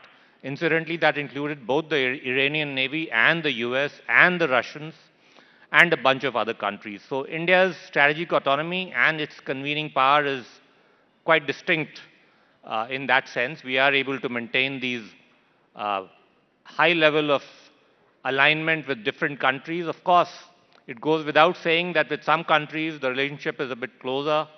It is more strategic, and you mentioned one of them, Israel, maybe a few others, but I don't want to mention them right now. There's no need to differentiate among friends, but India's ability to strike and align and engage with different countries, even if when they are in conflict with each other, has been sort of shown over the years. Just to press you on that, you said that we don't want to differentiate, but when we don't take a stand, for example, in the United Nations on issues that are shaped as moral questions, and the number of our abstentions has actually gone up over the years. I'm not saying that we're the only ones, because other powers are also abstaining more often than not. So we're not isolated or alone in this. But when we see these abstentions going up, many people will say that we are actually differentiating. Specifically, if this matter of Iran comes up, which it will in the UNGA, because it's not going to be resolved in the UNSC, it's going to come up for vote. What do you think India should be doing? We haven't heard from the Indian government as of, I checked last about an hour back, so do excuse me if things have overtaken. But fundamentally, should we at least express serious concern? Or should we stand up and say that perhaps it's going a bit too far? We have a political interest also. We have ties with the go back civilizational ties with Iran. How far can we just keep sitting on the fence and hedging? Well, I'm sure the Ministry of External Affairs will give a response. It's fairly early days. It's not even a day, to be very frank. And about taking a stance on every issue, I think this is the time when you have a situation where it is kind of becoming a situation where every man is for himself, where to some extent might is right is resurfacing. It's better that I don't sort of get into the diplomatic sort of domain so much. I appreciate that. That is not really your area, and I will respect those red lines. But let me bring you back to the larger questions that have emerged now after Operation Sindoor. How do you see, after Operation Sindoor, the defense scenario changing? India obviously needs to now take into account its experience in Operation Sindoor. How does it equip itself for the next few decades? What are the learnings? Well, it was an important learning experience. It showed the certain things clearly, the primacy of standoff weapons, of air power, of unmanned systems of different types, both for ISR and for combat. All of those areas revealed certain strengths that we had. They also revealed certain capability voids that were there, and those are being filled up at a very rapid pace. We've created this accelerated green channel for emergency procurements to fill some of those capability voids. In addition, you would have observed that we've got a significant jump in our modernization budget for the year, for the next financial year of 24%. That would enable us to ensure that in different areas for the Air Force, we will need more fighters, more refuelers, and more AWACS. For the Navy, we need more platforms, including underwater platforms. And as I mentioned, we need more unmanned systems of different types for both ISR and for combat. So all of those areas are being addressed very, very speedily in terms of faster procurements. We've signed, as I keep mentioning, a record 2.9 lakh crores of 2.9 lakh crore worth of contracts last year. This year we've already hit about 2 lakh crores of contract. The intent is to give visibility to industry in terms of what they need to do all the way down the value chain. And we're going to keep up the pace until every area of where we have a capability issue is speedily addressed. So the DAC has gone ahead and approved purchases of the Rafales, as you know. There are also conversations happening with the Russians for the purchase of the advanced Sukhoi. There's also, of course, US interest. Which direction are we headed? Are we going to keep all three engaged? Are they all three players that we're looking at to acquire aircraft and other weapon systems, specifically aircraft? Let's talk about those first. So on aircraft, you are aware that we've indicated our willingness to go ahead in principle with the MRFA, the Rafales that you mentioned, subject to two conditions: that they have to be largely made in India, and that they would have a minimum level of indigenous content, which we are going to negotiate with them, and we will have a threshold that we have in mind, and also the ability to integrate our weapons on them, if not complete access to the source code, at least to the ICDs, so that our weapons can be integrated. So subject to us able to negotiate those outcomes, we will proceed with that program in a big way. It also gives us the advantage of having a second fighter jet production line in the country, since so far we've essentially had only one player in that area. And as you are aware, for our own fifth generation program, the AMCA, we are in the process of shortlisting, most probably a private player for building the prototypes. So as of now, the direction is clear. We are going to do the MRFA program with Rafale. Our fifth generation fighter is going to be the AMCA. On the other two candidates that you mentioned, we've not taken a call as yet, but as of now, that is the way we are proceeding. So you're saying we haven't taken a call on the Russian and the American offer that's on the table? Yeah, that's right. That's an important bit of news coming out from Rising Bharat Summit. I know that it's not possible for you to give names of any preferred partners, but will India take a call on procuring the fifth generation fighters this year? Because the deadlines that were inviolable at one time, as far as our own AMCA is concerned, are constantly being pushed. And I know that the Air Chief has also expressed his disappointment. I wouldn't be able to give a timeline on this because, frankly, we've not really applied our mind. There are too many other things happening around the world. It's going to be a major strategic decision. Once we take a call, the media will get to know. But as of now, we don't have a decision on that. The Air Chief did express his disappointment at the fact that indigenous production is not meeting the timelines. What is the issue here, number one? Number two, on the issue of procuring engines or manufacturing our own engines, where are we as of now?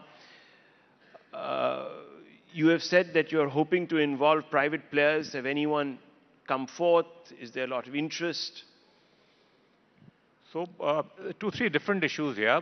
I think you were talking about the delays with regard to the Air Chief's statement is, I guess, about the light combat aircraft Tejas' program. That's right.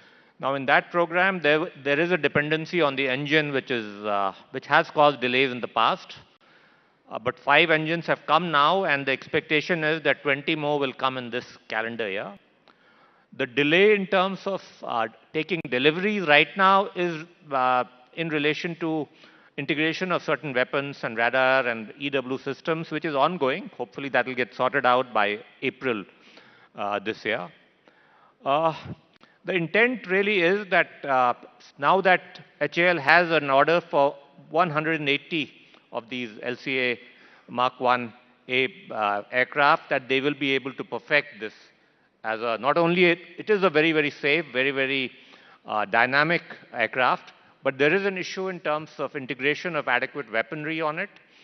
Hopefully that will be perfected over the course of this order in the next 1 year or so, I would imagine, or even earlier. So that process will enable then this large sort of increase in our fighter aircraft inventory. In addition, when I mentioned the private sector part, I was really talking about the AMCA. For the jet engine program that you mentioned, which is an important import dependency for us, has been for a long time. The government is intending to have one of our labs, the GTRE, a DRDO lab, tie up with an international engine house, subject to the condition that they tire IPR vests within the country. Now that process of taking an approval for that program, which will be a significant and a fairly financially large program, is currently underway. So I'll come back to the Tejas question in just a few moments, but I just want to go back to where we were with Russia, purchase of Sukhoi 57s and so on and so forth. Have sanctions and now, of course, the talks with regards to the framework of a trade deal with the United States in any way impeded on India's interest in acquiring Russian weapon systems, A, B, the Sukhoi 57? I can assure you that that is not the case. There has been no sort of overflow from the trade negotiations on our defense engagement. In fact, we signed a 10-year defense cooperation framework in December, much before the trade deal got finalized. So that's not the case. We continue to take from the Russians equipment that we need, and we will do so with the Americans and the French or anybody else where we identify weapons or platforms that we really need. But more than any of this, we really want to double down on indigenization and try to make sure that either we do it ourselves or at least where the TRL level is a bit low in India, at least we get TOT and do it through the Make in India route. But is the Sukhoi 57 on the table? Because a number of people don't think it's the best. Yeah, so again, which is why I mentioned that we've not taken a call on this yet. And the issue that you mentioned, the comparisons, all of that, I would not be able to really answer.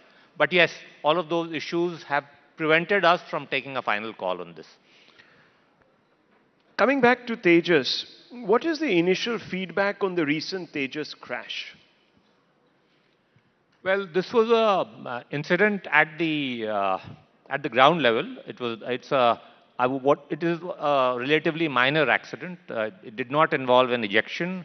The pilot was safe. There is some damage to the aircraft. But because it involved some level of malfunctioning, that is why there is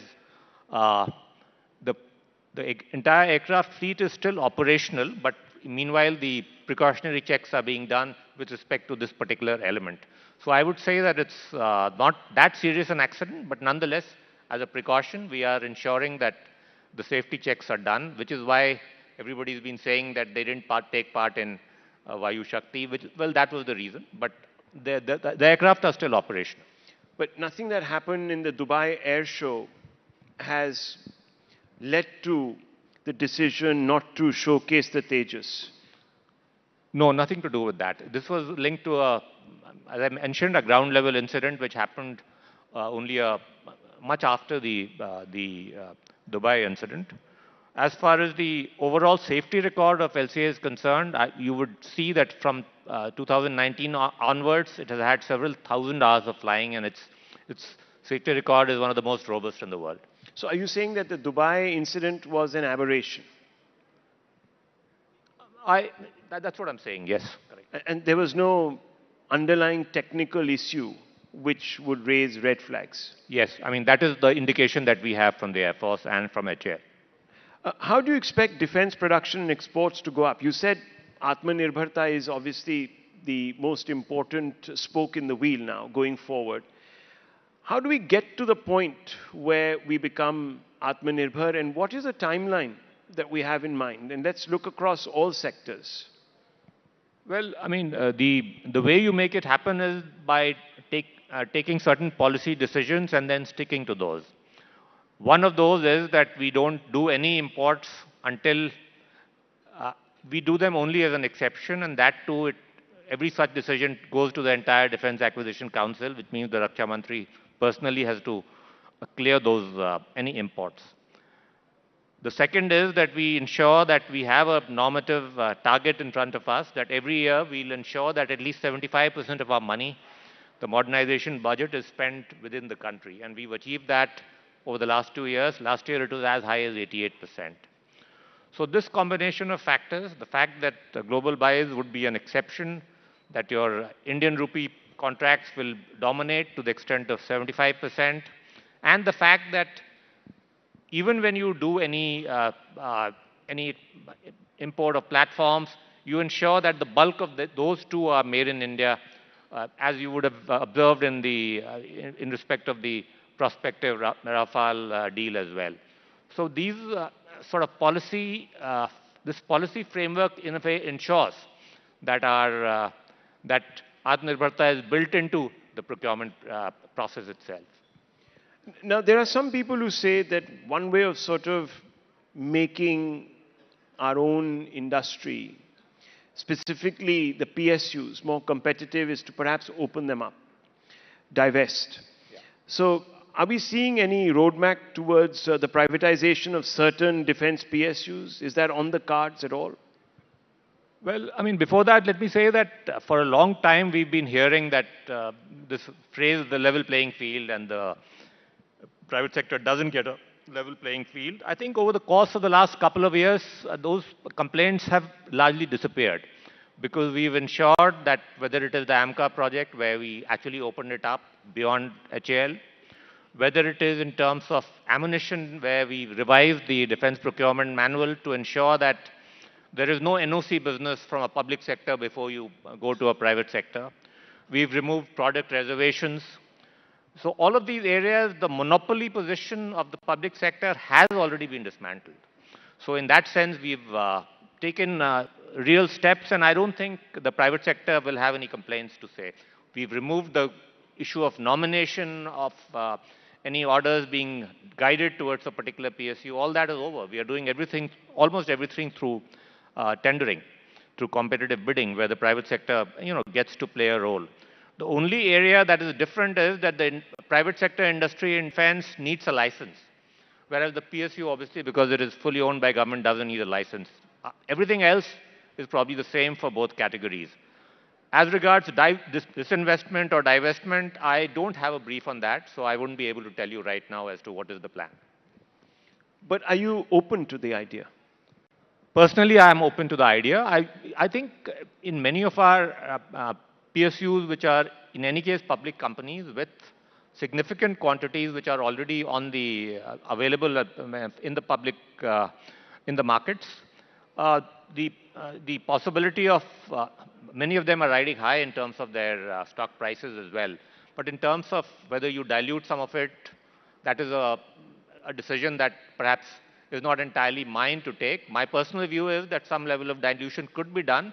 But more importantly, as I mentioned, we've tried to ensure that the public sector monopoly is dismantled, not only to improve efficiency, but my view, and I believe it passionately, is that the competition from the private sector will improve the performance of the public sector as well. How many applications does the Defense Ministry have for 100% FDI in new and existing defense projects, sir? I don't have a current figure. The only 100% FDI that we have so far is one particular company, a Swedish company. I don't know if there are others as well. The reason why the FDI in defense is not that high in numbers is because in our procurement process, we don't treat a majority foreign-owned firm as an Indian vendor. Until we change that, the large FDI may not come. But at this stage in our development process, as we develop a modern defense industrial complex, incidentally, during the process of review of our defense acquisition procedure, this was discussed, whether we should allow even a 100% foreign OEM subsidiary in India to be also treated as an Indian vendor. But most Indian companies who are growing their business in this space, including the large ones, the big conglomerates, everybody felt that it's a little too early. This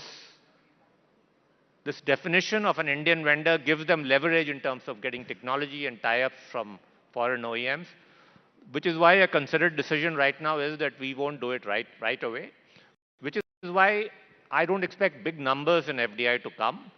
However, I want to say that there could be cases where there is a particular niche technology which is not available anywhere else. And in such a case, a strategic partnership, even with a foreign OEM, with a subsidiary or even a 100% subsidiary, could be considered. But as a policy, we've not decided to treat a foreign company as an Indian vendor as of now. Now, sir, let me ask you this, because we're seeing Operation Sindoor as perhaps one of those watershed moments. For the first time, you saw two nuclear powers go up against each other, and it has obviously sparked an entire new conversation about the way the wars of the future might be fought. Capital allocations have been made in the budget. How much of those have been made keeping in mind scenarios that emerge from Operation Sindoor? And I would like first for you to paint some of these scenarios. Well, obviously, during Operation Sindoor, you saw the use of mostly standoff weaponry, of precision munitions, of not too much of conventional warfare, a lot of use of different types of unmanned systems. In the Middle East today, also you're seeing something similar. The importance of air defense obviously has gone up, which is why the Honorable Prime Minister announced our version of a protective dome for the country, the Sudarshan Chakra mission, where we already have good capabilities, but we can improve it further in terms of bringing new cutting-edge elements to it. So all of those are lessons, and as I mentioned that as a part of that, drawing from those lessons, we've drawn up both an emergency procurement pipeline as well as a fast-track pipeline to meet some of these gaps in these critical areas. And while doing so, the emerging trends in warfare will, of course, be kept in mind.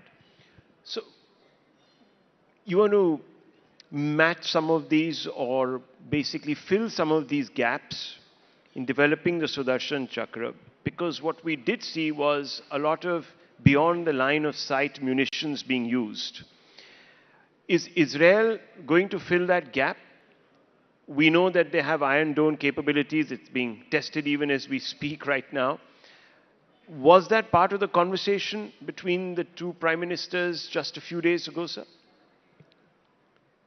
Let me just say, I'm not privy to that conversation, of course, but I do want to say that we have a very detailed memorandum of understanding on defense cooperation with the Israeli side, which I signed in November when I was there. And we are building on that with a lot of industrial collaborations with their key Israeli companies, two of which are public sector companies, IAL and Rafael, and one is a private company, Elbit. All three are active in India. They've tied up with multiple Indian companies, including both public and private sector companies. Now, the intent is that in the coming years, you will see a lot of co-production and joint ventures happening in India, where Israeli and Indian companies will collaborate. They need India's scale and our labor, because obviously it's a small country. They will never be able to get the kind of scale and production that India can offer. They in turn can offer us cutting-edge technologies, particularly in some of the niche areas that you mentioned. So we are working on all of that, but a lot of this stuff by definition has to be kept confidential. So all I would say is that yes, we have a very active, very robust defense cooperation engagement with Israel, and I'm sure the Prime Minister's recent visit will strengthen this relationship in this domain as well. So on a follow-up there, after Operation Sindoor, there was this apprehension that we might have depleted some of our munitions. Have we now replenished to levels prior to Operation Sindoor? Are we back to where we should be?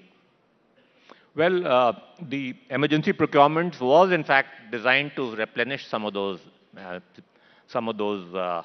inventories. I would say we've signed contracts to replenish most and even strengthen those inventories. That process is on with various countries, including both the US and the Russians, just to sort of re-emphasize the point about strategic autonomy. So yes, that process is on, and in certain cases the inventory would be not only replenished but would be further strengthened. So there will be an augmentation. Beyond the line of sight munitions, obviously a game changer, and we're seeing them again being used in the Gulf over the last few hours. Just to take that conversation with you forward, there has always been a debate about whether we should be investing, for example, in hardware like your main carriers, battleship carriers. Has Operation Sindoor brought any clarity to that debate? Which side of the fence are we now on? So I'll talk about the aircraft carrier a little later, but as you know, India does already have 2 aircraft carriers.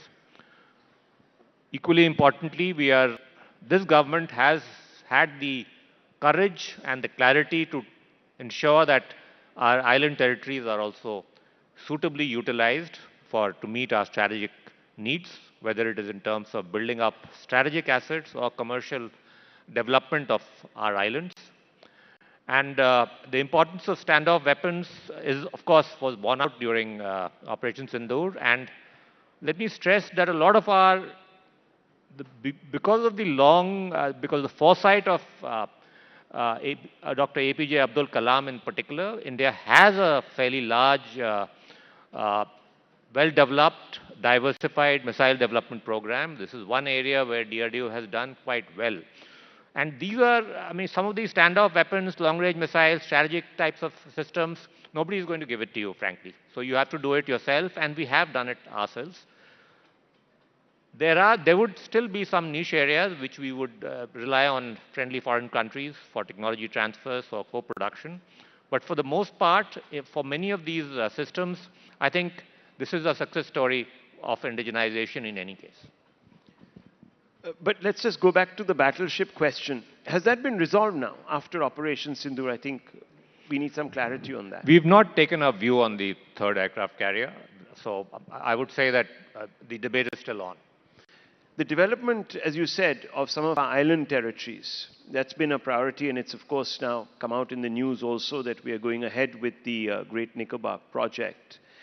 How did that change dynamics from a defense strategy point of view? I know some of these will be dual use, so it won't just be purely commercial. Yeah, so, without talking too much Let me just be very direct. Sorry, I didn't mean to cut you off. Is this aimed at some of the region's powers? Let me be very direct. Yeah, so the Andamans are very strategically located, right very close to the Malaccas and Malacca Straits, some other choke points in the Indian Ocean. So our ability to project power from there is important for us. Also, they are important economic assets as well if we can develop it, if we can develop a large ICTT, a large container terminal there, if we can develop it as a tourist hub, build a township there, all of that are on the anvil. And the point is that because it is so close to some of the densest, one of the densest trade routes in the world, it enables you to create a condition where we can rival a Hong Kong or a Singapore in terms of developing that territory. Mr. Rajesh Kumar Singh, Defense Secretary of India, thank you very much for taking these questions from us, and thank you for going into such details, and thank you for making the time. It's an honor. Thank you.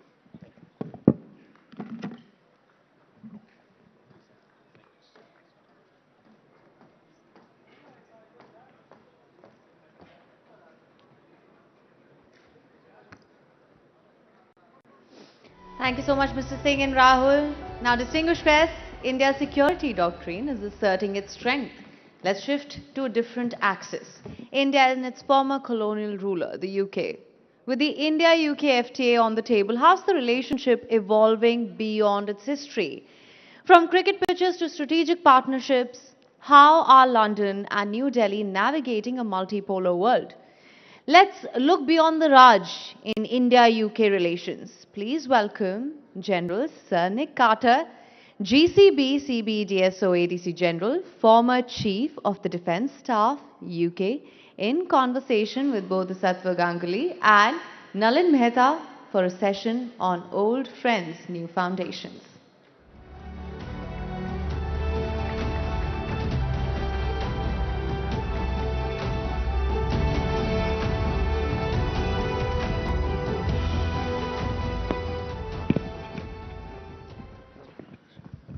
Thank you very much.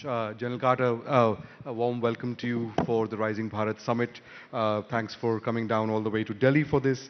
It's a good day to have a British general on the panel. We are entering a new age, as it were, in the Middle East. With Trump is, as you know, General, as you're talking just off stage, has announced that regime change in Iran is the objective. We've had attacks, retaliatory attacks by Iran at a series of targets of American bases in the region, in Qatar, in UAE, on the US Fifth Fleet in Bahrain. They've mostly been shot down, but we are seeing an escalation. So, sir, is regime change possible? As a military professional who served in the region, you oversaw the withdrawal of British forces in Afghanistan. You served in various bases across there, including in Cyprus. So how are you looking at this from a military point of view? Well, I mean, I think regime change is always a phenomenally difficult objective to achieve. And I think in this particular set of circumstances, I'm no expert on Iran, but when you look at the way the regime is constructed, it's much more about a web of power rather than a sort of hierarchy like we see in this country or my own country. So I think that it may be all well and good taking out the leadership, but of course there's then the IRGC, and there are a whole manner of other systems in place to make sure that the regime can survive and the revolution can endure. So I think unless there is a genuinely popular uprising where people overcome the potential fear that the regime uses to remain in power as well, I think it will be phenomenally difficult to see it happen. Now, some of the military objectives I think may well be achievable. The idea of writing down Iran's ballistic missile program, I'm sure, is achievable up to a point. It's interesting that despite the obliteration last June of the nuclear program, we're going back for more, so there must be something to be done there. And then, of course, there's the question of Iran's proxies, and we've not yet seen attacks by the proxies on US bases in the region, but my guess is that US bases in Iraq will be on a very high alert at the moment, and I suspect something will happen in northern Syria as well.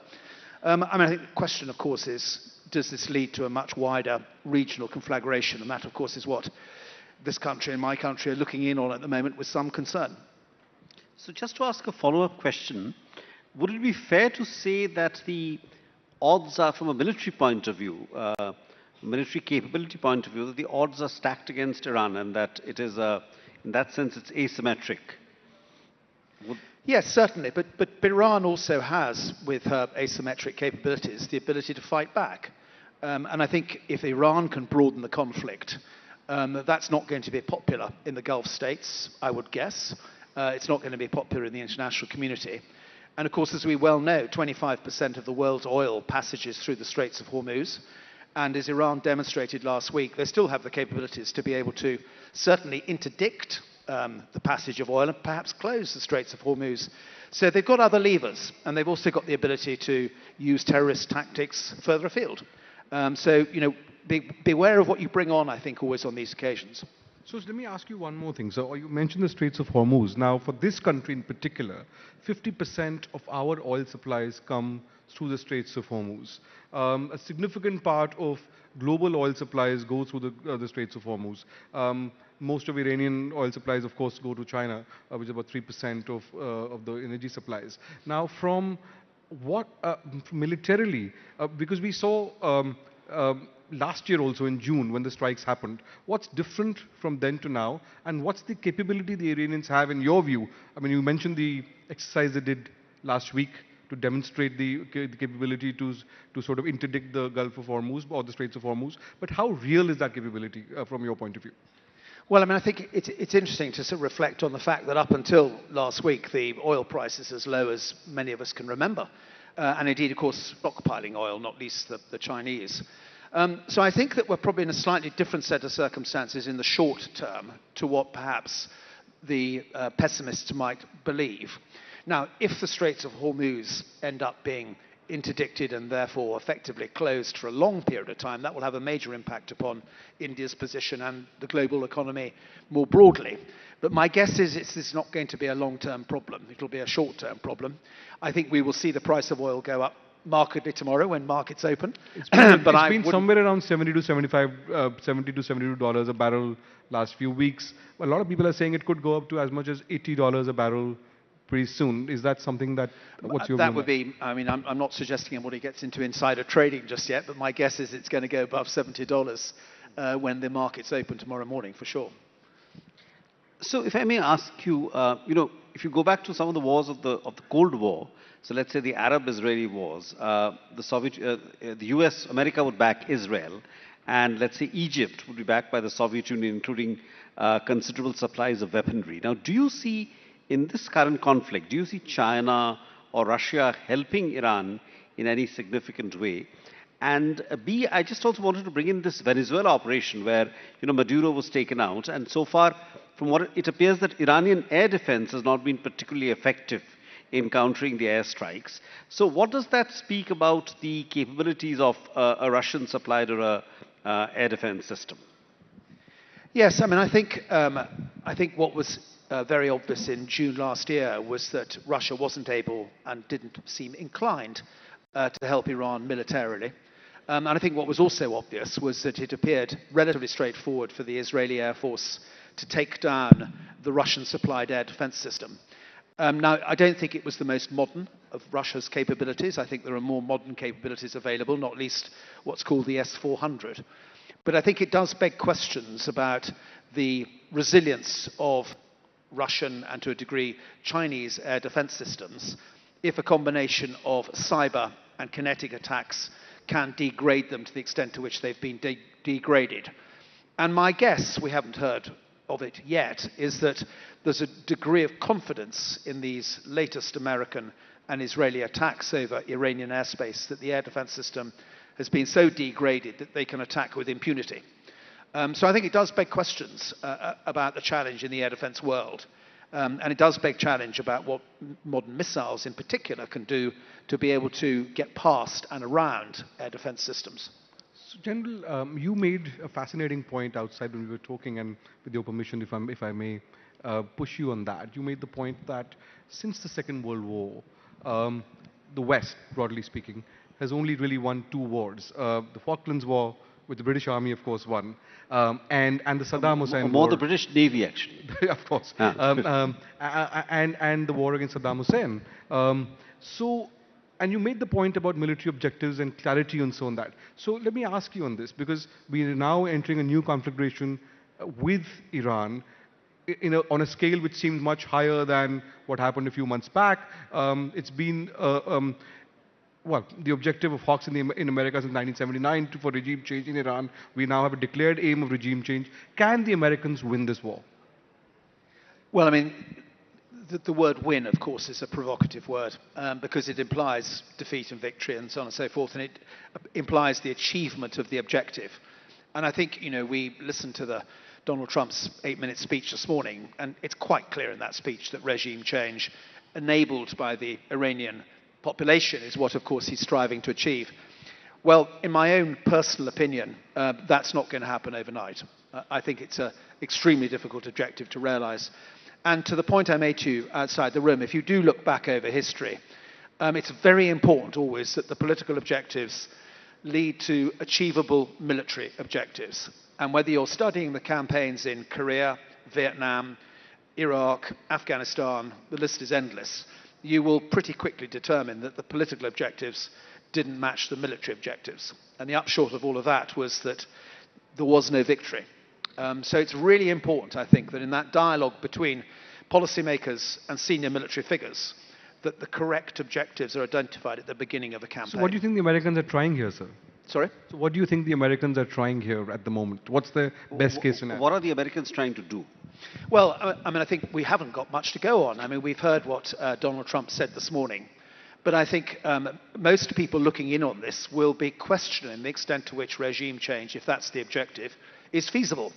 And I suspect that the reason some people have been resigned early from positions close to the military advisors may well be an indication that there are other people who are concerned as to whether or not this will happen. But, you know, we saw the pressure that he placed on Venezuela. We saw the removal of President Maduro. And I suspect he believed that that was a victory and that that's going in the direction he wants it to go in. So it may well be that he fundamentally believes this is achievable and deliverable. And I guess that we all have to give people the benefit of the doubt for a while.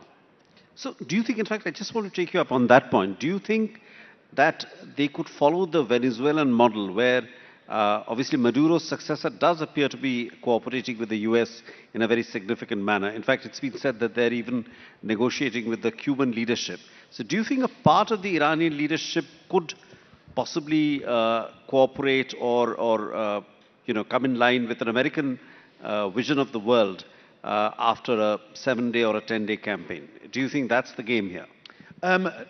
Personally, no.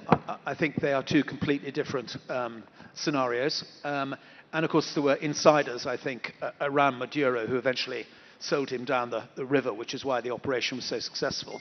I think that's most unlikely to be the case in the Iranian set of circumstances. General, you talked earlier about Iranian proxies, and for a long time militarily, that's been a big strategic bet the Iranians have made to have proxies everywhere from Hamas to right across to Syria and to Yemen. Those have been degraded over the last year significantly, but they remain strong in pockets. So what's your sense about the Iranian counter-response, if you like? What form or shape would that take beyond the immediate salvos we've seen today? Well, one of the, of course, the problems you have if you declare regime change as your objective is that that makes the war an existential problem for the regime that you've declared you want to remove. And that therefore means that I suspect for them it is a total war. And that means I suspect we will see Lebanese Hezbollah being mobilized to go on the offensive with Israel. I suspect we may well see Hamas being encouraged perhaps to go on the offensive in Gaza again. And I'm sure we'll see the Houthis being encouraged to close the Bab al-Mandab and the bottom end of the Red Sea. Because these are existential issues as far as the Iranian government is now concerned. Which is why I think managing this in a way that it remains very focused and very constrained could be challenging. You know, if you hadn't declared regime change, then perhaps Iran would have responded differently. We saw back in June where that was not a declaration of intent, that Iran simply gestured with one attack on an American base in Qatar. This time it's going to be different, would be my guess. Do you see boots on the ground, American boots on the ground? I would be amazed if an American president who's made it very clear twice, at least in election campaigns, that he'd want to be involved in forever wars, wanting to put American boots on the ground. Doesn't mean that might not be the odd special forces operation, perhaps, but I would be amazed if there was anything more than that. I think it would be very difficult for him politically to do that. I want to ask you about the Trump doctrine, as it were. This is a president who came to power specifically among the key issues that he talked about was a retreat from universalism, return to American isolationism, talking about a much more 19th century view of the world. Specifically, he railed against American military interventions over the last 2 or 3 presidencies. But in the last few months, we've seen military action by the Americans in Yemen, in Nigeria, in Syria, in Venezuela, which Bodhi talked about. There's been conversations around the East Pacific and the Caribbean, conversations around Colombia, Mexico, and of course around Denmark and Greenland. Now you're seeing a serious escalation in Iran. It's really impossible to have regime change without boots on the ground, as you said. So what does this say about this change in Trump's doctrine, if there is a Trump doctrine, or do you think he's turning it on its head? No, I mean, I think there is a theme to his foreign and security policy. And of course, we saw that published in December when the US National Security Strategy was published, and we saw that reinforced by the US National Defense Strategy that was published at the beginning of January. And essentially, that is a doctrine that is focused on the Western Hemisphere, and therefore it's on the Americas. And that's why Greenland is significant, because he would see that in geographic terms as being part of the Western Hemisphere. And it's why the Caribbean matters. It's why he's done a deal with Argentina. So I wouldn't describe him as isolationist. I would describe him as the Western Hemisphere first and foremost. Then I think it's interesting to speculate on what happens next, because the doctrine would suggest that actually the challenge of China is something that needs to be counteracted. And that, of course, means that you are drawn from the Western Hemisphere into being more globally oriented. But the priority is still the Western Hemisphere and keeping China out of the Western Hemisphere to all intents and purposes. Anyway, he's described this as what he calls the Dunroe Doctrine, which is his take on the original Monroe Doctrine of the 19th century. And of course, that's led to a rupture in his relationship with Europe. And I think one of the most important conclusions that this audience could draw from the way the world has changed is there is this division between Europe and the United States in terms of how we see security and indeed resilience looking forwards. And that's why, of course, I think he was exactly right to call Europe out and say, you've got to defend yourselves now. You know, it's no good for the US to continue to bankroll you any longer. You've got to step up to the plate, which I'm sure was absolutely right. But it has led, I think, to many European leaders believing there is now no longer going to be that strength of relationship across the Atlantic in the way that perhaps we've all had as a luxury over the last 80 years. I just want to take off, coming on one aspect that you raised on I mean, there's a lot to unpack there, but one aspect that you said on China. Do you think that at some stage, Xi Jinping sometime, I mean, various dates have been tossed about like 2027 or end of the decade, but do you think that Xi Jinping will risk an invasion of Taiwan? And if he does, would America defend Taiwan? Well, I think if you're Taiwanese, you're probably nervous at the prospect of a Donald Trump-Xi Jinping summit coming up. Because, of course, the other thing about the Donald Trump foreign policy is it's very much developed from his lived experience. And, of course, his lived experience is very much about being a property wheeler and dealer. And his view on international relations is, I win, you lose, whereas the diplomats in the audience would know that actually international relations tends to be about I win, you win. So there are some questions, I would have thought, in some minds as to whether or not we're going to see at this summit there being some maybe sotto voce, not spoken loudly, deal between Xi Jinping and Donald Trump over the future, not just of Taiwan, but also of Chinese dominance in the South China Sea. Now, I think it would be very unlikely in the near future for China to mount a military intervention in Taiwan for a number of reasons. First of all, because at the moment it is genuinely ambiguous as to how the US would respond. Yeah. And I don't think the Chinese Communist Party would want to risk what that ambiguity might mean. Secondly, I personally don't think that the PLA is ready to mount what is a phenomenally difficult operation. I mean, a very, very difficult operation, which we can go into if you want to. But also, I think, because there's a great degree of instability in the PLA's chain of command at the moment. And the removal of the deputy chairman of the CMC recently, Zhang Yuxia, a man I knew because he was my opposite number, he was a very wise man and a man who genuinely would have spoken truth to power. And suspending people like that and the commander of Eastern Command last week, that will have an impact upon the PLA. Let me ask you on this, since you're talking about the PLA. This year, of course, or last year, we've seen Operation Sindoor here in this part of the world, the conflict between India and Pakistan. The PLA was directly involved with satellite imagery and so on with the Pakistanis. There was Chinese equipment that was used in that war. From where you sit as a former head of the British Armed Forces, someone who served in the region in Afghanistan, and now, of course, there is conflict between Afghanistan and Pakistan in the last couple of days. What did you make of Operation Sindoor and that military operation and the strategic calculus now between India, China and Pakistan? I think that it's probably been very useful for China to test some of their military technology with the Pakistanis, and I think, the narratives vary. There's been a lot of talk that some of it was quite effective, and I don't know enough of the detail to be sure whether that is the case or not.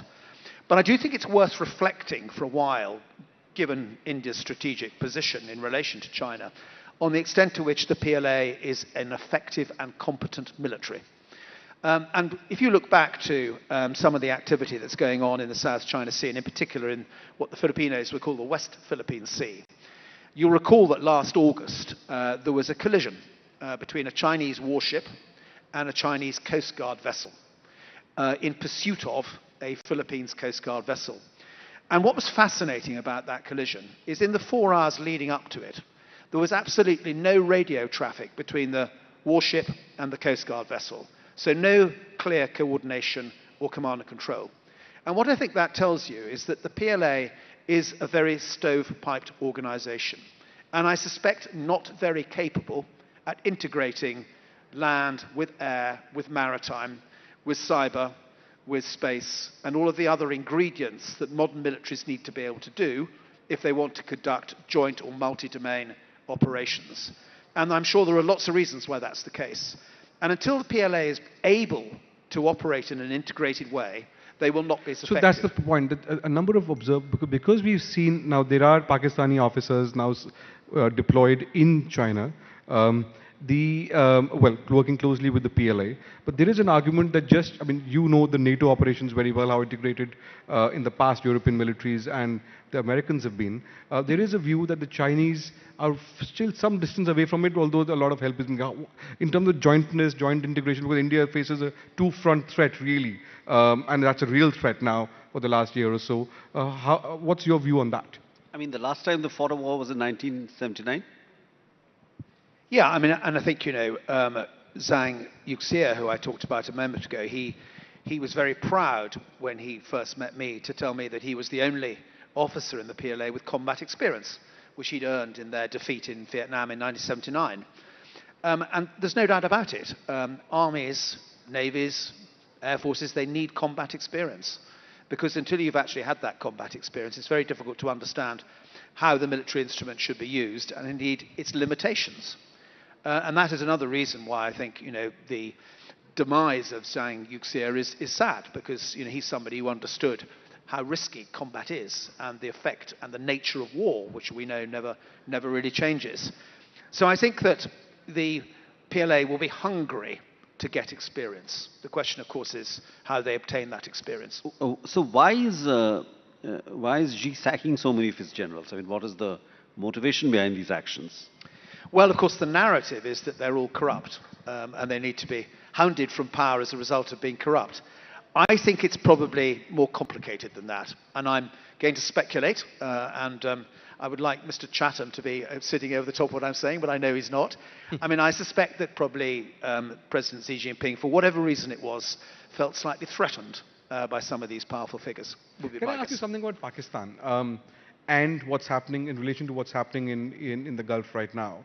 There are reports that some American aircraft took off from bases in Pakistan for these airstrikes. Of course, there's been a complete shift in the US-Pakistani relationship since Operation Sindoor with Field Marshal Munir pledging all full allegiance to Donald Trump. Pakistan was persona non grata, is now back on the diplomatic table. It's supporting Trump for a Nobel Peace Prize, so on and so forth. But Pakistan has also been made part of the deal of Trump's peace board, as it's called. So where do you see Pakistan's strategic positioning right now? Because they're trying to sort of run with the hounds and hunt run with the hare and hunt with the hounds. So where do you see the Pakistani strategic problem for positioning of the military right now? Well, I think we were all surprised by the closeness of the relationship that appeared to develop between the army chief and President Trump over the last year or so. And I think to your point about Pakistan's closeness to China, it does look quite contradictory in terms of a relationship. And again, I think one has to examine the motivations behind it. And I don't know the detail, but my guess some of the financial aspects to it are probably helpful from one side or the other, which may well be underpinning what we're seeing going on here. There are probably interests there. I don't know whether Pakistani bases has been used for operations. It may be that that was necessary, given that I don't think Diego Garcia was made available by my own government for this operation in Iran. But I don't know the background. I suspect it may well be possible. But yes, I think it's an interesting, slightly contradictory position, perhaps, that they find themselves in. And of course, they are now fixed by their so-called declaration of war against Afghanistan. And we well know from many, many years, indeed hundreds of years of experience with war in Afghanistan, that doesn't always end very well. What's your view on the Diogo Garcia issue? What's your view of the dispute between the US and the UK on Diogo Garcia? It's not a dispute between. In essence, the UK government, and to be fair to this government, it was the previous government's decision as well. Negotiated them. Was that the Chagos Islands, which Diego Garcia are a part of, technically and in terms of international law, the Mauritian claim on those islands was stronger than the claim that the British government had.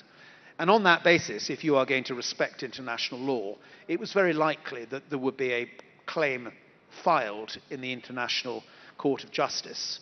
And under the terms of UN law, that would have led probably to the Mauritians winning the claim.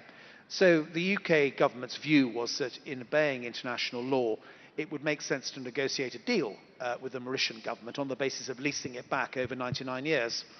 Now, going back to the words that I think the Defence Minister used in my very seat here about 45 minutes ago, the answer is, in a world where might is right, you can see why perhaps President Trump took the view that possession is 9/10 of the law rather than leasing it back. So that, I think, is where the issue lies at the moment. So let me ask you something. Since you mentioned about Trump's doctrine of might is right. Now, there is a recalculation happening in Europe for the last year and a half. Because what Trump is doing is he's bringing down or putting the shutters down on the post-World War II order as it was designed, especially the military security architecture, the economic architecture, and all of that. Now a lot of European countries are now rearming. There's a whole thing of imagining a future without the Americans. The British, of course, have had a special relationship with the Americans. Where does that place Britain? And in a America-less security umbrella of Europe, because you've gone on record talking in the past about our armed forces have been hollowed out and the enemy knows it. How do you see India's role in beefing that up? And with the EU-UK agreement or the India-UK agreement, there's a lot of shift around the strategic partnership, around defense cooperation and so on and so forth. So as you enter this period of flux from a security point of view from Britain, where do you see India within that and your future of the defense of Britain post the Americans? Gosh, how long have we got? You raise a lot of issues there, and I'll see if I can tick as many off as possible. I think first and foremost, we should be in no doubt that Donald Trump, as I said earlier, was right to call out the other members of NATO, because don't forget it's not just European members of NATO, it includes Canada, for not spending enough on defense. I'm sure that was absolutely right. Second point I'd make is I don't think this means the end of NATO. It's interesting to recognize that the only time that Article 5 of the NATO treaty has ever been tabled was after 9/11, when all the members of NATO went to the help of the United States, and we all got involved in the so-called war against terror thereafter, and lost a lot of lives and spent a lot of treasure doing it. Now, I don't think NATO is dead by any stretch of the imagination. I just think it is being rebalanced in terms of the burden of effort and the burden of sharing within it. Now, what I do think, though, is relevant to all of this are some of the remarks that Prime Minister Mark Carney made at Davos in late January, when he talked about the so-called rules-based system no longer being a thing. And I think, to be realistic, it's probably been in decline ever since 9/11, for all sorts of reasons we don't need to go into now. And I think that the best we can hope for, which in a sense is what he was suggesting, I think, is some form of multilateral liberal order, which I think is something that your country and my country. And he talked about a concord between the middle powers, which is... Coming on to middle powers, because of course his definition of middle powers would be those who would subscribe to a multilateral liberal order.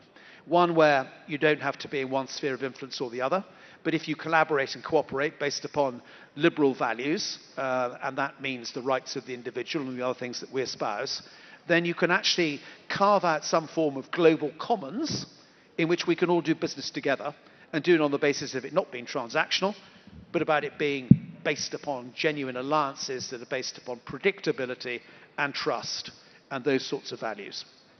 So we are, I think, beginning to run out of time, and there are more conflicts to cover. So the Ukraine war, we've just crossed the 4th anniversary of the Ukraine war.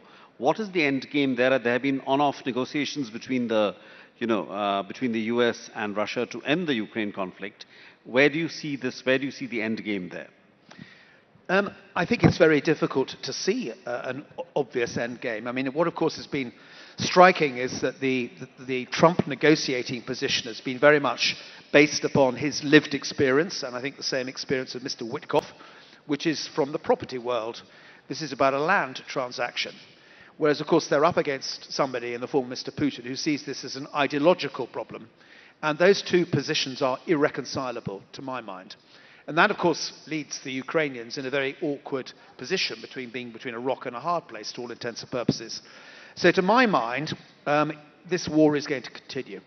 And I don't see a decision quickly, because we've ended up in what a lot of military strategists might call a stalemate, where it has become a war of attrition, and it'll be whichever side collapses slowest but most quickly at the end of it. And I don't see that happening during the course of this calendar year for sure.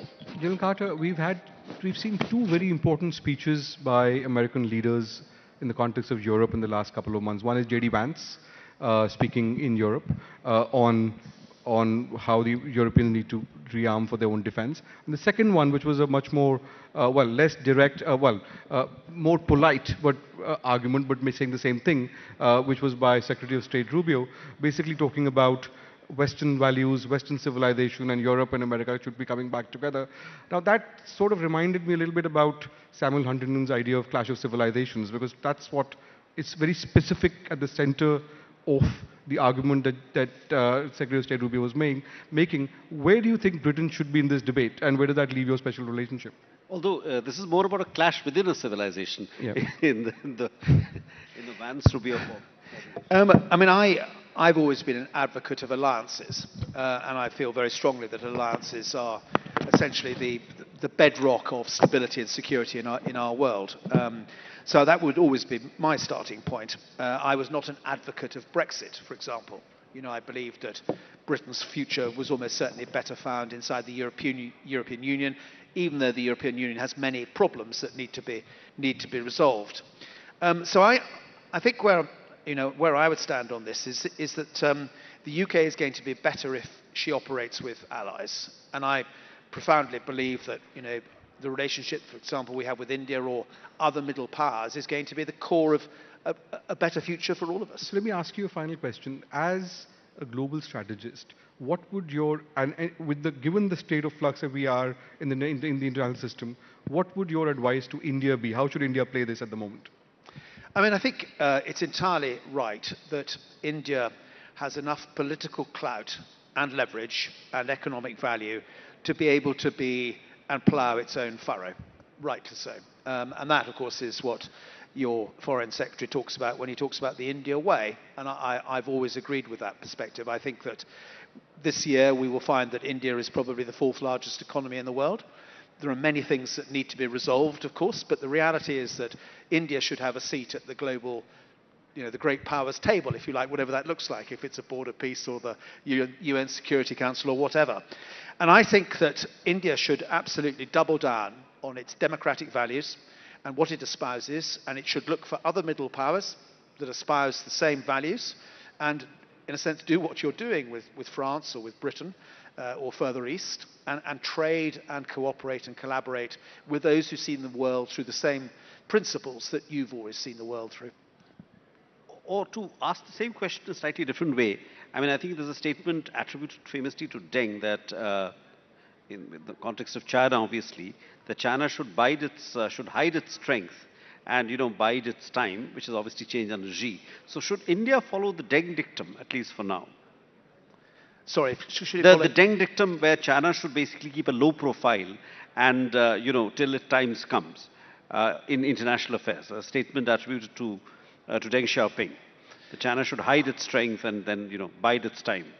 Yes, perhaps. I mean, I think that, in this slightly more Hobbesian world that we now occupy, the entry ticket is hard power. So India needs to double down and retain hard power. But it's also about having something to trade. And India's got a lot to trade. When you think of an extraordinarily young and potentially very skilled workforce, that's something to trade.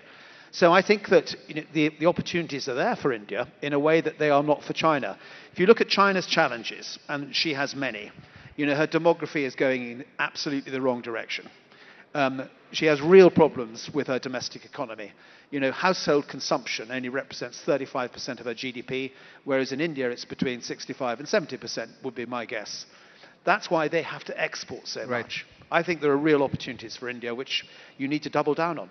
Right, General Carter, we are totally out of time. Thank you so much for this freewheeling conversation. Ladies and gentlemen, a big hand for General Nick Carter.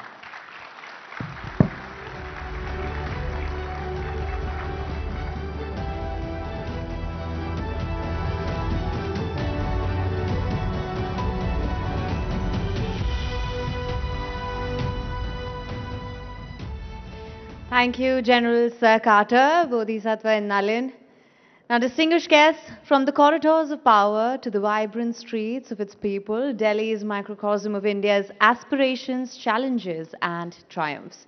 We had heard from leaders, innovators and visionaries across sectors, and now it is time to zoom in on the capital that pulses with the rhythm of India's growth story. In this session, we are privileged to have with us a leader who has been at the forefront of shaping the city's future. With her leadership, Delhi has seen transformative strides in governance, infrastructure and citizen-centric initiatives. From navigating the complexities of urban governance to driving progress on the ground, she brings a wealth of experience and insight to the table. Ladies and gentlemen, please welcome Srimati Rekha Gupta, Honorable Chief Minister of Delhi, for a session on building a better capital, governance and accountability in conversation with Rubika Liaquat.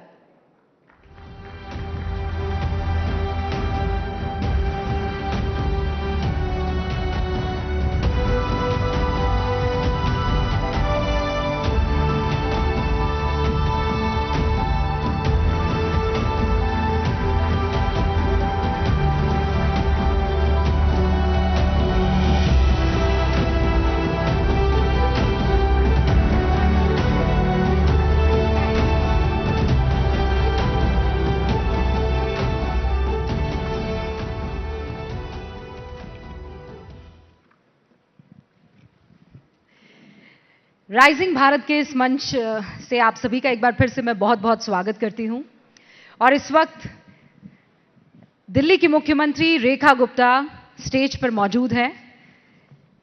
BJP की इकलौती महिला मुख्यमंत्री, जितने भी राज्यों में इस वक्त बीजेपी की सरकार है उनकी मैं बात कर रही हूं। 27 साल बाद जब भारतीय जनता पार्टी ने जीत का परचम लहराया दिल्ली में, देश की राजधानी में, तो रेखा गुप्ता वो नाम जब सुना तो कहा कि कहां से, कैसे, और आज ऐसे रेखा गुप्ता जी यहां राइजिंग भारत के मंच पर जोरदार तालियों से इनका स्वागत कीजिए। रेखा जी, सवाल तो बहुत सारे हैं क्योंकि राइजिंग भारत में अगर राइजिंग कैपिटल की बात नहीं होगी तो कैसे चलेगा। लेकिन उससे पहले जो सबसे बड़ा मुद्दा है वो तो ये है कि अरविंद केजरीवाल को जब डिस्चार्ज कर दिया जाता है तो पहला सवाल जहन में यही आता है कि दिल्ली की सत्ता पर रेखा गुप्ता और उनकी पार्टी इसीलिए काबिज हुए थे कि उन्होंने कहा कि ये भ्रष्टाचारी है, लेकिन कोर्ट ने कहा कि नहीं, ऐसे कोई सबूत नहीं मिलते। रूबिका जी, मैं आपसे पूछना चाहती हूं, क्या इस दुनिया में किसी के कहने से कोई मानता है? जब तक साक्षात जनता के मन में उस भाव को ना आ जाए, वो भाव कि भी हाँ, जिसको उसने चुना वो उनकी गलती थी। वो लोग जो रामलीला मैदान में तिरंगा हाथ में पकड़ के वंदे मातरम के नारे लगाते हुए और ये कहते हुए सत्ता में आए कि ना तो हमें कुर्सी चाहिए, ना गाड़ी चाहिए, ना बंगला चाहिए, ईमानदारी की कस्में खाई, बच्चों की कस्में खाई, और उसके बाद उन्होंने वो किया जो कि जिसको ना करने की कस्में उन्होंने खाई थी। उन्हें गाड़ी भी चाहिए थी, उन्हें बंगला भी चाहिए था, उन्हें सत्ता, कुर्सी, मोह माया हर चीज चाहिए थी। फिर कोई एक घोटाला थोड़ी ना है, बीसियों घोटाले उनकी सरकार के समय में आए। और आज जिस केस से वो कह रहे हैं कि जी हम बरी हो गए हैं, मैं आपसे पूछना चाहती हूं, दिल्ली की जनता ये सवाल केजरीवाल से और आम आदमी पार्टी से पूछना चाहती है कि यदि वो बेईमान नहीं थे, वो भ्रष्टाचारी नहीं थे, तो क्यों जांच शुरू होते ही उस शराब पॉलिसी को वापस ले लिया गया? मैं जनता की ओर से ये पूछना चाहती हूं कि क्या उन्होंने दिल्ली को शराब कल्चर में डुबोने की कोशिश नहीं की? जब एक के साथ एक फ्री की बात उन्होंने की, जब उन्होंने महिलाओं के लिए पिंक बार खोलने की बात की, जब युवाओं की एज कम करके शराब पीने की बात की, तो क्या उन्होंने दिल्ली के साथ बेईमानी नहीं की? मैं आपसे पूछना चाहती हूं, 170 मोबाइल, उसमें से डाटा हटा करके, डाटा मैनिपुलेट करके आपने तोड़े वहां पे, क्या वो बेईमानी नहीं थी? वो भ्रष्टाचार का कौन सा साधन था? और एक केस नहीं है, अभी तो हजारों केस उनके ऐसे लगे हुए हैं जिसमें हॉस्पिटल्स में उन्होंने घोटाला किया, दवाई खरीदने में घोटाला किया, स्कूल क्लासेस बनाने में घोटाला किया, मोहल्ला क्लिनिक में उन्होंने घोटाला किया। लेकिन अभी तो कोर्ट बहुत ने सारे कहा ना कि सबूत पर्याप्त नहीं है। देखिए, एजेंसी नाकाम ये रही ना लोअर सबूत कोर्ट इकट्ठा करने ये में। कोई अंतिम सत्य नहीं है, ये लोअर कोर्ट का अपना डिसीजन है।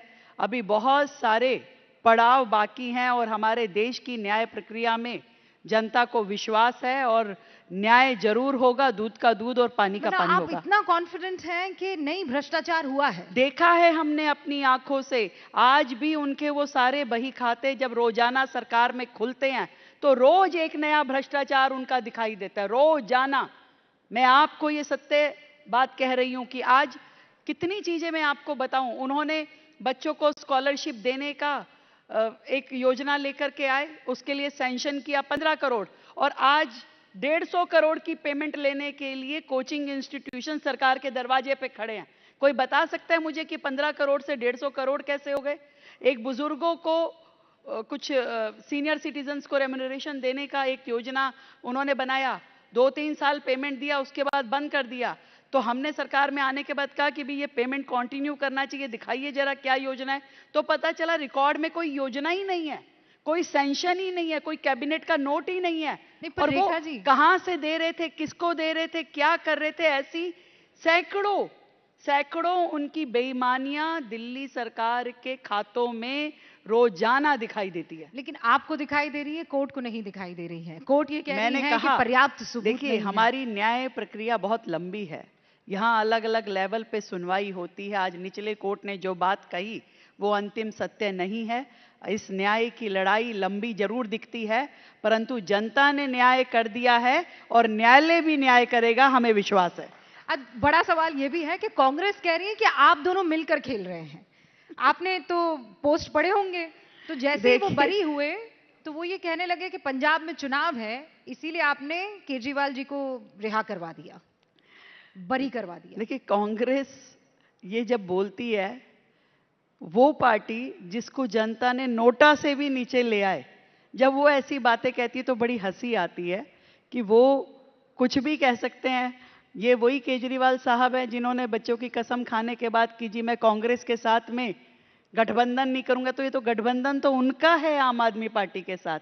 अब भाइयों की लड़ाई हो गई, चोर चोर मुसेरे भाई, अब आपस में लड़ाई हो गई तो एक दूसरे पे इल्जाम लगा रहे हैं। लेकिन वो ये कह रहे हैं ना कि आपने कहा नोटा पर ला दिया, नोटा पर लाने के लिए ही आप और केजरीवाल जी दोनों मिले हुए हैं। ये बड़ा सा पोस्ट किया है पवन खेड़ा जी ने। देखिए, खुद दिशा विहीन लोग हैं, दिशा विहीन पार्टी है, वो क्या कह दे, कब कह दे, कोई आज तक समझ नहीं पाया। अच्छा रेखा जी, साल भर पूरा हो गया है, क्या क्या काम आपने किया है और किस पर इतरा रही हैं? देखिए, एक साल यानी 365 दिन कोई इतना बड़ा कालखंड नहीं है कि मैं कहूं कि बहुत ढेर सारी उपलब्धियां आप कह रही हैं, इतरा रही हैं। पर मैं एक चीज़ पे जरूर अपने आप में संतुष्टि महसूस करती हूं कि पूरी शिद्दत के साथ, पूरी मेहनत के साथ इन 365 दिनों में दिल्ली सरकार ने, उनकी मुख्यमंत्री ने, पूरी टीम ने दिल्ली की जनता के लिए काम किया, जनता के बीच रह के काम किया और हर समस्या को आमने सामने से लड़ाई लड़ी है और उनको बेहतर समाधान देने की कोशिश की है। यही मेरी एकमात्र उपलब्धि है। जब आप ये बात कहती हैं तो विपक्ष के कुछ कड़े सवाल जहन में आते हैं। जैसे आम आदमी पार्टी कह रही है कि हमने जितना काम किया उस पर आप लोगों ने पानी फेर दिया, यानी बीजेपी की सरकार ने कहा आपने झूठे वादे किए, उसे पूर्ण नहीं किया। जितना उन्होंने दिल्ली को दिया, अब आप धीरे धीरे दिल्ली से वापस वो ले रही हैं। प्रदूषण के मामले में आपने बहुत बड़े बड़े वादे किए थे, आज भी आप देखिए वो प्रदूषण जस का तस है। ऐसा भी है कि बड़े बड़े मेहमान दिल्ली में आते हैं, वो कहते हैं सब हल हो सकता है, लेकिन ट्रैफिक की जो समस्या है उससे दिल्ली को निजात नहीं मिल सकती है। ऐसी बहुत सी चीजें हैं। तो राइजिंग भारत में राइजिंग दिल्ली उस लेवल पर पहुंची है क्या?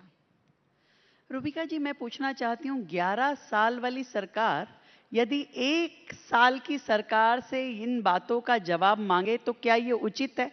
पर फिर भी मैं देना चाहती हूँ उस 11 साल की सरकार के लोगों को जो अपने कार्यकाल में कुछ नहीं कर पाए और आज हमसे 365 दिन पूरे होने पे ये कहते हैं कि भाई ट्रैफिक कम हो, पॉल्यूशन कम हो, खत्म हो जाना चाहिए, जवाब मांगेंगे वाटर लॉगिंग का।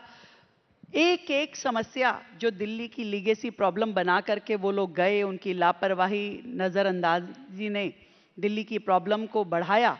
हमने उनके समाधान के लिए काम किया है। साइंटिफिक रोड मैप के साथ रोजाना एक कदम हम आगे बढ़े हैं।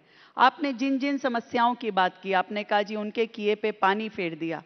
उनके किए हुए भ्रष्टाचार पे पानी फेरा होगा जरूर। उनकी भ्रष्टाचार के लिए सिस्टम में जितनी लीकेजेस थी उस पे जरूर हमने पानी फेरा होगा। वो सारे रास्ते जिसके माध्यम से भ्रष्टाचार होता था उस पूरे सिस्टम को बंद करके बहुत ही ट्रांसपेरेंट सिस्टम हमने डिजिटलाइज किया। पूरी सरकार को, हर विभाग को, सारी फाइलों को आज की डेट में दिल्ली सरकार में हर फाइल ई फाइल के माध्यम से जाती है। आज हर काम डिजिटलाइज हो चुका है, हॉस्पिटल से लेकर के स्कूल एडमिनिस्ट्रेशन तक।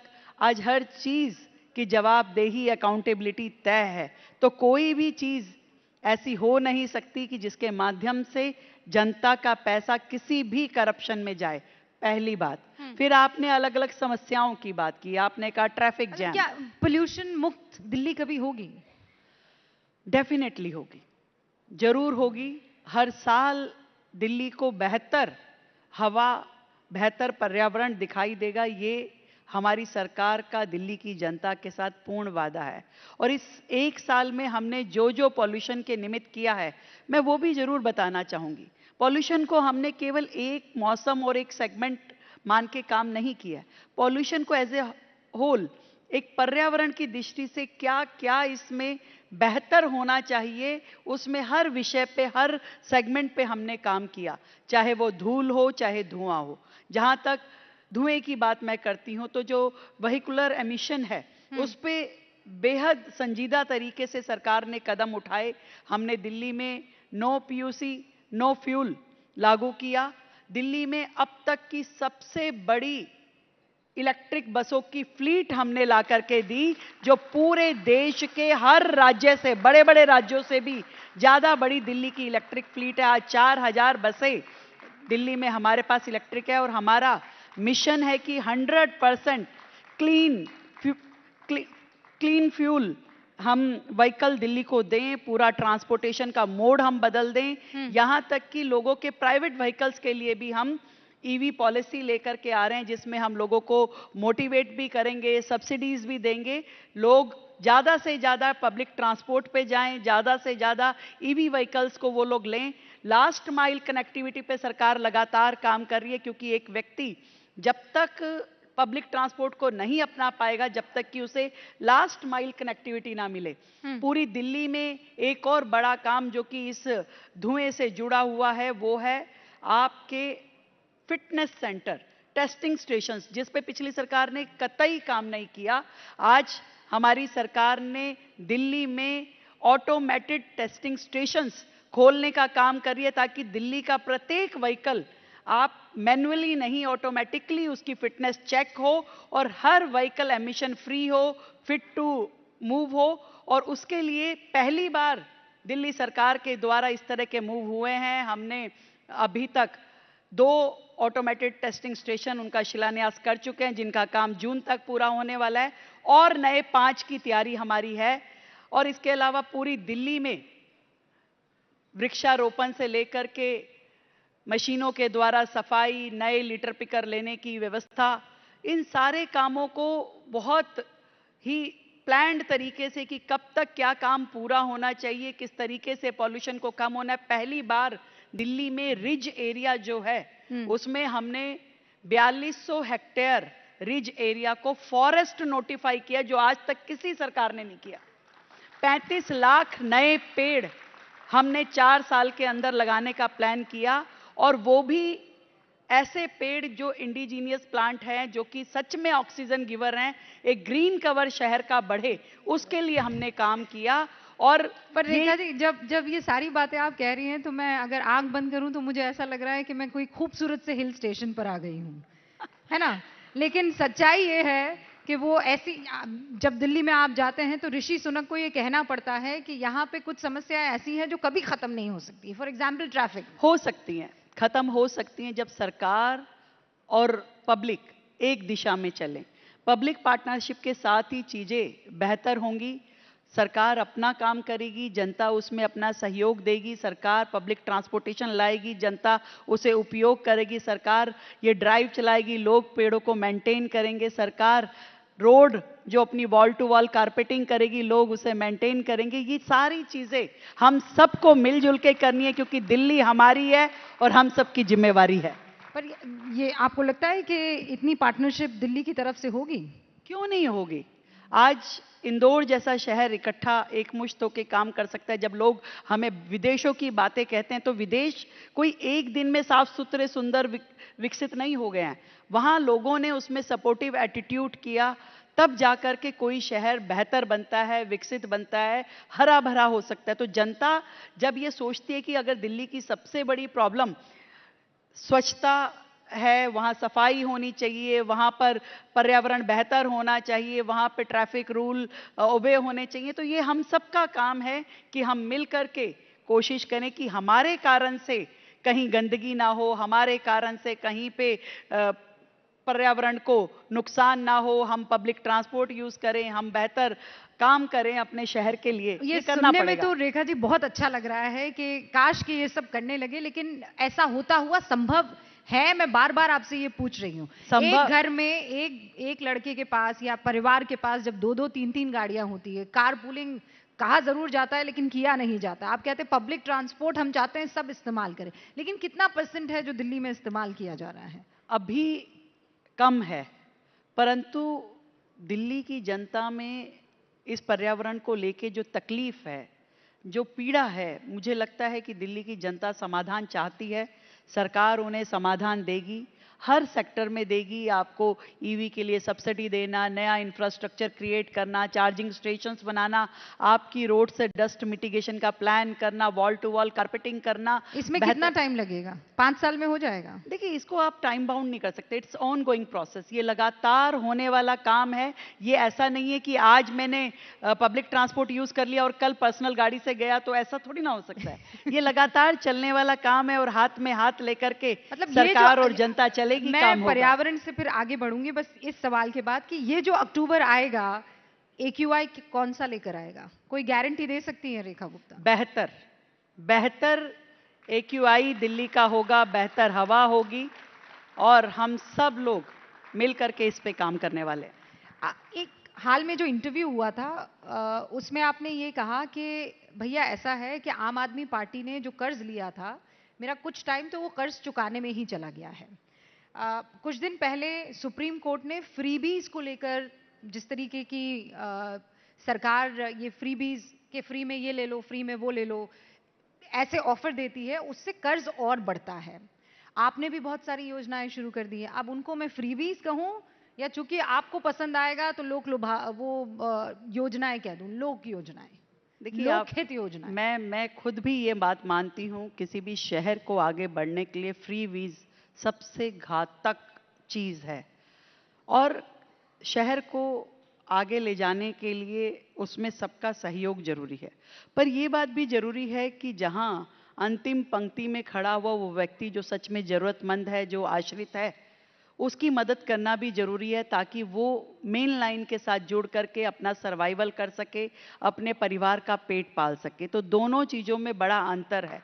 मैं जिस विचार को लेकर के चलती हूँ, मैं ये सोचती हूँ कि ठीक है, जहाँ आपको उन परिवारों को एक सपोर्ट देना है, एक हैंड होल्डिंग करनी है, वहीं आपको विकास का रास्ता नहीं छोड़ सकते। इस एक साल में जितने प्रोजेक्ट सरकार के अधूरे पड़े थे, हमने उसको पूरा करने के लिए काम किया, और सैकड़ों नए प्रोजेक्ट पे दिल्ली सरकार ने काम किया, चाहे वो फ्लाईओवर्स हैं, चाहे अंडरपास हैं, चाहे फुटओवर ब्रिज हैं, चाहे एलिवेटेड रोड है, चाहे मेट्रो का नेक्स्ट फेज है। इन सब पे सरकार ने काम किया है, एक बेहतर दिल्ली के लिए, एक नए फ्यूचर के लिए, बेहतर इंफ्रास्ट्रक्चर के लिए। पर जब आप ये बेहतर बात कहती हैं और कहती हैं कि नहीं, जो अंतिम पंक्ति में खड़ा व्यक्ति है उस तक भी सुविधा पहुंच जानी चाहिए, तो फिर आपकी तरफ से किया गया 2500 रुपए का वादा आता है, तो वो कब दे रही हैं आप? देखिए, 2500 से पहले तो मैं बहुत कुछ जो दे चुकी, मैं उसकी चर्चा जरूर करना चाहूँगी। आज दिल्ली शहर देश की राजधानी, जहाँ हजारों लोग रोजाना आते हैं काम के, रोजगार के लिए, कोई इलाज के लिए आता है, कोई पढ़ाई के लिए आता है। आज दिल्ली में हमने जो अटल कैंटीन शुरू करी, जिसमें मात्र 5 रुपए में व्यक्ति को भरपेट खाना मिलता है, वो इस विजन के साथ कि मेरे इस शहर में कोई भूखा ना सोए, इस पे दिल्ली सरकार ने काम किया। पर रेखा जी, वो तो शीला दीक्षित जी ने भी किया था। कहाँ किया, आप बताइए ना, कहाँ है कोई उनके टाइम की शुरू की हुई ऐसी कैंटीन, ऐसी कोई रसोई कुछ है दिल्ली में क्या? हाँ, वो थाली दिया करती थी ना वो। आप पता नहीं, आप लोग बताएं, कोई थाली थी, वो चली, पहुंची, किसी के तक आई? तो आज जो चल रहा है वो एक एवरलास्टिंग काम है, जिसको दिल्ली की जनता रोजाना 1 लाख लोगों को भोजन करवाने का दिल्ली सरकार का संकल्प है, जिस पे हम लोग चल रहे हैं। चूंकि आप भोजन करवा रही हैं तो अब 2500 रुपए नहीं अभी देंगी। आ रही हूं मैं आपकी बात पे भी। हमने कहा था कि होली और दिवाली सिलेंडर देंगे। इस होली हम दिल्ली की अपनी बहनों को सिलेंडर देने जा रहे हैं। ये एक बड़ी जो बात थी। और इसी तरीके से दिल्ली में जो हमने आयुष्मान योजना कहा था, नहीं रुकिए, हमने उसमें नहीं रुकिए, पहले आप चूंकि थाली दे रही हैं तो 2500 नहीं देंगी आप। अभी आया रही हूं मैं। सिलेंडर दे रही हैं तो 2500 नहीं देंगी आप। नहीं, आप ऐसे कैसे क्यों कर रही हैं, जैसे कि आम आदमी पार्टी का कोई कार्यकर्ता आपके अंदर से बोल रहा है। अब थमिए, अब सुनिए, मैं आ रही हूँ। मैं तो जनता की तरफ से सवाल पूछ रही हूँ। हाँ, मैं नहीं, अभी जनता जो चाहती है, का कार्यकर्ता हूँ, आम आदमी पार्टी का नहीं। मैं ये कहना चाहती हूँ, मैं आम आदमी का मैं ये कहना चाहती हूँ, मैंने दिल्ली की जनता की जरूरतों को समझते हुए एक प्रायोरिटी लिस्ट तय की है, जिसमें मुझे ये लगता है कि पहले दिल्ली की जनता को पानी की पाइपलाइंस की जरूरत है, हर घर तक पानी की जरूरत है, बेहतर सीवर लाइनों की जरूरत है, हर बच्चे को यहाँ पर जो स्कूल की कमी है उसको पूरा करना चाहता है, ये जो अधूरे हॉस्पिटल है इसको पूरा मुझे करना है, जो ये मेट्रो का फेज था जिसमें पिछली सरकार अपनी देनदारियां मेरे लिए छोड़ के गई थी, मैंने वो सारी देनदारियां क्लियर करने का फैसला किया। उसमें से 3000 करोड़ मैंने पिछले अकाउंट के दिए और 5000 करोड़ मैंने अगली कॉरिडोर के लिए पे किया है। मेरी दिल्ली की जनता कहती है कि पहले ये सब हमें दो और उसके बाद 2500 भी मैडम देना चाहेगी तो जरूर देगी, और मैं वायदा करती हूं कि मेरी दिल्ली की बहनों को 2500 रुपए भी मिलेंगे। मतलब सोचिए, 2500 रुपए नहीं मिले हैं तब भी रेखा गुप्ता जिंदाबाद, क्योंकि उन्हें विकास मिल रहा है। विकास के साथ में जो हमने कहा वो सब दिया जा रहा है, इसलिए दिल्ली की जनता का विश्वास हम पे है और उस विश्वास को कायम रखना मेरी प्रतिबद्धता है। पर ऑन अ सीरियस नोट, क्या आने वाले सालों में आप इस वादे को पूरा करेंगे या ये आपके लिए बोझ बन गया है? नहीं, क्योंकि कैश देने की बात थी, फ्री बीज देने की बात थी, तो ऐलान तो कर दिया, लेकिन अब बोझ बन रहा है। नहीं, ऐसा नहीं मैं कह सकती। निश्चित रूप में दिल्ली की बहनों को मजबूत करना, उनको फाइनेंशियल असिस्टेंस करना मेरी इच्छा है और मैं उसे जरूर पूरा करूंगी और इसके लिए लगातार काम चल रहा है, क्योंकि वो एलिजिबिलिटी लिस्ट, क्योंकि आज दिल्ली में जिस वर्ग को हम मदद पहुंचाना चाहते हैं उसकी एक सूची तैयार होनी जरूरी है। और ये योजना ये नहीं है कि वन टाइम योजना है, ये योजना लगातार चलने वाली, हर महीने आपको काम देना है, हर महीने आपको उनको फाइनेंशियल असिस्टेंस पहुंचानी है। तो उसके लिए एक बहुत ही अच्छा मेथड जिसके माध्यम से लगातार एक बार मदद शुरू हो तो वो चलती रहे, वो जरूरी है। हम एक पोर्टल के माध्यम से ऑनलाइन इस सारी प्रक्रिया को करेंगे ताकि कोई भी इसमें लीकेज ना रहे और कोई भी पात्र बहन उसमें छूटे ना, ये मेरी इच्छा है। अब मैं यमुना की सफाई की तरफ आ रही हूँ, क्योंकि 2500 को लेकर बहुत सवाल हुए और उसका जवाब आपने यहाँ पर दिया है।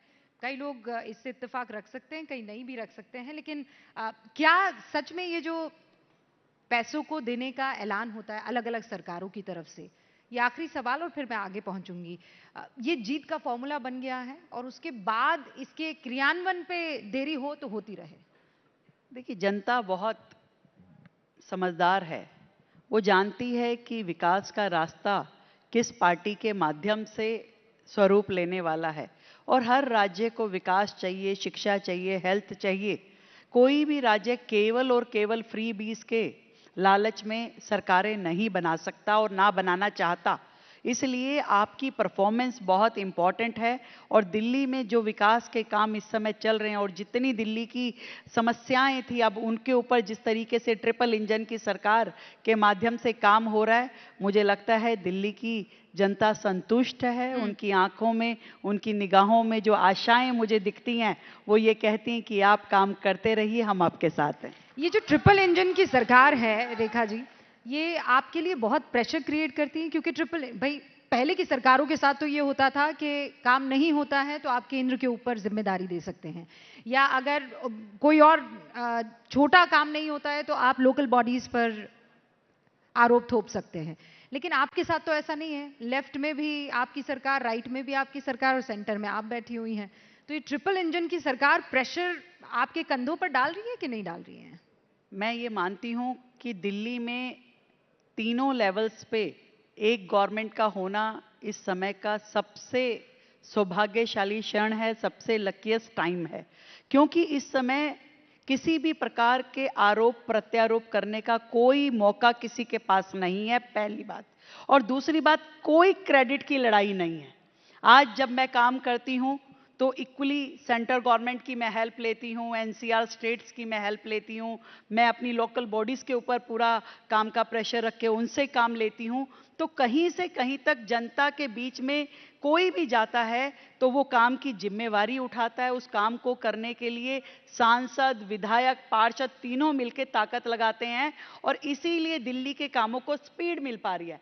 तो मैं इसे लायबिलिटी नहीं मानती, मैं इसे प्रेशर नहीं मानती, मैं इसे दिल्ली के लिए एक बहुत ही अच्छा मौका मानती हूं कि इस समय जितनी मेहनत हो सके करनी चाहिए ताकि दिल्ली विकास की ओर आगे बढ़े।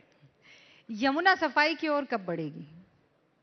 बढ़ चुकी है यमुना जी सफाई की ओर, क्योंकि इससे पहले की सरकारों ने कभी उस विषय के महत्व को समझा नहीं था, ना ही उस पे काम किया था। पर हमारी सरकार जो 1 साल पहले बनी, हमने आने के बाद बहुत ही साइंटिफिकली क्या रोड मैप होना चाहिए यमुना सफाई का, उस पे काम किया। जितने ड्रेन्स यमुना जी में जाके गिर रहे थे उन सब की ड्रोन मैपिंग करी, उसकी सिल्ट की मैपिंग करी। सभी के सभी एसटीपीज जो दिल्ली में अभी तक थे, अभी तक 37 STP sewage treatment plant Delhi में थे, उनको हमने रिवाइव किया, उसको अपग्रेड किया ताकि वो वर्किंग कंडीशन में आए, जो कि पहले बिल्कुल पूरी तरह ठप पड़े थे, कोई काम नहीं कर रहा था एसटीपी, आज वो अपडेट हो पाए हैं। और जिन जिन ड्रेन्स पे कोई एसटीपी नहीं था, आज उन पे नए डिसेंट्रलाइज एसटीपी बनाने के टेंडर हम लगा चुके हैं दिल्ली में, और नए 35 डिसेंट्रलाइज एसटीपी, 12 और नए बड़े एसटीपीज बनाने का काम मतलब चल रहा 37 है। Plus 35 plus 12। Yes, of course. तो और इसके अलावा भी हर ड्रेन को मैप करने का, यहाँ तक कि एनसीआर के स्टेट, वो हरियाणा, उत्तर प्रदेश, उनसे भी हमारी बात हुई है कि कोई भी नाला जब तक यमुना जी में गिरेगा तब तक यमुना जी साफ नहीं हो सकती रूबिका जी। इसलिए जरूरी यह है कि हर नाले को टैप किया जाए, हर नाले की डीसिल्टिंग हो। और इस एक साल में आपको मैं बताना चाहूंगी कि 22,000 मीट्रिक टन सिल्ट हमने ड्रेन से निकाली है, जो अदरवाइज जाके यमुना जी में गिरती। और एक और मैं बड़ा आपको बात बताना चाहती हूं, दिल्ली में जितना पशुधन है, ये गायें इत्यादि, आप क्या सोचते हैं लाखों की संख्या में होंगी? तो रोजाना का डेयरी वेस्ट कितना होगा? 1500 टन डेयरी वेस्ट हम मान रहे हैं, एज्यूम कर रहे हैं कि रोजाना का डेयरी वेस्ट इतना होता होगा, वो गोबर, काउडंग, और वो सीधा सीधा जाकर के रोजाना नालों के माध्यम से यमुना जी में गिरता था, जो यमुना के गंदे होने में, प्रदूषित होने में बहुत बड़ा कारण था। दिल्ली में एक भी बायोगैस प्लांट नहीं था। पहला बायोगैस प्लांट हमारी सरकार के आने के बाद दिल्ली में हमने खोला है। 2 अभी तक हम खोल चुके हैं प्लांट, 300 टीपीडी की कैपेसिटी उसकी है, 1500 टीपीडी तक हमें उसे लेकर के आना है। इसके लिए अब सरकार काम कर रही है कि ये गोबर कहीं से भी, किसी भी रास्ते से यमुना जी में ना जाए, सिल्ट यमुना जी में ना पहुंचे, नाले यमुना जी में अपनी गंदे स्वरूप के साथ ना गिरें। ये सारा काम शुरू हो चुका है। हर साल आपको यमुना बेहतर दिखाई देगी, और ईश्वर ने चाहा तो बहुत साफ यमुना, अविरल यमुना भी दिल्ली वाले देख पाएंगे। तो वो जब तक आप मुख्यमंत्री हैं तब तक दिख जाएगा? आप मुझे बना के रखिए। क्योंकि साबरमती फ्रंट जहन में आता है। प्रधानमंत्री नरेंद्र मोदी जब चीफ मिनिस्टर हुआ करते थे तो उन्होंने उसका पूरा नक्शा बदल दिया था। तो आई एम श्योर जब आपकी मुलाकातें और बातचीत होती होगी तो इस पर भी चर्चा होती होगी। उन्होंने यमुना की सफाई पर आपकी तारीफ भी की है, मतलब आपकी सरकार की, लेकिन उसका कोई रोड मैप तो आपने बता दिया, कोई टाइम है कि इतने साल? यमुना की सफाई का रोड मैप मैंने आपको बताया है, और यमुना टाइम पे सीरियसनेस जो है वो केंद्र की, दिल्ली की, सभी की है, नगर निगम की, लगातार उस पे काम चल रहा है। और जिस टाइमलाइन की आप बात कर रही हैं, वो टाइमलाइन में यमुना जी को नहीं बांधा जा सकता। यदि आज जो एसटीपी बनना शुरू हुआ है उसे 2 साल अगर बनने में लगते हैं, वो वर्किंग कंडीशन में 2.5 साल बाद आता है, और ऐसे हर नाले को टैप करने का जो काम शुरू हुआ है इसमें समय जरूर लगेगा। तो मतलब 2.5 साल बाद मैं क्रूज पर आपका इंटरव्यू ले सकती हूँ यमुना? क्रूज पे तो आप पहले ही ले लेना, वैसे वो क्रूज नहीं है, यमुना सफारी है, वो आप पहले भी ले सकती हैं, उसे तो हम पहले ही चला देंगे। परंतु यमुना के अविरल रूप की यदि मैं बात करूं तो उसमें समय जरूर लगेगा, परंतु सरकार की नीयत और नीतियां बिल्कुल स्पष्ट है, काम दिखाई देने शुरू हो जाएगा, और आप सबको संतुष्टि होगी कि हम सही दिशा में आगे बढ़ रहे हैं। आप गजेंद्र सिंह शेखावत जी हमारे बीच पधार चुके हैं, जोरदार तालियों से उनका भी स्वागत कीजिए। आखिरी के कुछ 2 प्रश्न और उसके बाद मैं हमारे इस कार्यक्रम की समाप्ति करूंगी।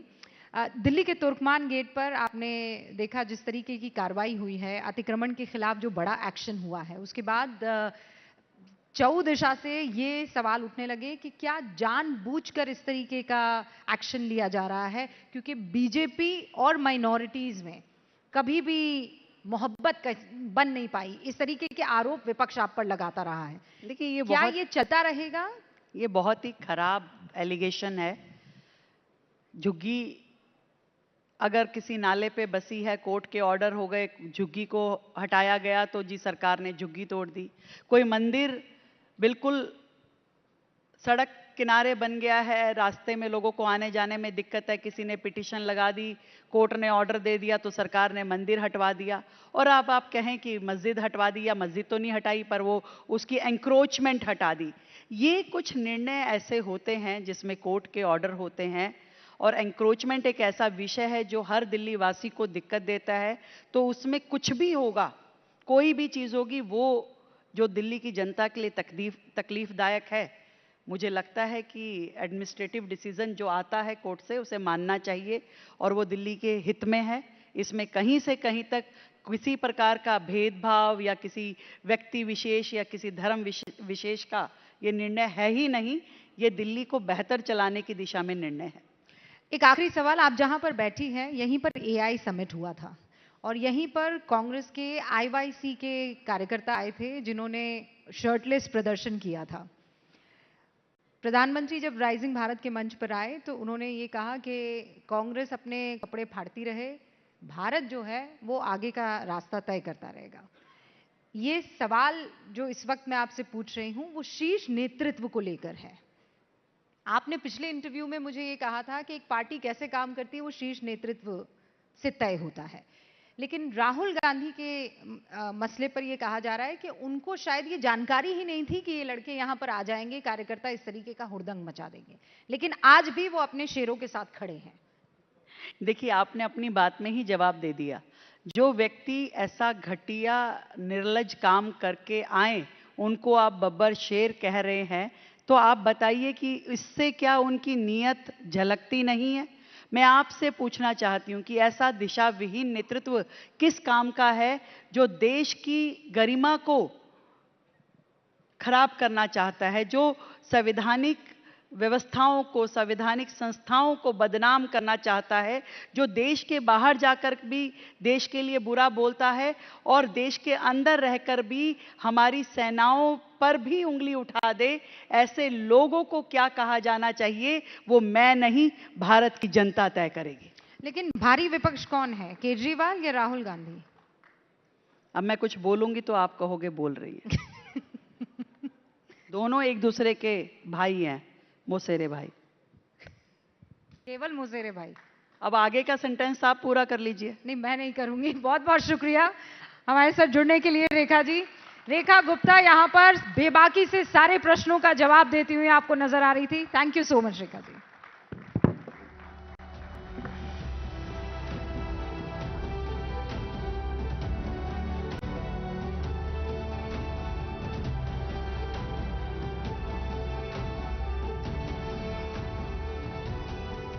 Thank you so much, Srimati Rekha Gupta, Honorable Chief Minister of Delhi, for envisioning the path to the future for Delhi. Now, ladies and gentlemen, as we reach the crescendo of the Rising Bharat Summit, our gaze turns to the heart, to the soul and the spirit of Bharat. In our previous sessions, we heard how Bharat's AI ambitions are rooted in its rich digital heritage. Now, let's journey through the country's cultural tapestry, where history, diversity, and creativity entwine. How does India's cultural wealth shape its global narrative? From ancient traditions to modern expressions, how is India's heritage influencing its future?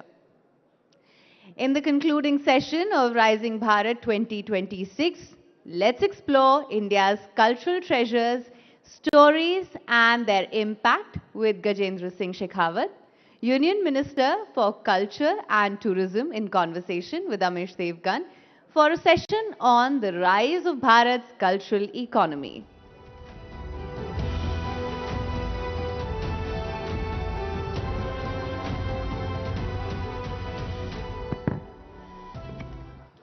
बहुत बहुत धन्यवाद। मेरा निवेदन है कि आप अपनी अपनी जगह पर बैठ जाइए।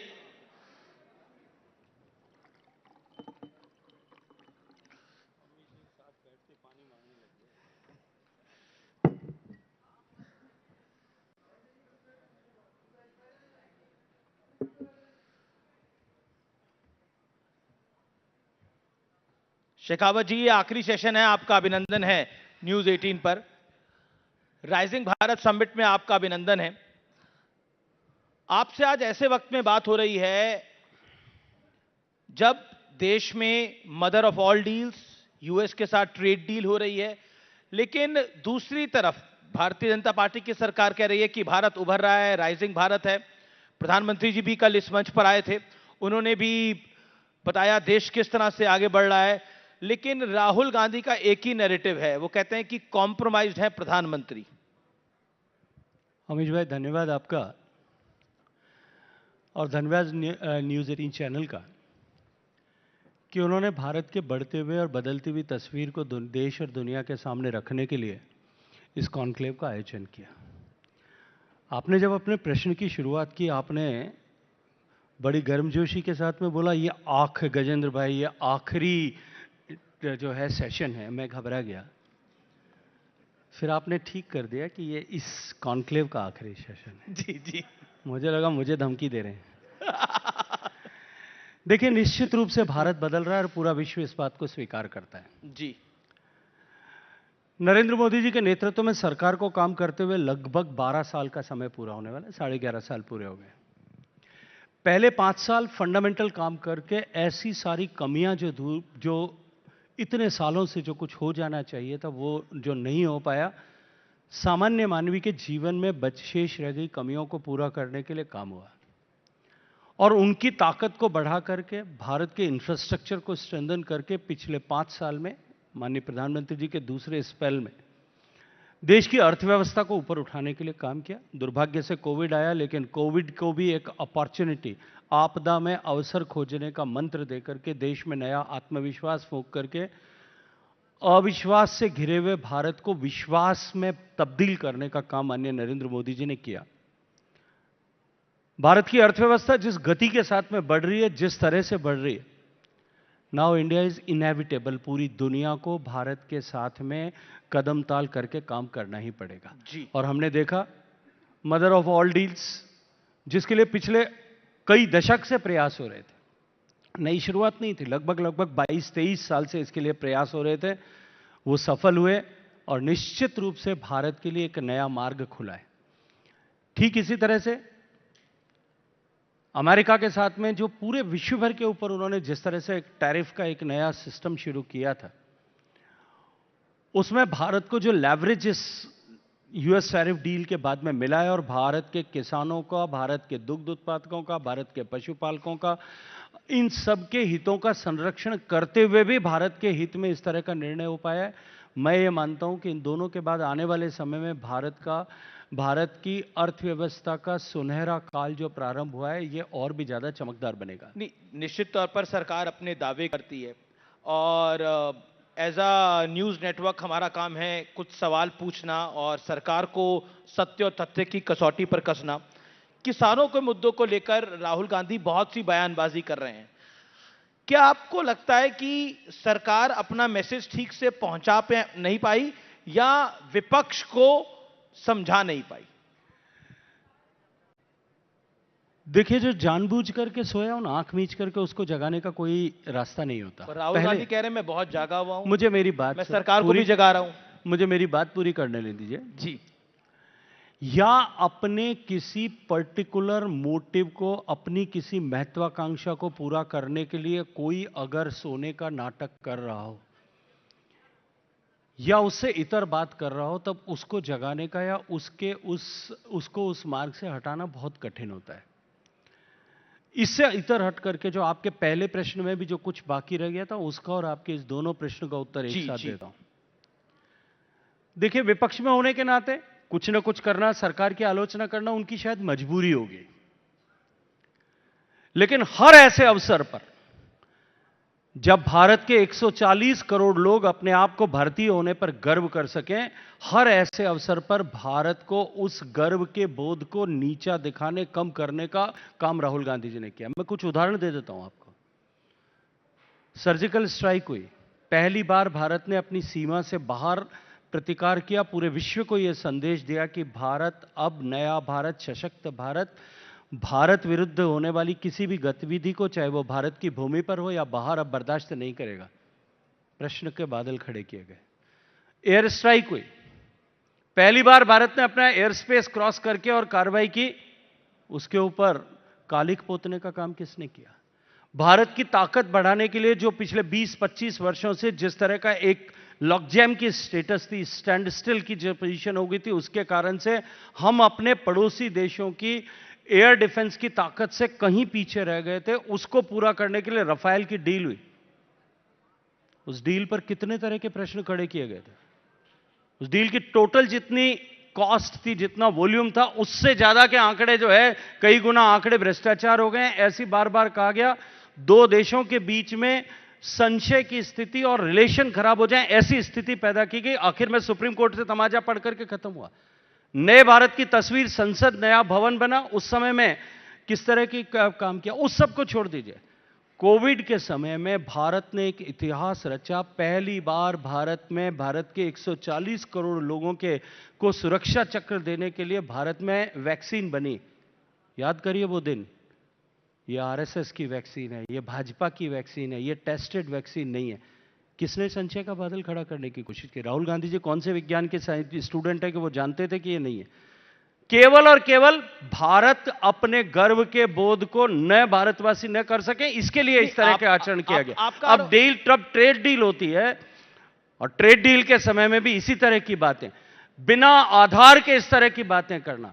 जब भारत की ट्रेड, यूएस ट्रेड डील में यह स्पष्ट रूप से लिखा गया है कि एक भी ग्राम अनाज भारत में नहीं आ सकता, एक भी फल और सब्जी जो भारत में उत्पादित होती है वो भारत में नहीं आ सकती, एक भी डेयरी प्रोडक्ट भारत में नहीं आ सकता, फिर भी झूठ बोल कर एक आरोप है कि राहुल गांधी जो हैं वो देश के विरोध में कर रहे हैं बार बार, लेकिन वो एलओपी हैं। मैं ऐसा नहीं कह रहा हूं कि वो देश के विरोध में कर रहे हैं। नहीं, आपकी पार्टी बोलती है, आपकी सरकार बोलती है। Let me clear it. लेकिन मैं ये स्पष्ट कहता हूं कि वो जो कुछ कर रहे हैं उससे देश का अहित हो रहा है। वो अपनी व्यक्तिगत महत्वाकांक्षाओं की पूर्ति के लिए अपनी पार्टी को वापस सरकार में कराने के जिस तरह का आचरण और व्यवहार कर रहे हैं, उससे कहीं ना कहीं देश का नुकसान हो रहा है। 140 करोड़ भारतीय उसके कारण से शर्म के साथ नीचे देखने को मजबूर होते हैं, और भारत की छवि पूरे विश्व भर में धूमिल होती है। लेकिन देखिए, राहुल गांधी एलओपी हैं, देश की एक बड़ी पार्टी के नेता हैं, गांधी परिवार से आते हैं वो, उनकी दादी ने, उनके पिताजी ने बलिदान दिया है। वो कहते हैं कि उनसे बेहतर देश को कौन जानता है। किसी के पिताजी ने, किसी के दादाजी ने, किसी की दादी जी ने अगर देश के लिए बलिदान किया हो, उनकी दादी ने, उनके पिताजी ने निश्चित रूप से देश के लिए बलिदान किया होगा। मैं ऐसे राजस्थान से, ऐसे परिवारों से आता हूं जहां हजारों लोगों ने पीढ़ियों तक बलिदान किया, लेकिन क्या वो मुझे इस बात का लाइसेंस देता है कि मैं देश के लिए कुछ भी उल्टा सीधा काम करूं? पर अभी क्या केवल किसी परिवार का, खानदान का बेटा होने से जो है देश के 140 करोड़ लोगों को शर्मसार करने के आचरण को माफ किया जा सकता है? देश की प्रगति में बाधक होने को क्या माफ किया जा सकता है? जी, लेकिन क्या आपको लगता है कि संसद में, बजट सत्र में जो कुछ हो रहा था, क्या आपको लगता है वो सब आचरण के अनुरूप था? क्योंकि जिस तरह की भाषा का इस्तेमाल हुआ दोनों तरफ से, आपके भी एक सांसद ने पंडित नेहरू के लिए अय्याश शब्द का इस्तेमाल किया, निशिकांत दुबे का, दूसरी तरफ राहुल गांधी ने गद्दार शब्द बोला एक आपके फेलो मिनिस्टर रवनीत सिंह बिट्टू के लिए। क्या आपको लगता है वो डेकोरम मेंटेन हो पा रहा है, या फिर आपको लगता है कि दोनों पक्षों से कमी है? देखिए, जो कुछ हुआ है वो सब दुर्भाग्यपूर्ण है, और भारत की लोकतांत्रिक व्यवस्था को तार तार करने का काम राहुल गांधी जी ने शुरुआत किया। देखिए, संसद जो है वो एक सिस्टम से चलती है, प्रेसिडेंट से चलती है, प्रोसीजर से चलती है। यदि कोई संसद में, संसद की प्रक्रिया में अपने आप को तानाशाह समझ ले, और जो आपने कहा कि जिसके मन में यह ग्रंथि पैदा हो जाए कि मैं 2 प्रदेश के 3 प्रधानमंत्रियों के परिवार से आता हूं इसलिए मुझे कुछ भी करने का अधिकार है, अगर यह किसी के मन में ग्रंथि पैदा हो जाए, गलती की सच्चाई है, कोई बालक, नहीं मैं सच्चाई से इनकार नहीं कर रहा हूं मैं, लेकिन कुछ भी करने का लाइसेंस प्राप्त हो जाए, यह ग्रंथि पैदा हो जाए, यह सच्चाई है? अब क्या आप उसको डिफेंड करते हैं कि ये ठीक है उन्होंने किया? मैं डिफेंड नहीं कर रहा, मैं बोलूं पर आप लोग भी तो राहुल गांधी का पीछा नहीं छोड़ते। मैं एक एक करके बताता हूं। जगत प्रकाश नड्डा, बीजेपी के फॉर्मर प्रेसिडेंट, राज्यसभा में आपके नेता भी हैं, सेंट्रल मिनिस्टर भी हैं, उन्होंने राहुल गांधी को बोला अबोध बालक, और आपके मेंबर ऑफ पार्लियामेंट बोल रहे हैं अबोध बालक कोई खराब शब्द नहीं है। अच्छा, फिर गजेंद्र सिंह शेखावत, आपके एक और माफ करिए गिरिराज सिंह, आपके एक और सेंट्रल मिनिस्टर, वो कहते हैं कि अब एआई समिट का हाल देख के हमें डर लगता है कि राहुल गांधी कहीं गंजी और कहीं दूसरे अंग वस्त्र में कहीं पार्लियामेंट में ना आ जाइए, वो लोग बोलते हैं। अब बताइए कांग्रेस नहीं, लेकिन जिस तरह का व्यवहार और आचरण राहुल गांधी जी ने किया है और कर रहे हैं, कोई आश्चर्य नहीं है कि कभी वो उस दिन ऐसा करते हुए भी नजर आ जाए। आपको लगता है राहुल गांधी गंजी और किसी और चीज में आ जाएंगे पार्लियामेंट। देखिए, अब तक जो उन्होंने आचरण और व्यवहार किया वो अबोध बालक के जैसा ही है, जिसको भारत के गर्व का बोध न हो, वो केवल और केवल सेल्फ कॉम्प्लिसेंसी की स्टेज में जी रहा हो, उससे कुछ भी अपेक्षा की जा सकती है। लेकिन कांग्रेस कहती है कि राहुल गांधी से डर रही है भारतीय जनता पार्टी। वो बोलते हैं, 4-4 मंत्री बोलने के लिए आते हैं, नैरेटिव पूरी सेशन में राहुल गांधी सेट करके चले गए हैं। नरवणे साहब की किताब हो या बाकी मुद्दे, राहुल गांधी नैरेटिव सेट कर रहे हैं, सरकार फॉलो कर रही है। ये कांग्रेस का एक सेंस ऑफ सेल्फ कॉम्प्लिसेंसी में जब लीडर जीने लगता है ना, तब पॉलिटिकल सिस्टम में जो है it always flow from top to bottom, तब पार्टी भी उसी तरह से बिहेव करने लगती है। लेकिन मैं आपको आज जिम्मेदारी से एक बात कहता हूं कि अपने व्यवहार से जिस तरह से कांग्रेस सिमटते सिमटते सिमटते सिमटते सिमटते आखिरी कोने तक पहुंच गए, माइक्रोस्कोप लगाना पड़ता है ढूंढने के लिए, वो कांग्रेस में विद इन द कांग्रेस ये जो कुछ व्यवहार राहुल गांधी जी कर रहे हैं और जो एग्रेशन दिखा रहे हैं, वो इसलिए है कि वो अब उनका सिमटना प्रारंभ हो गया है। अपने आप को कांग्रेस में प्रासंगिक बनाए रखने के लिए उनको ये एग्रेशन का जो है स्यूडो सेंटिमेंट एक्सप्रेस करने की कोशिश करनी पड़ रही है। पर इस बार 99 सीट्स आई हैं, थोड़ा बेटर परफॉर्मेंस हुआ है। क्या आपको लगता है कि ये जो एआई समिट इसी भारत मंडपम में जिस तरह का विरोध दर्ज हुआ और फिर बब्बर शेर कहा गया, कल प्रधानमंत्री भी इस मंच से आए थे, उन्होंने बोला जनता ने इनको लात मारी है, क्या आपको लगता है कांग्रेस क्यों डिफेंड कर रही है इस चीज को? देखिए, जो कुछ हुआ, स्टैंडिंग बाय इट, जो कुछ हुआ मैंने कहा वो उसी सीक्वेंस का हिस्सा था। एआई समिट जो दुनिया की सबसे बड़ी एआई समिट थी, जिसमें भारत का प्रभुत्व पूरी दुनिया स्वीकार कर रही थी, भारत दुनिया का तीसरा बड़ा प्लेयर इसमें है, इसको दुनिया मान रही थी। उस समय में जब भारत के लोग ऐसी उपलब्धि पर गर्व कर रहे थे, उस समय फिर उस पर जो है कालिक पोतने का पाप जो है राहुल गांधी जी ने और उनके लोगों ने किया, और उनको बब्बर शेर कह करके उनके आचरण और व्यवहार जो था, उसका मानसिक नंगापन जो है लीडरशिप का, वो उस दिन प्रदर्शित हुआ और उनको बब्बर शेर कह करके भी मानसिक नंगापन जो है वो दिखाई दिया है। मैं एक और विषय पर आता हूं जो आपके दिल के करीब है, वंदे मातरम। 1937 में वंदे मातरम के 2 टुकड़े कर दिए गए थे और उसके बाद अब वंदे मातरम दोबारा राष्ट्रगीत के रूप में पूर्ण स्वरूप में गाया जाने लगा है।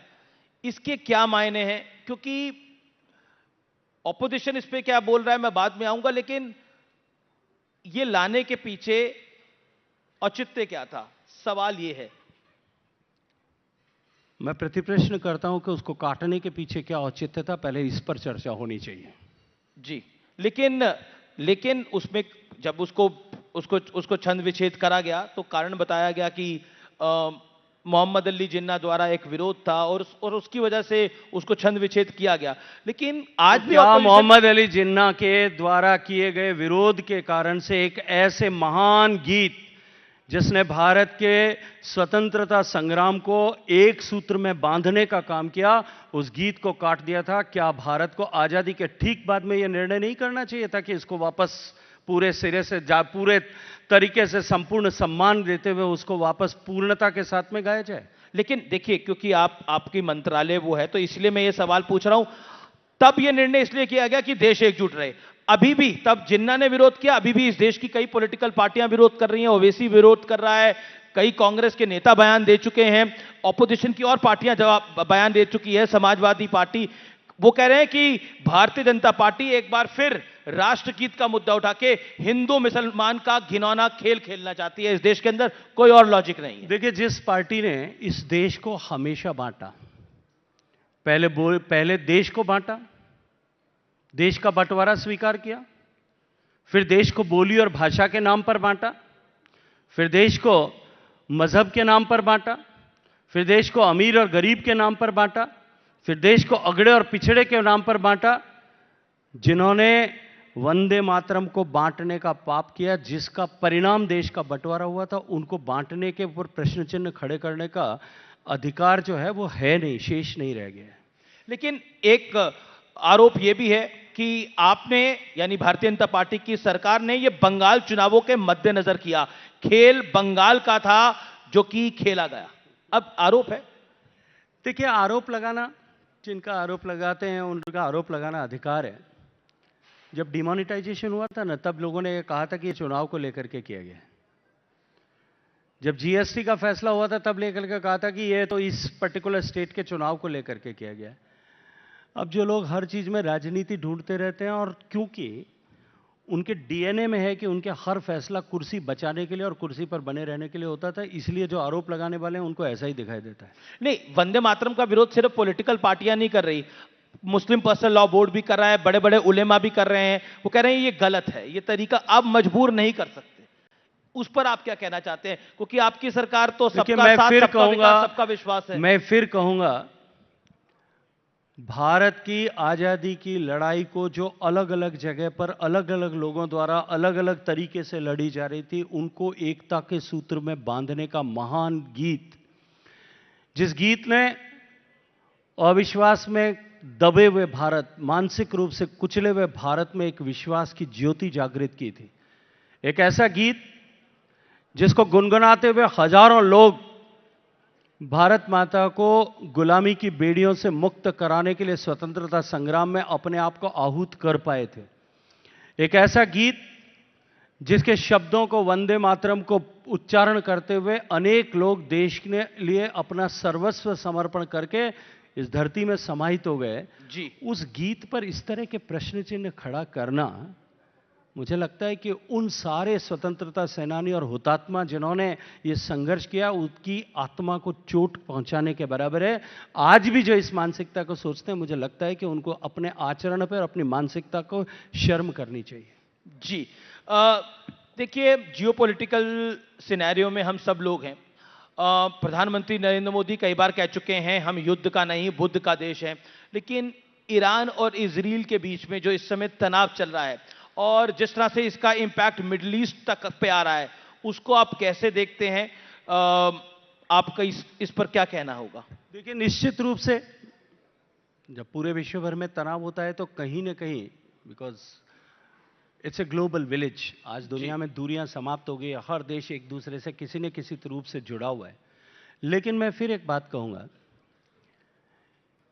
कि इस तरह की तनाव की परिस्थिति में भारत और भारत से निकला हुआ दर्शन, ये दोनों और भी ज्यादा प्रासंगिक हो जाते हैं, ये दोनों और भी ज्यादा रेलेवेंट हो जाते हैं।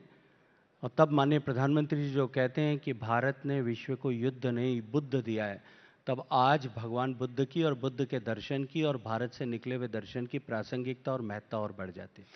अगर यहाँ पे स्थितियां और खराब होती है मिडिल ईस्ट के अंदर, ईरान के अटैक्स और बढ़ते हैं, तो हमारे काफ़ी सारे लोग हैं, भारतीय हैं मिडिल ईस्ट के अंदर, तो सरकार निश्चित तौर पर उनके बारे में उस सरकार को सोचना होगा।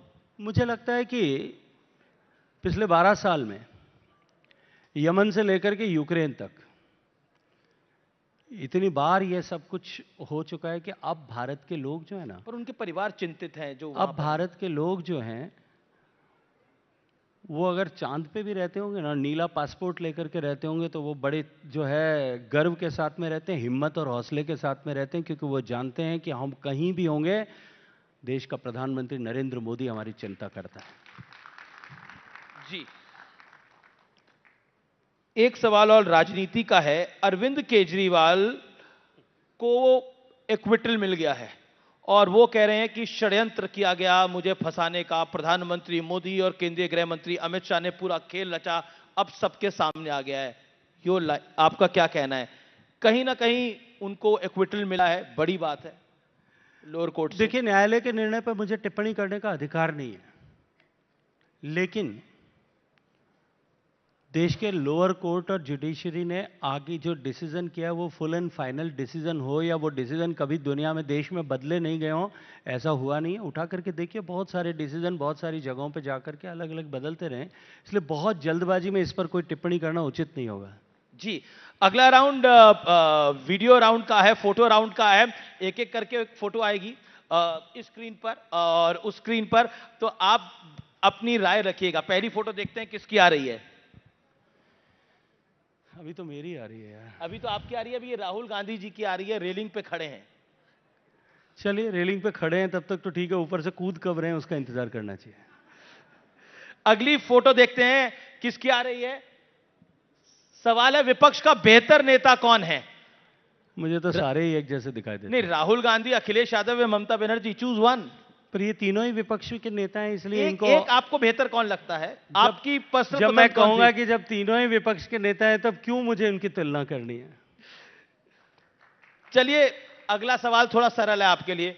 बेहतर कांग्रेसी नेता कौन है? सोनिया गांधी जी, प्रियंका गांधी वाड्रा या राहुल गांधी? अब ये तो आसान चॉइस हो सकती है आपके लिए, तीनों सदन में है, तीनों से मुलाकात होती होगी।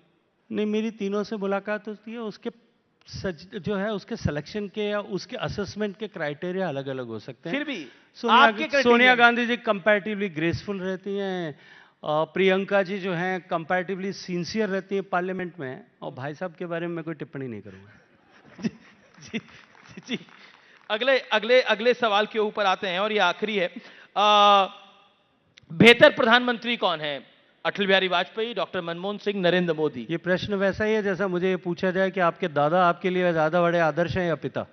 जी, लेकिन फिर भी जवाब तो सभी के पास होता है, आप कुछ कहना चाहेंगे? लगता है कि ये कभी जो है अपने बुजुर्गों के प्रति अपने बुजुर्गों के लिए तुलना की नहीं की जाती है मित्र, कभी नहीं की जाती। हम उस संस्कार में पैदा नहीं हुए कि हम अपने बुजुर्गों में अपने लीडर्स की तुलना करें। फ्लिप कर लेते हैं, अटल बिहारी वाजपेयी से क्या सीखते हैं एक लाइन में?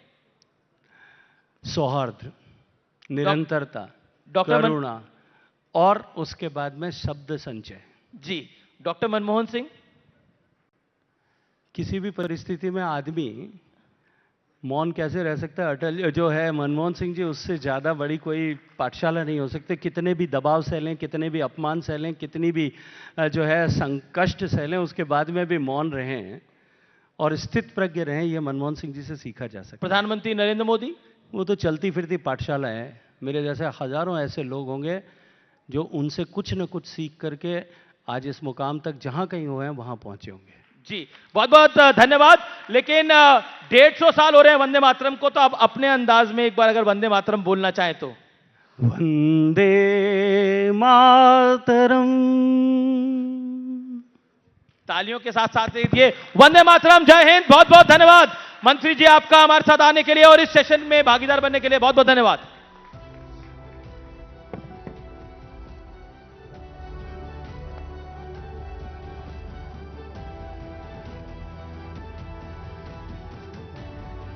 All right, thank you so much for that. Now, ladies and gentlemen, over the past 2 days, we witnessed the convergence of brilliant minds, inspiring stories, and engaging discussions. We've explored the intricacies of India's growth, innovation, and creativity, and we were inspired by the passion and dedication of our speakers, performers, and attendees. As we wrap up, we carry with us a renewed sense of purpose, a deeper understanding of the complexities and opportunities that lie ahead, and a stronger connection with one another. As we conclude this enriching summit, we would like to reiterate our heartfelt appreciation to our partners. Your unwavering support has enabled us to bring together the brightest minds and most innovative ideas. Thank you so much, our presenting partners, Geo Financial Services, our co-presenting partner, PhonePe and DS Group, and our powered by partner, Pernod Ricard India, and our Bharat growth partner, ITC. Your support has been invaluable. We also appreciate the contributions of our driven by partner, Kia Seltos, our state partners, Uttar Pradesh, Chhattisgarh, and Uttarakhand governments, our workspace partner, WeWork India, our logistics partner, DTDC, our energy partner, Vikram Solar, our transformation partner, SR, and our associate partners, NSC, M3M Foundation, and Reliance Industries Limited, for being an integral part of the News18 Network's Rising Bharat Summit. And while you soaked in the insights of Rising Bharat, we hope you didn't miss out on experiencing the future of finance itself. We hope you got the chance to head over to the Geo Finance Experience Zone that's at the back to get early access to the all-new Geo Finance app, which is among the first to try the next generation features. The future of finance is here, and we hope you got the opportunity to check it out. To our esteemed speakers, performers, and the dignitaries, we extend our heartfelt gratitude for sharing your insights, talents, and expertise with us. To our attendees, we thank you so much for being an integral part of this journey. Your participation, engagement, and enthusiasm have made this summit truly unforgettable. And to the entire team that has worked tirelessly behind the scenes to make this summit a success, we applaud your hard work, dedication, and commitment to excellence. And as we go our separate ways, now let's carry the spirit of Rising Bharat with us. Let's continue to inspire, motivate, and support one another in our pursuit of a brighter, more prosperous future for India and the world. Thank you so much. Good night and Jai Bharat.